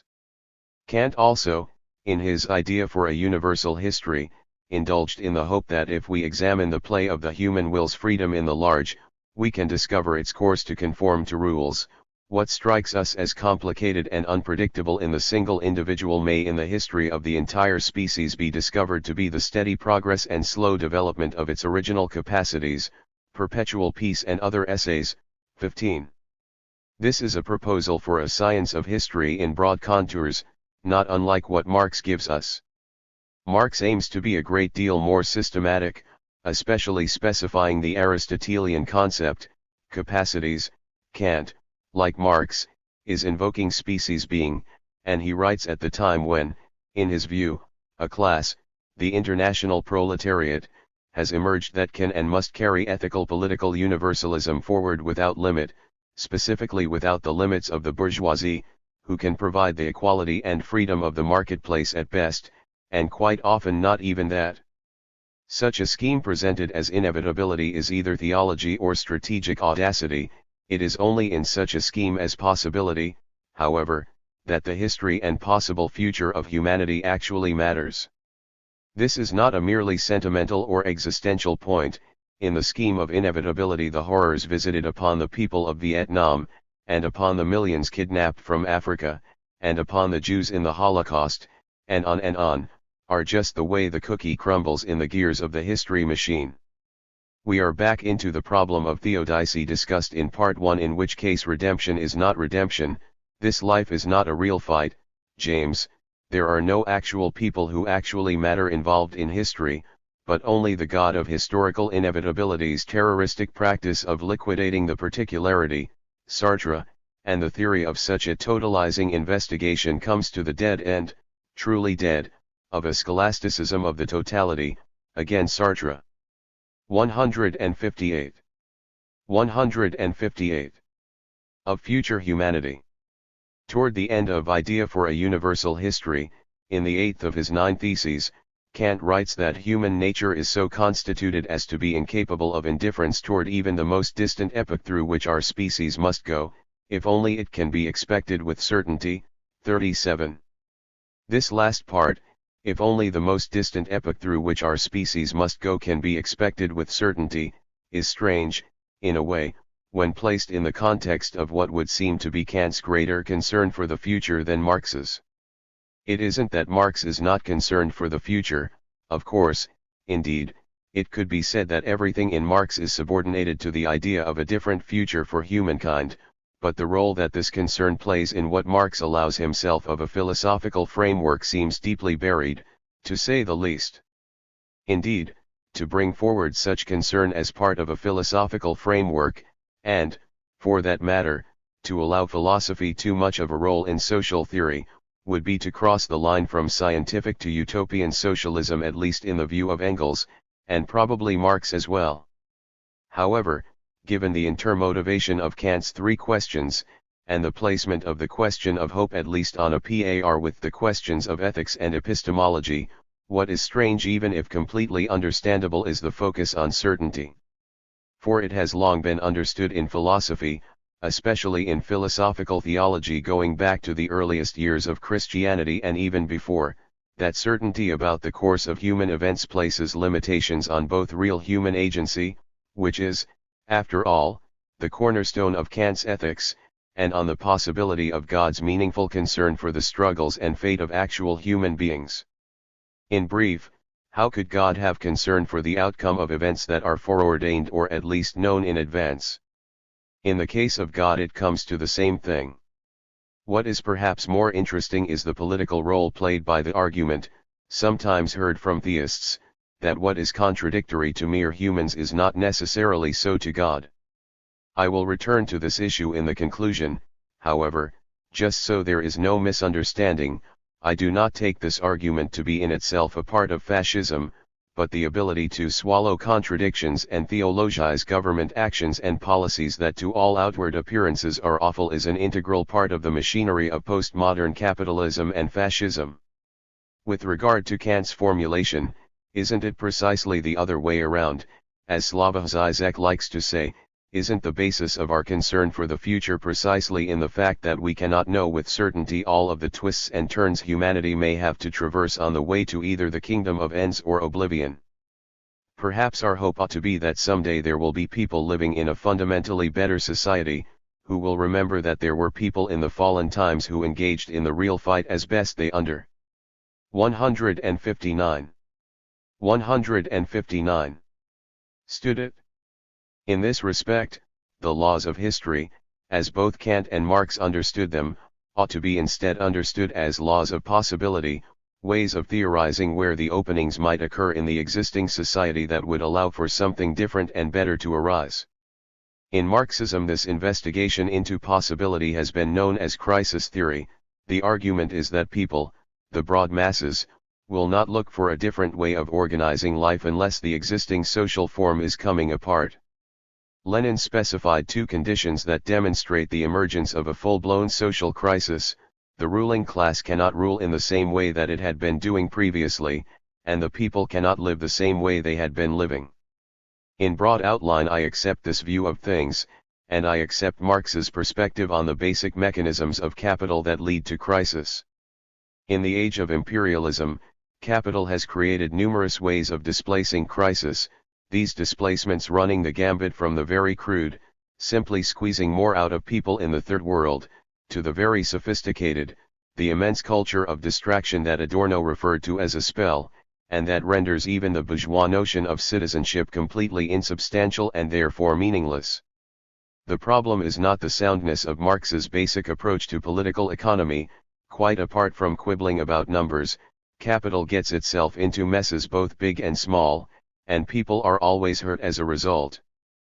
Furthermore, the capitalist notion of externalities, where some costs are simply dumped into the river, or the ground, the atmosphere, or the oceans, and forgotten, has pretty much run its course.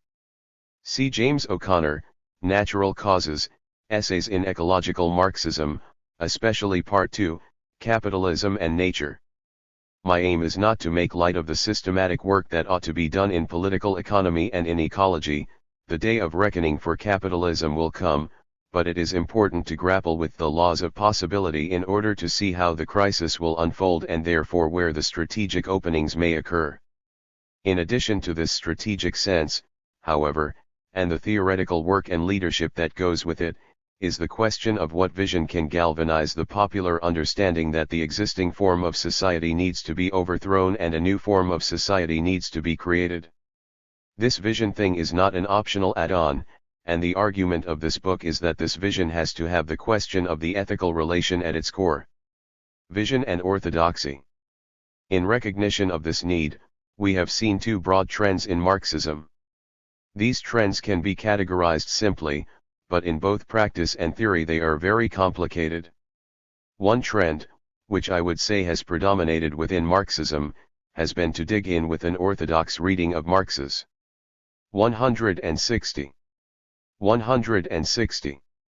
analytical tools, and therefore to eschew any talk that goes beyond the material interest of a particular social class that is situated in a particular historical way. One interesting thing about this trend, which I would call economism, though I am expanding on Lenin's conception, hopefully deepening the conception, is that it focuses almost exclusively on the better off, unionized workers of the advanced capitalist countries. It is not that I do not have sympathy for these workers, moreover, these workers in more recent decades are fewer in number in any case, owing to the homogenizing force of imperialist globalization. However, these workers hardly fit under the description that Marx and Engels gave of the proletariat at the conclusion of the Communist Manifesto, a class that has nothing to lose but its chains. Furthermore, for this section of the working class there have been many generations of participation in the material culture of imperialism, in the case of the United States, superpower imperialism. Not only can this many decades long, many-leveled experience of complicity not be shuffled off very easily, but it is also part of a history that I take to be a real thing, a history that has to be accounted for. A structural analysis of the class configurations of the working class under imperialism and in the imperialist countries, and here, perhaps, there is a case for an American exceptionalism, at least in the sense of a specific analysis of the configuration of the working class in the imperialist hyperpower, is needed. It may be that such an analysis would show that the better off part of the working class, the part that has bought into an imperialist compact for several generations, and that has a standard of living comparable to that of, at least parts of, the middle classes, ought to be understood within the framework of the broad masses or the people who need to be won over by the proletariat in the course of making its revolution. In any case, the dig-in, economist trend can be characterized by its insistence on interest as the prime motivating category of social classes, its stubborn refusal to recognize the reconfiguration of classes in imperialism, and hence its tendency to not only eschew moral categories, but also to engage in opportunism for strategic reasons. Probably the most frequently employed example of this opportunism is to use the language of democracy with the workers, because the workers are not ready to hear about socialism, much less communism. Only a little further down this road is the problem of patriotism, especially the problem of patriotism in an imperialist country, to say nothing of an imperialist superpower. Without presuming to give an adequate treatment of the subject of patriotism at this point, we might ask how much patriotism, in whatever country, will fit within a real commitment to internationalism. In the case of the United States, I would say, none whatsoever. There is simply too much of a contradiction between the social system of the United States, and its interests, and its machinery for organizing people to get behind its 161 interests, on the one side, and a different future for humankind, possibly any future at all, to justify hoisting the American flag. This does not mean that there cannot be alliances with people who see things differently, people who believe in something like a different promise of America, or a defense of certain aspects of constitutional citizenship at a time when these things are very much under attack, as they are at the time of this writing, but even such alliances, if they are not shaped by an ethic of internationalism and a commitment to a transformed world, will find themselves pulled into the terms of the existing system. I will say a little more on this subject in the second section of Part 3, where I take up the issue of place, as there is a long-standing connection between the idea of a country and the idea of the land that I love. However, It might also be said that many of the right-wing super-patriots of recent decades can hardly be said to love the land. Indeed, it appears that, often in the name of God, they despise the land. The other broad trend in Marxism takes history to be a real thing. Recall Sartre's argument that the existence of God would not solve the problem of humanity for humanity. In a similar vein, we can say that the problem of history is a problem for history, and then ask what it means to take this problem seriously. Thus there has been another trend in Marxism, which one way or another manages to rethematize issues raised by Kant, sometimes explicitly, as in the extensive literature on Marx and Kant / Marx and ethics / Marx and justice, and sometimes even while hoping not to traffic with Kant, or with the component of German philosophy as Engels put it in Marxism, at all, even while raising issues and questions that come straight out of Kant's philosophy. Analytically, we can keep these trends separate and distinct. In practice there is some overlap. On the economist side, there remains some motivation that might be called ethical people who are attracted to the economist trends, whether they be orthodox Marxist of the sort that came out of the Moscow-oriented communist parties, or the Trotskyist currents and splinters, are motivated by the desire to fight capitalism, believing it to be a bad social system that ought to be superseded. They are not motivated first of all by the desire to become a revisionist bourgeoisie, except perhaps in the case of the top leadership of the most powerful and dogmatic parties. Examples here would be the Communist Party of France and some Third World parties, such as the one in Haiti. At the same time, however, the irony is that economism is also based on a false analysis of the class situation under imperialism, and this false analysis is both motivated by and the source of much opportunism, of the sort that tells better off workers in the imperialist countries that they could be even more better off in a socialist system, and it means a denial that capitalism has indeed mutated into a global, imperialist system. Historically, the roots of this 162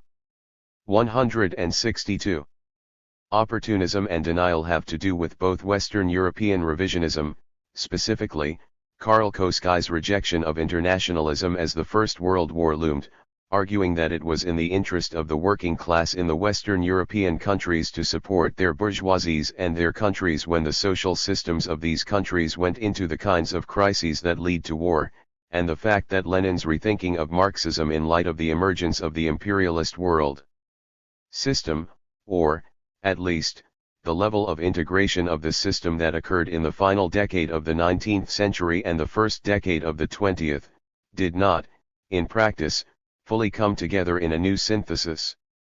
This may seem like an old and obsolete debate, but it has plenty of relevance, I think, to both the world of imperialism today, and to the idea of a new synthesis called ethical Marxism. Classes under imperialism. Despite their argument that the working class is a single, international class, which ultimately must create a new social system for the entire world, Marx and Engels also tended to see class struggle as taking place on a country-by-country basis. They also tended to see Western Europe as the forward edge of the struggle for socialism, precisely because capitalism and bourgeois society had developed to its most advanced state there. Now, Lenin's analysis of the transformation of capitalism into imperialism does not address the cultural and ideological issues that also arise in the 20th century, that have to do with the dynamics within capitalism that occur when capitalism stays around for a long time after having made what Marx thought were its main historical contributions, and this is where some integration of the political economy of imperialism and the kind of cultural critique one finds in theorists such as Adorno, especially Adorno, is needed. However, what Lenin began to grasp and what was never fully consolidated in his thinking and was then increasingly lost in the years after his death was that, with the transformation into imperialism, capitalism's contradictions operate more fully on the global scale, and then there are important ramifications for the question of classes and class struggle. We have already discussed the way that class bifurcations unfold under imperialism, and the sorts of complicities that are created with parts of the working class in imperialist countries. Against Koschei's Eurocentric economism, so narrowly tied to the notion of material interests of the working class that Koski asked Lenin whether he could guarantee that a revolution in Germany would not bring down the standard of living. Lenin formulated the idea of revolutionary defeatism. When an imperialist country is in crisis, the bourgeoisie will of course attempt to rally the 163 broad masses around the national banner. This rallying cry assumes its most acute form when the imperialist nations are drawn into war, by the internal workings of their own imperialist system, not by some external factor, though of course each imperialist nation declares that the factors are external, and of course Lenin and others in 1912 were looking at the possibility of war on a scale hitherto unknown. In the 1890s Engels had written quite presciently about the elements that were coming into place for a general European war. Revolutionary defeatism is the argument that you don't help your ruling class when they are in crisis, you seize the opportunity to overthrow them. This is internationalism in practice, not falling for the idea that internationalism is a fine idea in theory, but, when the chips are down, one has to support his or her own country. So that, in the final analysis as far as US imperialism is concerned, that is, it may have been a mistake to have carried the Vietnam War as far as it was taken, but, as for the Vietnamese people, they are after all Vietnamese and not Americans. The capitalist class of the United States has done such a superb job of manipulating this sentiment that it is very difficult to even raise the fine idea of internationalism. Unfortunately, this notion that there is no higher reality, at least when one really gets down to what stand one will take, than one's own nation-state, is not only the province of right-wing thinkers, as one can see in Richard Rorty's Achieving Our Country, for example.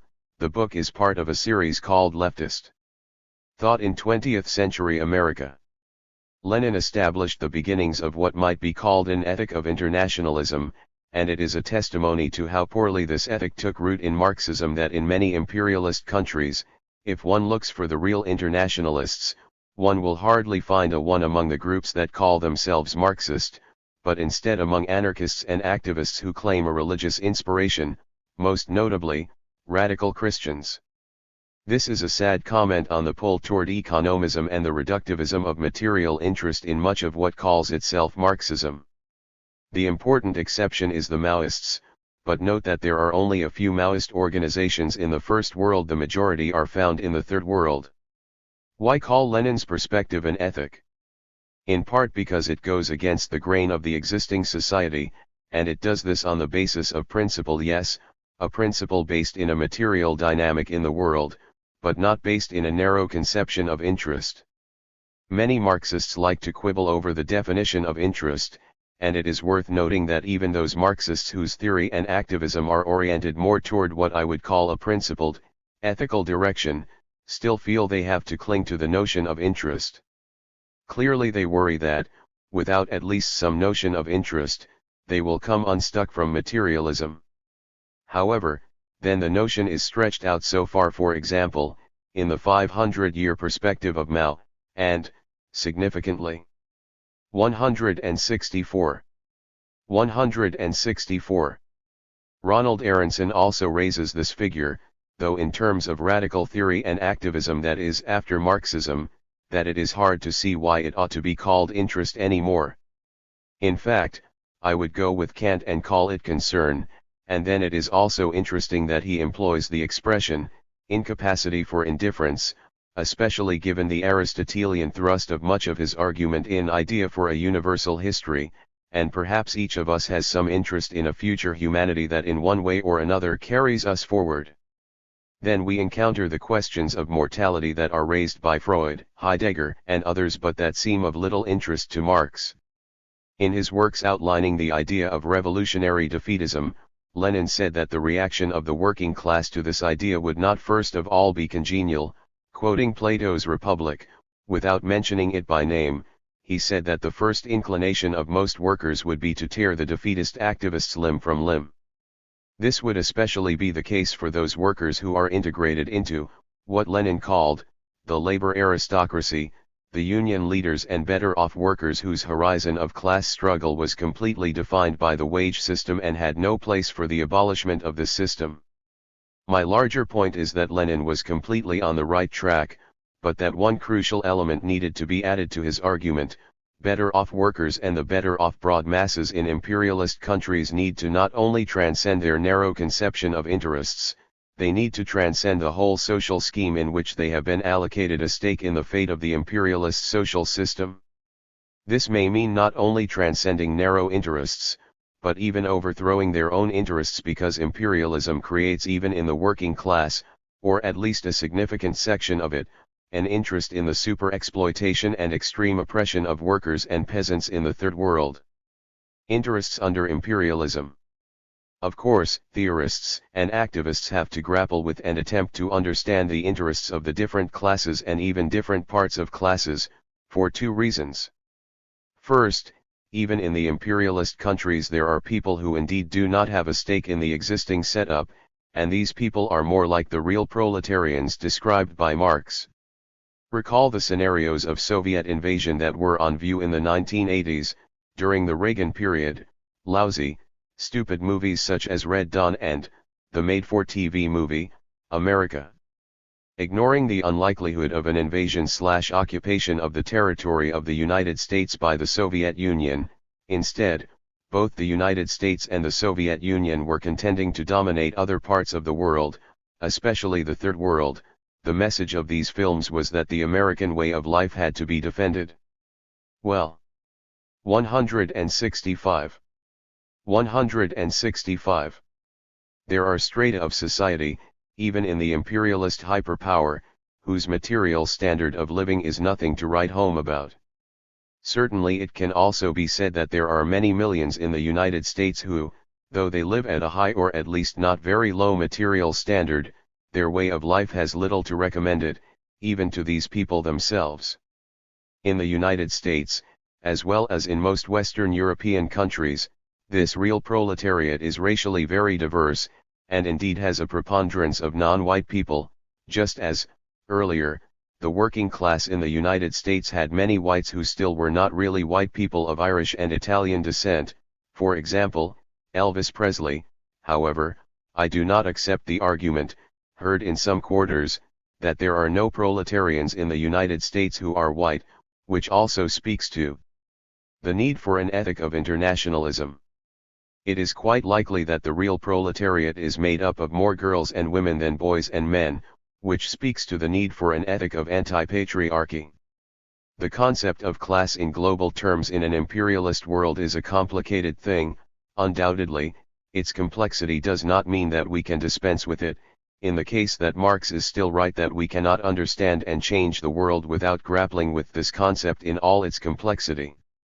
Second, this investigation is necessary for understanding where the contradictions of the system may become most acute. For example, when the people who are sent as cannon fodder in an imperialist war come quite predominantly from the working class. Certainly this is not just one example among others. Warfare is an expression of social relations, and global lopsidedness is also expressed in the fact that, even if a soldier of working-class origin in the U.S. Armed Forces can be sacrificed without George W. Bush and his class feeling at all troubled, still the kill ratio is completely skewed. Even so, openings do occur when the contradictions of imperialism are acute, and one of these that relates to classes and interests is that people do tend to wake up at certain moments and ask why they or their relatives or friends are being sent to kill, maim, destroy, and die. However, and this is simply a form of my main argument regarding Marxism and the matter of ethics, an analysis that must include an element of calculation, in this case, calculation of class interests, cannot end there. Otherwise, one is left with questions such as the following: are your interests being met, or are they not being met, by this present imperialist invasion of a third world country? If your interests are not being met, what can we do to better meet your interests? The point is that the first question, even when answered in the negative, allows for the legitimacy of an answer in the affirmative. In other words, the question itself is legitimate, when the first order of business is not the interest of an individual or even a substantial part of a class. Keep in mind that, for Marx, classes are aggregates of individuals, not some mysterious entities that exist over and above. 166. 166. The individuals that make them up, but instead the legitimacy, or lack thereof, of the military action and the polity that undertakes it. To put it simply, an ethical Marxism would engage in class calculus, for it is indeed far more complicated than simple arithmetic, in order to see the openings for the thematization of questions of right and wrong, in such a way that some good in the world might actually be done. Qualitative developments in Marxism. Lenin's theory and leadership, set against economism, moved in this direction in what Gramsci called the revolution against capital. Gramsci meant not only the capitalist system, but also the dogmatically conceived, received wisdom of Marx's Capital. To develop Marxism in a new epoch also means to fundamentally reforge Marx's conceptions, which also leads to qualitative breaks. It also means asking if some elements of Marx's perspective were simply wrong to begin with. Leninism achieved a new synthesis to the extent that it played the leading role in finding and widening the opening that allowed the Bolshevik Revolution to break through the imperialist system. However, the ethical component of Lenin's transformation of Marxism was never fully articulated, and, after the death of Lenin, this component receded dramatically. It would be silly to presume to present even an overview of the Stalin period here. This is a very complicated question that should not be dealt with in a brisk or piecemeal fashion. Even while I would argue that Trotsky was also no Leninist, especially because he rejected Lenin's analysis of imperialism and classes under imperialism, as do all strains of Trotskyism today, I am still willing to accept that Trotsky could hardly have done a worse job of leading the Soviet Union than Stalin did. However, in an essay on Sartre's theory of the Stalin period, I argue that Trotsky would never have become the leader of the Communist Party of the Soviet Union even if Stalin had never been born. See Martin, The Radical Project, 1535. Now, this may seem like no great admission to someone who would argue that nothing could have been worse than Stalin. What if? History is always dangerous territory, to be sure. It's fun, of course, but probably not a good basis for social theory. However, I would go so far as to say that even during the Stalin period there was at least a certain interruption in the forward march of imperialism, and this interruption included not only the Soviet Union, but also eventually China and other anti-colonial revolutions, the opening for which owed at least a little to the existence of the Soviet Union, and that imperialism uninterrupted would indeed have come to something far worse. I also do not accept the commonly propagated view that the Stalin period was an unmitigated disaster in every way. Certainly Europeans who 167 think the defeat of Nazism was a good thing know that they owe a considerable debt to the Soviet people, a people now abolished and increasingly erased from history. Penultimately, let me add that the Soviet Union represented an attempt at something unprecedented in history. The fear that the representatives of imperialism have regarding this attempt, and the motivation for the propaganda of unmitigated disaster, is not that it failed, but that others will try to learn from the experience and do better in the future. Stalin and the ethical turn. Ultimately, I would argue that Stalin, and the Stalin period, is the main impetus behind the revival of the concatenation of issues regarding Marx and ethics/justice/Kant. Admittedly, Stalin could be extraordinarily ham-fisted in his understanding of Marxist categories to begin with, and we cannot and should not avoid the question of how socialist leadership got to the place that it did with Stalin, or with the Soviet system. To say the least, the tendencies within materialism and even scientific investigation, actually, scientific with or without the scare quotes, to be mechanical and dogmatic about material causality, and to apply this mechanical thinking to human beings as if they are things, these assumed an acute form in Stalin's leadership. In this sort of context, at least, it can be said that Marxists are sometimes the last people to figure certain things out. For some provocative observations on this point, especially regarding the role of Stalin and the Soviet Union in World War II, see Bob Avakian, Conquer the World. 22, 24. To put it bluntly and naively, we can and ought to ask why Stalin never seemed to wonder, at least not in a way that found its way into print, if something about the way socialism was going in the Soviet Union might smell bad. This line of inquiry can be taken down to what appears to be a simple and straightforward contradiction, that the struggle for communism presents humanity with the loftiest of goals, the creation of a global community of mutual flourishing, and though this struggle will undoubtedly go through twists and turns and reversals and failures and mistakes and even severe failures, still there have to be points where there is a thinking about right and wrong. Perhaps Marx thought that the transition to communism would take place in a short enough period that these worries would take care of themselves. In his essay on the Paris Commune, the Civil War in France, Marx did say that the proletariat would have to go through 75 years of struggles, civil wars, advances, and reversals in order to make itself fit to rule. I think he was wrong about the take care of itself aspect, if that is what he thought. In any case, ethical questions do not take care of them. 168. 168. Selves. But, for what it is worth, and this is not a happy fact by any means, he was wrong about the 75 years too. We are going on twice that figure since Marx wrote this. Perhaps there was something in Stalin's character that made him numb to what might be called simple ethical concerns. A more fruitful line of inquiry would be to look into the scientific character of Marxism and ask how this scientific objectivity can also be numb to ethical concerns, and then how leadership comes forward that is expressive of this numbness. Lenin did raise some questions about the character of Stalin, breaking off personal relations after Stalin had been rude toward his wife, Nadezhda Krupskaya. And yet these questions cannot be separated from the fact that the real work of revolution requires that leaders, and not only leaders, of course, steel themselves in various ways and at various times. Certainly it is the case that an absolutely rigid Kantianism that cannot accept any compromise in the pursuit of laudable goals probably does become an empty formalism, even if it is also right to worry about slippery slopes into tyranny and oppression. In the case of Stalin, that last clause is the understatement of the year. Everyone who has studied the groundwork feels the overwhelming fraughtness of Kant's world, that there is a heavy ethical decision to make every way one may turn, and that one is going to generally make the wrong decision because the moral value of the decision depends on having a purely good will. This fraught state of being, the feeling that any movement will lead to calamity, encourages paralysis, which is the real problem of empty formalism. Algebra could be called an empty formalism too, but it is good for a lot of things.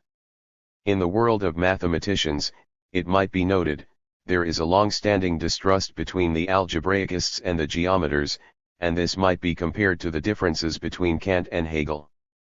Ironically, the ideal revolutionary is completely self-sacrificing, and though Stalin had a number of character flaws, lack of dedication was not one of them.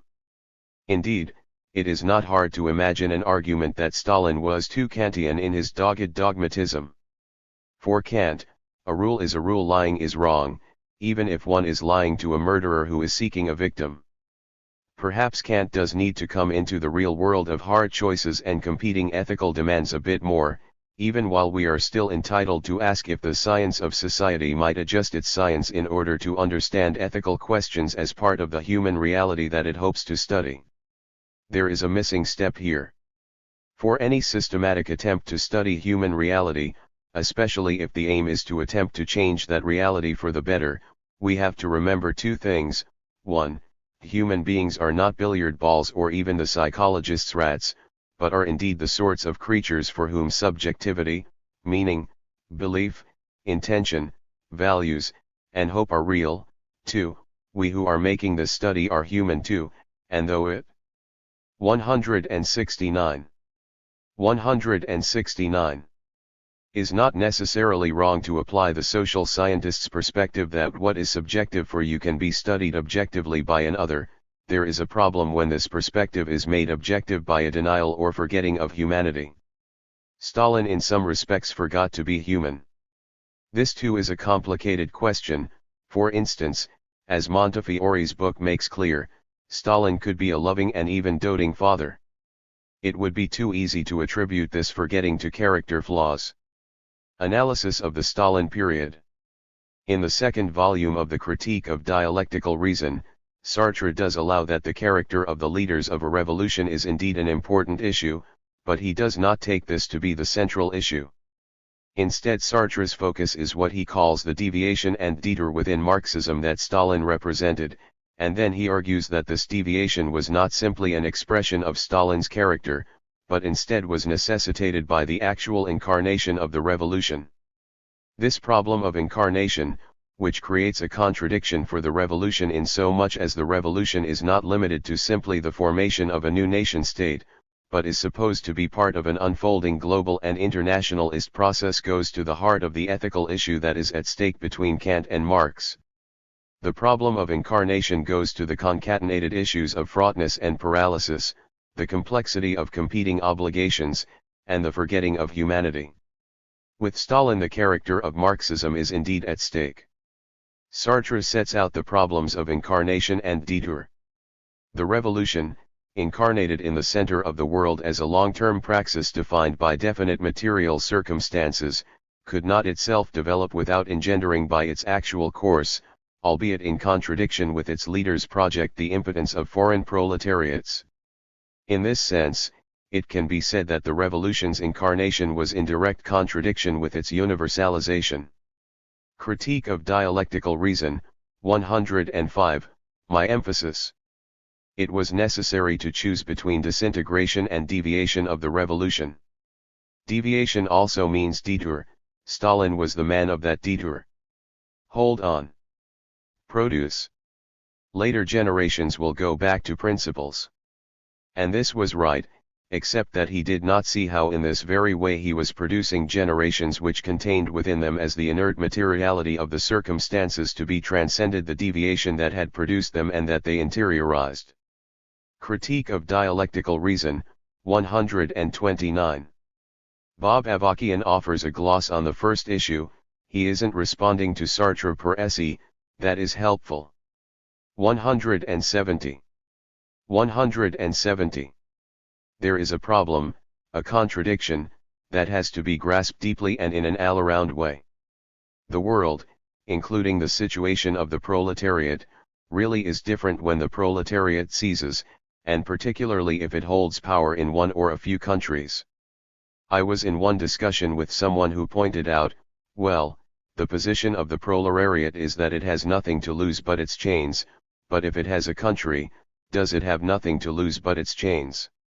There is a problem to think about, and to think that there's no contradiction between a proletariat that has state power on the one hand and the advance of the world revolution on the other means that you can only incorrectly handle what is a very profound and, at times, extremely acute and potentially antagonistic contradiction. Conquer the world? 17. A contradiction cannot conceivably be handled correctly, of course, when it is not even recognized as such. Thus we find ourselves at Sartre's second point: the deviation is interiorized, never recognized as deviation or detour, but as simply the way things need to be done. Add to this Sartre's striking claim regarding this need, and this was right.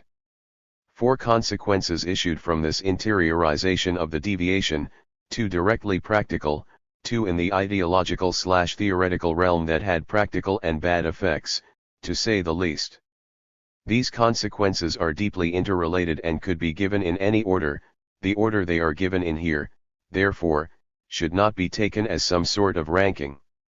First, within the Soviet Union itself, when things did not go the way the leadership had hoped, in the field of production and elsewhere, the immediate conclusion drawn was that an enemy is at work here. In addition to the terrible harm that was done to innocent individuals, the application of this perspective just made everything worse, with disastrous consequences. Second, the inability to recognize the contradiction that arises when the proletariat no longer has nothing to lose but its chains, but now has a country, in a very tenuous way, perhaps, but in this case also a country that is 1/6 of the Earth's land mass, led to the subordination of international struggle to the national defense of the Soviet Union. This is an even more difficult contradiction, because it was not wrong at every point for this subordination to occur. However, when this subordination reached the point where, to give probably the most important example, the revolution in Spain was completely undermined, leading to 4 decades of fascist rule, it might be said that this interiorization had taken a qualitative leap, though, unfortunately, neither the first nor the last. We can see here the connection between the first and second consequences, too, in that Soviet advisors in Spain spent as much time, if not more, fighting Trotskyists and anarchists as they did Franco's forces. Third, tendencies toward linearity were confirmed by the application of a linear perspective, thus leading to more linearity. Fourth, and similarly, the exp. 171. 171. Diancy that may have been right under certain conditions, referring again here to Sartre's argument, was elevated to the level of principle, or was made into the trump card against all principles, these being deferred into an indefinite future. It has long been argued that any analysis of the Stalin period, or of the Bolshevik Revolution itself for that matter, has to deal with the fact that the revolution was incarnated in a backward country, with a relatively small working class, a peasantry that comprised about 85% of the population, and both of these classes largely illiterate. Although processes of capital accumulation were well underway by the 1890s, the social relations in Russia were still largely feudal or at least semi-feudal. Certainly the prevailing religious order, Eastern Orthodoxy, was tenaciously medieval. As Mao noted, Stalin's formative years in Georgia, not Russia, were spent in an Orthodox seminary. Although the western capitals of Russia, Moscow and Petersburg, Petrograd, later Leningrad, were advanced in culture, producing writers such as Tolstoy and Dostoevsky, and composers such as Glinka and Rimsky-Korsakov, the vast eastern and southern regions of Russia were Asian and Muslim. Indeed, there have been influential arguments to the effect that the Stalin period represented a form of the Asiatic mode of production. In Western Europe and the United States this argument was joined with the totalitarianism theses of Hannah Arendt and, later, the students of Leo Strauss, to advance the argument that there was no internal basis of change in the Soviet Union, and therefore it could only be changed by external force.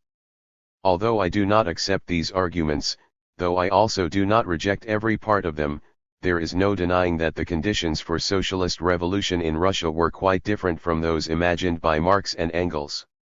For some, economic backwardness and the lack of an advanced culture and advanced degree of secularism such as found in Western Europe are the central facts about the Bolshevik Revolution and the Stalin period.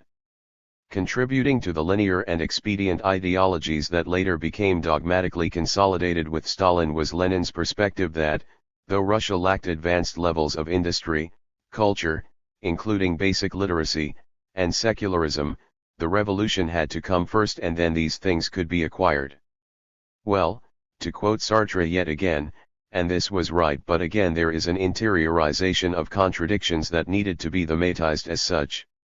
To this needs to be added the fact that advanced everything in Western Europe was based on exploitation of the working class and, increasingly, colonialism and imperialism. As Walter Benjamin put it, every artifact of civilization is also an artifact of barbarism. It has to be insisted once again that none of what I am saying here is meant to be an adequate analysis of the Stalin period. This goes for the backwardness question as well. However, this last question should not 172. 172. Be passed over without adding a crucial qualifier, one that will take us back to the question of ethics. Certainly economic backwardness presents a specific form of the contradiction involved in the incarnation of the revolution, as well as more straightforward difficulties, such as economic policies that must prioritize food over literacy. However, it would be wrong to think that it is only with a backward country that there would be a contradiction of incarnation.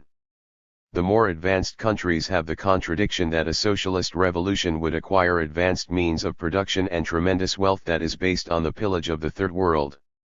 Furthermore, the proletariat that acquires these things is the international proletariat. It has to acquire, through, as Marx put it at the conclusion of Capital, Volume 1, expropriating the expropriators, this wealth for the sake of and for the advancement of itself as an international class and indeed for all of humanity. If instead that part of the proletariat, and especially its leadership, which is, as Mao argued, where these contradictions become most acute, simply constitutes itself as a national class that has come into money, as they say, that is the end of the revolution, and indeed the leadership of this class will simply be reconstituted by the workings of capital into a new imperialist class. Contradictions of incarnation.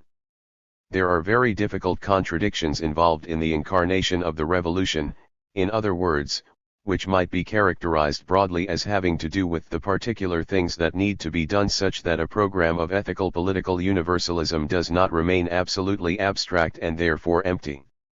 Socialist revolution must mediate the Scylla and Charybdis of ethical, or principled, paralysis, on the one side, and the demands of the concatenation of necessity and expediency on the other, and the revolution cannot do this simply through either debate about principle or recourse to a worked-out blueprint.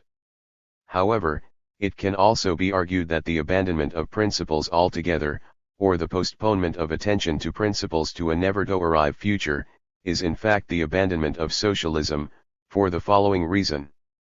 Marx argued that the modern world sees society dividing into two great camps, the bourgeoisie and the proletariat. There are complications in this picture, in that there is no single bourgeoisie, but instead the different bourgeoisies of different nation-states. These nation-states represent a way that the world is carved up, a set of boundaries that must be overcome but that have to be taken account of in the present. Furthermore, there are many people who are neither bourgeois nor proletarian in origin, and yet who do not form a single middle class, either. Indeed, the 173 middle strata of the world are fantastically diverse, but often have significant overlap with the working class. We have also discussed some ways in which imperialism divides and otherwise affects the working class. Nevertheless, Marx's point was that the future of humankind will lie with one of the two great camps, either the bourgeois form of social organization, namely capitalism, which depends on the exploitation of labor power and the accumulation of surplus value to organize society, or a form of social organization that, in a thoroughly Kantian formulation from Marx, takes human power as its own end. The formulation comes from Capital, Volume 3, in Mayer, 441. Human power becoming its own end, however, does not issue in a worked-out blueprint either for a new society or for the one and only road to the future society. Furthermore, to establish the basis for human power to increasingly become its own end, in the overthrow of the bourgeoisie of a particular nation-state, and the seizure of power by the proletariat, the negation of the economic system of capitalism must be carried through, but this negation cannot simply be a mirror image or reaction formation. Furthermore, overthrowing and seizing are military operations, and here the dialectic of struggle has a tendency toward the most reductivistic, not for any gratuitous reason, but because force must be met by force. This reductivism will tend to spread through the new society, and again we are reminded of Sartre's claim that Stalin represents Marxism as a pure theory of power. See change. The question of an ethical Marxism might be posed just this simply: what could do the job of replacing the elements of capitalism in every social sphere, military, economic, political, cultural, even personal? There has to be a reaction to the existing capitalist elements, certainly their reality has to be recognized in order to be changed. And indeed, because of the deep-seatedness of this reality, and not only in 500 years of capitalism, but in thousands of years of the idea that society can only be organized by exploiting and dominating ruling classes, and the idea that the basis for such classes is a natural social hierarchy, there are many things that will have to be changed gradually, and that cannot be changed overnight. Let us take a few simple examples having to do with patriarchy, and the way that patriarchy is incorporated within and used by imperialism. On the one hand, some of the ways that women are exploited and oppressed in capitalist society can be changed immediately. They ought to be changed immediately, and they will have to be changed immediately. For example, advertising that uses women's bodies to sell products ought to, and will have to be eliminated immediately. This is obvi. 174. 174. Usly not a very hard example, since advertising itself will be rendered superfluous in a non-capitalist context if not necessarily all of the creative skills involved in advertising, some of which could be deployed for other purposes. On the other hand, the overcoming of patriarchy will involve a sea change in sensibilities, and though much can be done, ought to be done, will have to be done, to encourage the sea change, it will take time for this change to fully set in. Attitudes cannot be changed simply by telling people what attitudes they ought to have. Indeed, here it is worth remembering Marx's argument that there is commodity fetishism because there is commodity production. There are patriarchal attitudes because there are patriarchal social relations. Of course, the attitudes reinforce the social relations, and the attitudes can persist for some time even when the social relations have been substantially changed, to create economic independence for women, to begin with. And, in fact, the attitudes, if not challenged, but instead left to take care of themselves, can play a role in recreating patriarchal social relations. To return to my larger point, then, an ethical Marxism would be one that reserves a central place for principles, and I would say that Kant was very much on the right track as to what sorts of principles are needed. It is common for, at least, one kind of Marxism to protest that such an emphasis represents a kind of philosophical backtracking.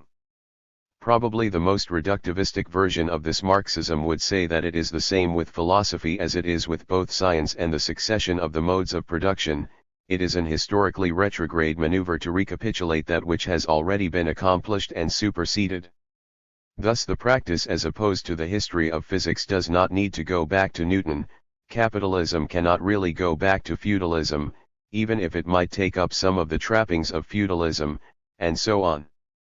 Here there is an aspect of the Stalin question that could also be explored further, with the idea of the Red Tsar, but we will have to leave this for another day. Significantly, the argument can be made that in certain respects Marx never caught up with Kant, not only in terms of ethics, but perhaps first of all in terms of epistemology. Thus the refusal to go back to Kant, for one thing, to do a little more philosophical homework, before chucking philosophy into the waste bin, results instead in a return to Hobbes, power without principle, reaction formations, and the modus vivendi that cannot afford the luxury of ethical questions. In an earlier book I called this prudential Marxism, see Humanism and its Aftermath, 29:46. However, at least two major questions are raised by the idea of a forward march of ideas and culture in step with the progressive development of the mode of production.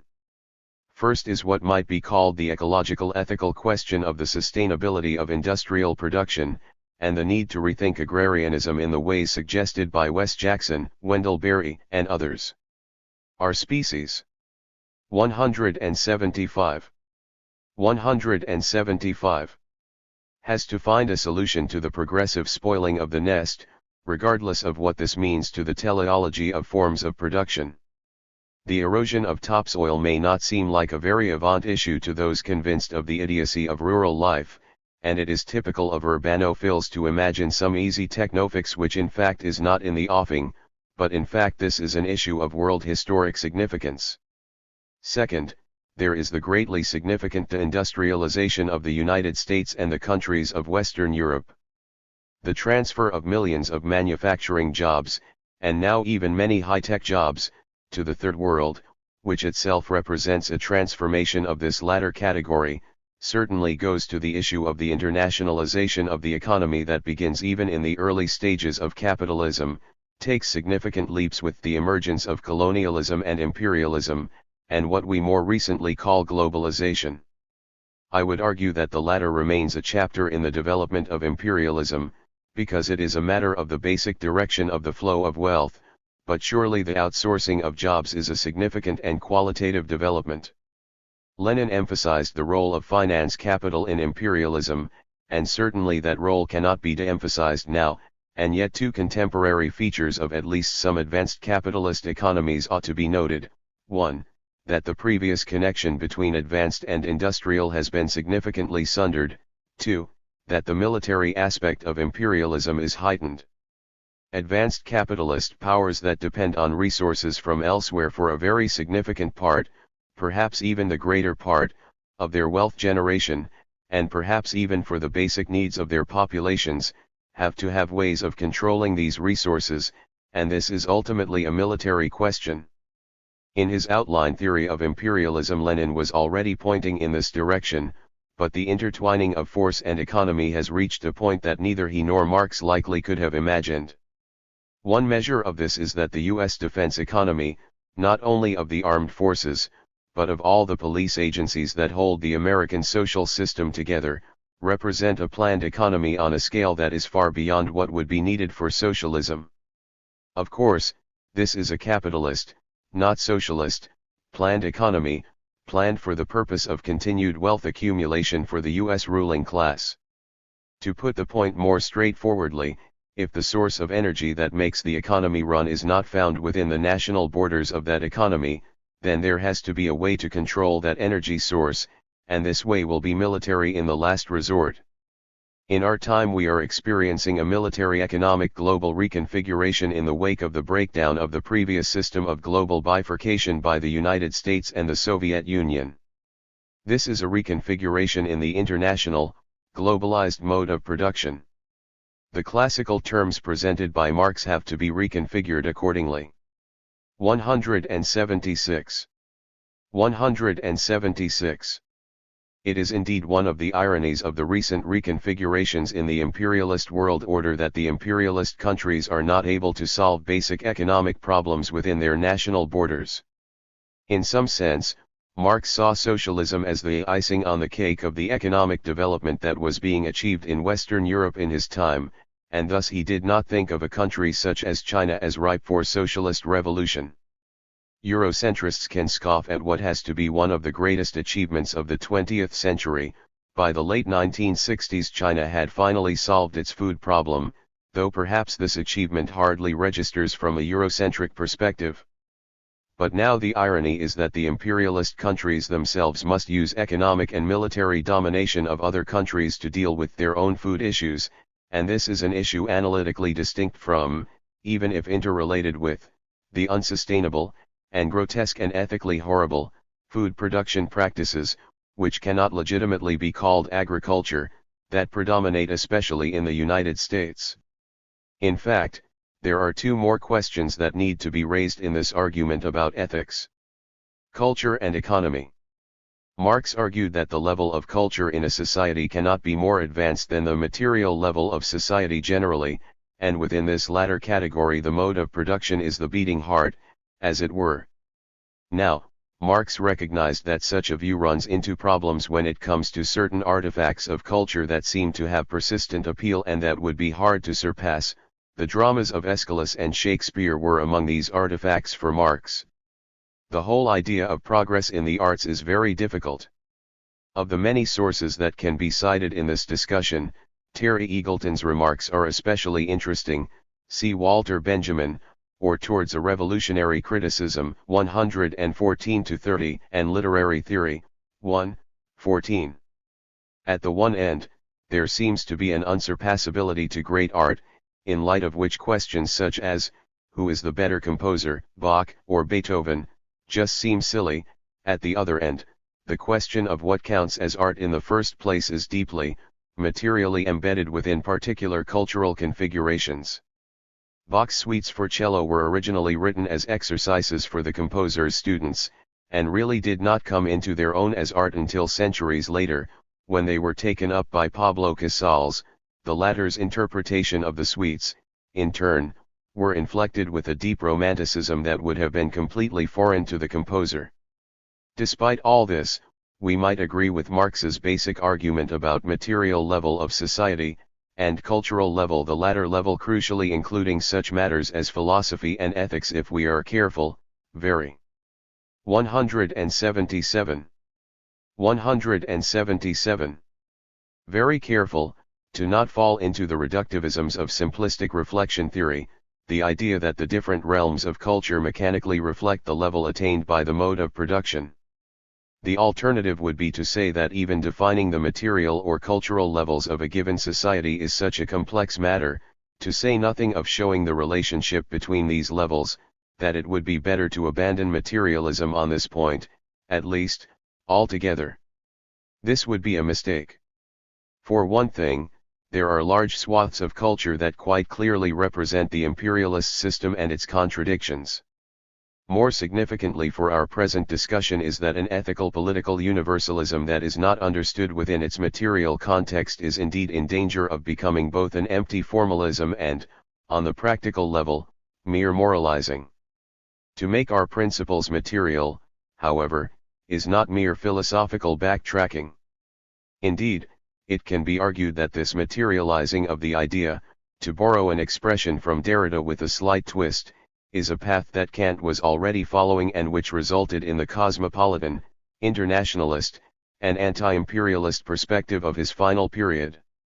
Basic contradiction of capitalism. The fourth question has to do with how Marx understood the basic contradiction of the capitalist epoch. Marx characterized this contradiction as that between socialized production and private appropriation of wealth, the exchange value that is created in the production process.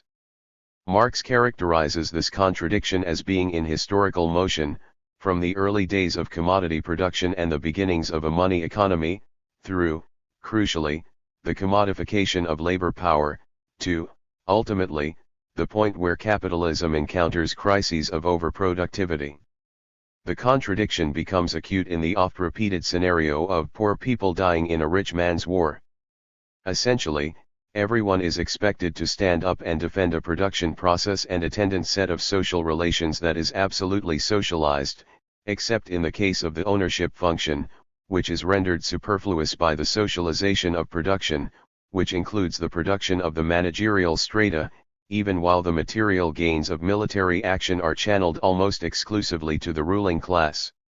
Sometimes this channeling is so crude as to be laughable, as in the outright war profiteering of the Bush family during the Gulf War and of Vice President Dick Cheney and Halliburton during the Iraq War.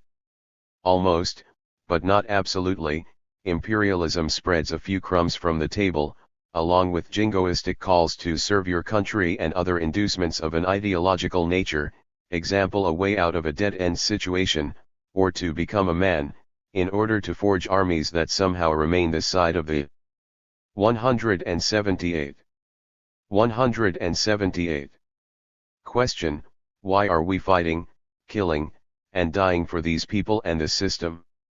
The acute form of the contradiction expresses the everyday form that is obscured by commodity fetishism, and by millennia of the ideology of natural hierarchy, the simple truth that a complex society requires everyone's efforts to keep going. The ruling class risks the thematization of this truth when it sends the poor to fight its wars again, its wars against people who have never done anything to the people of the United States. For this thematization to become revolutionary, however, there has to be a moment of moral recognition in addition to the analysis of capitalism's economic contradictions. The contradiction between socialized production and private appropriation can be expressed as a moral imperative. If it takes a society to make a society, then the form of appropriation itself ought to be social. This imperative would seem to apply to all societies where the form of production is sufficiently socialized, which is arguably all societies. The transition from ape to human is itself already bound up with the evolution of the opposable thumb and the attendant greater facility with tools. However, capitalism, and especially imperialism, binds all people into a single set of production relations, and, Marx demonstrated, and actually Hegel before him, it makes for itself a place for the poor and unemployed. In other words, there is a social function within capitalism that is played by the poor and unemployed, as a reserve army of labor. Thus there is a socialization of the labor process even in the case of those who are kept apart from actual production. The point of this function, within capitalism, is to exert pressure on those who are employed. This is our old friend, the iron law of wages. A society of socialized appropriation, which, to emphasize the point despite the redundancy I would call a truly social society, would have no need of aggressive, offensive, imperialist war, and would indeed be fully aware that such wars are morally wrong. What we need in our own society is the understanding that the basis of the morally wrong wars that have been conducted by the imperialist countries is what might be called an antisocial society. The argument for ethical Marxism in a nutshell is that the creation of a social society has to issue both from a political economic analysis and a moral recognition of what is morally wrong about the antisocial form of society. The difference between these two recognitions, the former scientific, the latter ethical, is that the ethical has to be acted upon in order to be what it is. Without ethical commitment and the praxis that makes such commitment real, a systematic analysis of society in itself does not lead to any particular form of life or struggle, especially given that, 1. There is a necessary separation between the locus of theoretical analysis, first of all among intellectuals who are in a position to carry out such an analysis, and the people at the bottom of society who will be the leading agents of social change. 2. Systematic. 179. 179. Analysis using Marx's basic categories can no longer be taken to demonstrate the inevitability of a better form of society. Instead, this kind of analysis can show that capitalism will not escape the explosive nature of its basic contradictions, and it can help us understand in a strategic and tactical sense the places where pressure might effectively be applied and where openings toward a new society might occur. However, even in the latter case there has to be an awareness that the contradictions of capitalist society can open up in all kinds of unexpected ways, and there is no pure science for predicting the forms that openings to a different future might take. This is where Derrida's problematics of teleology, eschatology, invention, and the new are very important, as seen in Spectres of Marx, and in many other writings, for instance, his essay on Paul de Man, Psyche, Inventions of the Other. The future itself can be understood as a force that intervenes in history from a certain outside, and the connection of present-day humanity to this possible future is at least as much a matter of ethical commitment, especially to what I call the value of ongoingness, as it is a matter of a systematic analysis of capitalism and its contradictions. This is, as I have said repeatedly, not at all a reason not to engage in such theoretical analysis. Indeed, on the contrary, we have to understand the world if we are to have a chance of changing it. Autonomy of the ethical. But we also have to talk about why it is right and good to change society, and why the present form of society is ethically bankrupt and indeed evil. Imperialism has done a fantastic job for capitalism, in opening every kind of gap among people, creating what might be called, after Sartre, hyper-serialization. At the same time, it has concentrated the great camp of the proletariat in the Third World, and in parts of the Third World that are found in the First World. The ethical gap is expressed in the United States in, for instance, young people who weigh the question of joining the armed forces in terms of the cool uniforms and getting their lives straightened out, and possibly in terms of getting hurt or killed, with a dash of service to country thrown in at least for appearance's sake, but with no thought whatsoever as to lives dominated and destroyed by U.S. invasions. To respond to this line of thought simply in terms of some deeper or real interest with which such a young person needs to get in touch is itself immoral. Of course there is a deeper level of analysis needed here, which goes to the immorality of the system and its attendant methods for recruiting youth from dead-end sectors of society, such sectors including educational institutions functioning at sub-minimal levels, and thus the youths are often subliterate. The ethical questions here need to be 180. 180. Addressed in their own right. Napalm is unforgivable. Now a new generation of incendiary weapons, basically improved napalm, is being used in the Iraq War. See Colin Brown, Firebombing Fallujah. Bush officials lied to Britain about U.S. use of napalm in Iraq. As I have said before, whether it is the young people going to Vietnam or to Iraq or to whatever far-flung or nearby place that the United States attempts to dominate, of course these young people are responsible for the choices that they are making. Indeed, they especially will be held accountable by the populations of the lands dominated by imperialism, who will resist this domination. But so are we at home accountable for what we allow to happen in our name, and for the advantages that we have in the world that are based on plunder and domination. And ultimately we have to look to the source of the horror, the imperialist system. Theoretically and practically speaking, this means that ethics, the question of the possibility of ethical relations, has to be granted at least a certain autonomy. Let the ontological chips fall where they may, it could be said. However, this approach is at the same time what I would call the very essence of a materialism of practices, which, for Marx, forms the basis for any ontological investigation that is in the more strictly philosophical realm. The irony is that Marx is overly philosophical in his concentration on an ontology of necessity, while there is only ethics when there is contingency and possibility. 181. 181. 182.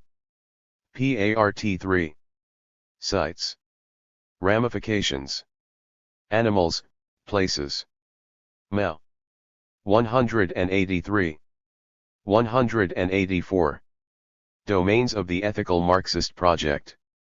The project of an ethical Marxism has very wide scope, and the project works on at least 4 levels as regards theory, and perhaps in even more domains as regards practice. First, there is the broad effort to recast Marxism in ethical terms, which I have argued requires an intermotivation and intercirculation of Marxian and Kantian themes. A major difficulty in this broad effort is in both recognizing the previous efforts that have been made in this direction, under the heading of Kantian ethical socialism, and various offshoots and tendrils issuing and emanating from this heading, from Hermann Cohen and the other original formulators of this idea, to diverse figures such as Martin Buber, Otto Neurath, Jürgen Habermas, and the ideas of John Rawls as found in the work of the left Rawlsians such as Thomas Pogge, Norman Daniels, and Amy Gutman, and at the same time not yielding to the generally reformist and revisionist revising Marxism so as to retain aspects of its outward form but to remove its revolutionary orientation, slant or drift of much of this thought. The orientation I have proffered here is one in which we have many ethical obligations, but the most pressing and central obligation is to do what we can to advance the radical overturning of the imperialist system and to organize a form of life that does not depend on exploitation, oppression, and domination. Second, and dialectically related to this first effort, is the ongoing need to take our Marxist theory and indeed our Marxist activities beyond the utilitarian economism of interests. This has proven to be an extremely difficult task, in part because it is too easily accomplished in theory and devilishly difficult to accomplish in practice.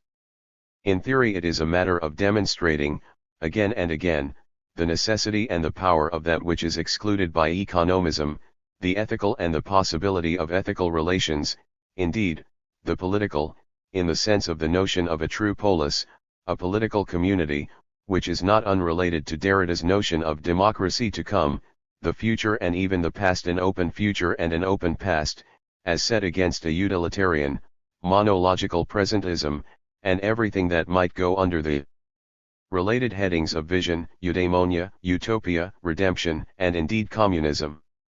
Well, perhaps these demonstrations, such as seen in a variety of venues from Ernst Bloch's The Principle of Hope to the post-postmodernism writings of Frederick Jameson, The Seeds of Time, A Singular Modernity, and Archaeologies of the Future, a book about science fiction and utopia, to contemporary utopian novels such as The Dispossessed by Ursula L. Le Guin and Woman on the Edge of Time by Marge Piercy, and novels that portray a distinctively postmodern, post-political dystopia, such as Neuromancer by William Gibson, as well as novels that have much to teach us about the concepts of redemption and 185.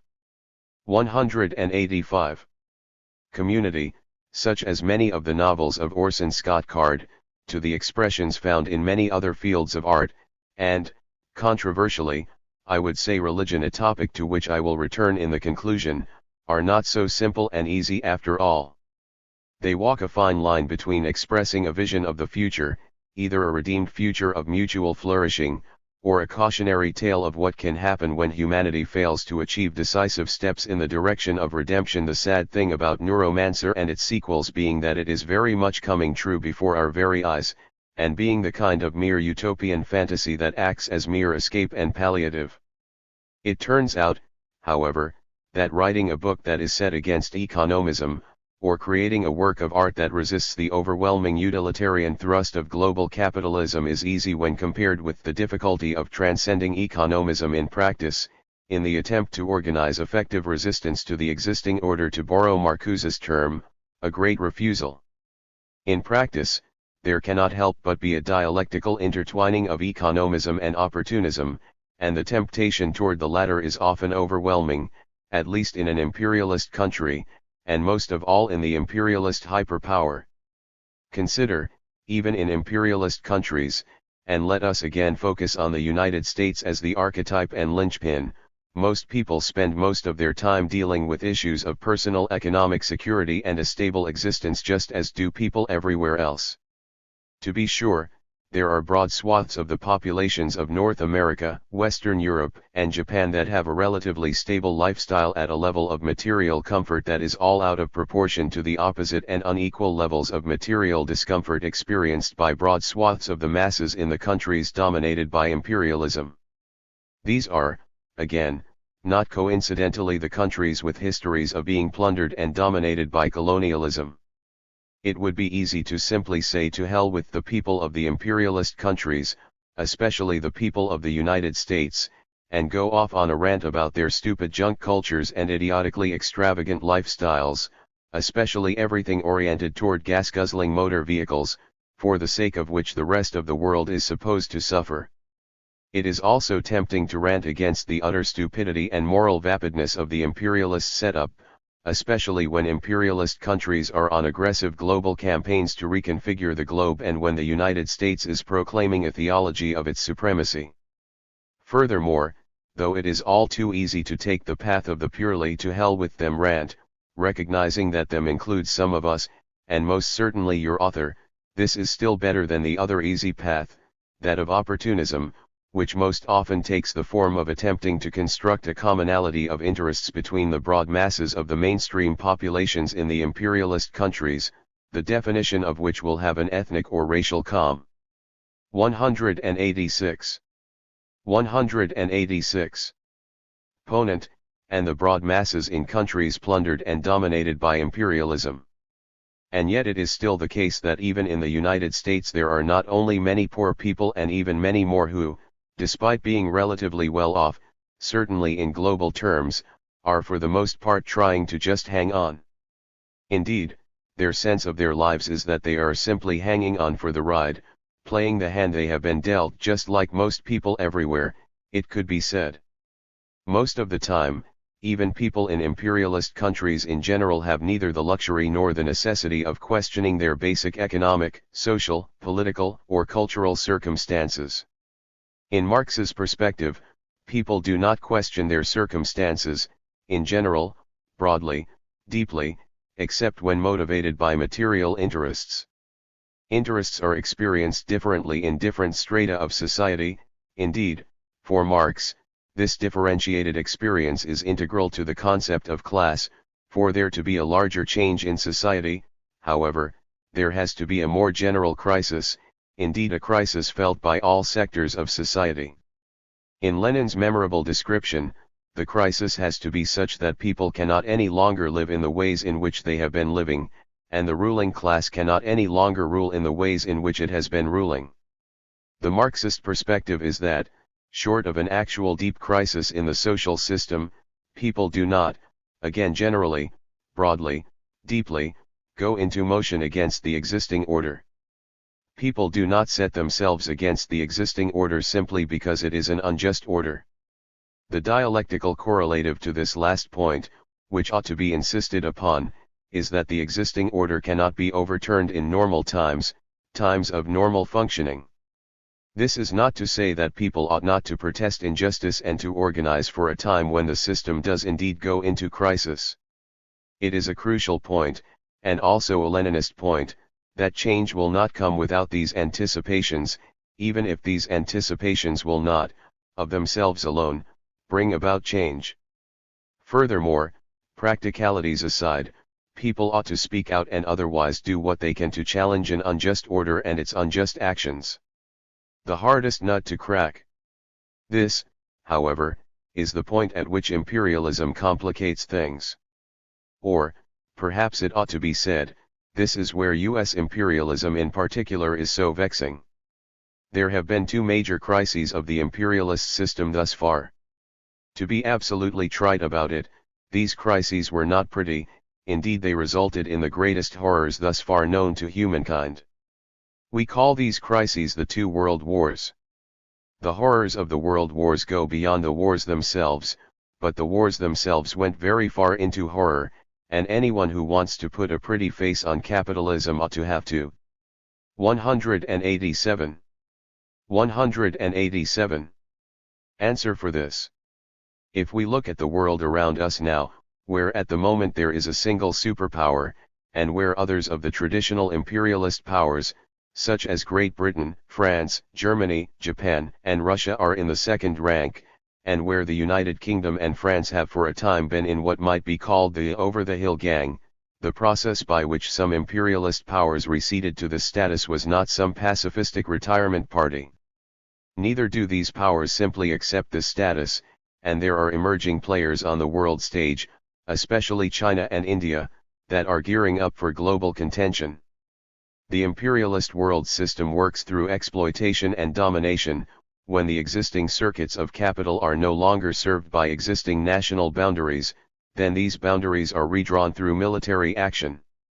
There can be no doubt what another world war could mean for our planet, and, even in the case where the main contenders in such a war are, to speculate, China and India, it is the imperialist system as a world system that will drive things in this direction, and those global powers that are the most ravenous, first among them the United States, are the driving force of this dynamic.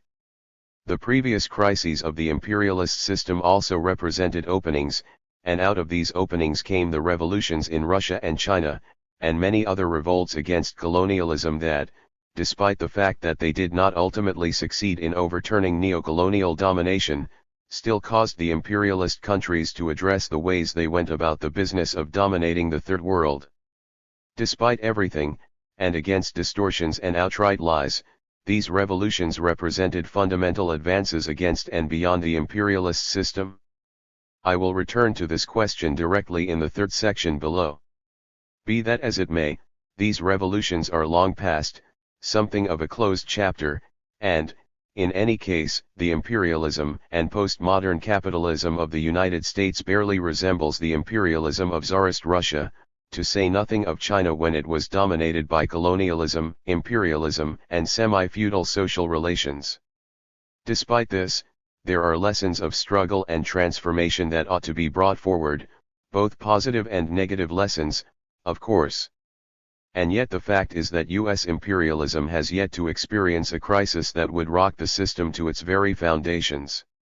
Indeed, the last deep systemic crisis occurred before the era of imperialism proper, in the systemic sense of capitalism as a comprehensive, global mode of production, the Civil War of 1861 to 1865. This is not to say that the Great Depression and the period from the rise of the civil rights movement and then everything we associate with the 60s did not shake the foundations. Indeed, with the right kind of understanding and leadership, the upheavals of these periods might have gone a good deal further. But it might also be said that US imperialism has done a splendid job, on the whole, of learning the lessons of the 188. 60s, especially. My larger point, apart from the particularities of history, struggle, and strategy since 1968, or whenever, is that US imperialism, or the world imperialist system, but with the United States as its linchpin, remains both the context of our largest ethical questions, and indeed itself the largest ethical question, the United States as ethical problem, and the toughest nut to crack. Is there a kind of historical dialectic here, one that Kant would have been quite ready to recognize? The hardest thing turns out also to be that which is the most pressing ethical concern, and vice versa. The most pressing ethical concern is the hardest thing not only to accomplish, but even to thematize, even to begin to get people to grapple with. Thus, on the one hand, the trivializations of much academic discourse on ethics, and, at the level of structural analysis of the world system, the sense that ethics has nothing to do with the real workings of things, or power. Certainly there are ways in which power and things work, and there are subtleties here that go far beyond billiard ball causality.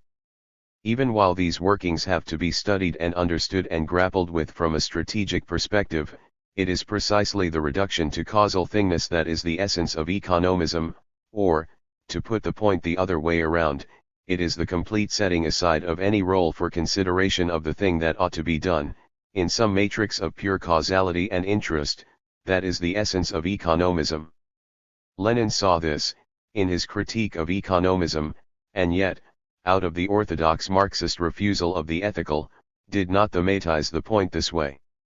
As Stephen Lukes argued forcefully in Marxism and Morality, and others as well, such as Norman Garros, in Discourses of Extremity, this refusal has had consequences, indeed dire consequences. I would say that, while this limitation does not cancel the real achievements of the Russian and Chinese revolutions, in their actual socialist periods, overcoming this limitation is absolutely essential for any future Marxist project. Overcoming this limitation is absolutely essential for any future Marxism, for that matter, but I take the first overcoming as more important, as this has to do with the future of our world, and not just the future of a particular radical social theory. In this part, I will carry these first two levels of inquiry, regarding the ethical reconfiguration of Marxism and the deep-going critique of economism, into a third level and a fourth level, concerning quite specific sites of ethical inquiry, and the history of Marxism as applied in specific revolutions, respectively. Under the third heading, I have chosen two issues that have hitherto received little attention in a Marxist context, namely the question of non-human animals and the question of place. Each is a worthy question in its own right, and there are areas of interrelation between the questions, but I also choose them precisely because Marxism has been resistant to them. I take this resistance to be demon. 189. 189. Strative of Marxism's resistance to the ethical as such and Marxism's tendency, an inherent tendency I would argue, toward economism. Indeed, on this latter point, the difficulty is that Marxism, or simply the thought of Karl Marx, to be direct about this, entails a critique of reification, and yet Marxism, especially when it becomes only a structural science of the causality of things and interests, where interests are conceived as something like the forces and directions of bodily motion and, again, it is not that we should not study these questions, seems itself to reify. In practice, especially in the practice of Stalin in the leadership of the Soviet Union, but not only there, this orientation has had, again, dire consequences. The willingness to use people, or, even more deeply, to understand persons under the category of what Heidegger called the standing reserve, has at the very least alienated many people who might otherwise have been eager to get involved in the effort to change society. Among those who have maintained their enthusiasm, but rejected Marxism, even if retaining aspects of Marx's analysis of capital, there is an anarchist trajectory that runs from Emma Goldman's "If I can't dance, I don't want to be in your revolution," and she might well have placed revolution in scare quotes, to the critique of state philosophy in contemporary, post-Foucault and post-Deleuze anarchists such as Antonio Negri, Michael Hart, and Todd May. The anarchist critique of Marxism, especially its more recent, theoretically sophisticated manifestation in the work of the figures just mentioned, for instance in books such as The Political Theory of Post-Structuralist Anarchism, by Todd May, and, for that matter, in the primitivist, anti-civilization arguments of John Zerzan, cannot be treated adequately here, but two of its persistent questions certainly ought to be thematized. Can Marxism be fixed, such that it overcomes the tendencies that I described under the heading of the first two levels, the resistance to ethics, and the tendency toward economism and utilitarianism, and, even if Marxism could be fixed, why would we bother with this reparative work at this late stage? Crisis and conjuncture. Marx argued that crisis is an inherent part of capitalism, and Lenin and others provide arguments for what the crisis tendencies of capital mean in the era of imperialism. I have argued, in a post-Marxist vein, that crises in capitalism and imperialism represent possibilities and openings rather than absolute necessities and inevitabilities.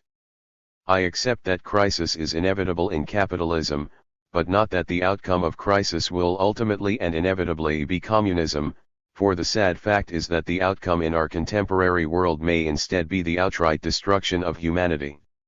190. 190.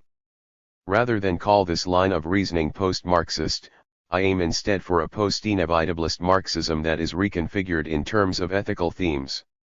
And yet I accept the validity of the challenges offered by at least some of the recent anarchists, even if I do not accept their alternative proposals, regarding some of the basic problems of Marxism, and I accept Ronald Aronson's challenge regarding the question why such a reconfigured Marxism ought to even be called Marxism anymore, though what the thing is called is hardly the most pressing issue. However, I think that I am retaining and attempting to carry forward enough of the analysis of Marx, and, for that matter, the analyses and practices of Lenin and Mao, that it seems right to associate what I am doing with Marxism and even with Marxism-Leninism-Maoism, or simply Maoism. Lenin's term for the way that the contradictions of capitalism come to a head is conjuncture. In the era of imperialism, the conjuncture is a point of both global crisis and global opportunity. Here one might be mindful of the poet Friedrich Hölderlin's dialectical formulation, where the danger is greatest, there the saving power is greatest also. Such a focal point, Lenin argues, is a rare moment when years and even decades are compressed into a matter of days. It is not so often that history places this form of struggle on the order of the day, but then its significance is felt for decades to come.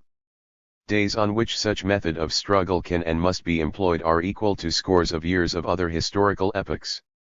V.I. Lenin, The Collapse of the Second International, cited in Lenny Wolff, The Science of Revolution, 175, italics in original. Such moments, Lenin argues, must be seized, and in these moments the form of life changes. Normal times are suspended, there is an opening. An opening for what? Neither the exact form of the opening nor what arises to transform the situation can be predicted with certainty or even with great confidence. Indeed, on the latter score, the what arises will either be eruptively new and different, or it will simply be something already in the order of the day, in the established order.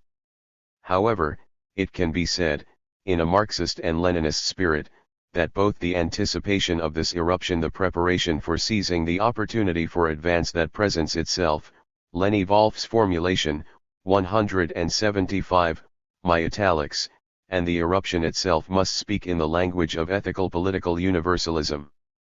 The complication is that the eruption itself establishes the truth of the new, emergent form of ethical political universalism, or at least the form of this universalism. To understand this rather large topic, we must study the idea of the conjuncture, the idea of an eruptive sea change, especially in 191. 191. Light of the relationship between ethics and ontology. For the moment, let us simply mention that two thinkers who are very helpful in thinking through these problems are Louis Althusser, see especially Machiavelli and Us, 5-32, and Alain Badiou, see especially Ethics, an essay on the understanding of evil, 40-61. There is also a debate to be had here between the different conceptions of the event in Derrida and Badiou. Again, however, this is simply to announce yet another project that will have to be pursued elsewhere. The notion of conjuncture maps well enough onto Thomas Kuhn's well-known distinction between normal science and revolutionary science, the latter being a situation where there is a change not only in the theory regarding some particular domain, but even a change in the root terms and language used to understand the world. We say, for instance, that Einstein's world, and the world after Einstein is a different world from Isaac Newton's. Without worrying at the moment how incommensurable such different worlds are, I accept, for the most part, Davidson's argument on the very idea of a conceptual scheme, where the issue is presented as one of translatability and where a radical failure in translation would at the same time represent an inability to see that there is a language there to be translated in the first place. My main interest here concerns the status of ethics before the conjuncture, the sea change, or radical break, which is to say ethics in normal times, but specifically the normal times of imperialism. Normal times. After all, it is in such normal times that we must do what we can to make people ready for that which presents itself, for the day which must be seized. This means, however, taking account of who these people are in their tremendous diversity, of course as ordinary people in ordinary times, but where the ordinary times here is the ordinary functioning of imperialism before the deep crisis and the conjuncture that may develop. The point is that we who live in and have grown up in imperialist countries are ourselves subjects formed by imperialism. We are imperialist subjects, and this form of subject formation extends into most strata of society. It is not wrong, from a strategic standpoint and as a matter of political economy, to map the different interests at work in these strata, and to show that perhaps the majority of people even in the imperialist strongholds, even in the United States, have no long-term or deeper interest in the imperialist system. I do question, however, the efficacy of the term deeper in a postmodern society where depthlessness and superficiality are powerfully active cultural principles as represented quite well, and I do not mean this as a joke even if there is a funny side to it, by politicians of extraordinary. 192. 192. Vapidity such as Ronald Reagan, J. Danforth Quayle, and George W. Bush. This is a systemic question, and not just a matter of taking potshots at easy targets. It is also not wrong to recognize that, on one side of things, we are talking about ordinary people who are simply trying to go about their lives, many of them, possibly most, simply caught up in the difficulties of day-to-day life. Someone else in the same situation would be trying to do the same thing, we might say. But there is another side of things, as a matter of political economy, the spoils of imperialism, even if these are only crumbs from the table, relatively speaking, are spread over a great deal of imperialist society, and not to address the ways in which subjects are not only fed with material goods, but also formed psychologically, even if formed in an increasingly depthless way, in explicitly ethical terms, in terms of what we ought to do, or even what we ought to try to do, and what we ought to care about in this grossly unequal and unjust world, will mean giving in to economistic notions and strategies of interest. That would be wrong, ethically, and it is also the case that we will never change the world that way, because capitalism cannot be beat at its own game. Ethical leadership. Revolutionary leadership, therefore, must be ethical leadership, which means no kowtowing to the many temptations of economism under imperialism, which, simply to be direct about it, will largely take the form of attempting to convince people that they are not doing as well as they think they are under imperialism, and they will do much better, materially, in a socialist system. That is both unethical and opportunistic. Yes, of course, people who are truly in desperate straits even in an imperialist country such as the United States will be materially better off in a post-capitalist society, and it is not wrong to say this. Here we are talking about a class that more approximates what Marx meant by the proletariat. But, even here, to say nothing of the broad masses in an imperialist society, where the proletariat is a minority, the leadership must be ethical leadership, which is to say aimed toward the values of a good society as opposed to the present, evil society. Imperialism vastly complicates class struggle, perhaps most of all within an imperialist society itself, which means not only an imperialist economy but everything else that issues from the class hegemony of the imperialists, including the larger culture and the organization of the means of violence in the police, the justice system more generally, and the armed forces. More work in political economy is needed for understanding what imperialism has meant for the working class globally and in the imperialist countries themselves. This will mean, among other things, understanding better the gender and ethnic compositions of different DV. 193. 193. Zions of the working class in different countries. Philosophically, it means transcending the language of interest, especially where that language plays into economism. This does not mean not mapping interests and understanding what interests there are in different sectors of society, but it does mean understanding the basic Kantian point that, in a general sense, which of course means in a necessarily messy, variegated, and contradictory struggle, the logic of interest in itself will not lead to the good. It is only through the thematization of the good itself that a better form of society will come about. Lenin and Mao, I would argue, understood this point in a general kind of way, even while Lenin, like Marx, resisted the language of ethics per se. Lenin's critique of economism comes into full force especially in his exemplary internationalism, even while, it has to be said, Lenin at times endorsed a brutal expediency that cannot be separated from the resistance to ethical language. There is also the peculiar fact that, when Lenin and others attempting to address issues in a Leninist or Maoist vein do take up ethical discourse in a self-conscious and explicit way, this is often in connection with practices of sexuality, where the essence of proletarian morality seems to be focused on sexual morality. Bob Avakian and I discuss this issue in our book, Marxism and the Call of the Future, especially 238, 62.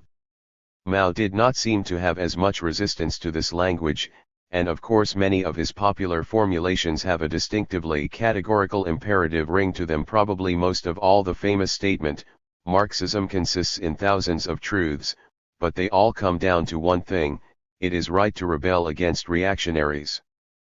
Perhaps Mao's ethical slant, or at least the discursively ethical slant of his arguments and concentrated formulations, came from two sources: 1, his distance formatively, geographically, intellectually from the European centers of Marxist orthodoxy.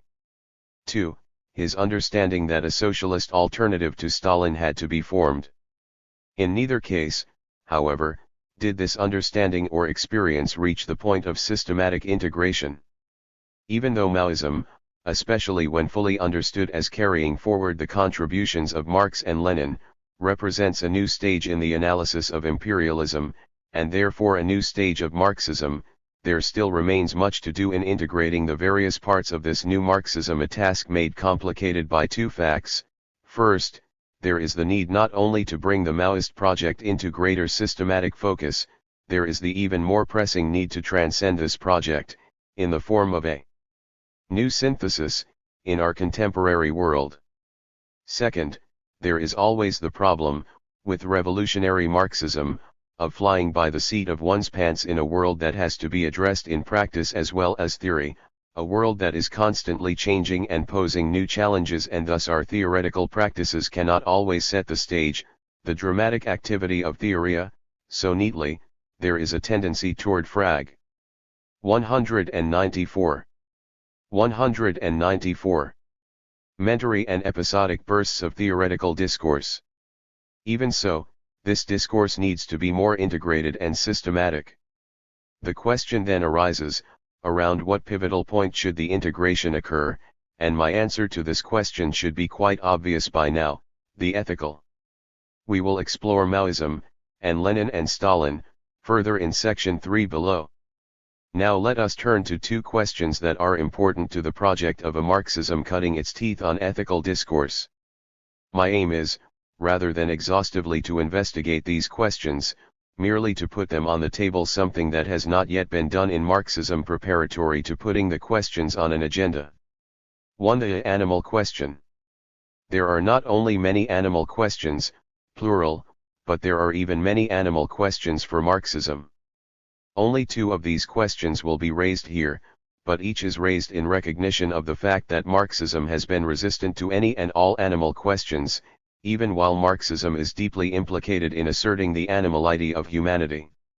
Indeed, one might ask if Marxism is even possible without Darwin, perhaps especially given that Marxism today cannot help but get involved in the defense of Darwin and of biological evolution more generally. My first question involves the difficulties that philosophy and reason generally have with the animal question, here narrowed to the specific issue of vegetarianism, and what we might learn from these difficulties. My second question is related to what I ultimately find to be the reason for these difficulties, namely an inquiry into the systematicity of carnivorism, especially in the age of industrial food production. A. Vegetarianism and the limits of philosophy. Philosophy, what is it really good for? What does philosophy amount to?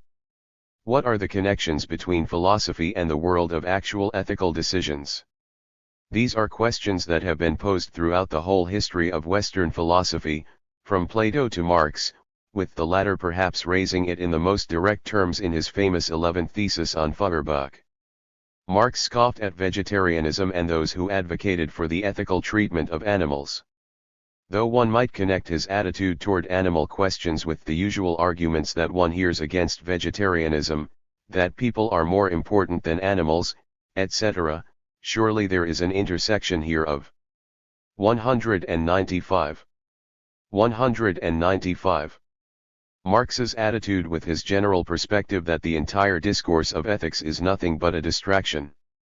A fruitful line of inquiry might compare Marx's rejection of ethics with Nietzsche's, as both are concerned with the machinations of power and hierarchy, morality for Nietzsche necessarily being slave morality, which must be opposed by the eruptive transvaluation of all values, an argument not necessarily at odds with at least some kind of Marxist perspective. Perhaps Marx had more in common with Kant's claim, which is hard to square with the latter's deontology, that even a race of devils could create a good society if the Constitution were written in the right way. In Ethics and the Force of History, I argue that Kant was not being a very good Kantian when he made this essentially Hobbesian argument. See my Politics in the Impasse, 105, 21. For Marx, and, I would argue, for Kant as well, there is a way in which the fundamental ethical questions are subsumed under the question of how society is constituted, which is to say that each carries forward Aristotle's argument that the possibilities of the good person, the good life, and the good society are deeply interconnected. This is a very large question of the relationship between ethics and political philosophy, a question that hovers over this entire book. Here I would like to pursue what would at first appear to be a much narrower question: why is it the case that not all philosophers are vegetarians? It will turn out that the question is not so narrow after all, and that the pursuit of it is quite helpful for thinking about the place of ethics in Marxism, and the relationship between ethical discourse and political philosophy. In a Nietzschean vein, some philosophers have raised the worry that vegetarianism, especially if it takes a philosophical form, which is to say that it is motivated by ethical concerns, is an opening to moralizing and self-righteousness. The latter is, above all, to be avoided. Indeed, in some versions of this claim, it would be worse to proselytize for ethical vegetarianism than it would be to remain within the system of carnivorism. Carnivorism may not be the most apt term. On the other hand, it sounds right, but there is more to the animal question than whether or not a particular individual eats animals. There is a fully global system at work that is based on such subsystems as the meat factory and the distribution channels for meat and meat byproducts. I reject this Nietzschean claim at root because I do not accept Nietzsche's conception of power, not that it is not insightful, and, more superficially, because it seems unlikely that persons advancing moral claims, yes, perhaps sometimes inauthentically or hypocritically, or as masks for agendas of power, but still, are truly one of the real dangers in the world today. The arguments for vegetarianism are powerful. The arguments against vegetarianism are weak, and they cannot be made powerful by the way they are formulated. Therefore, either philosophers should all be vegetarians, or 196. 196. There is some intrinsic limitation within philosophy such that it fails on some important points to move even those who are, one would think, most concerned with it. Both of these things could be the case, of course. Life is more complicated than that, some would say, and I accept that, but this complexity is simply a restatement of the second disjunct just given.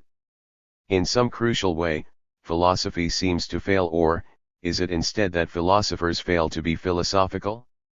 Whether the failure of some philosophers to be vegetarians speaks to a larger failure of philosophy itself is undoubtedly a difficult question, and I should not leave it as given that there is more here than the fact that not all philosophers live up to the calling of good philosophical thinking, and drawing the requisite conclusions for living, at all times. However, there is at least a part of this question that hinges on the problem of what philosophy is. If it is simply a matter of philosophers sometimes failing to be philosophical, of living up to the demands of the better argument, then we can rest with the notion that philosophy is something like the pure operation of reason, or perhaps this combined with the most objective descriptions of phenomena of which we are capable.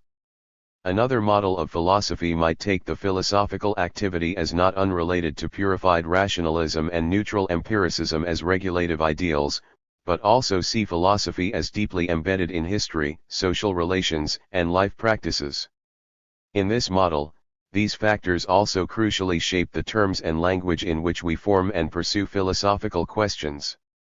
In a fascinating essay that gave impetus to the project of analytical feminism, feminist theory that applies the approach of analytic philosophy, Meryl Hinticott asks how language itself could be sexist. In a similar vein, we might ask if language could be carnivorous and, if so, how so?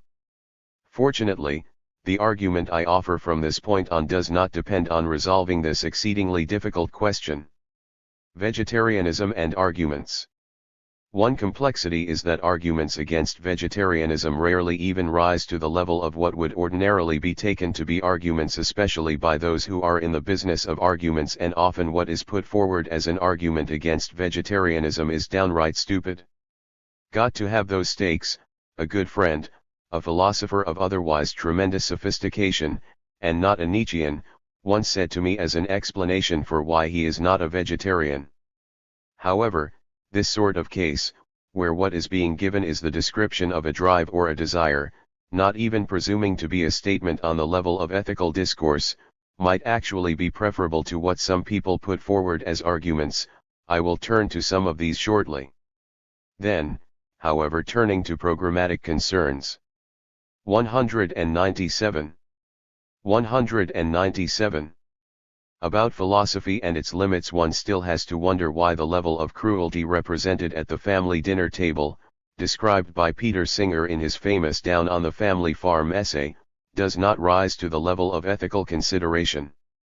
What sort of society and culture underlies what seems so deep in the consciousness as to be down there close to what R.G. Collingwood called absolute presuppositions, in this case, the presupposition of what Derrida calls carnophallogocentrism, which, however, is not absolute, in the sense that we can thematize at least part of the issue, such that even many philosophers, if I can put it that way, are quite insensitive to the moral dimensions of the system of carnivorism.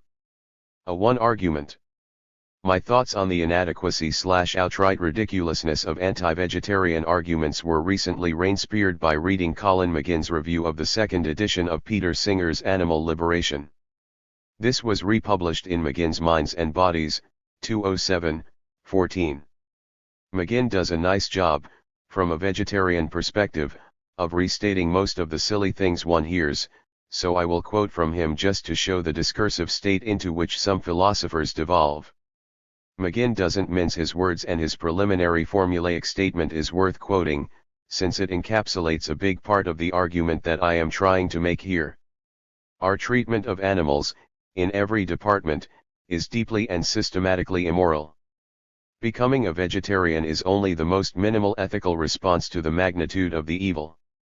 What is needed is a complete revolution in the way that we deal with other species. Do not expect, then, to find me in any way balanced on the question. This is not really an issue on which there are two sides. It's a one argument, as far as I'm concerned in principle if not in practice. 207. A similarity might be noted, as regards issues of truth, politics, and power, between the one argument that McGinn is referring to here, and the way that biological evolution is also a one argument in principle if not in practice. I return to this complex of problems in the conclusion. It would seem that neither issue vegetarianism or evolution speaks so well of the force of reason, and then we are reminded of what Marx said about intellectual debates between capitalism and communism, that it is not debate that will decide the issue. I'm also mindful of the old adage in chess, that there is nothing so hard to win as a one game.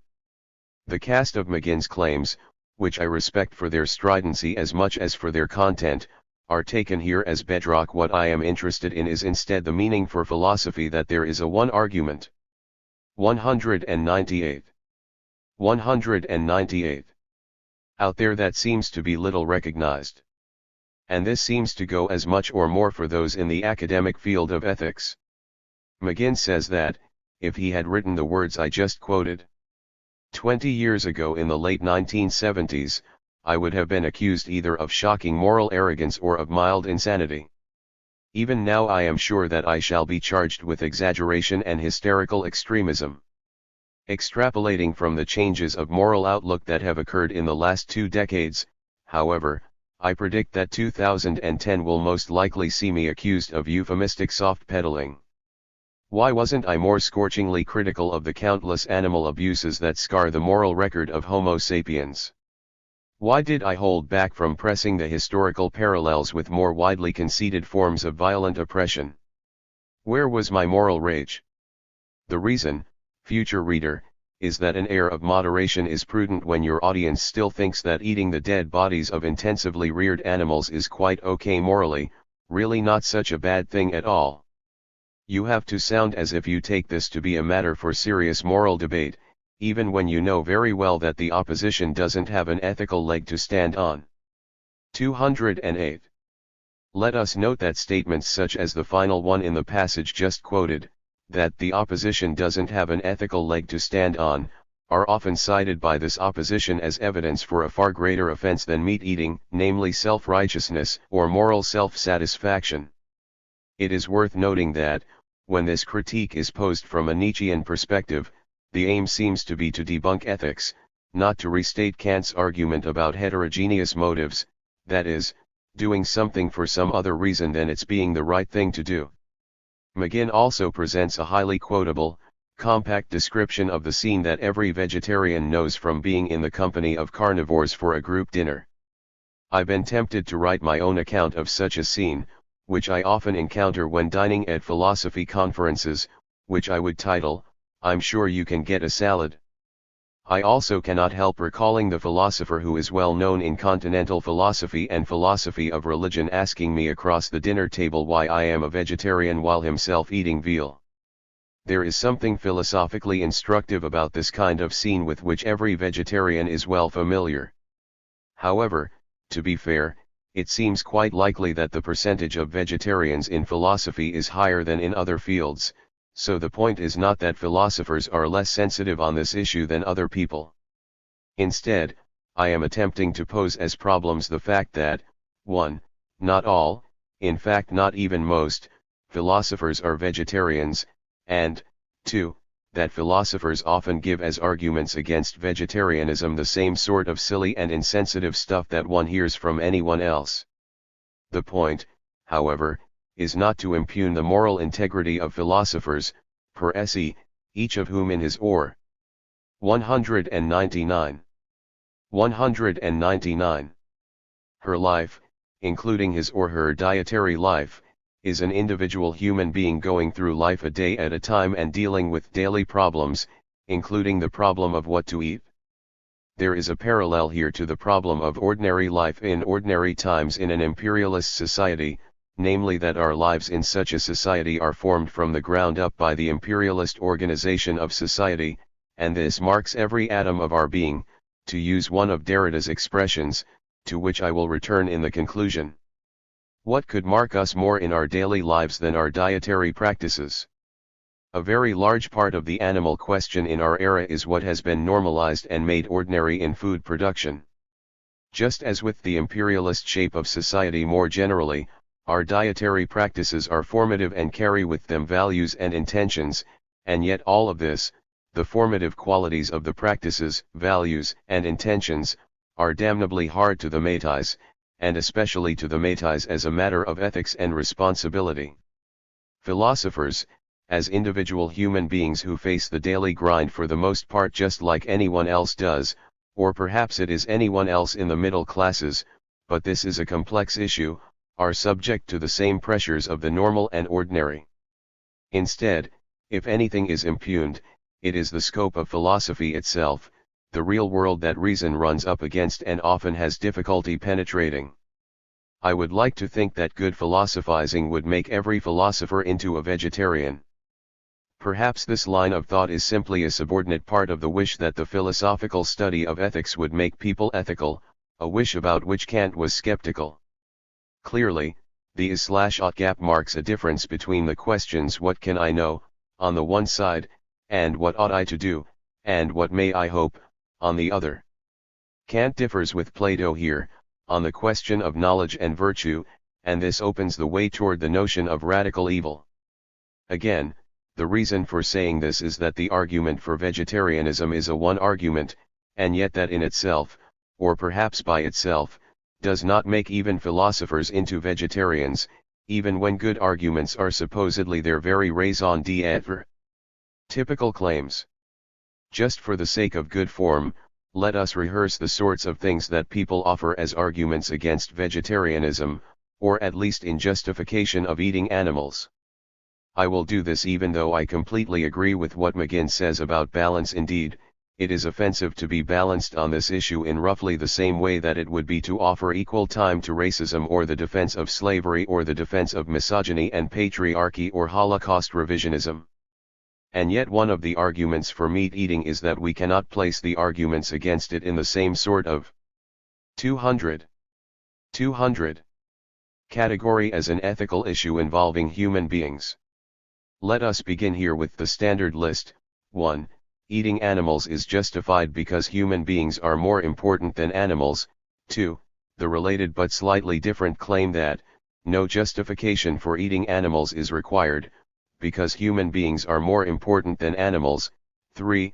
Human beings, as rational animals, or as zoon are the sorts of beings who have and can claim rights, non-human animals are not. 4. Human beings are carnivores by nature, as a result of biological evolution. 5. Human beings are carnivores by their God-given nature, as the crown of creation and those to whom dominion over nature has been given. 6. Many other animals, including many other mammals, eat other animals, and human beings are animals too. 7. Human beings are at the top of the food chain. 8. Other meat-eating animals would eat human beings, given the chance. 9.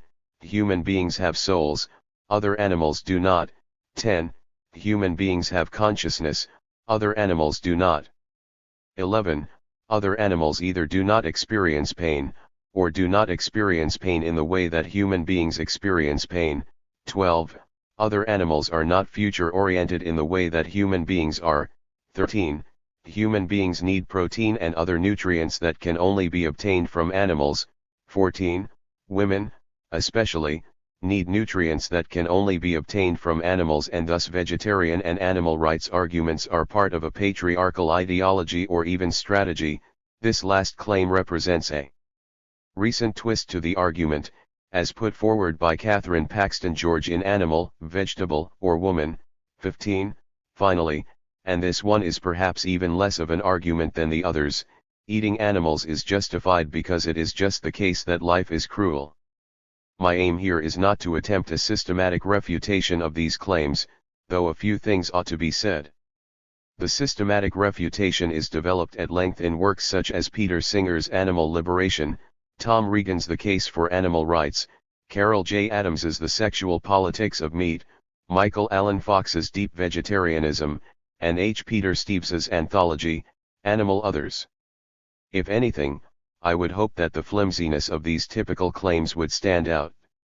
I appreciate the work that Singer and Reagan and others have done, but I also think the case against the anti-vegetarian arguments is presented quite well in the Lisa the Vegetarian episode of The Simpsons, the satirical television series that consistently proves itself brilliant in the critique of American society. However, let us say a few things in response to the list given above. If there is no baseline agreement that inflicting pain, suffering, and cruelty upon innocent creatures without some sufficient and overriding justification is wrong, then probably there is no human, characterological basis for the discourse of ethics to get started in the first place. This is to return to themes presented at the very beginning of this book. If a person does not have the baseline sense that to rip a baby from its mother's arms and 201. Throw this child into an oven is bad. If a person does not have the baseline sense that to enslave other human beings is bad, then there is no basis for engaging this person in discourse regarding right and wrong.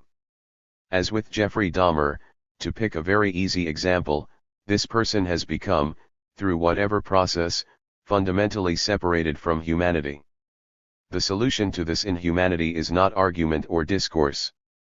The tragic paradox is that the solution also cannot be to engage in inhumanity toward the inhuman.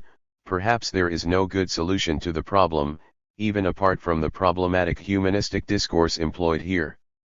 To give as a justification that life is simply cruel is not a response to ethical arguments, but instead a negation. It is the sort of thing that, on one level, deserves no response, at least not to its argument, or its argumentative claim, and yet, as a pathology this sort of thing does require response, and there is an important sense in which this pathology connects most deeply to the animal question and the dinner table. The importance of being human. Often the claim that humans are more important than other animals is instead expressed in words such as, "What I care about is people." In either case, even granting the idea that humans are more important, whatever that means, it is hard to see how this concern for humanity is fulfilled by the grotesque cruelty toward other animals that is integral to the industrial food production system.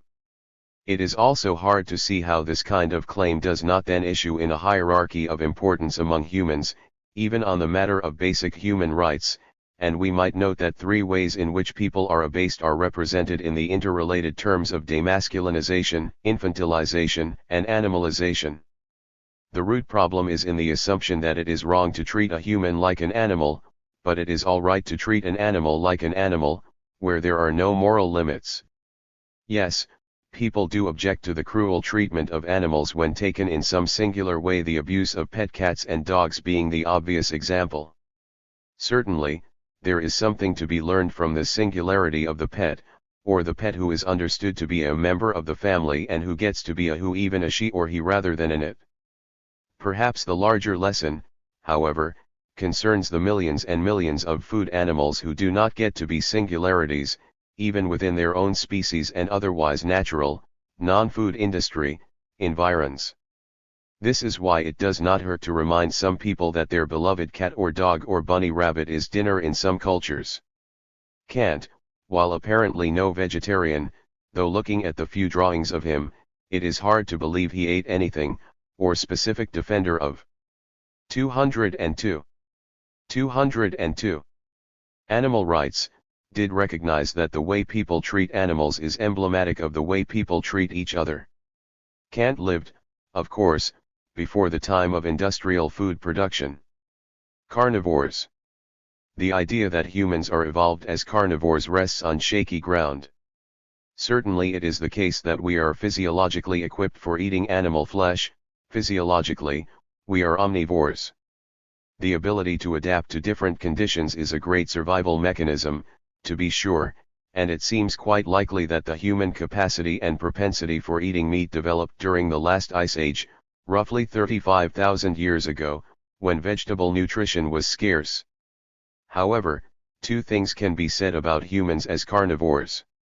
First, we humans, as conscious and communicative creatures with many abilities, can do all sorts of things, including have interpersonal discussion about what we ought to do. We can murder people, we can physically and psychologically abuse people, heck, we can even eat the flesh of people. It is also the case that the capacities we have that allow us to do these things also allow us to do many other things. For that matter, it can be added that other animals do not generally use their capacities wantonly or rapaciously. Of course, the fact that very few people, especially in the imperialist countries, deal with their food animals directly, or even as whole animals, but instead as packaged bits of meat, which, as Carol J. Adams demonstrates, has its pornographic, fetishistic, and misogynistic sides, adds a further complication, one that is analogous at least on some levels with imperialist action at a distance. None of the complexities, however, obviate the basic point that we humans can decide, in light of ethical considerations, what to do with our capacities. Second, while it is obviously true that humans have at least some minimum capacity for eating meat, this in itself does not make our species true carnivores. We humans can also not eat meat, and there are whole cultures in which meat is not eaten, and this cannot be said for species that are truly carnivorous and cannot survive without eating meat. There are many mammals that eat meat, including the aforementioned cats and dogs, but not the rabbits, but the specific branch of the mammal class to which the species Homo sapiens belongs is the primate order, and all of the other primates are vegetarian. It is sometimes pointed out, as some sort of argument, that one sign of humanity's evolutionarily pre-programmed carnivorism is that we have two sets of incisors in our mouths, teeth, that is, that are called canines, and these are for ripping through animal flesh. This nomenclature is itself representative of carnivorist ideology. It is also one of those ironic places where the anti-vegetarian is willing to say that we 203 are like some other animal, in this case dogs in some respect, but we remain higher and more important. Monkeys also have canines, and if you have ever seen a monkey eat an apple, it is clear enough what they are for. I propose that we henceforth call these human teeth our monkey teeth.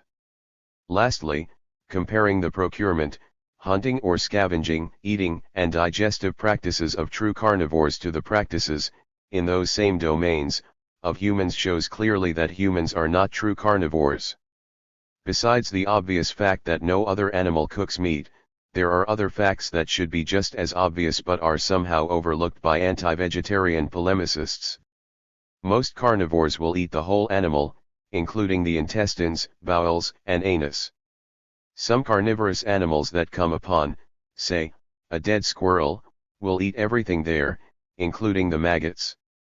True carnivores have much shorter digestive tracts, because it is not good purely from a health standpoint to have animal flesh in the system for a long time, and there are many human health problems related to having animal flesh in the system for long periods.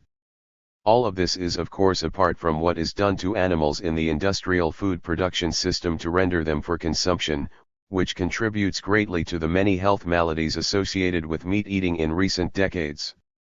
Respect for anti-vegetarians. A little story might illustrate something about these last 2 points, about humans as carnivores, from either the ethical and physiological standpoints, and their relation to my larger point, about the limits of philosophy. In the spring of 2001 I presented some of the arguments that make up this part of the present book at a session of the Central Division meeting of the American Philosophical Association. During the discussion period of the session, a fellow philosopher identified himself as a professor at an agricultural university in the Netherlands, and introduced his comments by saying that people in Northern Europe and people working at agricultural schools were having a terrible time dealing with the outbreak of foot and mouth disease in cows. Optimistically, I thought this fellow's next remark would be something to the effect of this being a good time to become a vegetarian. Alas, no, instead, I was taken to task for not sympathizing with the difficulties faced by meat eaters and for not respecting anti-vegetarian arguments. I reiterated that my point was that in fact there are no anti-vegetarian arguments, only flimsy rhetorical strategies and willfully accepted justifications for something that people want to do and have been conditioned to do, and that my main aim was to ask why philosophy has such a hard time dealing with this flimsiness and willfulness, especially on a matter of such importance. My suspicion, not voiced then, is that it 204. 204. Is precisely because of the importance of the matter that philosophy has a difficult time with it, or at least many philosophers do. Later that evening, at the conference reception, this same fellow approached me and again upbraided me for not showing respect for anti-vegetarian arguments. I could have pointed out to him that he has a vested interest in the food animal industry, given his employment by an agricultural institution. Instead, I finally relented and said, "All right, give me an example of such an argument." He said that, for instance, a certain philosopher points out that a cat will eat a bird. It's true, I've seen it happen. Having had a long day and feeling rather punchy, I shot back, "Yes, and a dog will take a crap in your yard, what lesson do you draw from that?" We had reached the point of the discursive gap and each simply turned around and walked away. However, though I recognize that the gap existed for my erstwhile interlocutor as well, what needs thematization is that it is right that the gap opened up. The gap would have been there even if I had not responded somewhat rudely and testily. In other words, what does it mean to argue with something that should not be afforded the respect of a philosophical argument, the sort of thing where, yes, if an ordinary person had said it, I would have been more than willing to work through the issues. My best reaction to a fellow philosopher, however, would have been along the lines of "come on or please." Recognizing, though, that every person I am seeking to communicate with here may not be a professional philosopher, let us review. 1. A human being is able to ask certain kinds of ethical questions that a cat apparently cannot, and yet, again, cats do not hunt birds rapaciously or set up vast food bird production facilities. 2. Cats are indeed true carnivores by their evolution and physiology, humans are not. These points would surely resonate with anyone who cares about arguments, as opposed to slim ideological justifications, except that, here again, we are up against the difference between knowledge and caring, about what ought to be done, about what may be hoped for. Rights. Justifications for carnivorism that lead through the discourse of rights are on difficult ground as well. At the most general level, even if it can be said that animals do not have rights, this is not the end of the question. A tree may also not have rights, but that in itself does not justify harming it or cutting it down. The same could be said for a mountain or a river. Perhaps this is not a problem from the perspective of everything not prohibited is permitted, but surely there is more to a thorough consideration of ethics than this. Furthermore, it is not as if the case for human rights is philosophically airtight, either, and the supposed justifications for denying. 205. 205. Rights to animals, that they are not the sorts of beings that make a claim for rights, or have consciousness or language or souls, rebound upon certain categories of humans too, babies and young children, the mentally disabled, people in the advanced stages of senility or Alzheimer's disease, and for that matter why not include the many people who seem to be the complete products of the soulless system of commodity production. It is mean, cruel, ugly, and grotesque what is done to animals in the system of industrial food production, and this treatment surely cannot be justified simply because there is a question whether or not a human philosophical construct applies to animals. On the other side of the coin, I do not mean to imply that rights are not important and real, but that is a different conversation. There is an interesting connection here, perhaps difficult to see at first, between rights-based justifications for meat eating and our old friend, might makes right. Suppose we say that the question of whether or not animals have rights is a philosophical blind corner. In ordinary cases of blind corners, whether or not one goes around them with hesitation, slowly, or quickly and quite possibly recklessly, may depend on what sort of vehicle one has. The pedestrian or bicyclist may be more careful, because he or she is more vulnerable. The driver of the big truck or SUV may just charge right through, figuring that he or she will be protected from the possible consequences. Realistically, human beings are no longer in the food chain. There are philosophical and religious traditions recommending vegetarianism and the just treatment of animals, in other words, the treatment of animals according to a standard of justice, and not just according to human preferences. Going back to Pythagoras and beyond, the ancient debate in the West and its relation to contemporary discussions is traced in fascinating detail by Richard Sorabji in Animal Minds and Human Morals, when more of a case could be made that humans were part of the food chain and where there might have been more of a basis for saying they eat us and we eat them. I still do not think the argument works, hence the debate going back thousands of years. However, there is also an historical turning point to be marked, and that is the passage into the preponderance of industrial food production. In the era of such production, there is no food chain with other animals, and plants, of which humans are a part.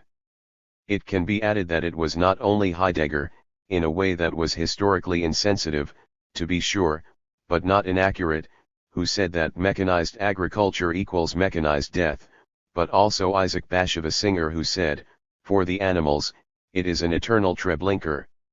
Charles Patterson has written an important book on this comparison, basing his title on Singer's statement, Eternal Treblinka, Our Treatment of Animals and the Holocaust.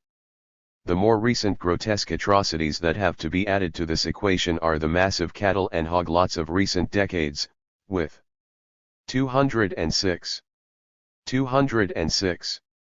tens and even hundreds of thousands of cows and pigs crammed close together, standing in their own excrement. To this can be added the more recent innovation of fish and shrimp farms in the middle of deserts and other places far from the oceans, where these creatures swim in a chemical soup and, again, in their own excrement. Meanwhile, the actual oceans are largely fished out, and the industrial fishing methods, which are to fishing what industrial food production is to agriculture, that are employed these days are akin to strip mining, destroying underwater habitats wholesale. None of this has anything to do with some archaic notion of the food chain. Future orientation. While it is likely true that non-human animals do not have, and cannot have, a sense of future orientation the way that human beings potentially can, why would we make of this fact a justification for cruelty? It may be true that, for the most part, with some possible exceptions, non-human animals cannot be understood under the category of Heidegger's being toward death. In the same vein, it is unlikely that it can be said of most non-human animals what Heidegger says of the human being, that she or he is the sort of creature for whom death is an issue. Even though I agree with Heidegger on this point, a great deal hinges on what is meant by an issue, and we might wonder what it means that human beings can be acculturated such that the unjustifiable and grotesque slaughter of untold millions of animals is not an issue. On the other hand, it seems clear enough, and no anthropomorphism is needed to make the case, that most animals in the prime of their lives do not want to die, and they will do what they can to avoid death. Pigs have the misfortune of having skin that is very similar to human skin, and for this reason all sorts of noxious products are tested on pigs. One of the products tested on pigs was napalm. I once saw some film of such a test, and the screams of these pigs will remain with me for the rest of my life. This is not a matter of comparing this grotesque horror to some other grotesque horror that has been done to a human being, though it is significant that the horror done to the pigs was for the purpose of inflicting horrors on human beings. What would be the point of such a comparison? What would be the point of arguing that the horror is greater when the victim is a human being, even if the point might be granted? The sort of person who would dismiss my concerns here, as trivial, as mere sentimentalism, or as somehow not respecting the difference between animals and humans and not affording sufficient importance to the latter, is not the sort of person who will ultimately play a positive role in transforming human society in a good way. Perhaps more work is NEC. 207. 207. Essary in order to make claims such as these into systematic philosophy, to say nothing of scientific Marxism. There is a bridge here, on at least two levels, to the arguments I will put forward in the next section. One level, obviously important for a Marxist analysis, is the way in which the mode of food production and the mode of daily bodily reproduction is integral to the mode of production more generally. When we think of the latter, there is a tendency to think of metal and concrete and smoke billowing out of smokestacks. But of course the production and transport of food is a very big part of production, and, in the modern world, it involves a good deal of the metal, concrete, and smoke, perhaps the latter most of all in transport. A second level, perhaps one that fits readily enough into the base/superstructure distinction, but that also shapes the elements of that distinction, has to do with the relationship between culture and psychology. At the very least it is a bizarre, even if normal and ordinary, psychology that holds that a person can show how much they care about human beings by participating in systemic cruelty to animals. Here, clearly, some animal solidarity is called for. There is a long-standing association in many human cultures between eating meat and happiness, as evidenced in the idea of carnival. The root of the word, of course, is carne, Latin for flesh. The meat industry plays on these associations in advertising, in ways that are sometimes subtle, perhaps more subtle than understood by the people who design the advertisements, and sometimes quite direct and even crude. The origins of carnival, or the meat time, however, are in prehistory, when the main practice of food acquisition was gathering, mainly by women, and when male hunting parties would be away from the village for weeks at a time. When these groups of hunters returned to the village with their prey, there would be a festival. However, the mainstay of these villages was the vegetable matter that was gathered, and thus the entrenched term, hunting and gathering, is itself representative of carnivorous ideology and patriarchy. This lifestyle and dietary practice has very little in common with contemporary practices. Souls. Is there a connection between future orientation and an essential and intellectually thematized concern with mortality, on the one side, and the having of a soul, on the other? The irony here, at least as regards Christianity, and perhaps Judaism and Islam as well, is that, if there is a connection, then the soul really is a human thing, it arises in a specifically human context and is an emergent property of humanity. In other words, there is no necessary role for God in this stage of ensoulment. 208. 208. Otherwise, in the Christian scenario, it seems just as likely that other animals have souls. Add to this that Adam and Eve did not eat animals in the Garden of Eden. Indeed, the Bible says that Adam and Eve, and God, for that matter, communed with the animals. Furthermore, when food is supplied from heaven, as with the Israelites in the desert, this manna is clearly not animal flesh. In the Abrahamic and many other traditions, the eating of meat is associated with the fall from grace. Finally, as in a number of domains, we might ask why dominion has come to mean, in some interpretations, something cruel, rapacious, ruinous, and so on, rather than something like caring stewardship. Of course, many, non-fundamentalist, Christians do have this view of things, and there is a growing literature that develops this perspective as regards the animal question. See, for example, Richard A. Young, Is God a Vegetarian? Christianity, Vegetarianism, and Animal Rights, and Andrew Lindsay, Animal Theology, where there is a proposal for liberation theology for animals as well as for vegetarianism as a biblical ideal. There is a kind of Christianity, unfortunately, in which God so hates the world, and where the believers take it as their duty to hate the world and everything in it as well. After all, we are born in sin in this world, and we can hardly turn around without sinning further. What a miserable place. Here is a contrary thought. One way we ought to empathize with other animals is to understand that our human lives matter no more than theirs if there is some cosmic scheme of mattering.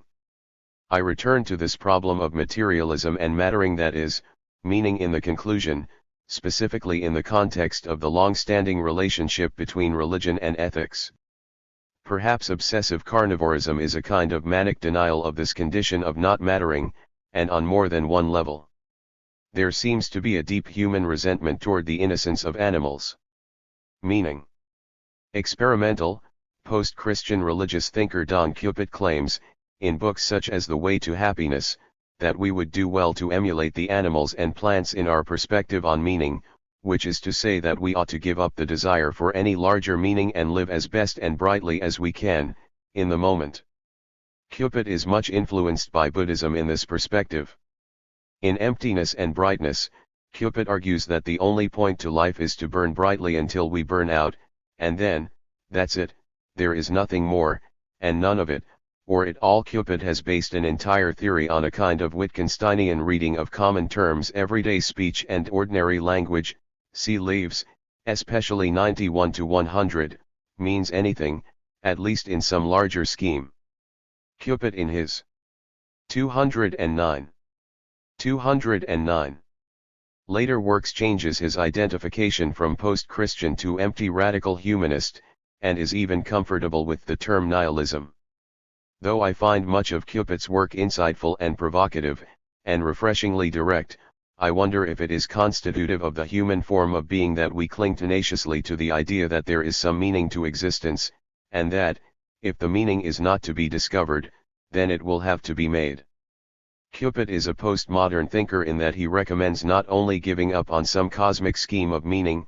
His work, and the Sea of Faith network which he has inspired, represents one pole of a fascinating bifurcation in contemporary Anglican and Roman Catholic Christianity, the other pole being the reassertion of logocentrism in the radical orthodoxy trend. John Milbank, Catherine Pickstock, and others, but also there seems to be no place for the future, as a philosophical category, in his work.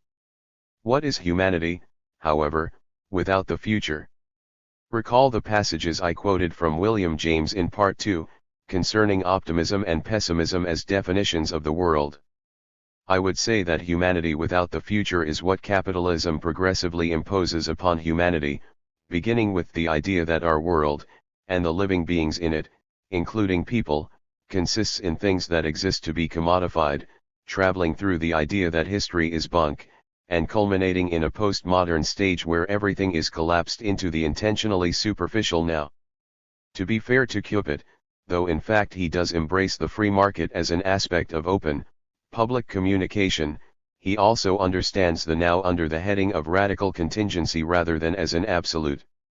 On Cupid and the market, see Philosophy's Own Religion, for example, p. 7, another postmodern post-Christian thinker who has become quite keen on the market and on what might be called the nihilist reading of contingency is Mark C. Taylor, see Confidence Games, Money and Markets in a World Without Redemption.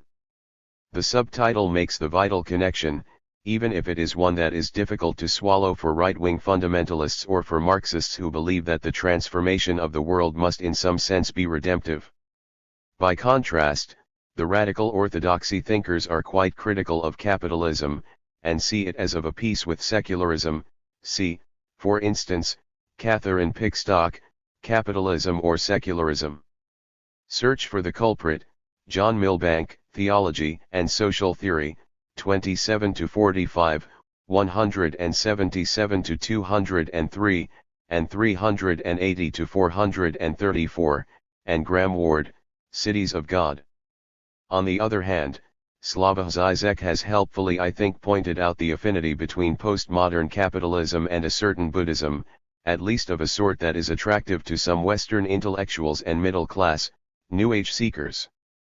See Zizek, From Western Marxism to Western Buddhism. History drops out. Is there a redemptive sense of history that remains from Judaism and Christianity? 210. 210. That might still have a positive contribution to make in the transformation of the world. I raise these points regarding the place of animals in Christianity, especially, not only as a response to the particular things some self-identified Christians say. The same Marxist theodicy that subsumes human singularity under history or that forgets about persons in the name of the people would hardly have a place for animals, and it would hardly have a place for anything that deserves to be called ethics, either. A Christianity that is unable to thematize and embrace as an ethical issue the idea that the immense cruelty done to animals in modern industrial food production is horribly wrong is an awful Christianity, some would say not a very Christian Christianity. There are even some in the Christian fundamentalist camp who say that vegetarianism and a concern for animal flourishing is itself anti-Christian, indeed satanic and evil. I think it is time to take the gloves off regarding this sort of thing, and perhaps especially so for others who call themselves Christian. It is no longer a matter of hoping for one big Christian tent where the fundamentalist and the liberal Christian can get along. In other words, liberals, Christian or otherwise, need to think more deeply about what calls itself conservative in the post-September 11 world. The kind of Christianity that calls vegetarianism satanic is itself evil. It is promoting a terrible evil. I am interested in what we can learn about good and evil from this example, but, again, I am especially interested in what a Marxist perspective can learn. Resistance to animals/ethics. If anything, Marxism has a harder time making a self-critique of this sort than Christianity does, because Marxism resists both ethics and the animal question, and it is at this point that the ethics of the animal other appears to be the very essence of ethics. As David Wood puts it, in an essay on deconstruction and humanism, the question of the other animal is an exemplary case of responsibility. Even if for that reason it may seem too good. It is an exemplary case because once we have seen through our self-serving, anthropocentric thinking about other animals, we are and should be left wholly disarmed, ill-equipped to calculate our proper response. It is exemplary because the other animal is the other par excellence, the being who or which exceeds my concepts, my grasp, etc. Comment Ne Pomanger, 32. It would not be a stretch to say that it is from animals that we humans learn ethics, or learn something crucial about what ethics really is, and by this last I mean real ethics as a resistance to mere utilitarianism and calcu. 211. 211. Lation based on interests. This is very, very important, in itself and for the project I have proposed in this book, because there are plenty of interpreters of Marx and Marxism who argue precisely that the Marxist project is all about a certain kind of class calculation. Clearly I disagree with this perspective on all kinds of grounds. One of these grounds is that capitalism is the calculating machine par excellence, and that any attempt to beat this form of calculation, which has reification at its core, and this aspect has special relevance to the animal question at its own game, is doomed either to failure or to mere reinvention of capitalism, even if it is called instead socialism or what have you. This does not mean there is not a place for calculation, for instance, even in the sense of cost accounting under socialism, though this must be radically transformed in the transition to communism and the transcendence of commodity production, in the struggle to change the world. To take a simple example, to carry forward a just struggle involves strategy, and one part of strategy is a measurement of the forces that are arrayed on the battlefield, whether literal or in some broader sense, in other words, tactics. But, at the end of the day, if calculation is all that it was all about, and winning means no more than that our side beat their side, then there may be winning and victory, but this is not justice. A great deal of the first part of Derrida's Spectres of Marx is taken up with this question, and the elided words in the passage quoted above refer to responsibility in Derrida's sense. In setting out this responsibility as regards animals, which is a responsibility we learn from animals or the case of animals, or the animal question, Wood demonstrates the Kantian cast of Derrida's thinking, and the Kantian cast of something that needs to be learned by Marxism, or by whomever is open to learning something about ethics and responsibility. But my argument in this book is that while we need Marxism, more than ever we need a Marxism that has been recast in ethical terms. The following passage from Comment Ne Pomanger demonstrates the conceptual difficulties of an ethics that exceeds calculation. There is a place for argument, proof, and demonstration in philosophy. I have insisted on its critical function. But I have also suggested that what this critical function opens onto are more or less motivated possibilities of response. As far as our relations to other animals are concerned, nothing is prescribed. Or if there is a prescription, thou shalt not kill, we are not obliged to listen. Or if we are obliged to listen to this prescription, we do not have to respond. And if we do have to respond, nothing determines how we respond. 33. The problem is that responsibility is in its very nature underdetermined, for, if how we respond is already fully determined, this would be simply 212. 212. The mechanical calculation of more or less motivated possibilities of response, but not actual responsibility, not an actual response. And yet there is no ethics, either, if this underdetermination results in mere skepticism, quietism, or frustration, which is not to say that the matter of the ethical is not continually frustrating, as is the matter of the political. One could say, in the spirit of Kant's opening sentence of the groundwork, only the good will is good without qualification, that it is in the striving to do good that the matter of ethics is concentrated. However, as in the case of the understanding, striving cannot be understood without its object. Otherwise, the good will does not get us beyond an empty formalism, one version of which is a purely ideal scheme in the heart, so to speak, concerning which God will either reward or punish each of us. Although Kant did not address directly the problem of the materiality of ethics or the ontology that is presumed by his arguments about ethics, the ontological commitments of his language, to use Quine's helpful term, he pointed the way toward at least a certain materialist conception with his arguments about intersubjectivity, intentionality, and objectivity. Rational animals. In my view, and as I have indicated previously, these arguments, as part of a materialist approach to philosophy, ethics, and history, are brought into post-linguistic turn focus in the work of Donald Davidson. In that respect it would be valuable to mention Davidson's perspective on non-human animals, where he argues, in the well-known essays, Thought and Talk and Rational Animals, that consciousness is intimately related to language. Non-human animals, not possessing language, or being possessed by language, as the case may be, do not have consciousness. Davidson's main aim is to show what language and consciousness are for human beings, it should be added, and only secondarily to say something about non-human animals. However, Davidson argues that, if anything, the conclusion to be drawn is that humans should give even more consideration to non-human animals. In this respect he cites Jeremy Bentham's well-known claim that the relevant question is not whether animals can think, but instead that they can feel.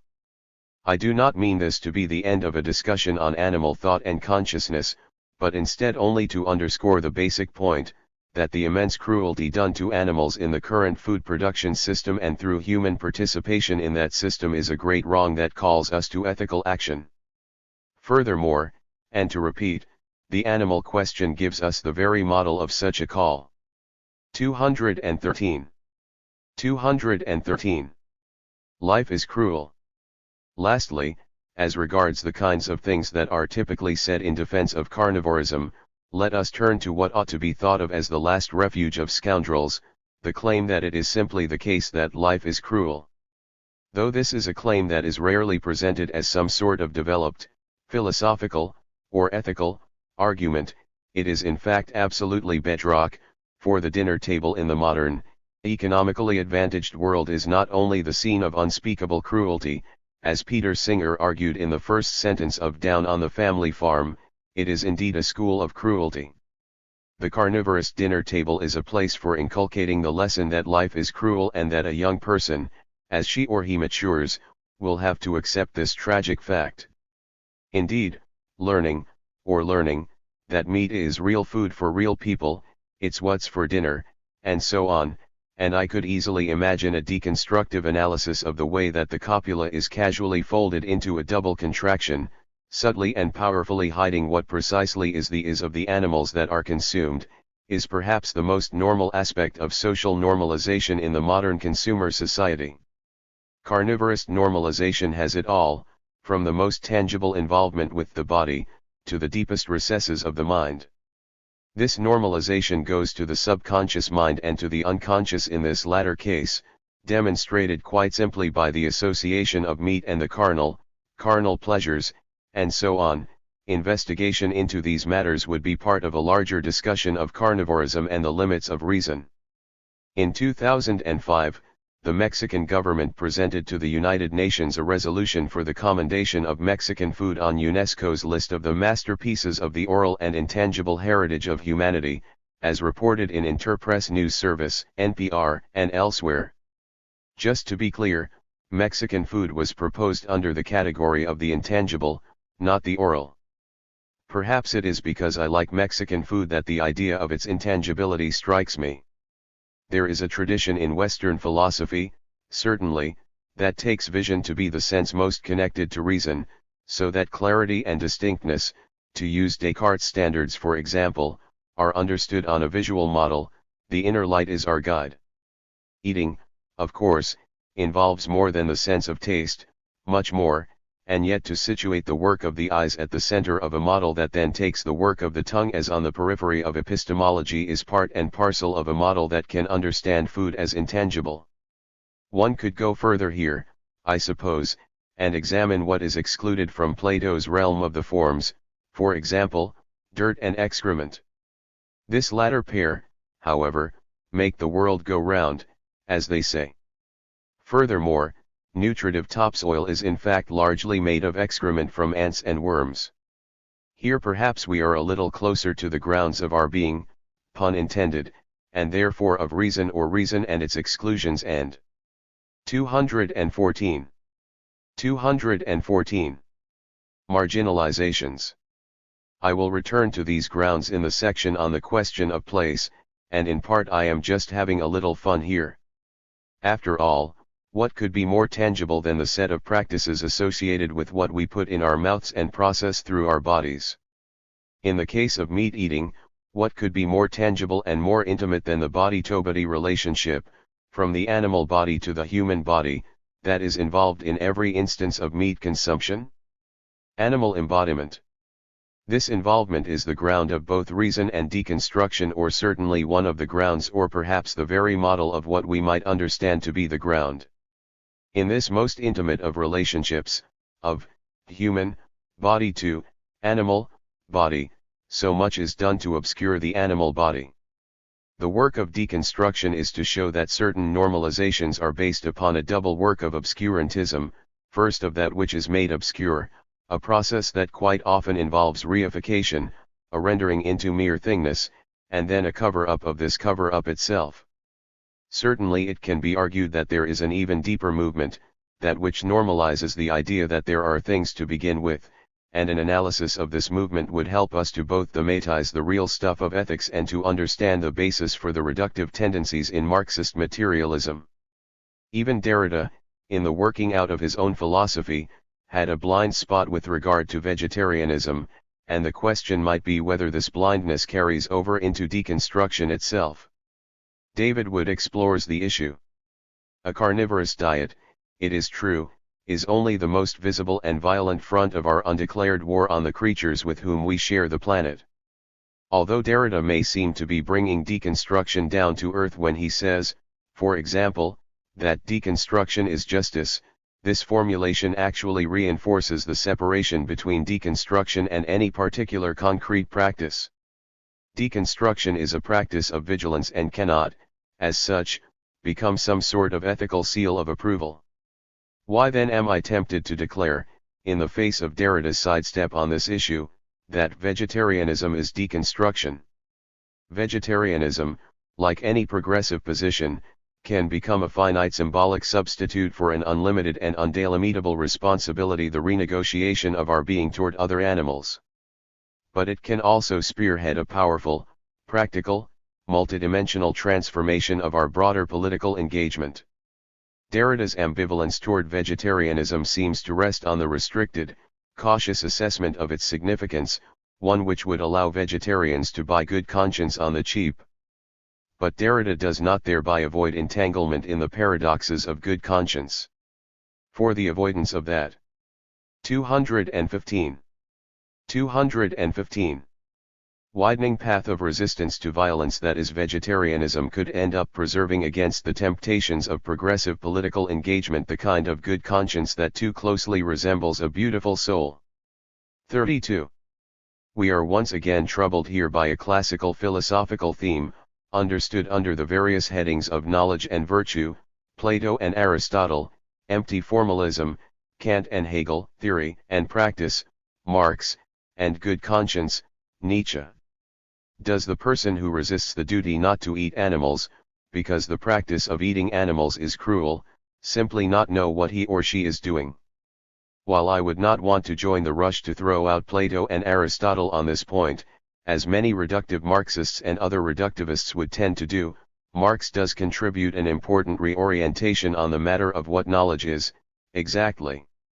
We might pursue some of the larger implications of an orientation toward practice, whereby it might be held that the truth of a material practice is always on the lower part of Plato's divided line, never rising above the level of mere opinion. In the most extreme versions of this truth orientation, neither the ethical nor the political has anything to do with real knowledge. In Marx there is an inversion, already seen dramatically in the famous conversion letter that Marx wrote at the age of 19 to his father. From the idealism which, by the way, I had compared and nourished with the idealism of Kant and Fichte, I arrived at the point of seeking the idea in reality itself. If previously the gods had dwelt above the earth, now they became its center. Mer. 7. We can fill out the basics of this inversion with formulations concerning the rise from the abstract to the concrete, and so on. For the purposes of the present discussion, however, we need go no further than two recognitions: 1, that, where practices of cruelty are concerned, there is no separating theory and practice; 2, any philosophy, whether that of Plato or Kant or Derrida, and I dare say even Marx, can be turned into an empty formalism, especially when the difficulties of changing practices and institutions run very deep. To take Wood's argument one step further, we do not even have to get into the unlimited and undelimitable in order to show that the efforts of individual vegetarians hardly amount to a drop in the bucket against the quantitative enormity of the meat production and consumption system. This quantitative aspect has to be underscored, even without denying either Wood's claim that vegetarianism can also spearhead a powerful, practical, multidimensional transformation of our broader political engagement, or the things we ought to do because they are right, or the things we ought not to do because they are wrong, regardless of what anyone else does. All of us, vegetarian or not, live in a system of carnivorism, and in that sense we participate in the carnivorous system, even if in some small way we do not participate in it if we are vegetarians. The problem of the finite symbolic. 216. 216. Substitute exists throughout every arena of ethical and/or political endeavor, especially in the case of the ethical when this is confined to the merely interpersonal, the field where individuals are treated with respect, to the extent possible given other social parameters, but the social system in which persons are rendered contemptible, to use Marx's word, is never addressed. And yet it might be formulated as a principle that each of us must take the step that can be taken, even given the limitations of a particular step at a particular time in a particular situation, but also in respect of those limitations and the larger systemic issues that must ultimately be confronted. Perhaps the most brutal normalization of the reduction to mere thingness is encapsulated in the last refuge of justification for intimate harm and oppression: life is cruel.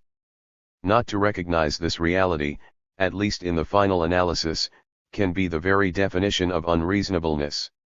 An examination of the reasonable and the unreasonable does not, perhaps, take us to the commanding philosophical heights of reason and the abyss, or Heidegger's Abgrund, but these categories do help us understand processes of normalization and acculturation. Colin McGinn remarks upon Peter Singer's observation that children are often sensitive to the matter of what the food on the plate actually is. McGinn writes of a post-carnivorist future, where the narrow horizon of speciesist right will have been crossed. These last words are my pithy adaptation from Marx's critique of the Gotha program. Significantly, he connects this crossing with the possibility of overcoming other forms of oppression. Indeed, the intertwining of themes in the final paragraphs of his essay is what I am attempting to give a more systematic treatment to here. Old habits and powerful vested interests will thus eventually succumb to moral common sense, and one of humankind's greatest tyrannies will collapse like so many others before. As a bonus, there will be enough food to feed the world's hungry, once plant protein is no longer wasted on fattening unnecessary food animals for the better off. The deepest form of exploitation and institutionalized death in human history will have been eradicated, making other forms of oppression psychologically harder to bring about, because less built into our daily lives. I suppose such a rosy future is not impossible, though in my experience we shouldn't bank on ordinary civilized adults to bring it about. We need to appeal to the natural moral instincts of the pre-indoctrinated. As Peter Singer remarks, children very frequently express their horror at the origin of their dinner and wish to become vegetarian. It can take a lot of adult cajoling or worse to wean them off their sound moral standpoint. Children are the natural friends of animals, and paying them more respect might be the best way to get animals liberated. Put more practically, animal activists should work to ensure that the facts of animal life under human dominion are taught in schools and made. 217. Generally available to the young. Put speciesism on the curriculum. To parents I say, do you really want your children to blame you for keeping them in the dark about all the rotten things we do to animals? Wouldn't you prefer to be able to boast to your grandchildren that you were in the vanguard when animals were given their freedom? Minds and Bodies, 214. I agree with each of the assertions made here, as well as with the general way that McGinn has shown the intermotivation of his themes, with perhaps the proviso that, exploring this intermotivation to the next step brings us up against the carnivorous system. That is, our ideological blindness that, in the final resort, comes to a justification of brutality, cruelty, and the most grotesque reification in the name of reality itself being cruel, is rooted in a comprehensive social system that works on every level of human experience, from the economic to the ideological, even integrated into gender, race, and class relations. McGinn points in this direction when he highlights the basis on which the human oppression of other humans is psychologically tenable, even if the oppression of animals is not the only basis. Surely, even on a superficial level, it does not hurt to point out that the standard moral intuition that it is wrong to treat a human being like an animal accepts the notion that it is all right to treat a non-human animal like an animal. For many children there comes a point when this distinction is questioned at the dinner table. When a child realizes that she or he is eating the leg of a chicken, this seems to do it for many children, because a chicken leg or wing more clearly looks like what it actually is, or the haunch of a cow or pig. Not recognizing this distinction brings down every resource of reasonability and every other emotional resource, cajoling or worse, so a child signals his or her reasonableness by taking the pill, eating the meat that your parents worked hard to provide for you.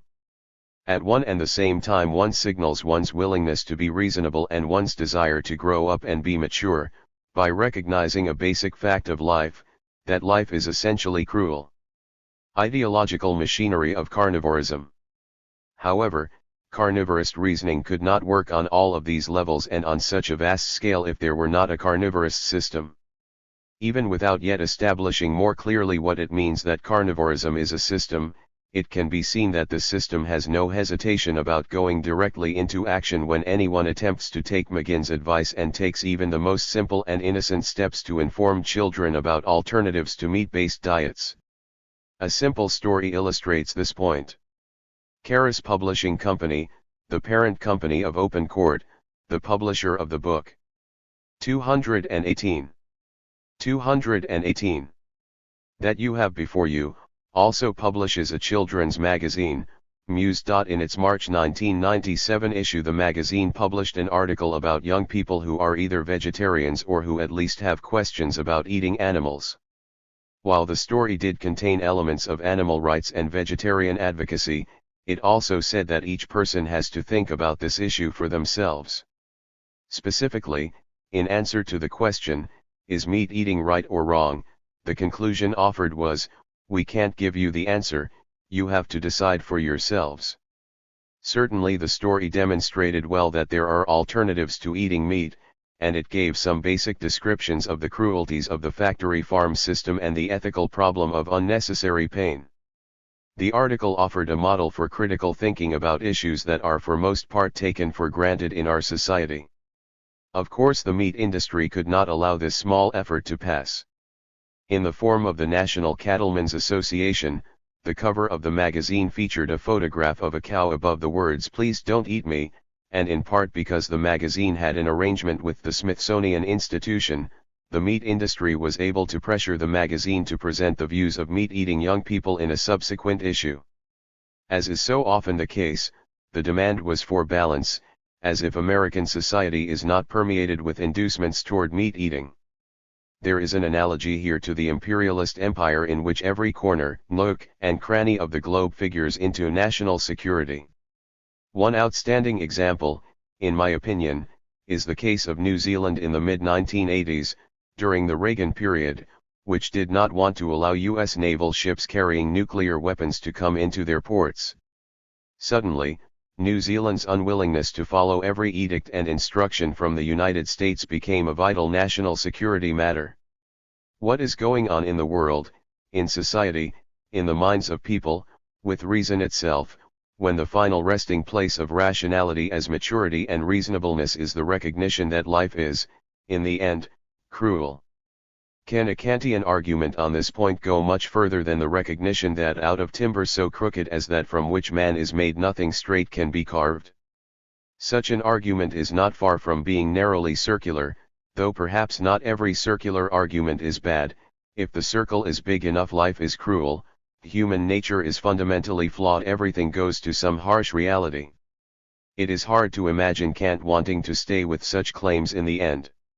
For one thing, consider his claim, which seems to run in the entirely opposite direction, that even a race of devils could form a good society if the Constitution is written properly. This famous line, from Toward Perpetual Peace, indicates that a decent social order can indeed be carved from the crooked wood of human subjects. It seems to me that Marx carries forward this line of thought from Perpetual Peace and other of Kant's historical essays, that the shaping of reason. 219. 219. To serve cruel ends is a social, institutional, and systemic phenomenon, not simply the proper result of a coldly analytical reading of reality. Recall that Marx argues that Hobbes's characterization regarding life in the state of nature, that it is solitary, poor, nasty, brutish, and short, is instead a reflection of Hobbes's own society. We might also argue, in a Sartrean spirit that perhaps goes more deeply to something in the core of Kant's thinking than Kant himself always does, that even a cruel reality would not excuse intentional or negligent cruelty on the part of any particular human person. Every young person can see the inadequacy of the appeal to the notion that life isn't always fair when used as a justification or excuse on the part of the person who him or herself is being unfair. The same can be said about cruelty. Surely it can never be enough, in the face of grotesque cruelty and injustice, to take recourse to mere ontology. That's the way things are. We need to be both Marxist and Kantian on this matter. A Marxist would say, we can say a good deal more about the social relations that present us with this supposed ontology. An analogy can be made to natural disasters that are in fact thoroughly social. A Kantian would say, the way things are is not necessarily how they ought to be. Ontology, necessity, anomaly. Recall the concluding claim of Part 2, theoretically and practically speaking, this means that ethics, the question of the possibility of ethical relations, has to be granted at least a certain autonomy. Let the ontological chips fall where they may, it could be said. However, this approach is at the same time what I would call the very essence of a materialism of practices, which, for Marx, forms the basis for any ontological investigation that is in the more strictly philosophical realm. The irony is that Marx is overly philosophical in his concentration on an ontology of necessity, while there is only ethics when there is contingency and possibility. The ethico-ontological problem is one of conceiving of a materialist ontology that has space. This last term can be taken quite literally, for real human agency, which might be characterized as the meeting place of real intentions, in the sense of intentions that are not causally predetermined, and real actions, in the sense of human movements that are the outcomes of intentions. In other words, there has to be a space for what we might call, following Davidson, with a slight twist, the human anomaly. Of course, there continues to be a vigorous debate as to whether the proper recognition of this space leads to ontological dualism. For example, see not only the responses to Davidson by Jae-Gwon Kim, as well as Kim's work more generally, but also Derrida's response to Levinas, the former's well-known essay, Violence and Metaphysics. Also see Hilary Putnam, Ethics Without Ontology, which deals 220. 220. With Davidson, Derrida, Levinas, and Kant. Is it instead the case that there is just so much more of the starry heavens, and everything else, recalling Carl Sagan's charming remark in the Cosmos series, that is made out of star stuff? This includes the complex chemicals in our human bodies and brains, then the moral law within that a brute materialism of pure mechanism absolutely overwhelms any and all anomalies of meaning, interpretation, consciousness, caring, the ethical, humanity. This absolute, in the end, serves as a kind of cosmic reminder that, life is cruel, though even this goes too far. In the end, life is meaningless, non-existent. So why care about creatures, including humans, who can experience cruelty? Let us, for now at any rate, not get too caught up in reminders of human finitude. While such reminders are, I think, important at every level of human activity, and every level of philosophical activity, it can also be said that we are not yet at the end, and the ethical imperative is that we who can do something good, something to make our society better, something to save our world from destruction by ourselves, for it is not the gods or some cosmic machinery of necessity that has placed humanity in its present predicament, have an obligation to do what we can in the time and space that we have and in which we find ourselves. Obviously, I am trying to cover all bases here. However, it can be said for the moment that what Kant, James, and Sartre demonstrated phenomenologically is the structure of commitment that is necessary for there to be any sense of the starry heavens, which themselves cannot be explained in terms of purely mechanical causality, or anything else that seems to be a purely given reality that works according to laws of pure necessity. Quine and Davidson work in the same direction, though from a different and crucial angle, as it were, in terms of problems of language, meaning, and interpretation. None of this trumps the possibility of objectivity, that lousy word for the lovely fact that we live in a common world and the world has seen fit to share a bit of itself with us. Yes, I know that this last bit hardly sounds objective, indeed it sounds religious and or Heideggerian. Ethics and finitude. Indeed, in a contrary motion, it could be said that it is absolutely unclear what obligation would mean except under the conditions of dwelling in finitude. That is not only the problem with God, but also with at least certain notions of political sovereignty, that there are no limits and no finite creature can say what obligations apply to either God or the true sovereign. For a commoner to pay compliments to the emperor is an insult. Indeed, these two, God and sovereignty, come together in various ways, and not only in the form of emperor gods or the divine right of kings. 221. 221. Witness the godlike sovereignty claimed by the United States in the Post, September 11, 2001 world, replete with theological groundings for the unlimited sovereignty of the U.S. and an explicit doctrine of limited sovereignty for every other nation-state. This is to say nothing of a president elected by God.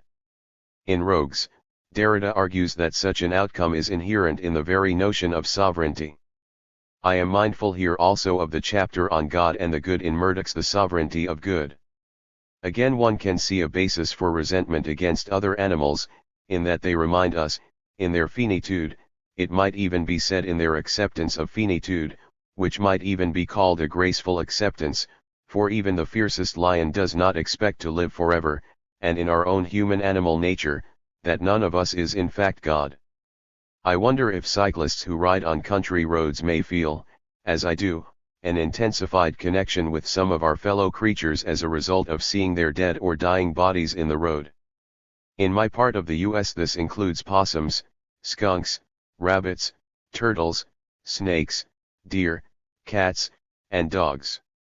Perhaps for some cyclists there is an intensification of resentment as well, and both resentment and empathy are mixed up with the fact that most of these animals have been run over by cars and other motor vehicles, and any cyclist who hopes to live to ride on another day has to be mindful of this possibility as well, and essentially for the same reason that animals get run over, namely that of which motorists are not mindful.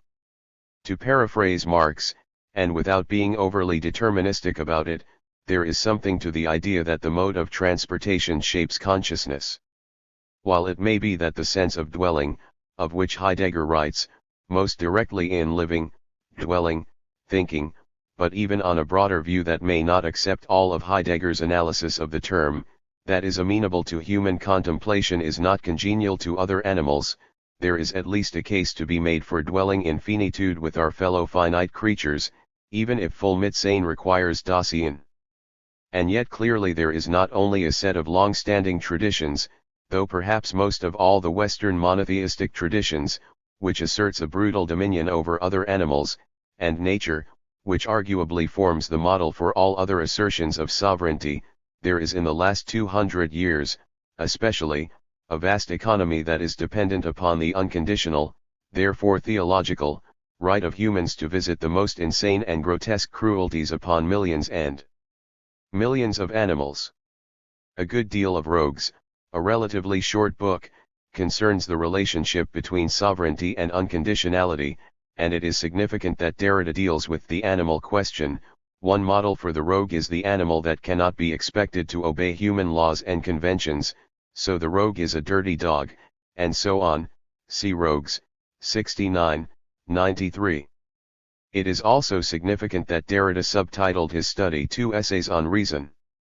222. 222. Animals/justice. Perhaps the train of thought pursued here depends on various conflations, and some would recommend a bit of scientific sorting. For instance, a little ways back I let slip what might in fact be a conflation, perhaps several, by the insertion of the term, injustice. Is cruelty toward animals an injustice? How about systematically organized cruelty? Is there a quantitative dimension to this question? Is there a quantitative dimension to the difference between the individual who does something cruel to an individual animal, and the sort of machinery required for billions and billions to be served? Is there a qualitative difference between cruelty, which surely has to be recognized in the case of any creature that can experience cruelty, on whatever level of consciousness or nerve sensitivity, and injustice, which might be said to more properly apply to human interpersonal, social, and social systemic relations? These are not insignificant questions, as they go to the matter of what justice is, exactly. Biology.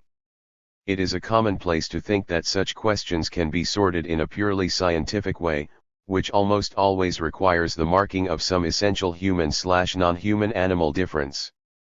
Just to pull an illustrative example out of the air, allow me to cite a passage from the novel by Gregory Benford, The Sunborn.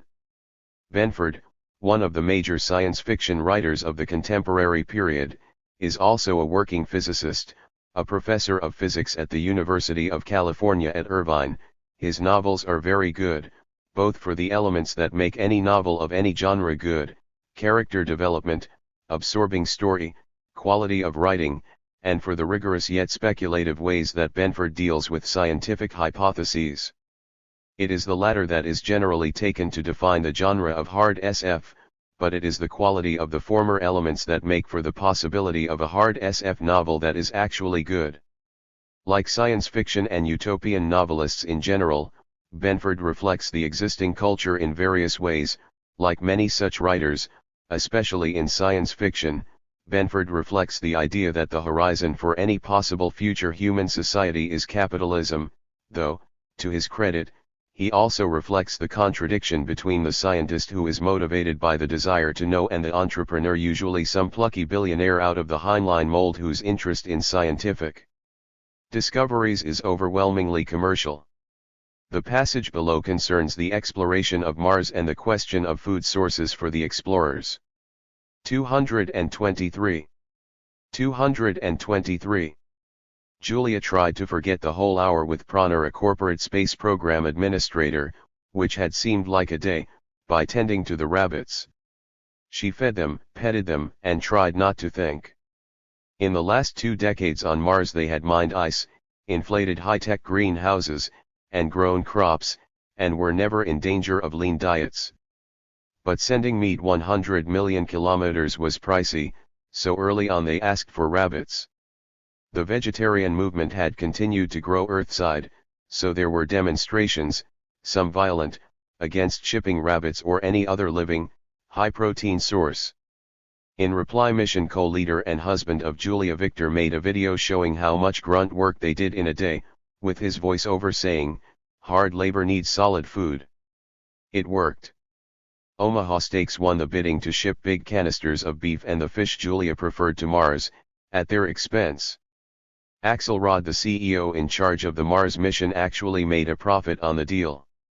The rabbits mated avidly, leaping about, giving them both pets and a long-term meat source. Julia saw no contradiction between caring for the animals and later slaughtering them, but then, she was a biologist. That wasn't a lot different from being a farmer. And while she had longed for a cat as a pet, she knew the price in meat to feed it. 37 to 38. These are characters in a novel, not a philosopher or social theorist presenting an argument, but the text is of a piece with many similar jabs at vegetarianism, and the defense of animals against cruelty more generally. It is not a stretch to assert that Benford is making such a jab. There is much to consider here as regards reason, perhaps most of all the most simple sentence in the passage, "It worked."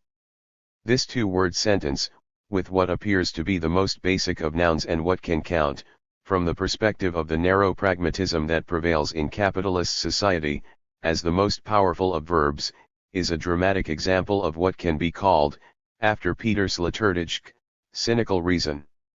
It is everything that the author can take for granted about his readership. After all, what does it mean to convince the vast majority of the population, who are meat eaters, that it is all right for a handful of other people to eat meat? Furthermore, it is everything that reason, in an instrumentalist society, can take for granted about Benford and most other writers. Still, might one not pause for a moment over the question of the transplantation of the social systems from our planet to another planet, especially into a situation that has to be, by its nature, cooperative rather than competitive and aggressive? To say that animal food sources were shipped 62 million miles at a profit, so this last makes it especially all right, shows the conflation of two social systems of the modern world, capitalism and carnivorism. But these two systems are already conflated in the myth that must be accepted by every reasonable person, that of the absolute necessity of high protein, which itself is a concoction of the prophet. 224. 224. Based meat industry. There is a bumper sticker I've seen now and then, its words playing at the boundary between irony and cynicism: "Earth first, we'll screw up the other planets later." There is a utopian side to much science fiction in that it at least projects the existence of humanity, or some sort of humanity, into the future. Frederick Jameson examines this desire called utopia and other science fictions in great detail in his Archaeologies of the Future.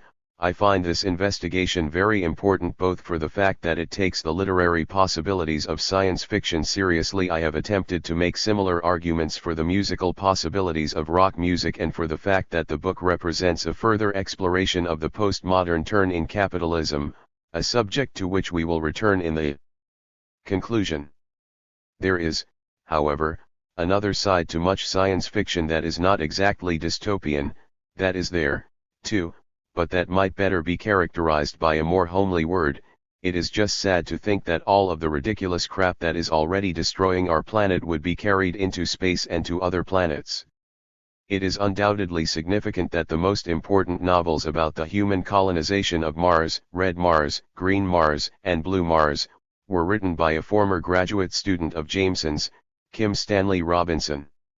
Among many other achievements, these novels brilliantly explore Georges Baudelaire's notion of an economy of the gift. As of this writing, There is talk at NASA of a manned mission to Mars by 2050. There is plenty of utopian significance to this idea, in that the presently percolating contradictions of the imperialist system make any long-term prospects for human projects unlikely. We might also consider the projects of scientific exploration and utopian speculation in terms of Kant's questions about hope and ethics, and why the latter must take priority. There is an echo in the passage, intentional or not, of the extra bit at the end of Michael Moore's film, Roger and Me, titled Pets or Meat. Not that Moore's take on the animal question seems very good, indeed, he seems to reflect the standard form of workerist realism, to which Benford's character Victor is appealing as well, that hard labor needs solid food. The latter can only mean meat, apparently. However, Benford's passage, and perhaps Moore's addendum, capture quite well something that is heard quite often: the animal lover, almost always the dog or cat lover, who sees no contradiction between supposedly loving animals and killing them for food. At least two things are at work here. First, there is the question of what counts as a contradiction in the terms of carnal egocentrism and carnivorous reasonableness. To say that a person, with a particular point of view, sees no contradiction is not conclusive evidence that there is no contradiction. There are also ways in which contradictions become sublimated, and work themselves out in other forms, just to be a little Freudian for a moment. A lot of what might be called brutal idio. 225. 225. Logical work goes into rendering soldiers of imperialist armies such that they can continue to love their families and friends and yet participate in massacres of quite similar people in other lands, without seeing a contradiction. To do some of the terrible things we do as people, we have to shove certain concerns deep down into ourselves, and then we see, by and by, the return of the repressed in various forms, often very destructive forms. The wake of the Vietnam War saw and still sees a good deal of this, and I believe that the wake of the current wave of post-9/11 wars, which however have been configured to be never-ending, will be even worse as regards this question. But it is probably the case that, concerning animals, carnivorous reason is able to swallow the contradiction, for surely it really is a contradiction to participate in a system of grotesque cruelty against animals and then to say that one loves animals in a way that keeps it externalized. Clearly, a good deal more could be said here as regards the functioning of ideology. On this question I find the most perceptive thinker to be Slavoj Žižek, in works ranging from the sublime object of ideology to unbelief. Second, the reasonableness of Benford's character Julia in seeing no contradiction is dependent on the fact that her interaction with the rabbits on Mars is undoubtedly and vastly more humane than the human/food animal interaction on Earth. And yet, 1. The production of meat on Mars remains a subset of overall human rendering of animals into meat. This is seen most directly in the Omaha Steaks, which is a real company connection, and therefore in the idea that the shipment of food animals and meat to Mars can be done at a profit, and, 2. This more humane treatment of the Mars rabbits, therefore, serves as a legitimating ideology for carnivorism in general. Scenarios of meat consumption. Unfortunately, the movement between these last 2 points is not only a matter of some future scenario. There is an argument, which is either sophisticated or sophistical or both, made even by some proponents of sustainable agriculture and humane treatment of animals, that allows for the human consumption of meat under certain very specific circumstances. This scenario is not addressed in the passage quoted from Benford, or in the rest of the Sunborn, but it is implicit, the assumption being that a person tending animals in a caring way and then consuming them as meat, has no connection to the horrors of the meat production industry. Sometimes the fact that Native Americans consume meat, in certain contexts and with rituals of gratitude, is invoked as support for this position. This argument has been heard from different quarters, among them Alexander Coburn, who explains at the end of his otherwise excellent introduction to Sioux. 226. 226. Coe's dead meat that he is not in fact a vegetarian, but that he only eats the meat of animals that have been raised in a humane way on his neighbor's farm, from proponents of resacralizing our relationship to the animals that we eat, and some of the proponents of the new agrarianism, such as Wendell Berry and Wes Jackson and the folks at the Land Institute. There is a deep connection among the problems of agriculture and the places of inhabitation for humans and other animals. Certainly, it has to be accepted that there are crucial differences in the different phases of human carnivorous activity, and that the global, industrial food animal production system of the last 100 years is a disastrous, insane leap beyond anything that ever came before.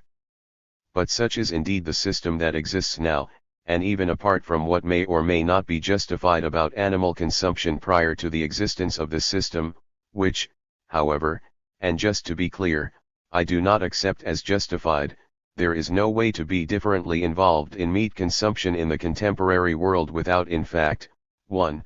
Participating in the general system by which animals are rendered into meat, 2.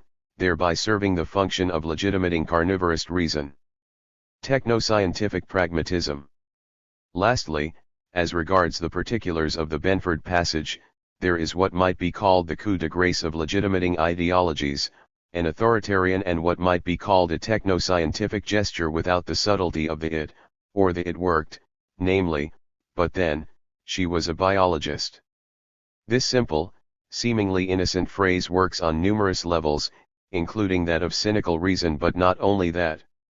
The cynical element leads one to bypass critical thinking, by simply absorbing the phrase under the heading of I don't know what that means, exactly, but it must mean something. If one does not remain stuck in this mode, which is further aided by the fact that one is reading a novel and therefore one wants to continue with a certain narrative flow, and instead one thinks about the phrase a bit more, the difficulty is then in seeing why one should accept the inferential force of the but then. What is it that the biologist knows that bridges the gap between caring for the animals and later slaughtering them? If one is a biologist, does one see something that non-biologists may not see, namely that in fact there is no gap wherefrom a contradiction might arise? Is it a matter of simply seeing how life works, scientifically speaking, and therefore being able to take a coldly analytical view of material processes? If that is the idea of what it means to say that, but then, there is a science of organic matter called biology, it would seem we could just as well say, but then, Menschel was a doctor. I am not claim. 227. 227. Ing that the Julia character, much less Benford, is something like a Nazi doctor. On the other hand, there is a relationship, and it works through the positivistic conception of science and the world. I will return to this question in the conclusion, but the point I want to underscore is that the but then provides a concentrated example of the idea that science can deal with ethical questions by playing its trump card, knowledge. Marxism, in theory and practice, has often taken recourse to this trump card. As with Julia here, who presumably knows, as a biologist, some difference between humans and animals that allows for the care/slaughtering conjunction, some difference that a non-biologist would not see as readily, the Marxist science has itself been on shaky grounds, further complicating the issue of the ethical questions that are trumped by the science. To sum up, there are 2 points to consider. First, if ethical questions are not granted at least a certain autonomy, they will be subsumed in a way such that they are effectively obliterated. Second, good science has to find a way to be both audacious and humble to avoid hubris.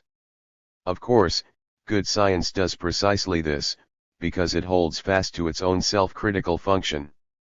However, the pursuit of knowledge never occurs in a vacuum. Science ensconced under the profit imperative and under imperatives such as carnivorous reason cannot help but be warped, and so again we see the cynical side of the but then. The lesson for Marxism is that science can also be ensconced as a state ideology, and this can happen even in the case where there is not yet an actual state, as in the case of a vanguard party that is a kind of embryonic state, and of course state ideology can proceed with a confident and unquestioned carnivorous perspective, and it will play a large role in what counts as knowledge, and will undermine the self-critical function. Benford is an interesting and creative writer, especially when it comes to making speculative extrapolations in physics and sometimes their moral implications. In COSM, for example, Benford deals with the accidental creation of a universe in a particle collision experiment, and with the question of what moral responsibility the creator has for this universe. In ITER, as well as in The Sunborn, Benford deals with forms of life that are made of electromagnetic fields if they are forms of life, and the question might be where the limits of a science of life, which is perhaps biology but perhaps more than biology, lie. None of the foregoing is meant primarily as a moral or aesthetic critique of Benford, but instead as a demonstration of the wiles of carnivorous reason. These wiles are such that many people are very creative and thoughtful in one way or another, but carnivorous reason does its work underneath it all. Hardly noticed, though it is significant that Benford felt it necessary to at least mention the vegetarian movement. Clearly there is some awareness of the sig.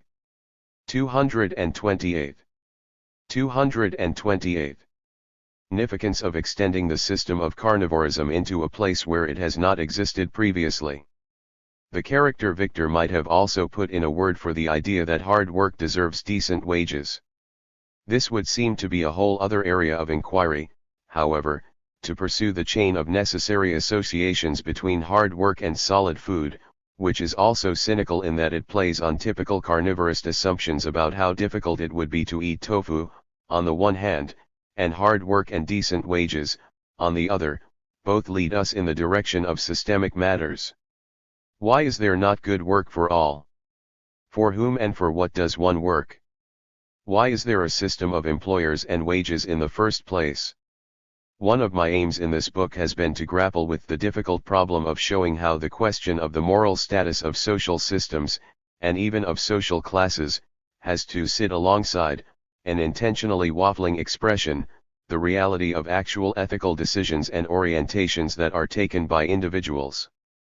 In other words, to be simplistic about it, to say that certain practices, that are morally questionable, at the least, are systemic in character is not meant to let anyone off the hook.